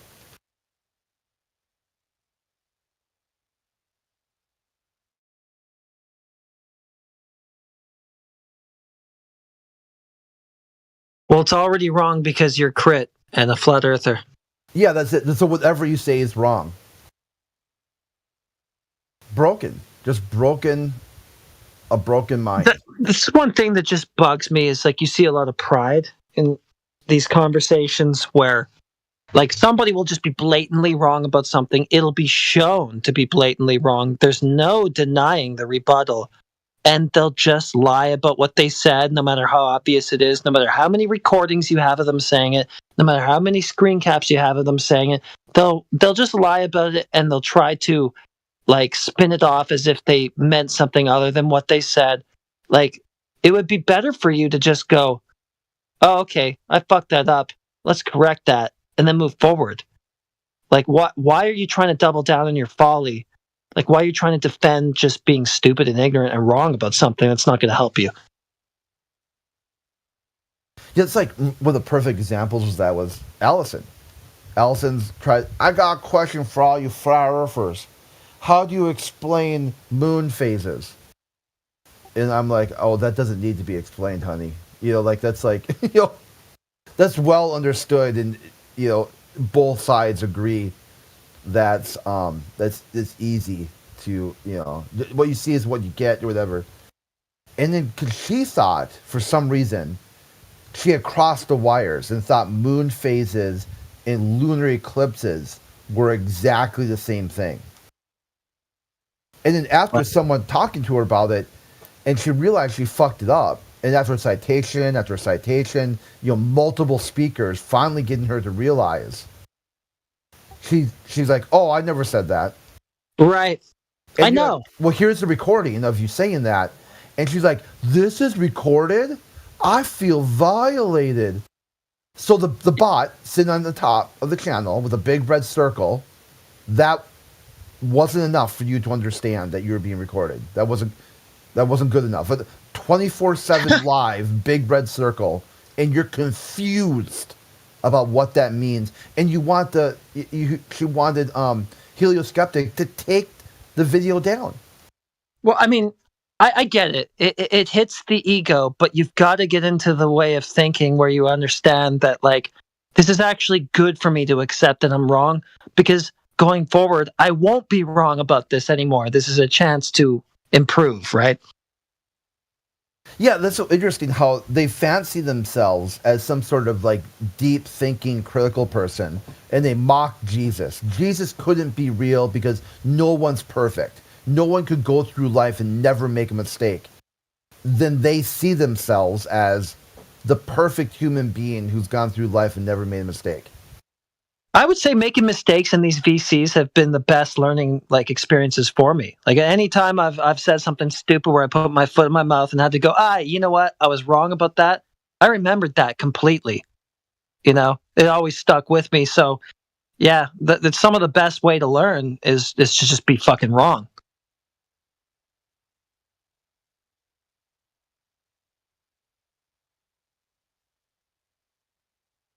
It's going to benefit you if you come into the VC, say something wrong, become ashamed of it, right? Because it's been called out. You're not going to forget that. That experience is going to stay with you. It's a great chance to like never be wrong about that thing again. Take it.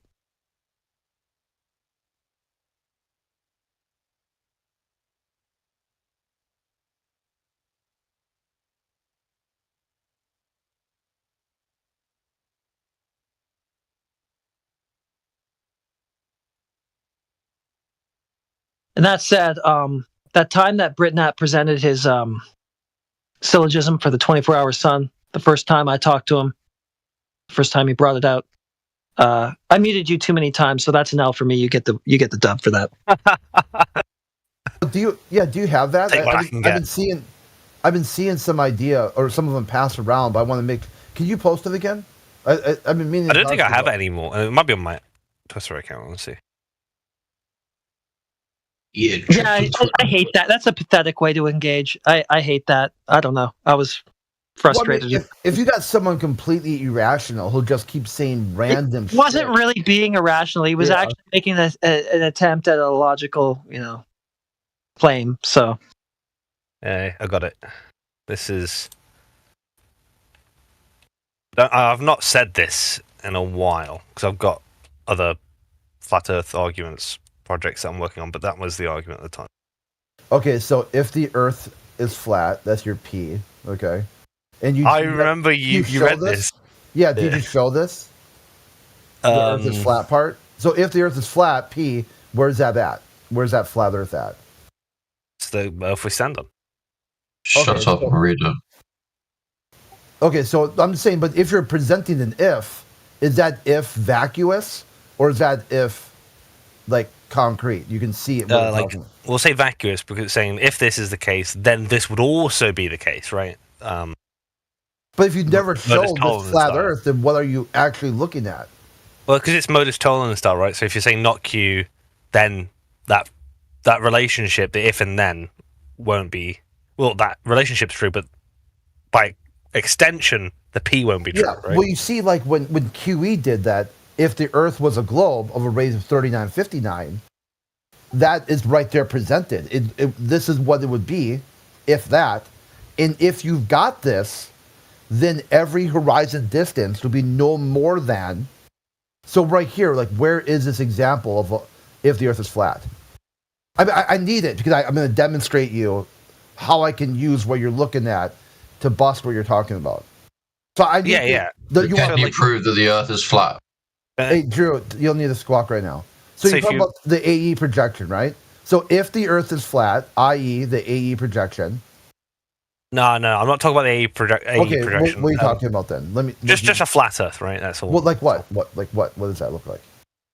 I actually have an argument for that, which I've been developing, but yeah, that's what I was hoping you were going to post. But the other one. Yeah, this is the one that Heretic's talking about. The distance and directions one. Yeah. This one was a good first try. You know, like it's like your brain. You had the marbles bouncing around. But the one with the AE projection, like if this is flat Earth, which is really you're talking. Yeah, you're talking about the reductio, right? Yeah. Okay, let me try and see. I don't know if I saved it on Shay. One sec. Let me see if I got it.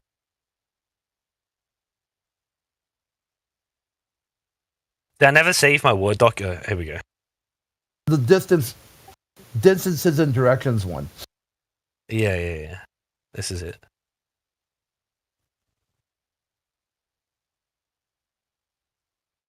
Okay, there we go. So a flat Earth must either have consistent coherent distances or coherent distances with bearings. Yeah, by the way, I mean accurate distances, not coherent distances, because that wouldn't make any sense to use. I mean, at the time when I was writing, I was just freestyling, right? Yeah, it depends on where you're at with accuracy. You know, there's always going to be an error bar. Yeah. Okay. So let's look at that then. So let me hold on here. Okay.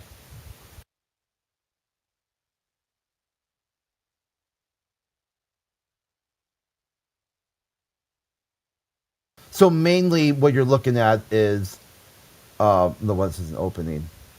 Antarctica or the South. Supposedly the South is what breaks this idea. No. So this argument was inspired by my first argument, but it's not tied to Antarctica. This is just a separate argument that I came up with. Yeah, but you could use Antarctica to demonstrate this because this would be supposedly the outer reaches of the flat Earth.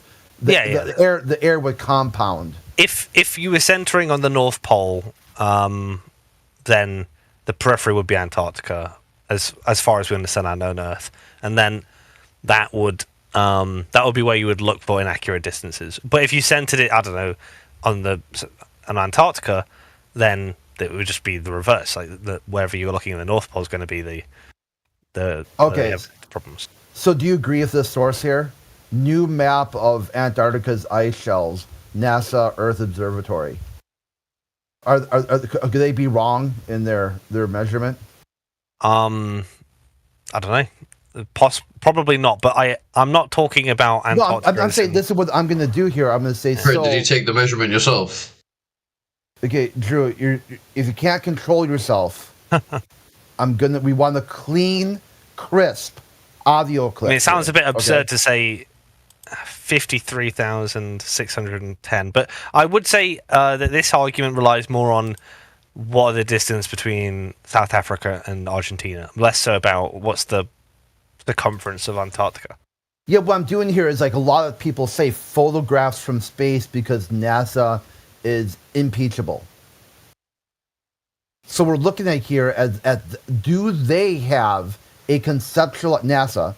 Does NASA have a conceptual idea of a flat Earth that demonstrates both coherent distances and consistent bearings? Maybe not. I don't know, but if they did, that would like nuke your idea. What, with Antarctica?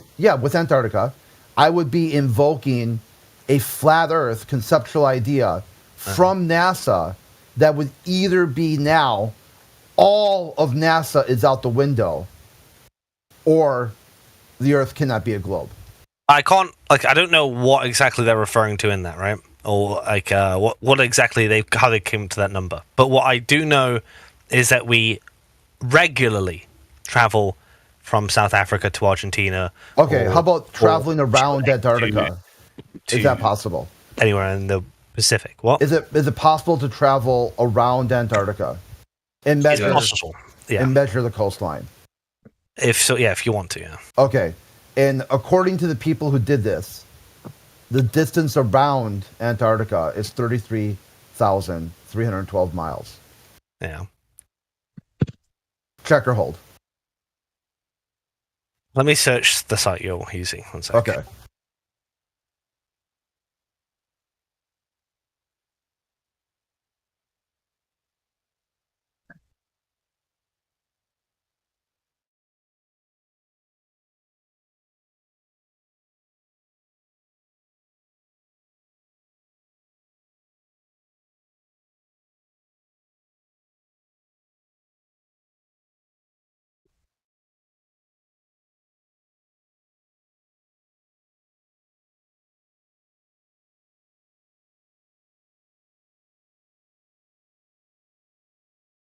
Can you post a link in the chat for me? Because there's not much coming up right now.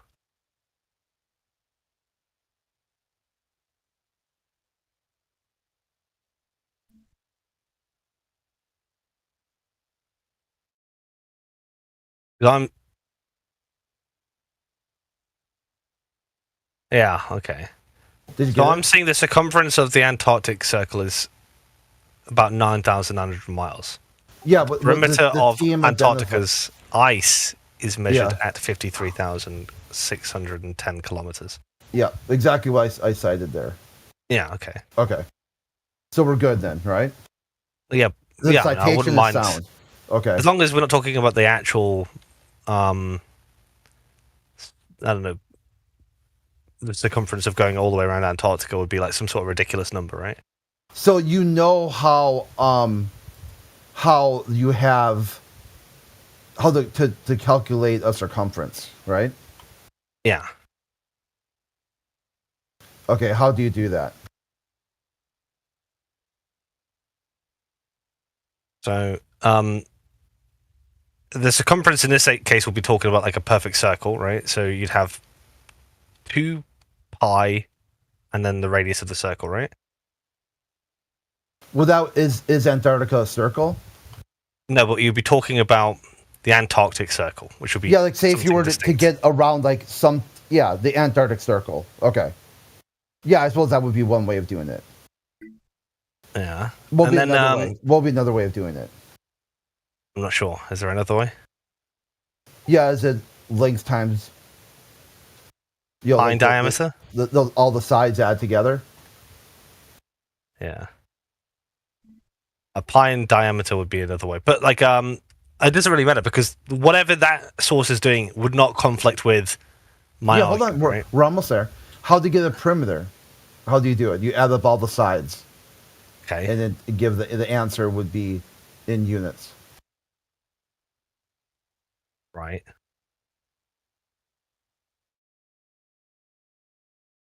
Are you asking, is that a question? Sorry? I thought you were making a statement. No, that's how you do it. So there you go, bang. So using Australia as a scalar, which one of these two ideas has better bearings and directions with accurate distances? I think didn't Drew post something which distinguishes what the Antarctic ice and Antarctic Circle is? No. He did. No, he was squawking incoherently, trying to derail the conversation. Yeah, but I mean, because I'm also on that website. A WS debunking flat Earth was completely off topic. Yeah, but I think it is on topic because we're referring to like two different. The Antarctic Circle will be the circle, around Antarctica, but then the ice is going to be these jutted lands that have an irregular shape, right? And they're going to naturally have a longer distance between them. Yeah, that's not what we're talking about. I feel like it is. I don't know. No, we're talking about right here. Consistent bearings, consistent, coherent distances. Yeah. So the distances between land masses is more to say like how long does it take to get from Africa to Argentina, right? Not if you followed the jaggedy ice shelf of Antarctica, what would the distance be? Yeah. Yeah, this is a good idea because go down this. Make sure now plant the claim. Yeah. The claim being planted is, my argument does not need to talk about the jaggedy ice shelf of Antarctica. No, just Antarctica total. The distance and directions.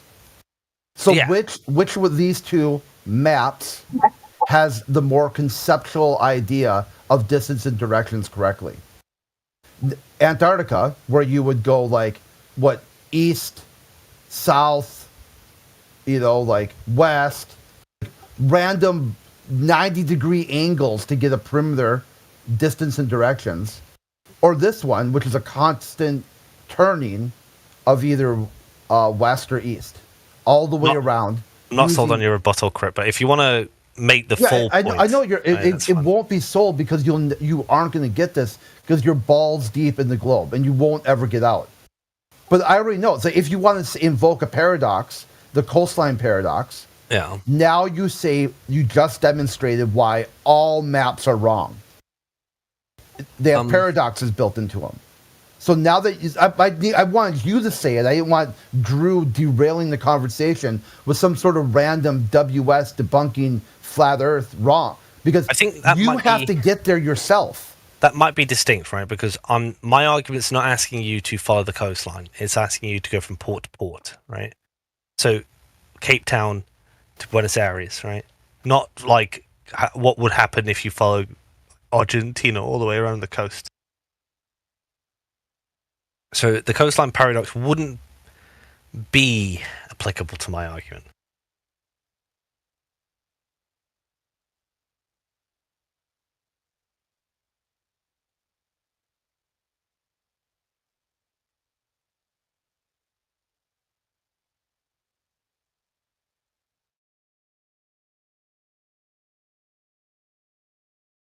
But I understand. Yeah, I was very confused. Right. Thank you.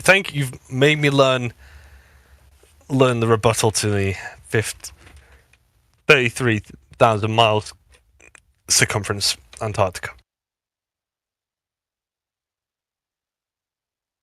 And then why maps are wrong.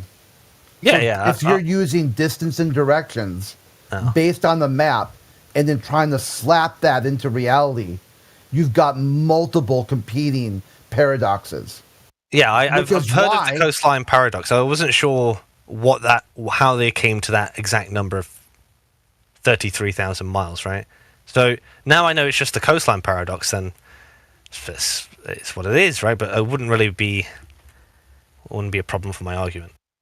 No, it sinks your argument with the torpedo. Because you're using maps. No maps. Yes. Forget maps. Put maps in the bin, honestly. Throw them in the bin. My argument is just about bearings and the number that you get from when you make a journey, right? Like a distance, time speed, right? And whatever that number is going to have to be able to be reflected onto the configuration of land masses on the Earth and bearings. And they have to be consistent. They have to exist at the same time. AE projection, this is what I was talking about with Heretic earlier on. Throw it in the bin. I don't care about it, right? I really don't care about the AE projection. Any projection you want for any reason you need it for, right? I don't care about any of them.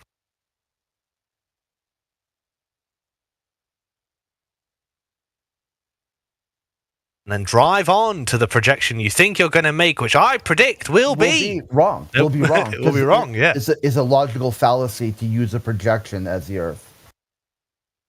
Yeah, I agree. My argument, I mean, maybe there's some confusion because of what Dogs of Gods was doing earlier, but my argument doesn't make any suggestion about a type of projection.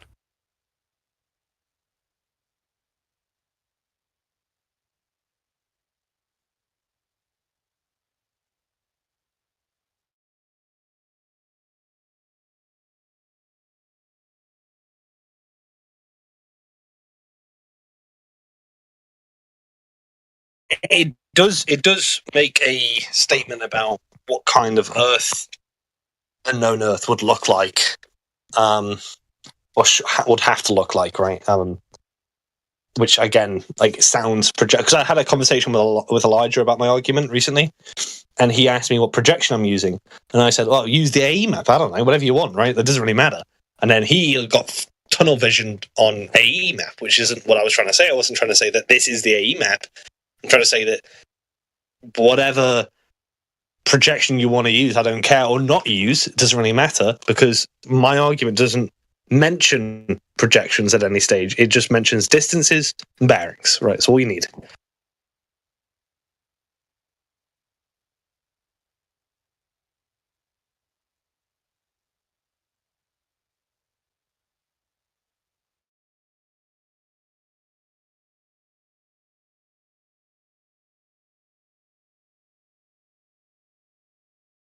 Well, you got me in a tizzy though, Gret. I wasn't ready to defend my argument this morning. I've only been awake for an hour.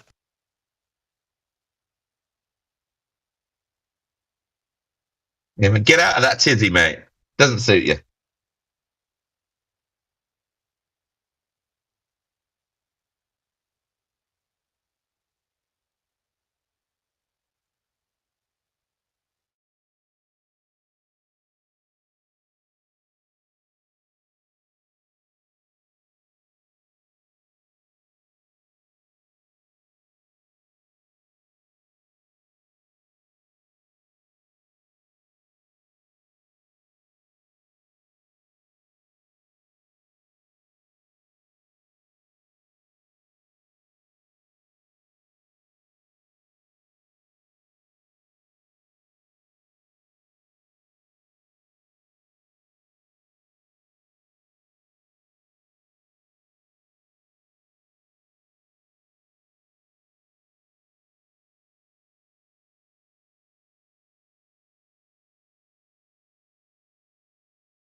I've been just while no one's talking, I've been test running that argument on, let's say, I used it on Indio. Indio was very tired though, so he couldn't really, he wasn't really up for arguing it.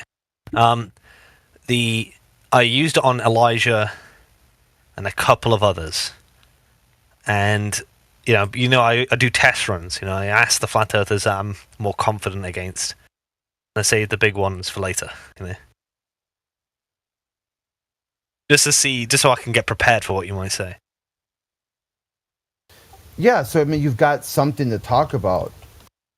So now, I mean, today was a good day. You learned why flat earthers don't use maps to demonstrate what Earth is. Well, I knew that. Why is that? Why is that? Because all maps are wrong, and it would be all maps are wrong. Yeah, right? It'd be a reification as well. It not only is it reification fallacy, but right on their face, every single map is wrong. Yeah. And well, that means that there's. Oh, go ahead, Heretic. No, you weren't done, so go ahead. And I demonstrated this using your argument about how the Earth can't be a flat, using NASA's own citation of when they mapped out the ice in Antarctica. It's the most glorious thing ever, dude. It clearly demonstrates that when you go into this globalist worldview, no map, no model, no flat earthers, all flourish must lie, and all this other crazy shit, you walk yourself into the same paradoxes, the same illogical contradictions, which cause people to just freak the fuck out. Yeah, I agree. Like, if someone comes in and says, "Look, where's your map?" or anything, I'm not convinced by that. There was a time when no one had a map of anything, right? And you could comprehend what the Earth is without that. But my argument, again, I mean, I understand where you're coming from, but I don't want to belabor the point. But my argument doesn't depend on whether or not the coastline paradox is correct, or if any map's correct or wrong. Because I'm not presenting a map, I'm just presenting two things: bearings, distances.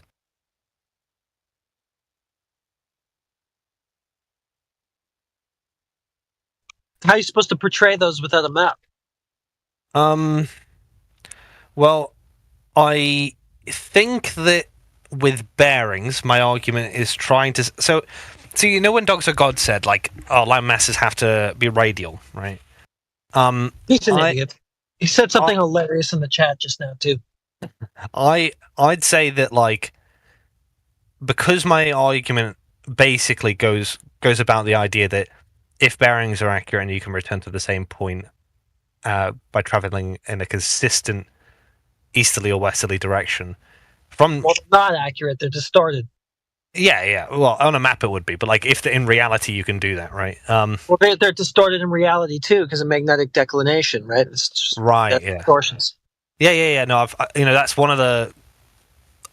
It's one of the things I was prepared for, but the problem is when you go in a consistent easterly or westerly direction, if they're going to be distorted by magnetic declination, then you're going to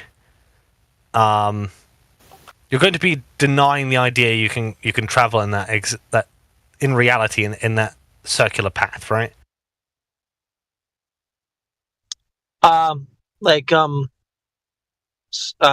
Circumnavigating the North Pole. Yeah, or anywhere on Earth that we know of. Well, that would be like an AE conception to say that East and West has to be concentric to the North Pole. Well, it could be let's say today. Maybe I misunderstood what you just said a second ago. So it could be any point on the Earth. Just North Pole might just be simpler for our imaginations, but being able to travel in a consistent easterly or westerly direction without deviation, if that's not possible, then bearings wouldn't be consistent, right? You would be saying, well, yeah, your argument's wrong because we can't consistently do that, right? Anywhere on Earth at any time, right? Which would go against my argument, but it's like saying like you don't know distances. You could also say we don't know distances between land masses, like port to port, which like that would go against my argument, but my argument suggests that both are true at the same time.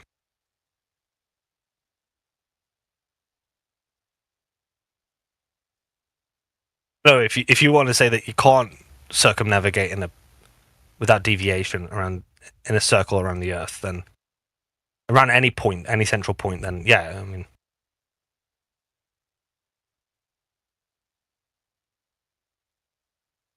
Well, I think you can, but you do have to make corrections for declination and stuff like that. There are going to be errors. Yeah, I don't disagree with that.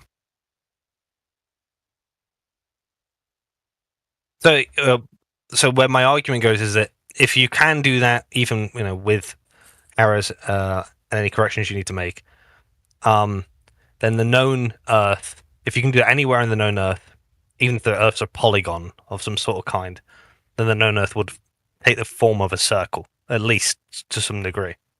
And so we already can start to imagine what distances would have to look like then, because naturally what a circle would create is distortions on the periphery. And wherever that periphery is, you can put it anywhere. That's always going to conflict with what we know distances to be. And you've gone into an AE thing, though, which you said you didn't understand why Dogs Are Gods was trying to force us into. One second, let me show you. So an AE map is what I don't understand about an AE map when Dogs Are Gods uses it is that there are other circle projection Earths, right, that you could appeal to that aren't the AE map, right? Let me try and. But I mean, it's the same thing, because what you just said is the periphery is going to get stretched out, right? Yeah, I mean that principle remains the same, but that's the same thing.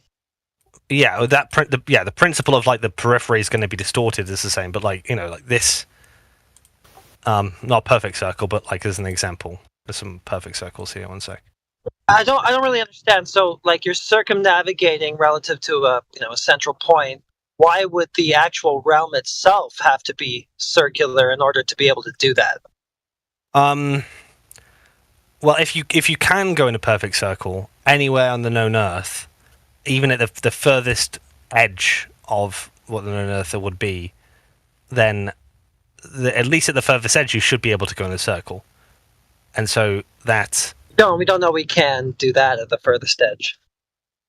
We don't even know what the fuck that is. Yeah, well, the furthest edge of the known Earth, so let's say Drake's Passage, right, somewhere like that. Everywhere south of that's Antarctica, and we don't know what's going on there, right? Nope. Yeah, so I settle for Drake's Passage as the furthest. Well, as an example, if you were going to say if you're going to say the North Pole is the center, that would be the periphery. But if you're going to say Antarctica is the center, then you'd say, which I don't think anyone would want to commit to, that Europe and North America are. Yeah, but now you're just arbitrarily choosing a center, though, and why choose any? Because you got to know where the extremities are in order to say, okay, this is in the middle, right? Yeah. And I don't, so I wouldn't choose a center, as it were. And there's 2 circumpolar positions in the sky. I mean, like you just said, could just go with an Antarctic center, but I mean that on its face seems absurd. It's not intuitive like the North Center, right? Yeah. But it's the same thing as the North Center, so ultimately, why choose either? We don't know where any supposed center would be. I think it would be if you look at the well, first of all, I just want to show you that this is the Gilbert projection, right? So it's not the AE projection, and the flat earther could potentially appeal to any other kind of projection. So I just get out of the way why I thought the AE map appeals that specifically is silly, even if they have similar sort of geometric principles. I don't remember what you asked now. Just wanted to get out, but. Well, it's more just, I mean, I said a lot of words to basically just say, we don't know where any goddamn center would be.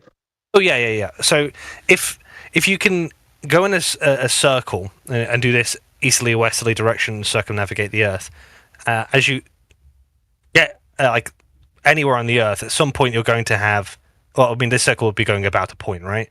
And as you get closer and closer to that point, the circle naturally becomes smaller and smaller and smaller until you get to that point, right? That's why you just pick a point, just because it to go a circle, you'd be going a circle about somewhere. In this case, you might be going about whatever north is or south, and then the easterly or westerly direction will follow that, right?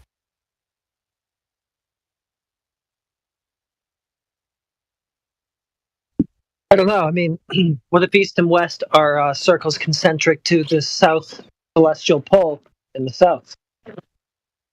Yeah. I said like it could be north or south. It doesn't really matter.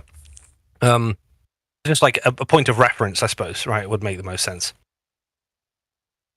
Yeah. Anyway, like my argument doesn't really like start with the thing I posted, which was this. It takes some setting up, but mostly it's to do with like if you can do circumnavigation in this consistent easterly westerly path about a point, a reference point, and then everything as you gradually get away from that up to the known Earth, where we know that we at least can do it there, that would take the form of a circle. Anything outside of that could be some sort of irregular polygon. I don't really care, but as long as you can do that in reality, it should take the form of a circle on the known Earth.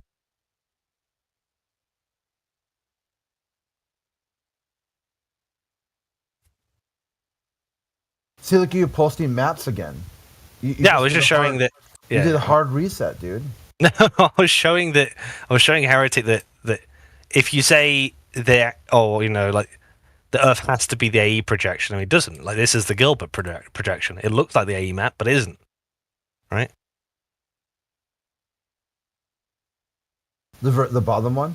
The Earth has to be some sort of projection? No.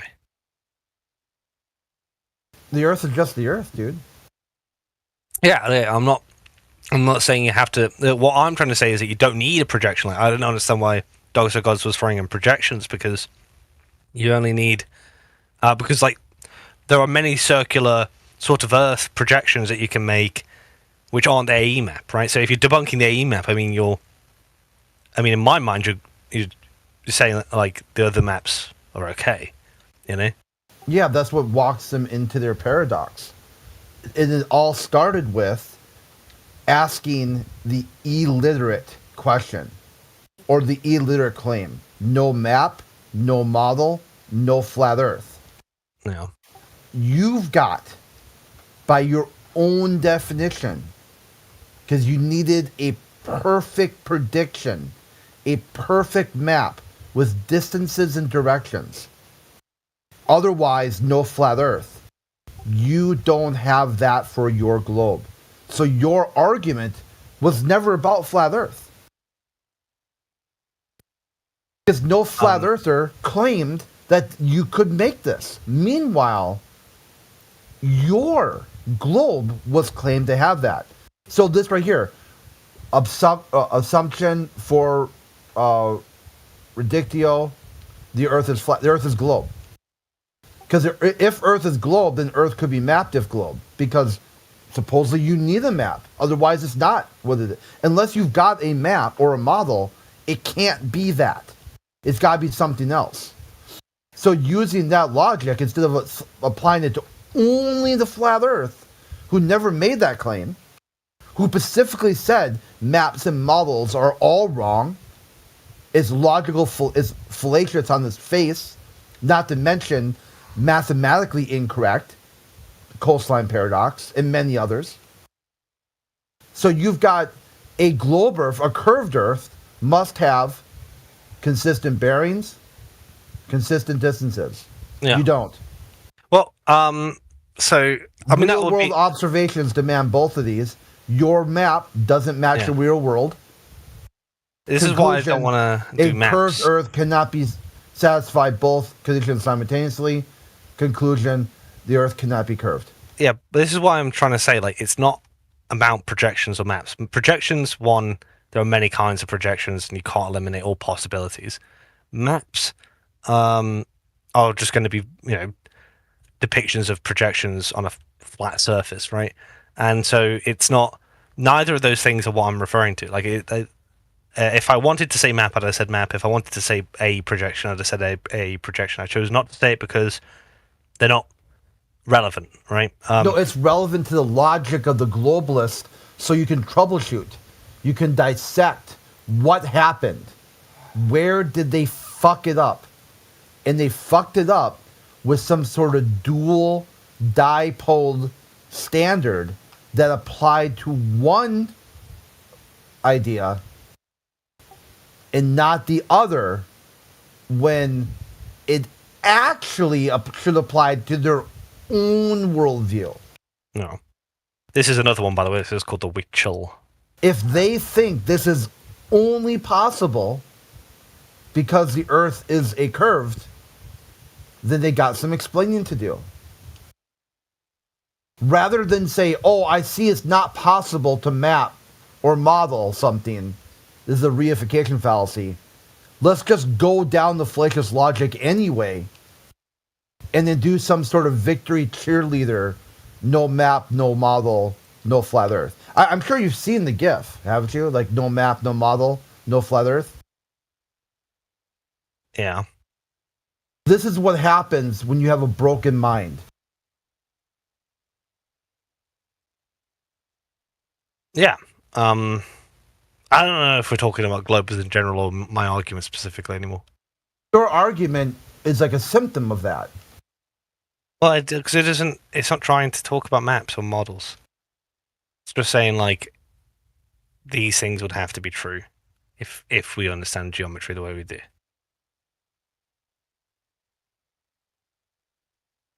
I mean, that's why, I criticized Dogs of Gods' argument for trying to debunk a projection that flat earthers say isn't true. I mean, if he's trying to say that the Earth's a circle, then, yeah, I mean, like, I'd have less of an issue with it, because that's going to correspond to what people expect from consistent bearings. But to say the AE projection, I mean, you've got the Airy projection, you've got the Witchel projection, you've got the Gilbert projection. They're all circular Earth projections that you could appeal to, that aren't the AE map, right? If you wanted to, you could do all sorts of funny and wacky things with it if you just move the vertical rotation slider across, right? And so his argument doesn't. I mean, a flat earther could literally just say to the Dogs of Gods, I mean, yeah, okay, I don't agree with the AE map. Have a nice day. Which is why I was like, I don't think it's a suitable argument. Well, because I don't agree with it either, because that's a globe projection. If you agree with me, then say, oh yeah, the AE is wrong. In your worldview, what was the fuck up? The globe or the math? Both are fuck ups, but they're true. Slapping a flat Earth sticker on it. That's what Brenda said. I go, yeah, why'd you do that? No, you did that. No, I didn't. Yeah, you did. No, I didn't, Brenda. I literally said the map does not equal the terrain. It's a fallacious thinking. So after you didn't get a map or a model, you made one up using your globe in math, then said it was wrong. Yeah. 3. Your map is wrong. Now, instead of learning this, that, oh, hey, maps and models are wrong on their face, you just say no flat Earth instead. Huh.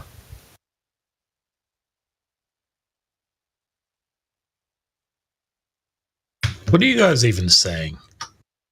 I don't know. I feel like we're going in loops a little bit, but I'm saying the Earth is flat. Yeah. And you're not going to map and model your way out of that. Who spoke, by the That's way? I want better. to catch your name. Skip Gradient. Are you a Glober? Yeah. But I come here to listen, but I end up just fucking raging at people in this channel. We were just talking about that. You should rage at Dogs and Gods. He said something hilarious here. Yeah, well, but there's no one in the chat called Dogs and Gods. I don't get he texts. He gets skittish, and you'll just start spamming the text chat. Look at what he said. There's no other way to put the land masses that is close to maintaining distance, blah, blah, blah. This is the only logical flat Earth map for somebody in the northern hemisphere. So basically, with that, he's telling you cut off from your families forward. Quick question. Oh, for fuck's sake! Not now. Trolling is not needed right now. Does a flat Earth have a north and southern hemisphere? Christ's sake. Okay, so what he said was, yeah, it's only going to maintain the distances in the northern hemisphere. So he's already basically alluding to the southern part of it being wrong. And then his debunk for it is something that doesn't work on the southern part of it.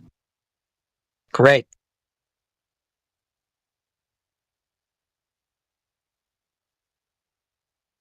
I mean, flat earthers are racist against southern hemisphere folk? No, not at all. But that's what he did, right, Crit? Yeah, that's what he did. He offered up a model in the map that was really a globe projection and then said it's wrong. He said you have to take this because it works in the northern hemisphere. It doesn't work in the southern hemisphere. We already know that. And then here's this proof that it doesn't work in the southern hemisphere like we already knew. Therefore, it's all wrong, even though it's right because it works in the northern hemisphere. Like, what is he even... It's so convoluted. Yeah. Come to a room with people who say the AE map's wrong and say, well, I suspect the AE map is wrong. Well, it's very right, you see. But it's also incredibly wrong, and it proves you wrong.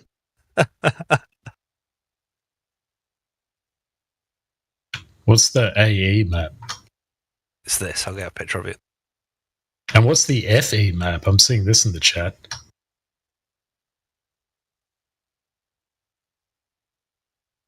Oh, is FE just flat Earth? Yeah. All right, I'm catching up. I'm getting there. That's the AE map in the chat.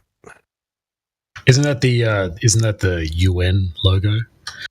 Yes, coincidentally. Yeah. All right, okay.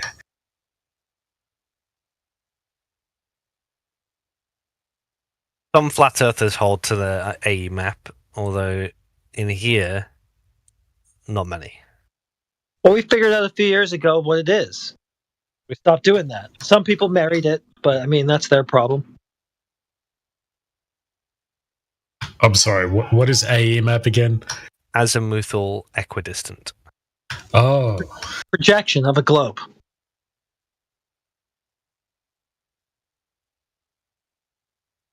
Does this map have Antarctica? Is that the white ring around the outer edge? Yeah, it's a flattened, stretched out globe is what it is. That's what happens to Antarctica when you do that. Basically, whatever's at the bottom of the ball, you could do this projection on any ball, and whatever's at the bottom of it is going to become a ring around it.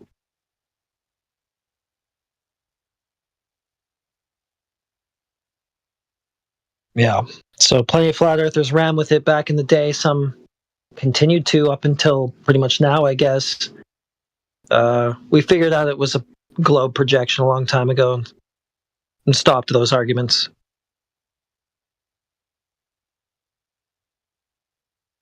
Well, according to the AE map, if you head south from Australia, Africa, and South America, you'll reach Antarctica. So that, I believe that. I'm on board. Sign me up.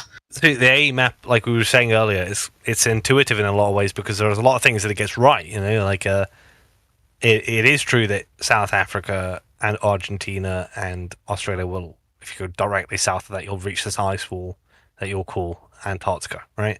In the northern hemisphere, distances are pretty consistent. There's no problem.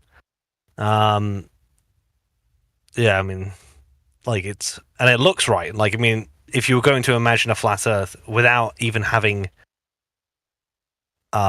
seen all the other stuff, you'd probably eventually imagine something like this, right? At least in your first sort of intuitive response. Yeah, I guess so. Looks like it would fit on the back of a turtle. Okay, but according to this map, if you wanted to fly from New York to Vladivostok, would you fly over the Northern Pole? Well, you might, right? I mean, you can But that flight doesn't really happen. Well, you wouldn't fly directly over the North Pole. It looks like trying to like imagine a straight line between Vladivostok and it goes past Canada, just outside of the Arctic Circle.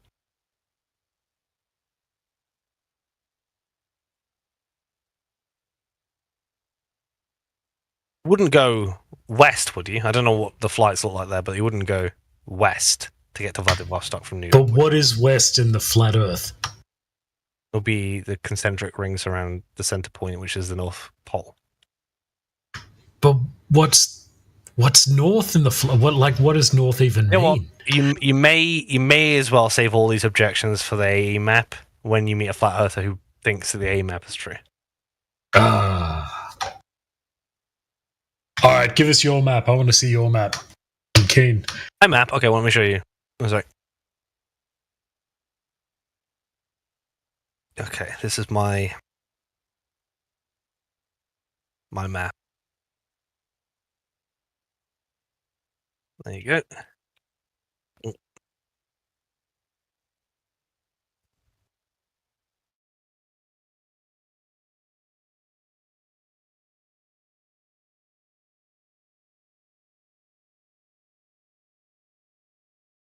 Okay, that's my map of the Earth. You're not talking to a flat earther, you're talking to a glober.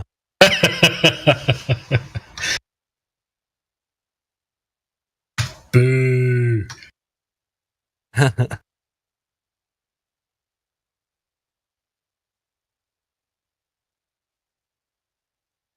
Why do you think the Earth's spherical? Look, man, I just trust the science, okay? I'm on my 10th booster. Okay, hold on. That's off topic. Sorry, 11th booster. Are we up to 11 now? Dude, listen. Okay, no, it says right in the rules, no medical discussions. Oh, shit, really? Yeah. Fuck, sorry. So you are a flat earther, right? I don't know which way around we're going here. When you say you trust science, what does that mean? Like a scientist, or you heard or read a headline, scientists say X, and you go, wow, cool, I trust that. Is that what you mean? Yeah, man, it's the science. You can't question the science. He's being ironic, T-Dub. It's the science. He's LARPing. Religious faith that you have, right?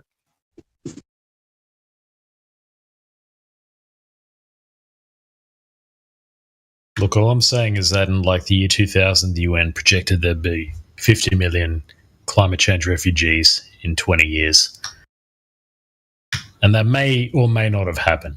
But regardless, you have to trust the science.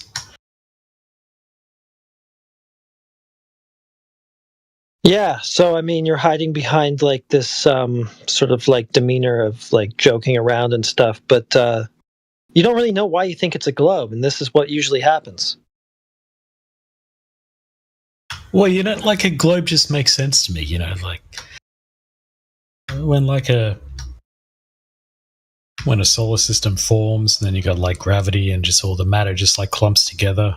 It just makes sense that it'd be a sphere. Would you have thought of that if somebody hadn't told it to you?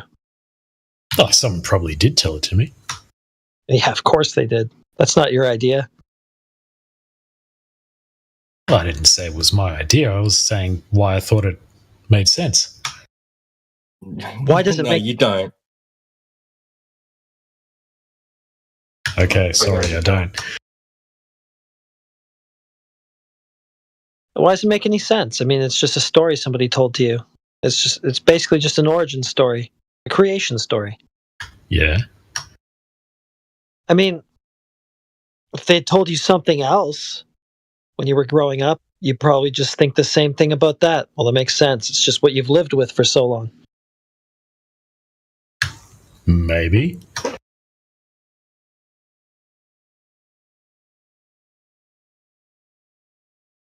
You know, like circles are natural. Like, look at the rings of Saturn. They're a circle, right? I mean, rings or circles, I guess, if that's what they are. That's what it looks like, but doesn't equate with what it is, I guess. Well, like in flat Earth theory, is it just the Earth that is flat, or are all planets flat? Yeah, we're not. So there's no theory being posed here, and then also there's no claim of the Earth being a planet from us. Okay, is Saturn a planet? Yeah, it is. Is Saturn round? Looks circular at the very least. So yes, it is. I think. Apparently, yes. Apparently, yes. But do you just think that because someone told you to think that? No, because you can look at it. Oh, I get you. Yeah, I mean, you can just look at it. It's apparently round. Okay. What about the photos they took of the Earth from the moon? Did they? I get it. Well, how come? Okay, so does that mean that flat Earthism is inherently linked with moon landing skepticism? No, they're completely divorced from each other. But so wait, so are there flat earthers who believe that we landed on the moon? No, it's not even in the same realm of the conversation. The moon mission, that's fully contained in globe lore, not flat Earth lore. Is globe lore like just just normal thinking? Is that what globe lore means? No, because if it's just normal thinking, then you'd say, hey, how come people who think globe can't seem to decide if America landed on the moon 60 years ago and never again? Right, that's true, because there are plenty of non-flat earthers who are moon landing skeptics. That's the point you're making, right? Yeah, so if this Not is just normal that, thinking... NASA skeptics. Oh, yeah, like the current or the last director of Russian space agency, Roscosmos, when he left, he did a TV interview on state-sponsored TV or state-controlled TV. Yeah. And he was asked, hey, if there's one thing you want all the little boys and girls to know who were watching at home, what was the biggest thing, your biggest takeaway of like the 12 years of being the Russian space boss? There's no proof that America ever landed on the moon. Holy shit. That is not anything to do with flat Earth. That's your guys. That's your space boss for the second most advanced space age culture humanity has ever shown. Third, it goes Australia 1, USA 2, Russia 3. For space? Just for the record. Well, for space? Oh, yeah. Like, how do you think we got to Australia? We fucking went through space.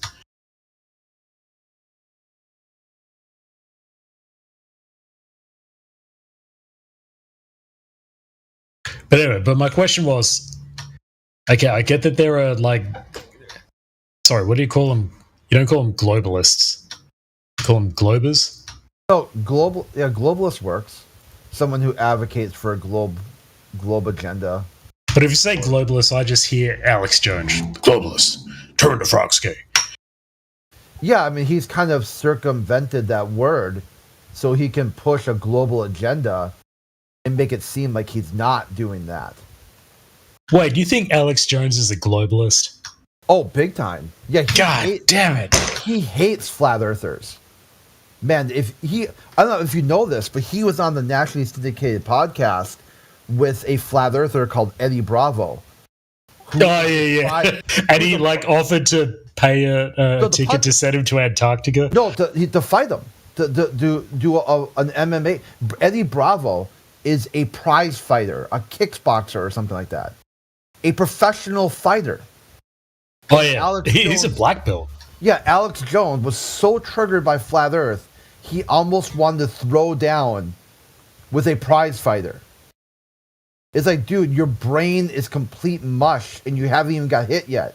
Oh, come on, he was drunk. We all yell at our friends like That's what he said. He was really intoxicated and he was just being retarded. I bet you he was totally fucking wasted.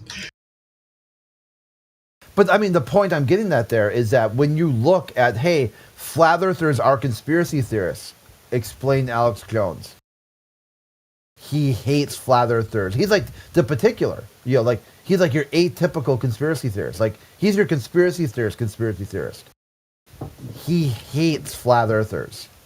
Hang on, I'm going to shut my window. Got some fucking motorbikes.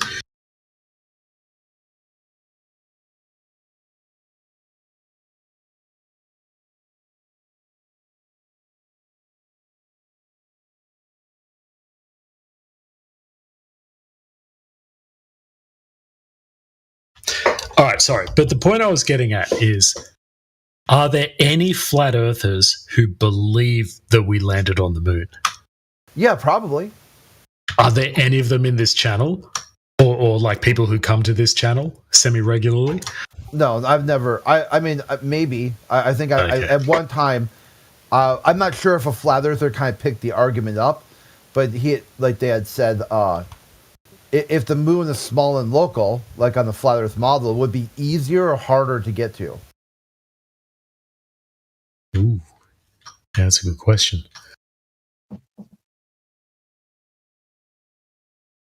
Well, on the one hand, I don't know.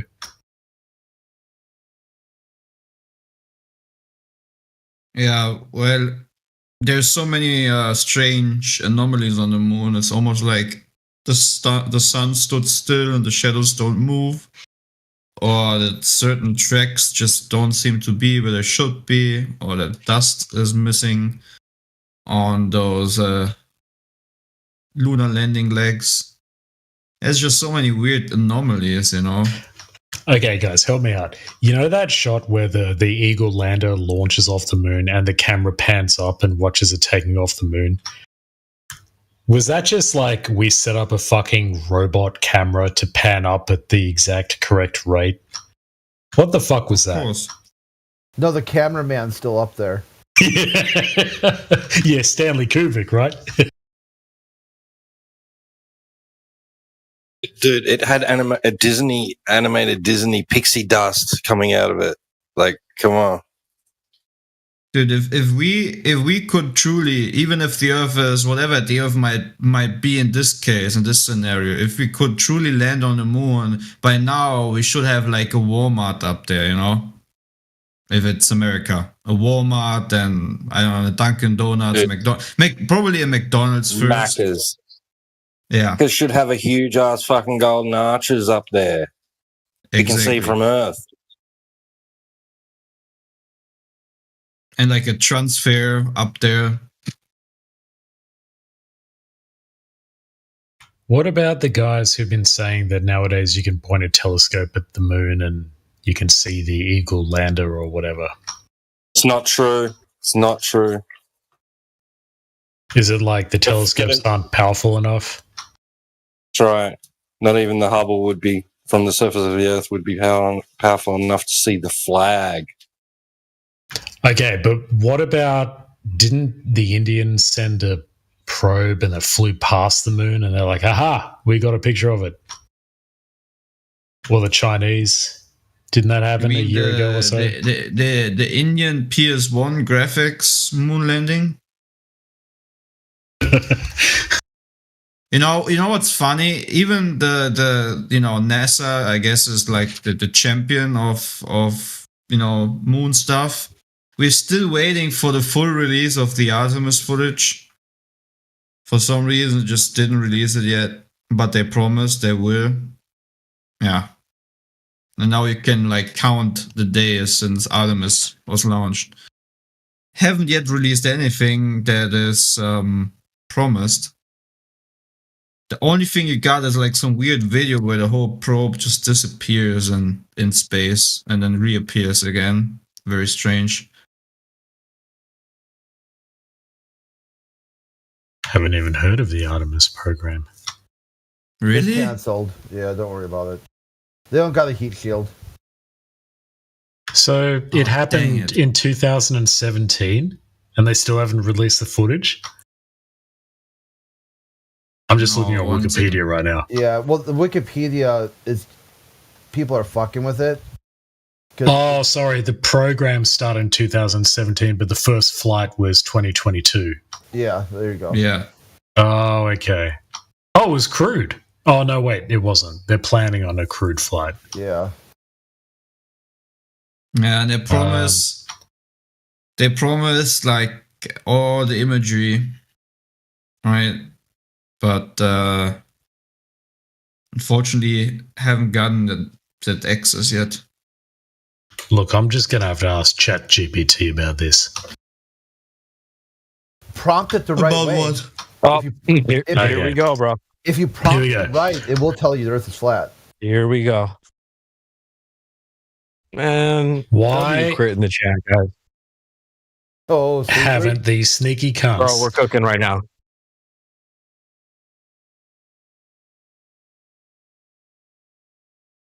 Do we have a Glober in here, or Yeah, well, one that he's back. He said that he spazzed out before, but now he's trying to be chill. Oh, classic. Okay, all right. Listen, round two. So what are we doing? What is that? Just kidding. Just trying to figure out why America or no one's been to the moon in 60 years. Oh, here we go, bro. ChatGPT is gonna have all the answers, surely. Something no flat earthers ever researched. We're about to hear from ChatGPT. You know, I have the answer. What the fuck? It said this content may violate our usage policies. Did I swear? Oh, here we go. There's a conspiracy. I have the answer. I have the Hey, answer. man, you're talking conspiracies, man. Hey, ChatGPT thinks you have a tinfoil hat on, dude. I might have referred to NASA as sneaky cunts, but I don't remember doing that. Oh. You could say wily bastards. Okay, there are several reasons why some footage may not be as readily available as you'd like. Wait, did they release some? Did they release any footage? Are we What talking are you moon talking landing about? right now? No, Artemis, moon landing, bro. Yeah, I can November give you. 2022. I can give you a clip of the head of NASA saying, "Well, because of some technical difficulties, we could not yet release all the footage. Blah blah blah. We need to wait until the thing is back and whatever. Then we can give you the whole image data. And as you can see, nothing happened yet.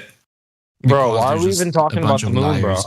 Like, shouldn't we talk about the Earth? I thought the Earth was. Yeah, I'll it's make about the myself a Earth. coffee. Yeah, the reason why we went down the moon thing is Wait, you're gonna make yourself a cappuccino, or no? Sorry. Go ahead. the reason why we went down the moon because he was all in on flat Earth. Like he's like, okay, I get it. Like you guys are talking about. I just got one catch. There's just one catch. Moon landing. No, photos from space. Oh, classic. That's why we're talking about it. Photos from space. We can debunk that easily. I'm sure. Surely you guys have talked about gas pressure, right? Well, not yet. We're just going over that there hasn't been any photos in like 60 years. Oh. Surely there must be some photo after that. Okay. Wait. But if you said there hasn't been photos for 60 years, aren't you conceding that 60 years ago there were photos? Shouldn't you say there are no photos ever? No, you missed it. No, they dropped some bullshit that even the Russian space agency wasn't convinced of. All right, hang on. But why didn't the Russians dispute the moon landings back when it happened? Bro. They didn't dispute why would shit. they lie? 3 years ago, when everyone was moving in lockstep for the same mission, 3 years ago when you couldn't go to the grocery store and buy toilet paper, if you know what I mean, no one was blowing the whistle on that. They all worked together, right? So why are we like, oh no, they should have not worked together all these years ago? No, it's just, come on, man. Like, it's a one world government we're working with here. Oh, okay. I mean, did they? I just made the point about 3 years ago. So, that's not a really good argument. Well, someone should have blown the whistle. We're here now telling you right now.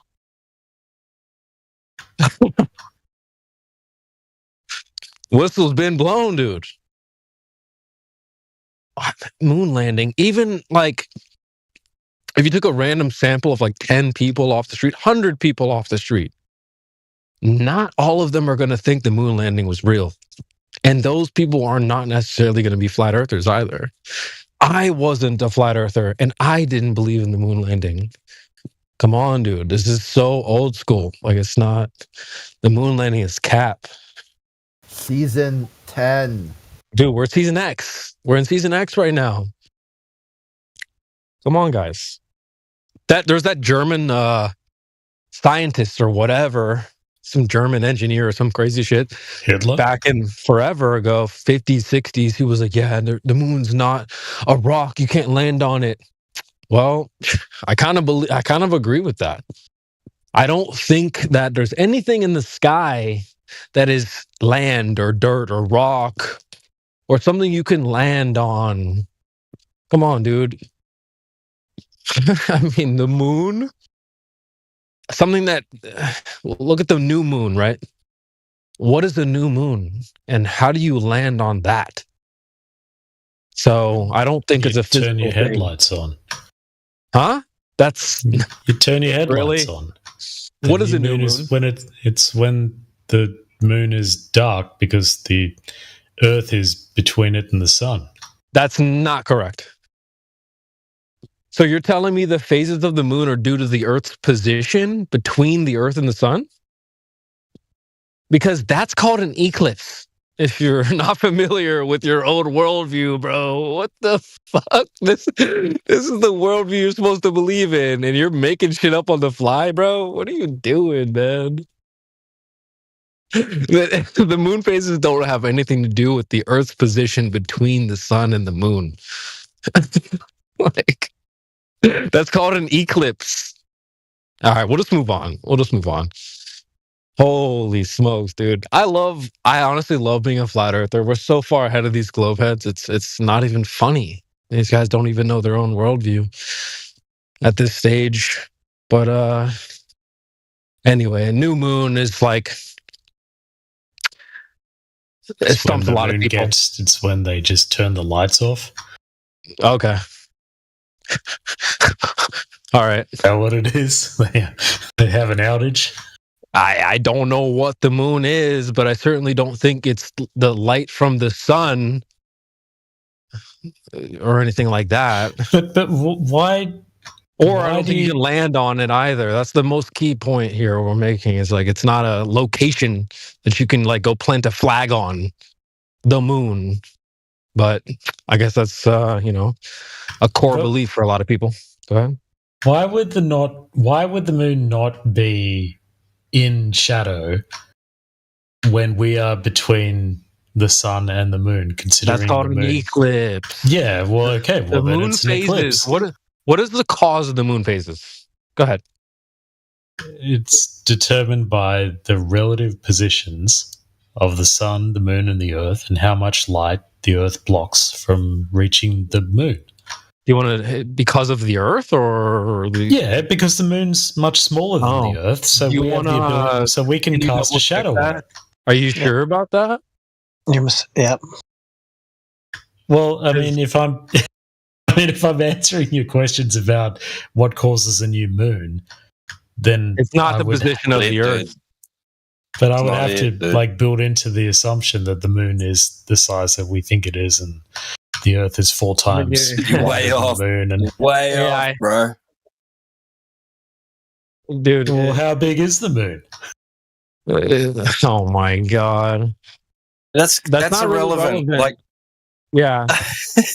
Okay, well, if the moon, hypothetically, if the moon were smaller than the Earth, bro, we could cast a shadow on it, right? Like, hypothetically speaking. They're not claiming the new moon is a shadow of the Earth on the moon, dude. That is an eclipse. That's what they say an eclipse is. Well, why can't it be an eclipse? It makes sense to me. Dude, the moon phases aren't eclipses. Like, why not? They're not. Bringing his own globe. That's not the claim, dude. What the fuck? Bringing his own globe. He BYOB, man. He brought his own globe, dude. Like, holy. But why is they say that the position of the moon and the sun is the reason for the phases. It's not to do with the position of the Earth. If the Earth is getting in the way, with all 3 of them. No. There are three things. There can be three things that exist at the same time. There could even be four things. You're mistaken, sir. The lunar phases are claimed to just have to do with the position of sun and moon relative to one another. Thank you, Heretic. Some reason, some voice of reason tonight. It's not the Earth's shadow, dude. Dark part during the moon phase is not claimed to be Earth's shadow. Oh, okay. Just the angle that the moon is facing the sun at, they say. It's really got nothing to do with the Earth.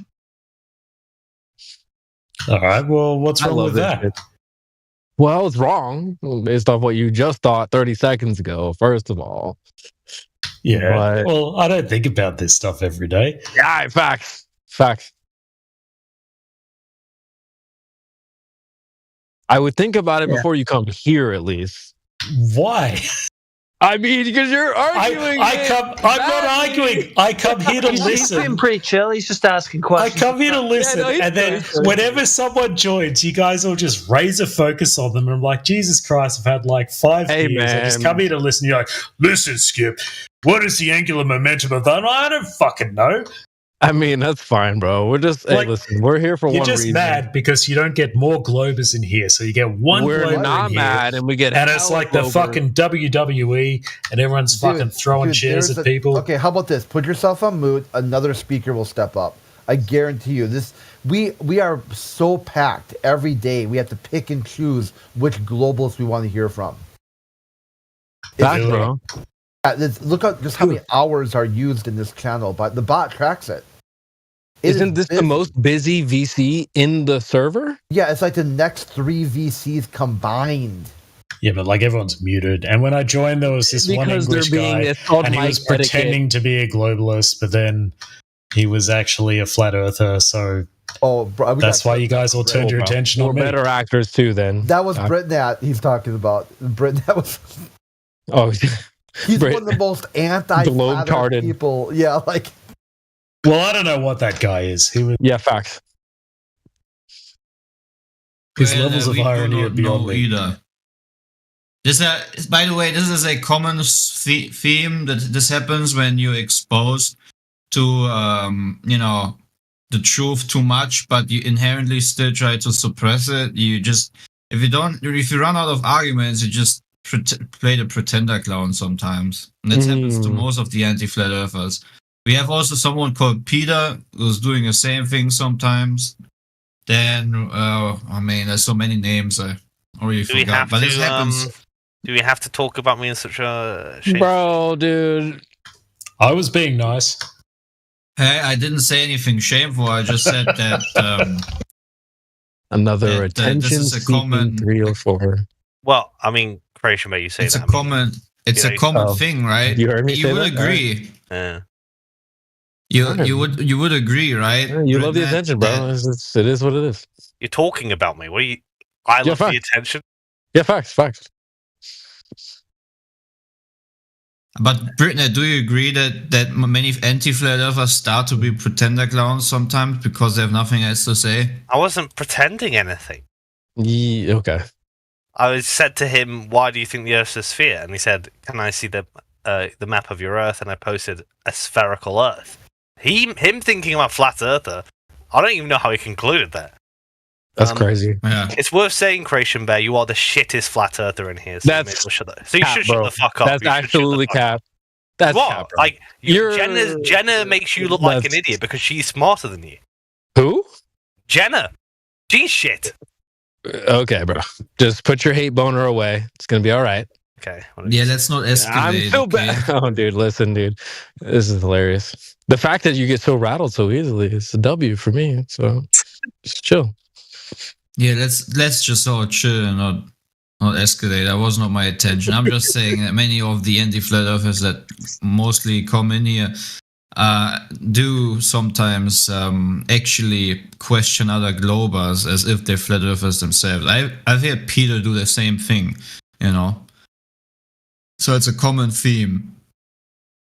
Bro. All right, let's just move on. So, Britt's going to be here dedicated more than anyone else. So shout out to him. He's running up his hours. And here's XP.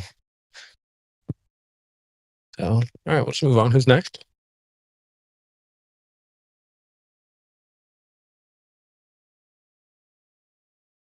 Who is Terry Tricks? Terry Tricks. Have they spoken here before, or just right below Into the Brick and above Mike? Don't think we spoke before. There's Outlaw 8282. The Midnight Rider.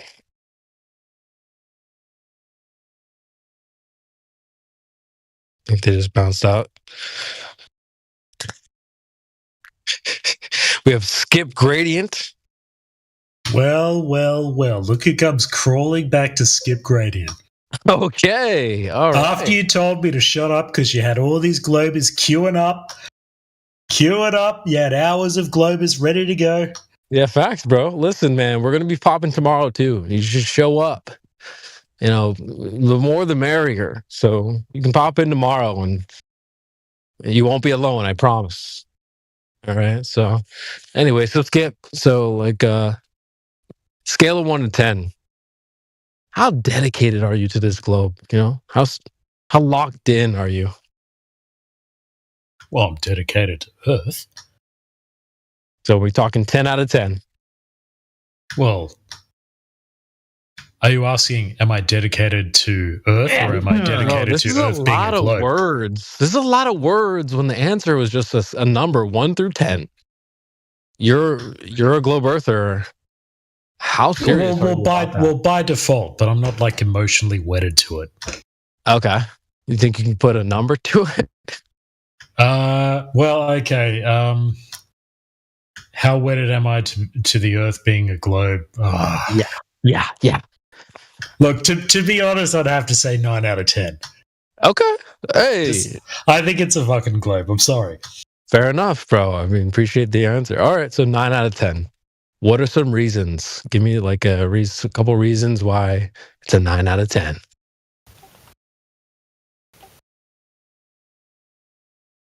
Well, photos from space. Why would they lie? Oh, great. Dude, let him cook, bro. Okay. Let's hear what he has to say. Go ahead. Well, 9 out of 10. What? You know, spheres are nice. They're natural.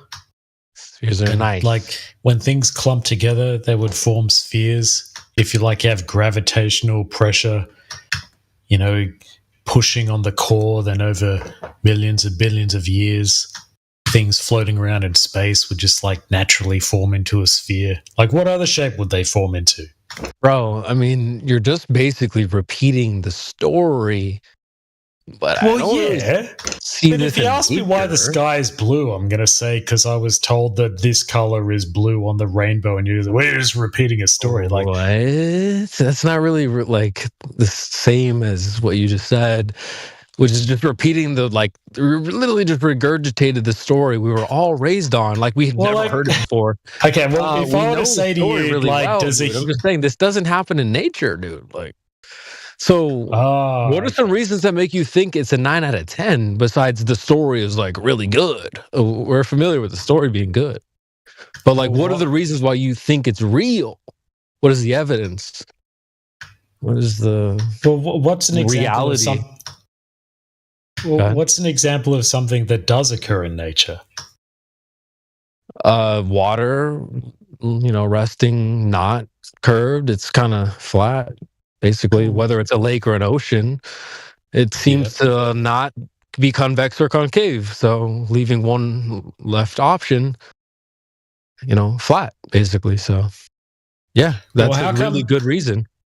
Well, how come you're allowed to say that water settles flat and that occurs in nature, but I'm not allowed to say that out in space, gravity means that things will eventually clump together and form a sphere?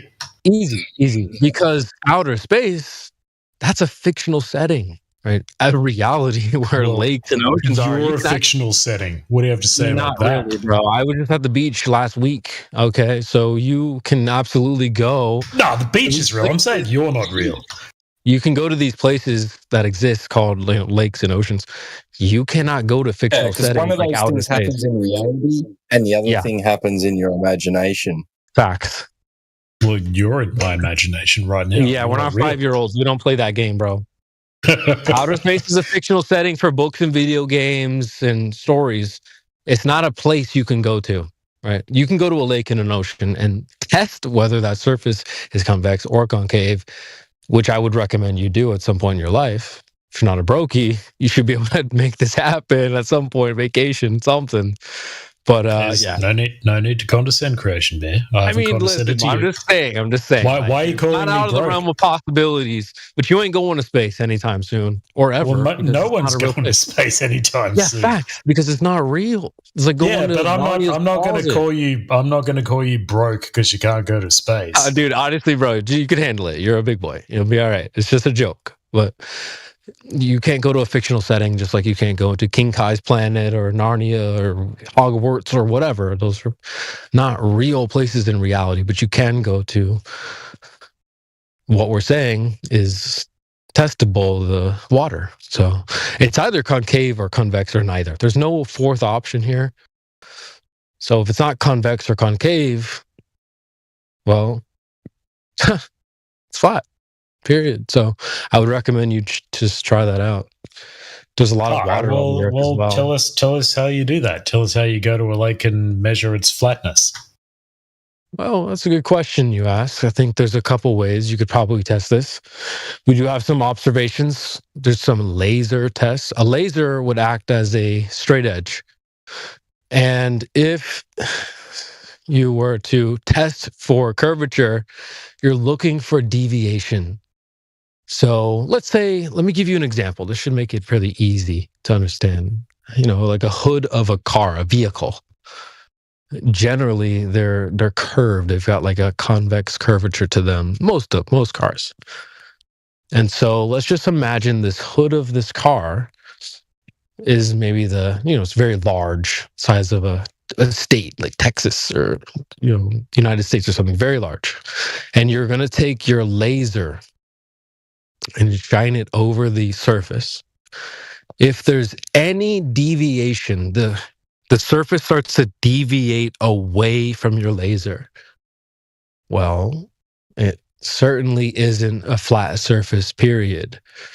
If there's deviation, then you're dealing with a curved surface. And I would also present to you that there's also a dichotomy in how any surface can behave. So just like the hood of the car, it's curved. It's not a flat surface, period. It's a curved surface. It can't really be both at the same time. If there's any deviation from your straight edge, you're dealing with a curved surface. And so if you go to the lake and the ocean and you do the same test and you find this deviation, well, you're dealing with a curved earth. But the problem is when we actually go to do these laser tests, there is no deviation. The water is flat, but we already knew this. Water just doesn't behave like that anyway. Bodies of water, they're not convex or concave. When does water ever do that in terms of bodies of water? Never. So, but yeah, you can go confirm this with like a laser or a long distance observation, and I'll rest my case there. So, what sort of lasers do you use? Well, from something I learned from a flat earther named Get is that there's no such thing as a collimated light source. I don't know what that means. A collimated light source. So, and even like a laser will diverge some. It's like not a perfect straight beam all the way. It's not parallel. It does diverge a little bit. But I don't know if you're asking like how strong of a laser or what exactly is your question? Like, I mean, a laser that's strong enough to shine over an ocean, I guess it's not like you're just cheap high school laser pointer. Well, it would be something a little stronger, I would imagine. I just asked what sort of laser did you use? Like, Tell me about the laser. Some people, I can put some links in the chat for you. Some people have done some serious tests that I haven't conducted myself. I've done more of like long distance observations where you can use some of the globe geometric claims. Like, do you know how big the globe is claimed to be, for example? Just off the dome or no? Like, would you have to look that up? It's fine if you don't know. Bro, it's really funny, bro. This guy's obviously scoffing at the fact that, like, where's your laser? Where's the specificity? Where's the detail for the lasers, right? But yet, there's people that when you ask them, give us the specificity for the NASA flights, for the moon landings, for the trajectories, they're like, oh, we don't have those specifics. We've just lost those. But where's your specifics, guys? It's just such fucking hypocrisy, man. I mean, we could ask them for the specifics of the size of the Earth. Yeah, no, but it's just ridiculous. Bro, you ask NASA for the specifics of this flight telemetry data. They can't even give you the specifics of that. 7,916 miles. We just in looked diameter. that up, bro. We just gave you No, I know that off the top of my head. All right. And that's what? The radius, diameter, or circumference? Which one was that? Bro, where's the telemetry data? Equatorial diameter, 7916. It's like close to 7920. Crit, is that correct? Or Heretic, is that correct? Yeah, I don't think that's correct. I got something kind of important real quick, if I may. I'm asking for a friend here. It's like CB, like what are the the top 3 reasons you would block somebody? Oh, I mean, if you're spamming shit in my DMs, or just being vulgar, just crazy, or spam. I mean, just general spamming, maybe. I don't know. Okay, because there could be lots of different reasons, right? Yeah, for sure. But generally, the person's just an overall douchebag. Yeah, if you're just acting crazy, if you're crashing out, yeah, you got to go. Okay, sorry about the interruption there. Just it was part of my my bingo card, and I just wanted to force it. Yeah, no worries. Yeah, if it's a crash out, it's an automatic 86. You're out.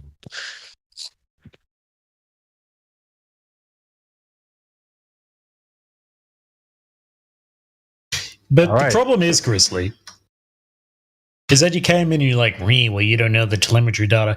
Like the problem, the problem with your assumption is my that problem is your hypocrisy, bro.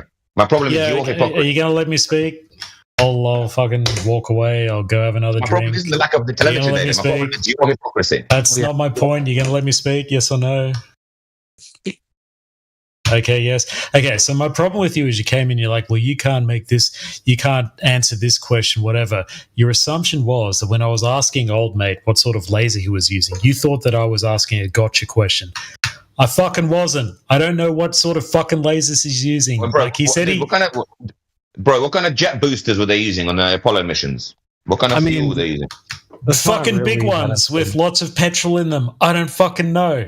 It's not that important. You're proving my point. I wasn't asking a gotcha question. I was just saying, well, what sort of lasers do you... Because he said he did it. Like, what sort of laser did you fucking use? I'm not saying I flew to the fucking moon. If I said I flew to the fucking moon, I'd tell you what sort of engines we used. Blah, blah, blah, blah. Whatever. The bottom line is you're a hypocrite. Yeah, it's going to be all right, dude. We're all right. We're chilling. Is it a bannable offense to request that someone ends their life in this channel? Because I'm ready to do it.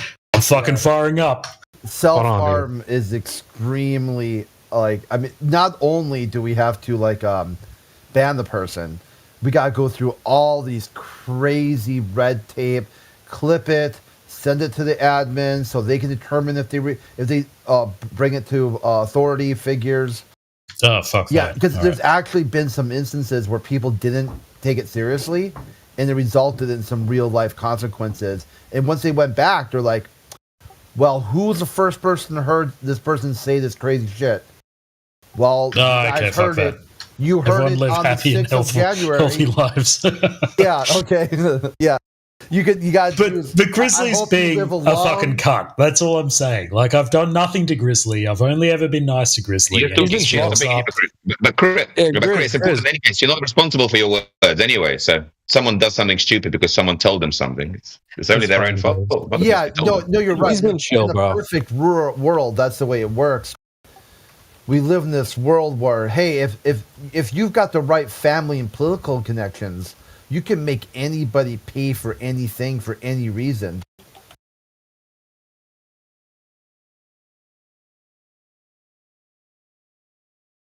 Yeah, Skip's been all right. He's not giving us attitude or anything. Yeah, he's chill. He's chill. Like we've been cooking. He's not been crashing out. So give him a fair shake. He's not that bad.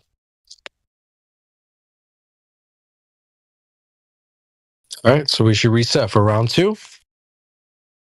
More, I think it's round 3, isn't it? Okay, shit, let's do it.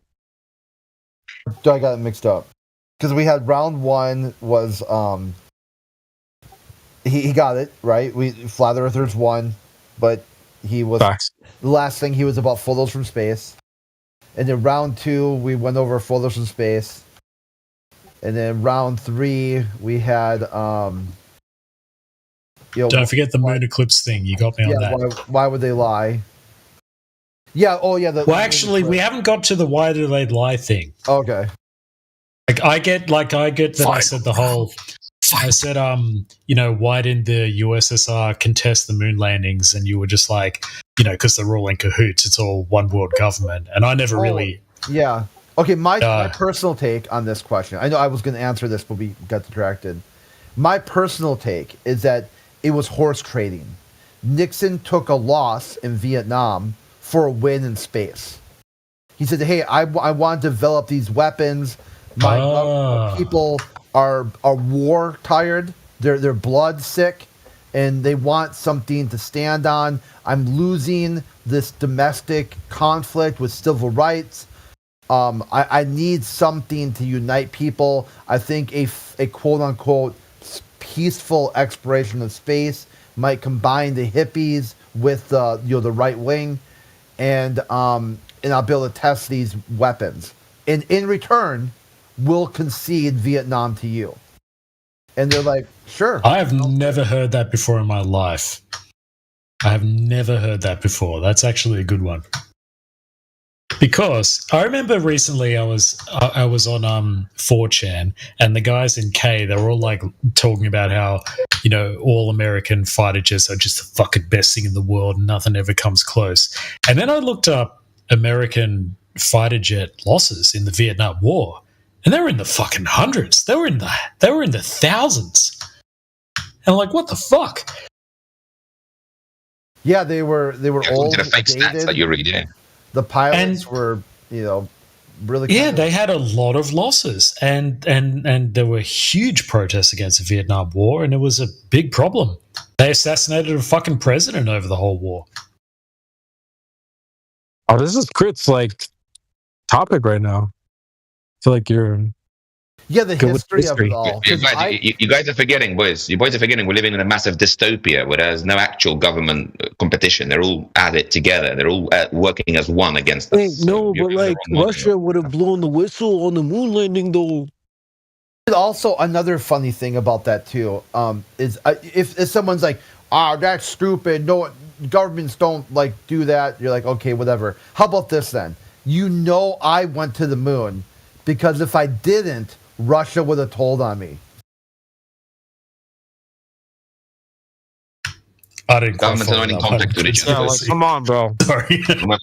That was your thing. You said hey, well, how do you know that Russia didn't tell on America, so they must have went to the moon? Or maybe snitches get stitches. No, I liked your horse trading explanation. Oh yeah, but not everyone does. Some people that's stupid. No, that makes a lot of sense to me because what people don't understand. We live in a dystopia, brother. So your version can't be true because we live in a dystopia. So there isn't any disagreement at the top level. Okay, Grizzly, take your turn. Let the new. It makes a lot of sense. You're giving the wrong model out here, bro. Okay, fine, Grizzly, go ahead. You got the floor. No, and as soon as you're done, make sure you yield. Okay. I just wanted to correct you quickly because what you just described cannot be true. That's all. Okay, I stand corrected. Okay. I mean, all right, let's just keep cooking, guys. Round 3, I think. Yeah, round 3. So what's your take then? I forget his name. I'm tabbed out. Beetle Belly or something or. Beetle Belly. I think it's a Skip Gradient. Oh, Skip Gradient. There we go. You just called me Beetle Belly. Do you know the reference? No, what's the reference? Don't worry about it then. All right. What about? Are you ready? Here we go. Okay, well, how about this? What about? Here we go. Ships disappearing over the horizon. I like that. Hell yeah. Okay. Does that actually happen? We're going back to the convex water then. Yes. Okay. Let me ask you this. Oh, fuck, it's crashing there again. Do all bodies of water behave like this, or just oceans? They need to reach a certain size to be affected by the curvature of the Earth. Awesome. Okay. I can respect that answer. I'm reading this straight off ChatGPT. Now, I'll tell you this. I ask this question all the time. Okay.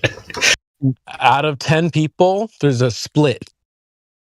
Some of them will say that, yes, at a larger size, then the curvature kicks in. And then the other split says, it's always curved due to gravity, things like this. So do you want to like change your answer, or you want to lock in? Well, it would always be affected by gravity. There we go. But on really small bodies of water, it would be imperceptible. There we kind go. Of like guys. how technically my head is affected by gravity. But it's a very weak force, and therefore, by looking at it, you would not notice. So you realize you contradicted the first thing that you said, confidently, by the way. Yes. Okay. All right. Hey, listen, man. Honesty is the best policy. So yeah, this is why I'm so mad at you for condescending to me, because I'm fucking honest. Well, I'm not condescending, brother. You were before. You were before. Okay. All right, dude. You're like, hey, little bro, I know you're too poor to go and visit a fucking That lake. was You think I forgot that? Dude. You think I forgot that?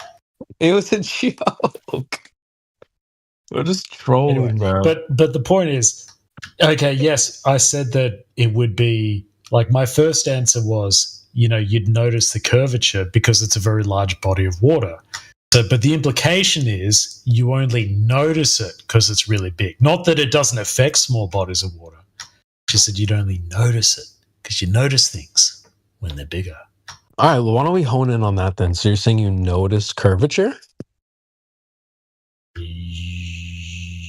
No. Okay. All right, man. This guy's like really honest. So when we talk about ships going over the horizon, that's curvature though, right? Yes. Okay. Well, unless unless the hull just like shrinks and then the mast just starts to descend for no reason. Isn't that what they observe? Like the hull disappears and then you only see the mast and the sails, and then the last thing you see is the crow's nest. Isn't that the thing? Isn't that what they say? It's my understanding that boats were designed to not sink, like not go down. So I don't think the boats are going down necessarily. I think they're just going away from you. Yeah, but they appear to be dropping because they're bending around the curvature of the Earth. But I don't think that's what's really happening, just like with sunsets. I know you don't think that's what's happening. Yeah. I know what channel I joined. Okay. Well, at least our positions are clear. So shout out to that, I guess. But yeah, no, I don't think their water is convex, and I don't think the boats are actually going down. And we can test whether that's true or not with our lasers or our long distance observations. You and your fucking lasers. How would you test it, you think? Even if it was curved, how would we go about finding out whether that was true or not? I suppose I'd get like a camera with a really good digital zoom. Like a camera. Okay, how would that help us?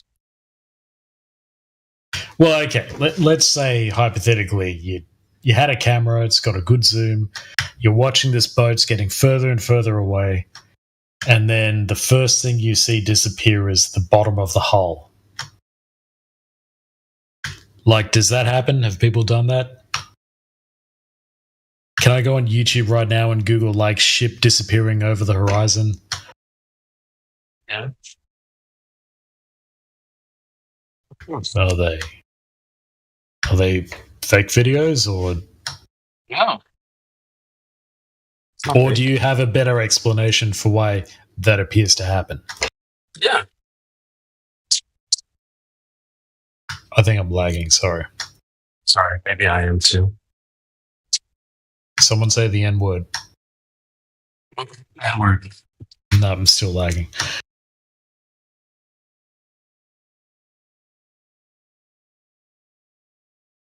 Grizzly, can you just be a cunt to me for no reason, please? I just want to test my lag. Man, I must really be lagging. No, you're good. I can hear you fine. Okay. All right, sorry, go on in Creation Bear.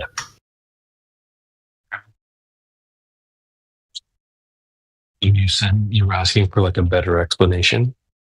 Yeah. Well, for one, the water isn't convex or concave, so the boat's not going down over like a sump of water. Sometimes I call it hill of water. So that's number one. Number two, well, we see the same kind of effect with the sunset, and I don't think the sun is actually going underneath your feet. So it's just like moving away from you. Yeah, it's just moving away from you, bro.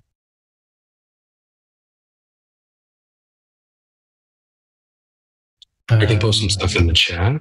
Okay, but if the sunset were just the sun getting further away from you, wouldn't the appearance be that the sun only gets smaller and smaller, not that the sun appears to get chopped in half by the horizon? No. Well, one thing you can't do is change how reality actually behaves. So when you say things like, well, shouldn't it behave different? It just behaves the way it does. And that's the earth we're referring to, when we say we're flat earthers. It's like, that's just how the earth is. That's what the sun does, etc. So no, it shouldn't be anything different.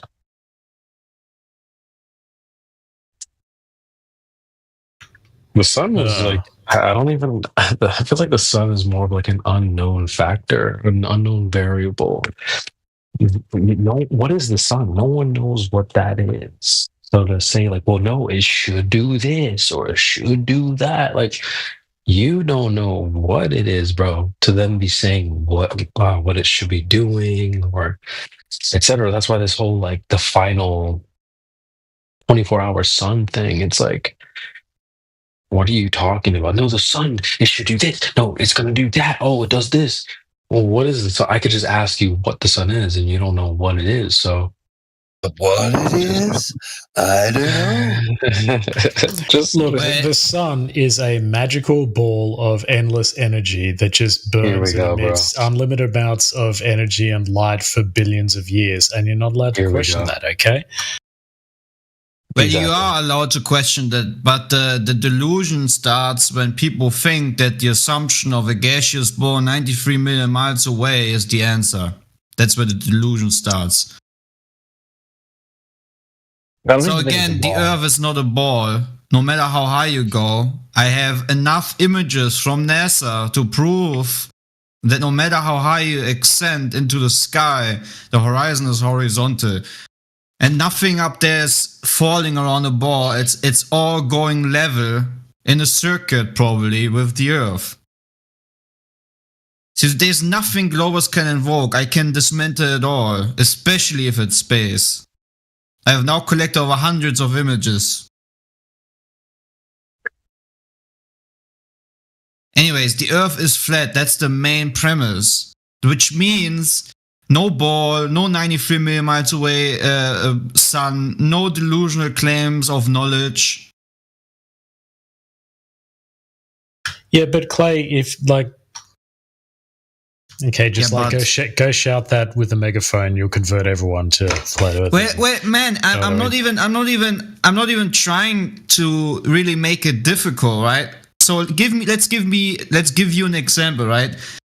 This picture posted is pointing. You see the pointer on Lake Ortenga, or however it's called in Russia. Onega, Lake Onega, or whatever. What did you say? Wait, what?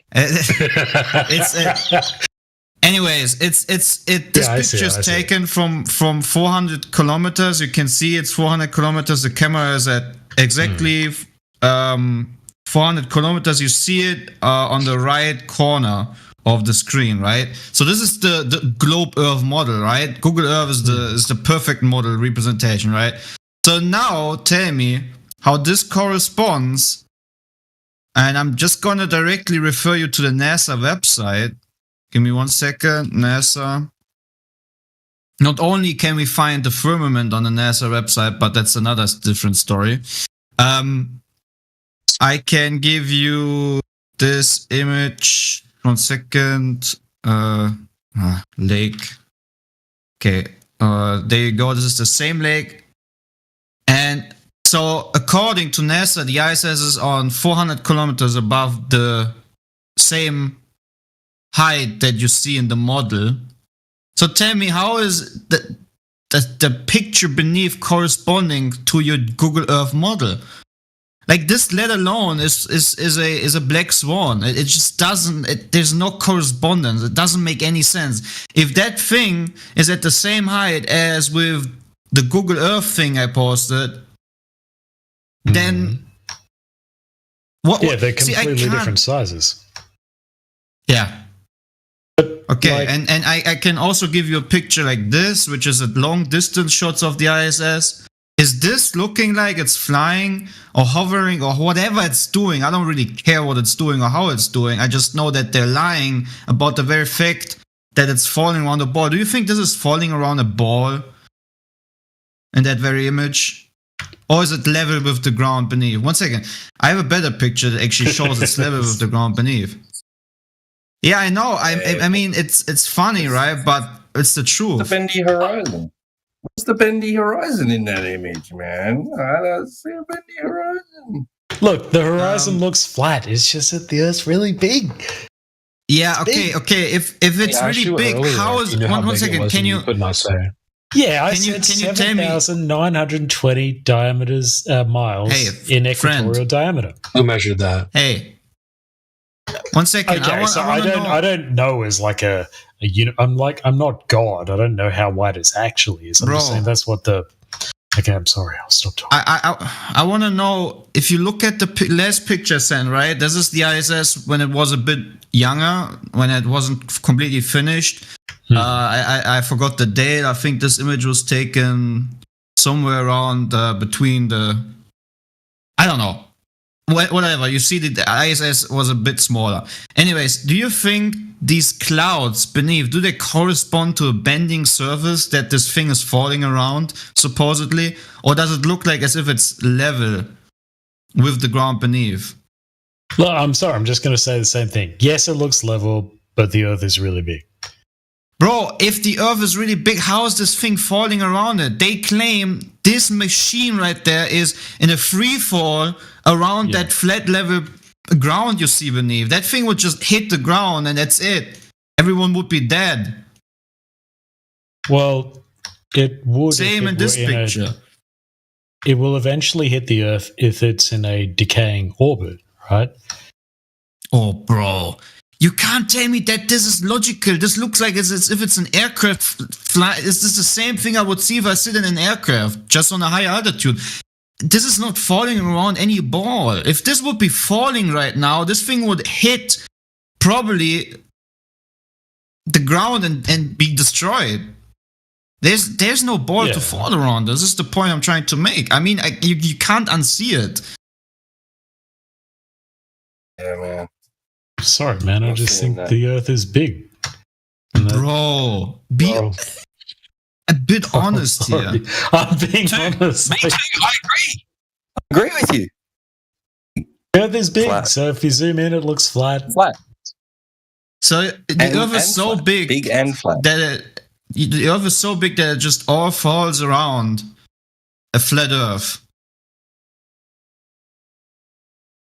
Well, if you build into the question that the Earth is flat, then I would have to say no. Do you see the last picture I posted? Do you see that little dot where it says ISS?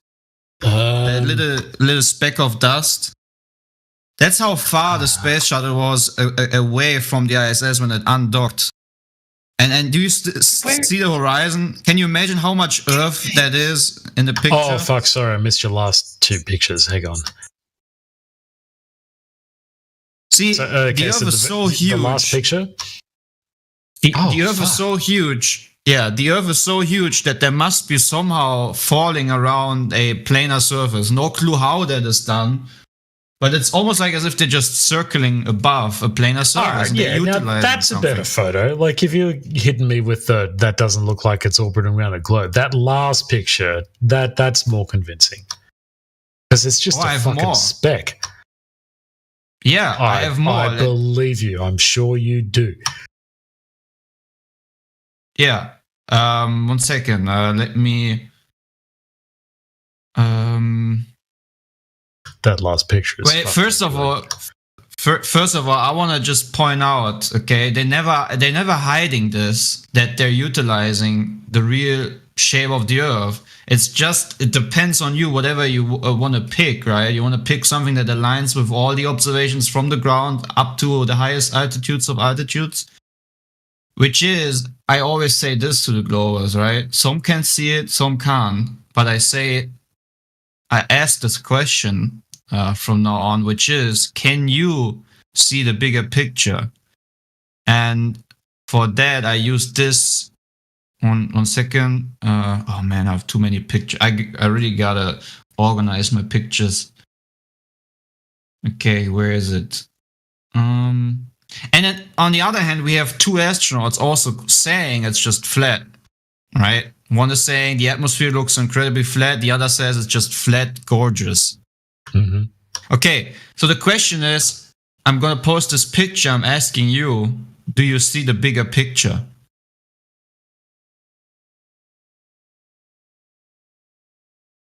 Do you see the bigger picture these astronauts are sitting in front? Well, is that the moon? What is that? That is the Earth. 1 second, I have an even bigger picture. It looks really grey. Why is it so grey? Maybe it depends on how they printed it out back then. But let's see. Let's post this. That shows the full thing actually. Do you see the bigger picture?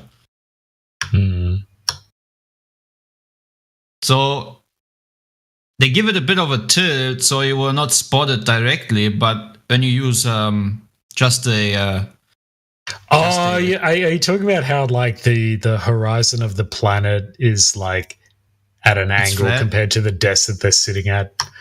Is that what you're getting at? Yeah. But if you use a program that gives you a ruler, so horizontal flat line, you will see, and I did exactly that the bigger picture they're sitting in front is the very picture you should be able to realize, which is that I not even try to hide the very fact that the Earth is not a globe and the ISS is not flying or falling around a ball.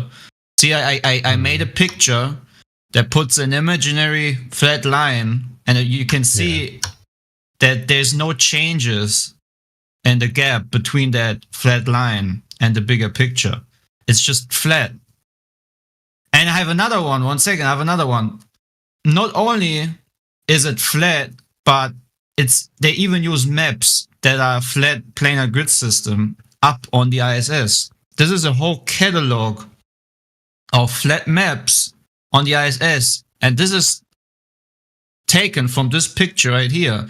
So tell me, why would you use a whole catalog of flat planar grid system maps on a spacecraft that is supposedly falling around a spherical Earth?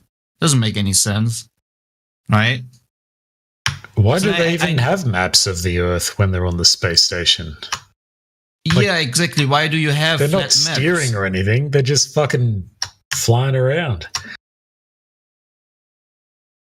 So, all right, I've got a question for you, Clay. Yeah. All right, I got something for you. Okay, so you know that picture you posted where it just shows that the ISS is just a fucking single pixel. It's like a speck. And then the Earth, it's all like a hazy blue and it looks like just a straight line. What if you could open up I'm not saying I've done this, I'm just thinking, you could open up like an image editing program like Photoshop or Paint.net, and you could measure the relative size of the ISS compared to the supposed dimensions of the Earth, and you could like draw it, and then just like you could just draw it, and then you could just zoom all the way in until the ISS is literally 1 pixel, and see if the Earth's surface looks straight, like in that photo. Do you get what I'm saying? Like, is that possible? Well, I'm not an expert, but I also don't really see the need to do that, because you can't tell me that in order to fall around something in free fall, which is their claim, right? All that stuff up there is actually just falling permanently. You can't tell me that the size of that thing, that little speck of dust in that very moment, is able to fall around a horizontal line, right? Yeah, right. Yeah. That just doesn't make any sense. At some point, there needs to be the curve, so it just misses the Earth slightly and doesn't crash into it. But obviously, there must be something else they utilize, right? And if, let's say, just hypothetically, I personally have the belief, I say the Bible is true, it's the true creation story, right? That's my belief. Nice. I'm not speaking for everyone else, right? But in the first page, it talks about that God creates a separation of waters. And we see a lot of common things on spacewalks, on when they dispatch satellites, when they do stuff up there. It's always like there's like this disperse of bubbles everywhere. Like it's like sprays bubbles. Even SpaceX videos, whatever. It's just bubbles all over, right? And to this point, many flat earthers, I do not claim that, but they claim that if not all is filmed in underground water bathtubs, however that works. I don't know. I personally say what is happening is that we have been deceived into thinking that you can't use that separation of waters or that sky up there. And if you go into superfluids, I don't know if you've ever looked into supercritical fluids, which is a very interesting thing. It's like a gaseous state, but also fluid state simultaneously. It's almost like out of a Marvel movie. So supercritical fluid is a very interesting thing. And it's also interesting when you look into the numbers of how you can create supercritical fluid. And I've gone through the numbers and I figured that the altitude that the ISS is on, in correspondence to the gaseous material that we have within the containment we live in, is the perfect realm for that fluid to exist in that very zone, right? Anyways, you can do it yourself. You can look at the numbers of when you can turn oxygen into supercritical state, and then you can Anyways, there's so much information to this. I wish I could put it in a dense explanation. But I personally believe, because I can't prove it, I can't go up there and literally prove it, but from all what I have seen, the bubbles, the fact that they still show flat Earth, the fact that it somehow is just going level with the Earth, the ISS, whatever craft is up there, there must be utilizing some kind of realm. If it's superfluid, if it's some kind of fluid, if it's a separation of waters, whatever it might be. I personally I believe that the creation story in Genesis 1, the first page of the Bible, when the separation of water, is true. And that is what they use. They use God's creation to do these things, such as, floating up there, because they're in a superfluid. And don't they also open with, God said, let there be light, and light is like the fastest thing in the universe, and it kind of sounds like that would be the first thing that was ever created in the universe. Well, I don't use the word universe because it inherently talks about universe. I think that whoever created the space, which I believe is my Lord and Savior, that he was already very specific about how he has done it, and I don't find anything that says universe or universal in the Bible. right? He of course. He just plainly describes it, right? So, do you think that the ISS is like real and up there? Yes, definitely. But is that an unpopular opinion in this channel? Yes, it is. Yes, because they have been scared through flat earthers have been scared through misinformation agents within their own realm about this realm up there. They have been misguided into believing that there's nothing to see up there, nothing to use, and it comes in handy for NASA because then other people who see, like, for example, go through the archive of NASA, or they see all these NASA space imagery, and then they hear flat earthers say, well, it's just all fake, right? All this is just CGI. All these 600, what was the number? 632,000 images of shuttle missions, they're just all faked in the studio, right? And then you have it right there. Just 10%, just 99% of the people will already say, you know what, screw this bullcrap. I don't even want to hear anything anymore, because you people just dismiss something fundamentally, right? Something that humans created. And unfortunately, I know there's still people, even if I would show this to flat earthers, it's the same with the jet fuel hoax or whatnot. They just don't want to accept it, right? It's the same with the final experiment. I mean, there's people that thinking these people have been flown in some kind of studio or whatever, you know? It's crazy. So, okay, so you reckon the ISS is real, and do you think it's funded 100%. By NASA? Well, the ISS is an international space station, which means it's... Oh, so it's like funded, yeah. Do you think it's like funded and operated by like a one world globalist government? So to say, yeah. I mean, almost all the European countries work towards the Russians mainly the Russians and the Americans. But also, the French, the German, the Italian, yeah.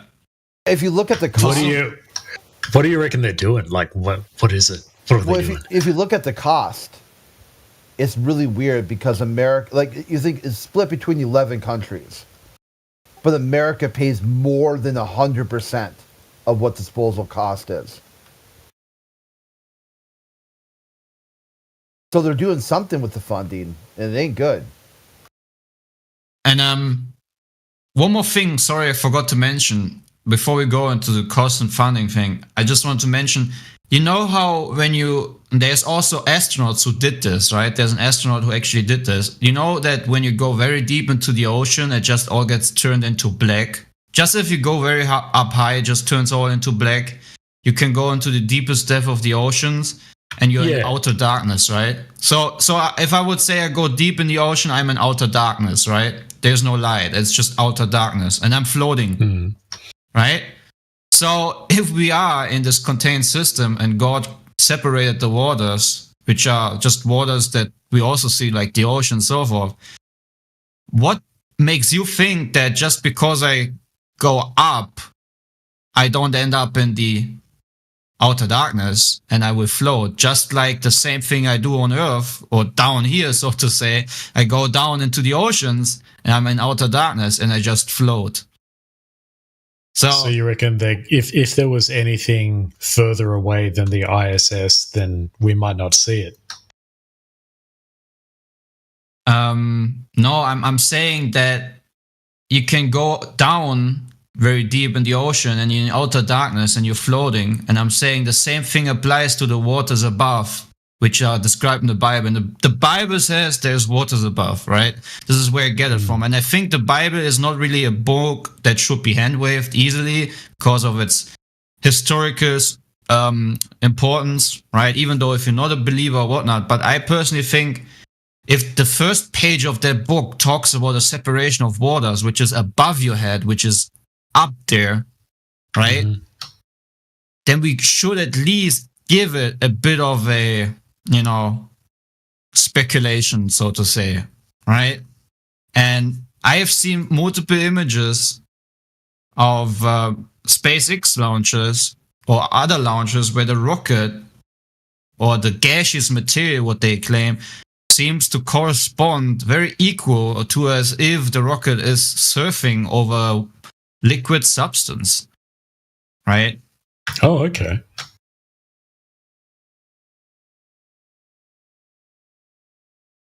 So, yeah, I just think as soon as these there's one video from the European Space Agency that shows them flying in the rocket, flying up there. I think it's just like scuba diving, and I can tell you, I think they don't even hide that fact that it's just like scuba diving. No, like it's just the other way around. Instead of going scuba diving in deepest depth of the ocean, you go up and then you go. It's so weird to imagine, but then you're just in the deepest, darkest outer place of the ocean above, which is the separation of water. And obviously you will float. Obviously there will be a difference in terms of what you feel on the earth beneath. And it's also predicted in the Bible, because in the Bible it says that Satan will exalt himself above the clouds, you know? He will be like the Most High. And I think there's a reason why NASA, and it says, you know, every rocket launch has T-1, right? Minus the T. If you add a T to NASA and you rearrange the NASA, and you get Satan right in your face.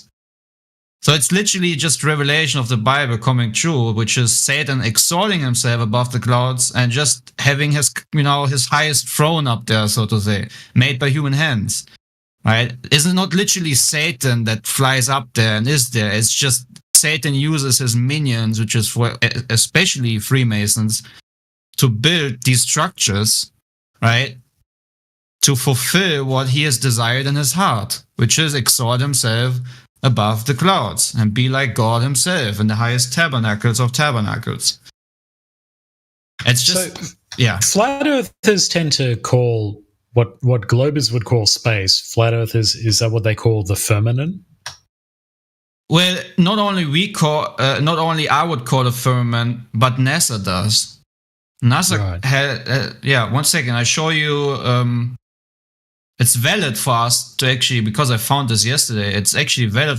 But see, there's so many different opinions. If you ask someone else in here about this whole thing I'm talking about, they would probably tell you Clay is out of his mind. It's just all filmed in the studio and there's no waters above and he doesn't really know what. That's okay, because we have all different. The main point is, which we all agree on, Earth is measured flat. Earth is observed flat, water is sea level, and that will never change. Anything what I'm talking about right now, about space travel and stuff up there, I'm not talking for everyone else. Just so I get that. Yeah, I get that. Okay. Because I don't want to claim I'm I'm just giving stuff to think about, that's all. But I posted an article from the NASA website, which unfortunately it's in Spanish or Portuguese or whatever language that is. But when you translate it via ChatGPT, for example, the title is X-rays in the firmament. Yeah, the title says firmamento. Yeah. So, but we have, what you commonly see with some Globers coming in here, they make fun of that word. They say, well, you guys believe in the firmament, right? Is that your enclosed system? Is that how the gas is being kept in? Like, if I put my Glober hat on, I would. If someone were to say to me, "What is the firmament?" I would say, "Well, that was what early man called the stars and called the sky." What about later on? Do you think anyone used that word after early man? Well, yeah, I mean they kept using it up, and they kept using that in like the Enlightenment and in the Renaissance. And that term only died off pretty recently, as far as I know. Well, not even. The current director of NASA has repeatedly said the word firmament. Oh, that's fucking creepy. Yeah, look up Bill Nelson cites Psalms or Bill Nelson firmament. He's done it on C-SPAN, on CNN multiple times. As soon as I saw it was called Bill Nelson, I immediately trust this man. Have you ever met a Bill Nelson you didn't trust? I fucking love this guy already. You know what's also he's crazy? An astronaut. He was an astronaut. Oh, okay. The NASA head guy, when it came to after the Artemis launch, when they had the press conference, he literally said a verse from the Bible, which is Job 38:13-14, and he said that that it might take hold of the ends of the earth, that the wicked might be shaken out of it.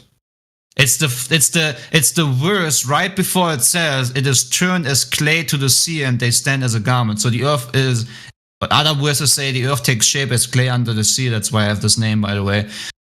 But why do you see a necessary? I'm gonna post the video where he says that. But why, as the head of NASA, do you suddenly in the Artemis press conference, why do you talk about that it might take hold of the ends of the earth, that the wicked might be shaken out of it? How is this corresponding to your globe?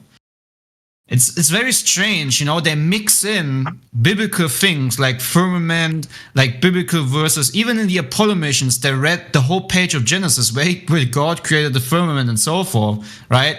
Why they pretend to be on the moon that no one has been to, and all the telemetry has been lost and the technology has been destroyed and whatnot.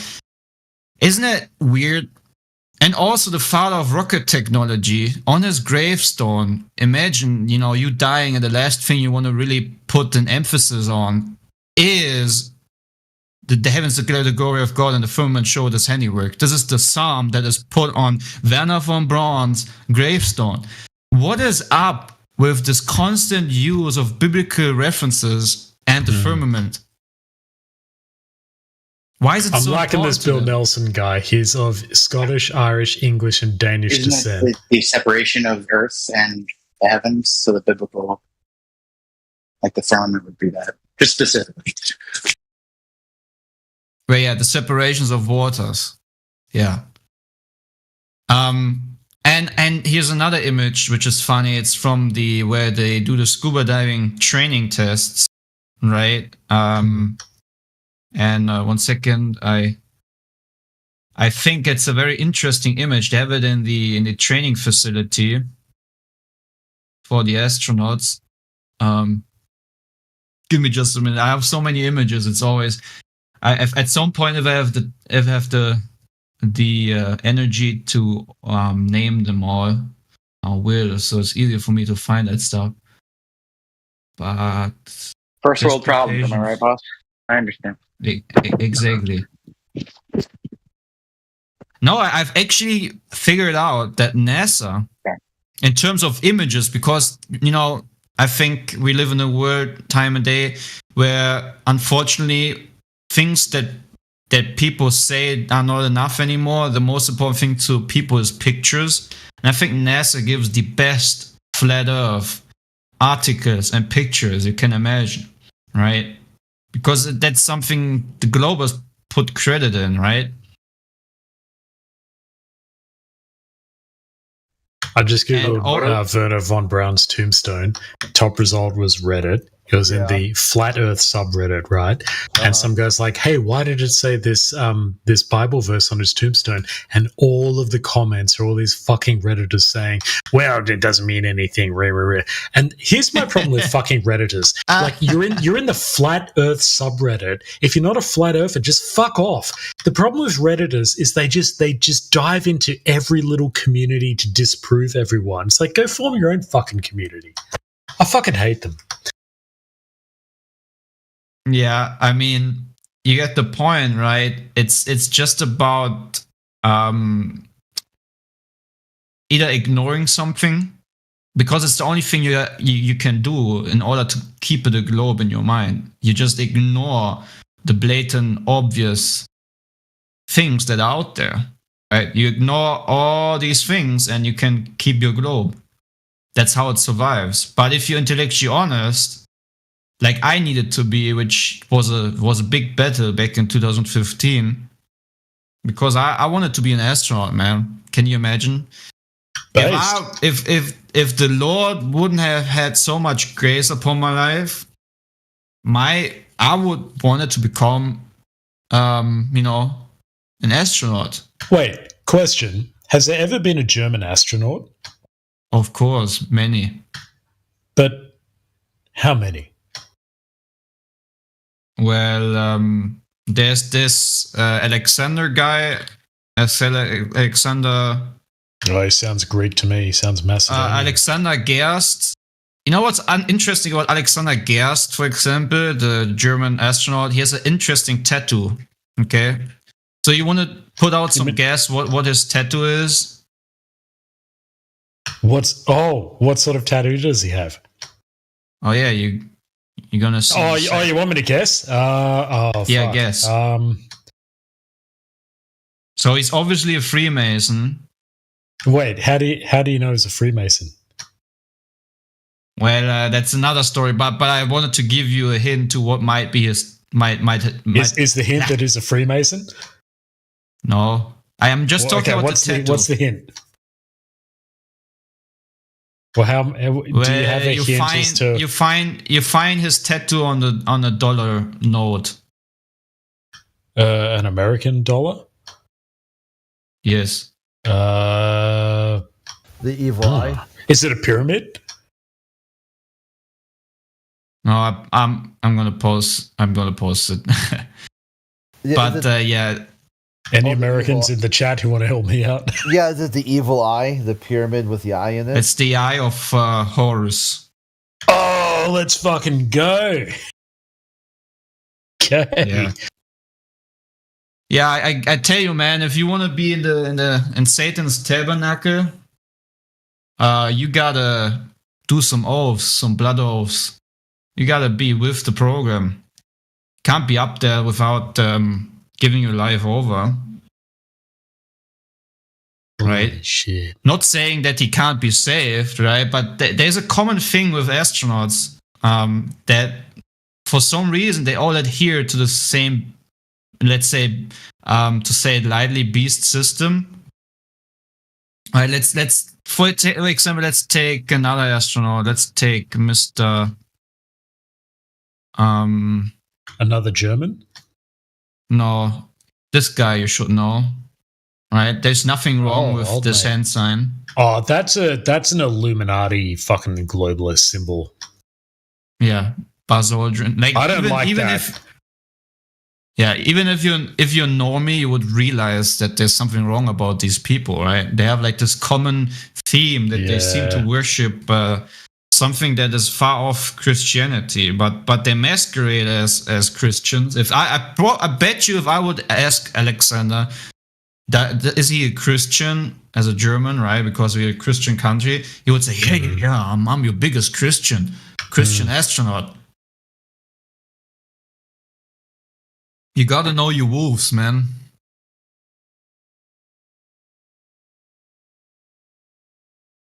Yeah, anyways, it's a very strange personalities. Okay, I'm going to defend the German astronaut. Okay, so the Eye of Horus. Do you ever sometimes wonder, like I'm a Christian, I'm not a devout Christian, and I'm ignorant of the Bible, but do you ever wonder if Christianity might be older than we think it is? Ooh, I don't know, man. Because I sometimes wonder that. You know, I sometimes wonder, like, yes, God sent Jesus to the earth in, 0 AD and all that. But that doesn't mean that Christianity, that doesn't mean that people didn't know about the one true religion before. And maybe the ancient Egyptians did. And maybe that's why he's got that tattoo on his shoulder. Maybe he thinks that Horus is God, the same God that sent Jesus to the earth. Well, trust me, that symbol in modern day and age, that is far off. But symbols can be corrupted. Christian. Because isn't that symbol like a cross section of a dissected brain? Isn't that symbol showing the pineal gland? Well, there's many esoteric beliefs bound to that, right? In a sense, it can be universally used, but if I think about the astronauts that came before Alexander, I see what it actually meant to mean, you know. Maybe Alexander just likes pyramids, man. Okay. You know what? Fair enough. Let's give these people. It doesn't really matter, right? It doesn't really matter. I hope, right? Because this is what I whatever he is doing, right? I hope that he comes to Christ and that he is saved, right? Because we are all in the same boat. I'm not better than the Alexander guy. That's just the truth, right? It says he died for everybody, not just some specific people. So which means even Buzz Aldrin could be saved. Who knows? But that I'm not like the Buzz Aldrin photo. That one I do not like, because I often see like Hollywood actors doing that same thing, holding their fingers in a circle in front of their eye. And Hollywood to me, like, look, I'm not convinced NASA is demonic. You could probably convince me, but I'm already convinced that Hollywood is demonic. When I see all these Hollywood actors doing that same thing that Buzz Aldrin is doing, it just makes me feel uncomfortable when I see that. Well, if the Bible is true, which it is, and it says that the whole world is deceived and that the God of this world is Satan himself, then you can be sure that no matter what there is on the world stage, it's all linked to the same beast system, right? Yep. Yeah. I have a nice meme about this, right? This is I think this is a meme that makes it very clear, right? This meme right here, Matrix Decoded. Yeah. This is not science, this is not food, this is not holy, this is not informative, this is not reality. Oh, yep. Although, that food does look very tempting. You know what a heliocentric system comes from? It's also all in the Bible, it's predicted, it all comes from the beast system itself. It comes from the Jesuits / the Vatican State / the Jesuit, the Catholics. All right, and it says in Revelation 18:3, the wine of her fornication, the kings of the earth committed adultery with her, and the merchants of the earth grew rich from extensive luxuries. Right, and it Clay, says, are you a Protestant? Like, I'm just assuming this because you're German. One second. Just listen really quick, right? Because the Bible is always true. The Bible even gives a description of the beast system and in which colors the woman was arrayed, in purple and scarlet color. Bishops are purple, the cardinals are scarlet color, and decked with a golden and precious stones and pearls, having a golden cup in her hand.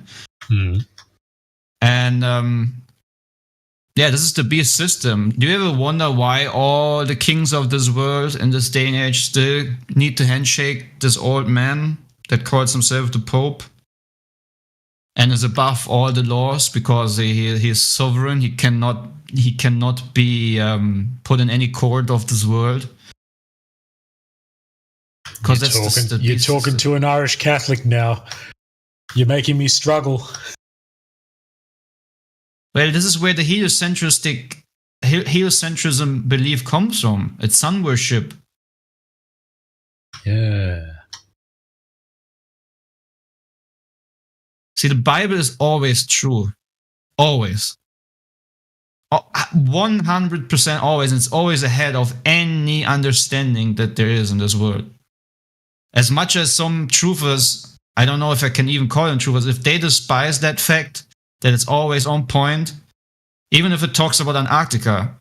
A 2,000-year-old book talks about that in the far there's the storage of ice and snow, that is where he holds the winds, that is where the waters are getting calmed down because of whatever reason. Right? The Bible describes Antarctica perfectly, and it's all what you see in Antarctica. Before we even went there, the Bible already got everything correct. Storage of snow, storage of winds. You see the ocean being completely calm, like a mirror, like if you're in a lake. Like all the description about Antarctica, for example, in this 2,000-year-old book are hitting spot on. There is no possible way you can tell me that there's anything about the Bible that isn't 100% spot on all the time. Clay, do you think Therefore- do you think the Vatican is corrupted? I mean, let me give you the words of a great reformer, which is Martin Luther, right? Yeah. So I knew you were a Protestant. Yeah, I'm not being a dick now. I really enjoy this. Right, he made the Bible readable for everybody, right? And that after that happened, after the Reformation, right? After they couldn't deceive people anymore with that lie about God's word, because they lied to the people, right, about what it's in there. After that failed, Satan came up with a different plan, which is they created the heliocentric. They pushed the heliocentric worldview. Right after that happened. So again, Martin Luther himself said, "For at least I know that the Pope is Antichrist." He's an Antichrist, right? There's many Antichrists in the world. Everybody can be Antichrist if you're Antichrist, right? And that his throne is that of Satan himself. Wait, Clay, didn't the Vatican initially try to exile and crucify heliocentrists? Was that Galileo or Copernicus? Yeah, they claim that this was taking place, but actually the only people that really talked against it was also Martin Luther. Anyways, to dial it back into the topic, into heliocentrism, right? And the topic here, because I see we're going a bit far off.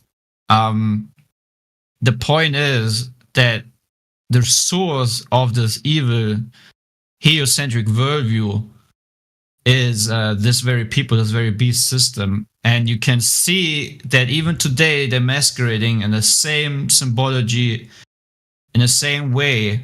They're not even trying to hide it, where it all comes from, right?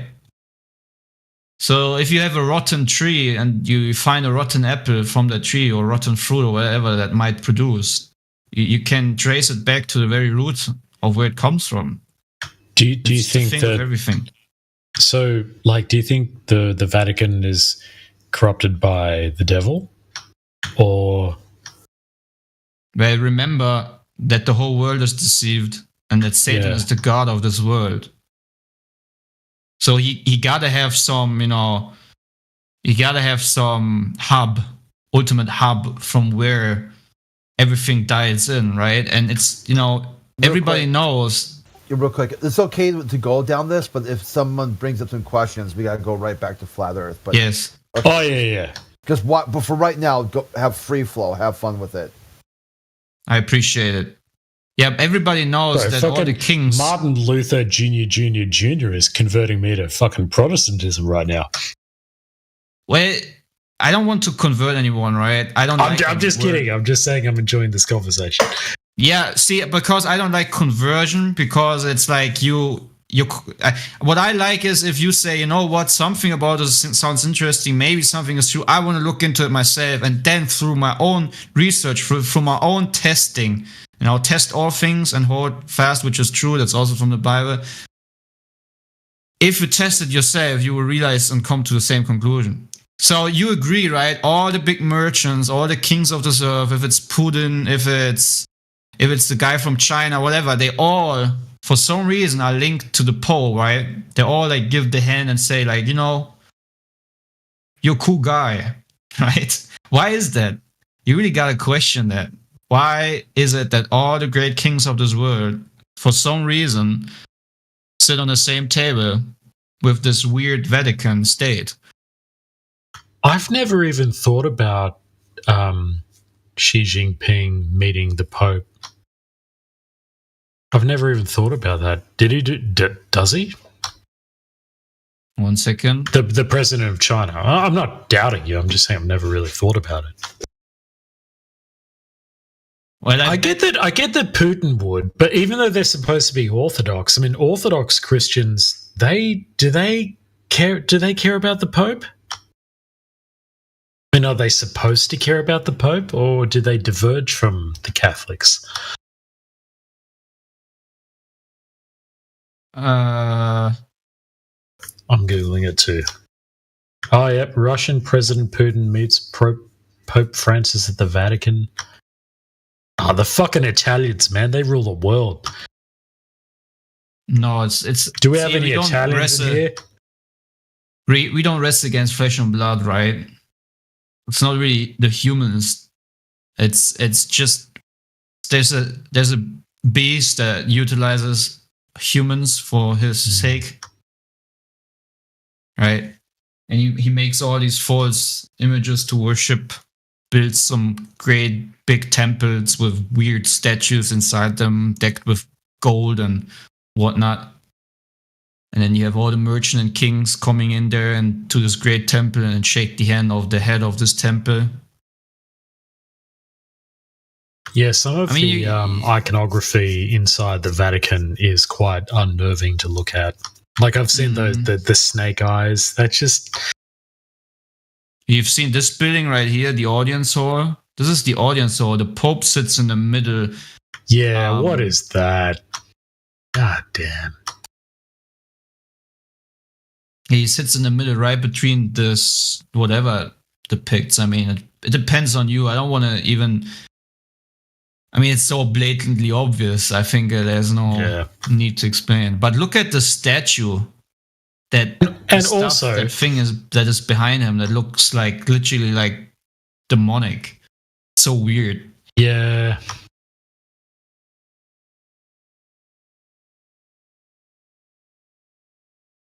That's like, okay. I can imagine as a Christian that would be a statue or a depiction. But why put it behind the Pope?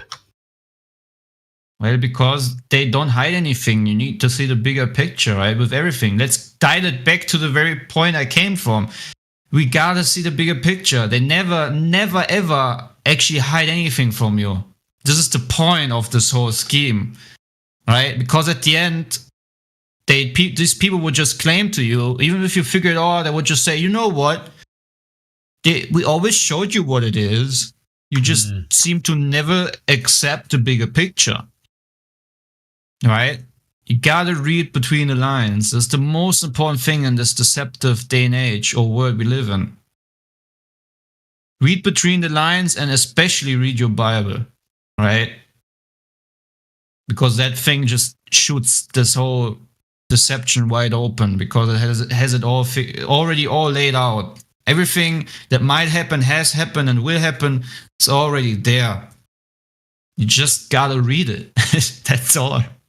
And then you're like, what the heck?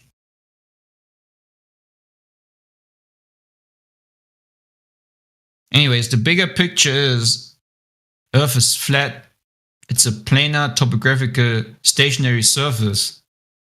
And, you know, biblical cosmology is true, just like it's described. Not that it is important in this case it to use to prove this very thing. I mean, Earth presents itself to be flat topographical planar surface, but it's just another interesting thing that the most important historical book aligns with the very fact of the true nature of Earth. Anyways, here's just a video you can watch in the future about supercritical fluids, right? If you remember what I talked about, you know, about what they might utilize. It's a very interesting thing, to be honest. And then I have one more thing, which is from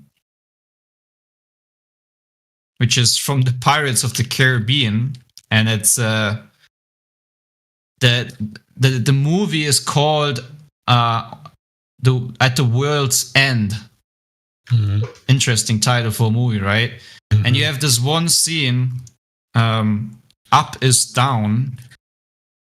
It's up is down scene, and let me just stream it real quick. Can you watch my stream? Yeah, sure, mate. Okay, so you have this scene where he is in front of this map, right? They use this map. I recommend watching the movie because it has so many clues, right? By the way, the Pirates of the Caribbean movie is made by the same guy that made like movies like I mean, anyways, doesn't matter. No, The point tell me. What other movies did it make?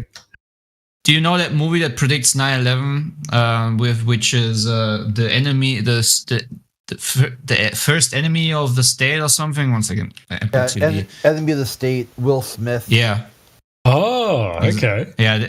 Yeah. That movie literally like openly predicts 9/11 whatnot. Anyways, this scene, like when I watched it first, I watched the whole movie. I was like, when I watched this scene, I was like, what the heck? Yeah, look at that. Because okay, so you're gonna see you have the anyway. Let's watch the scene first, and then we can analyze. It's very short.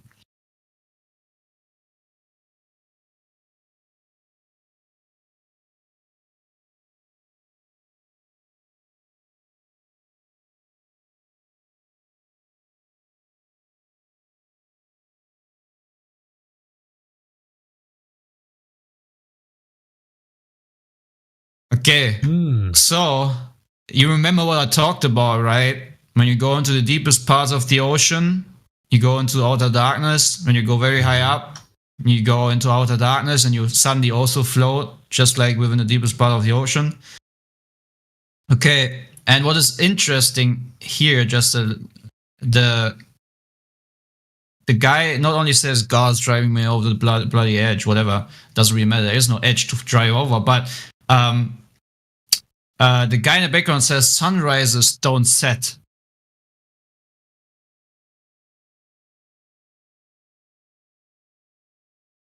Which is true on the true Earth. Sunrises do not set. There is no setting of the sun. It just goes away in a circuit, comes again. Right? Anyways, what is interesting about this whole scene is they moved the ship. They moved the ship until it flips over. 1 second. Let's watch the scene. Now it's flipped over, right? They're underwater.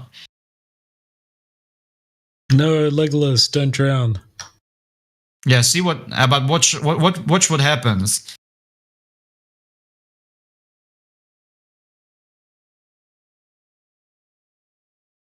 Oh. Sunrises don't set.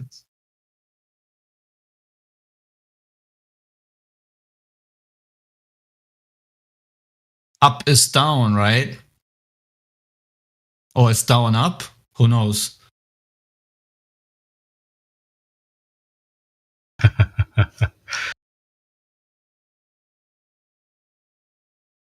What's he doing now? Why is he flipping the perspective like that?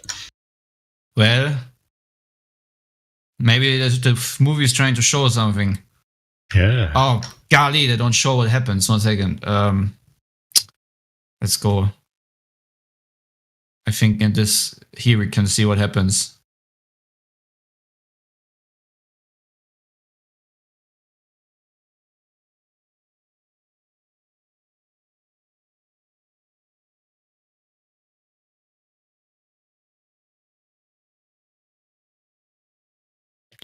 And there's another scene. What? How did the boat fix itself like that? Well, it's holy more like shit! This director is the brother of Ridley Scott. I don't know who that is. I just googled it. It said the director of the movie. Wait, you don't know who Ridley Scott is? No. He directed Alien and Gladiator. Oh. Okay, look at this. This is when they're on the still waters, you know, the Arctic ice, and they surpass the ice. And I don't. Do you see the symbology here? Yeah, they're basically implying that the boat is just flying through just space. Yeah, it's over the waters, right? And it's a ship over the waters, right? Now let's look at this. Let's look at this badge right here from this astronaut. 1 second. Where is that guy? Yeah, let's look at this badge. What do you see? A ship that is literally connected to the ISS, right? The ISS is the ship transgressing in a circuit over the waters. Where am I looking? Do you see Still the link? on your stream?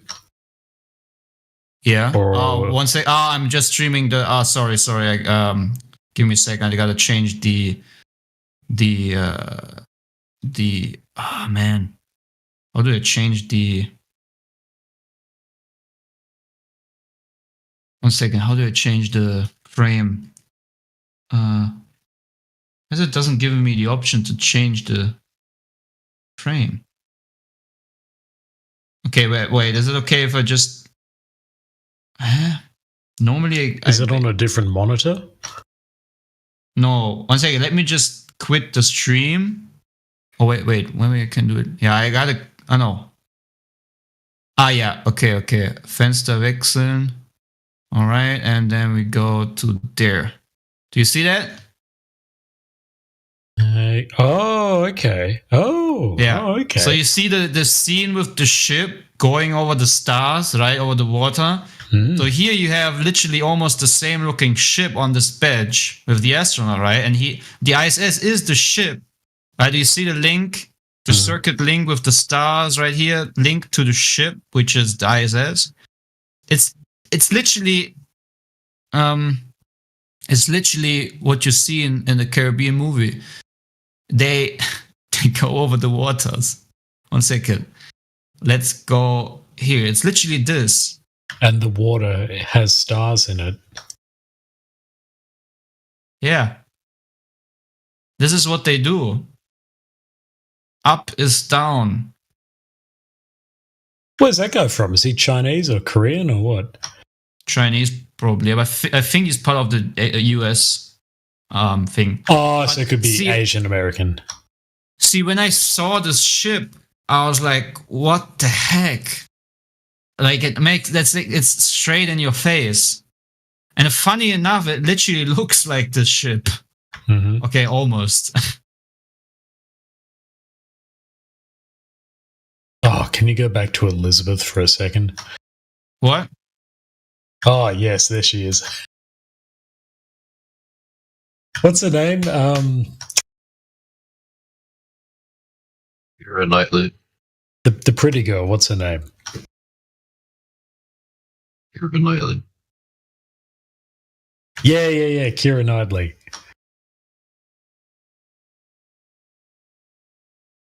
International Space Station badge. Yeah, they use the symbology of a ship many times. Yeah, that's because they use the metaphor of like sailing the stars, though. There you go. Oh yeah. You literally look at this. It's right there.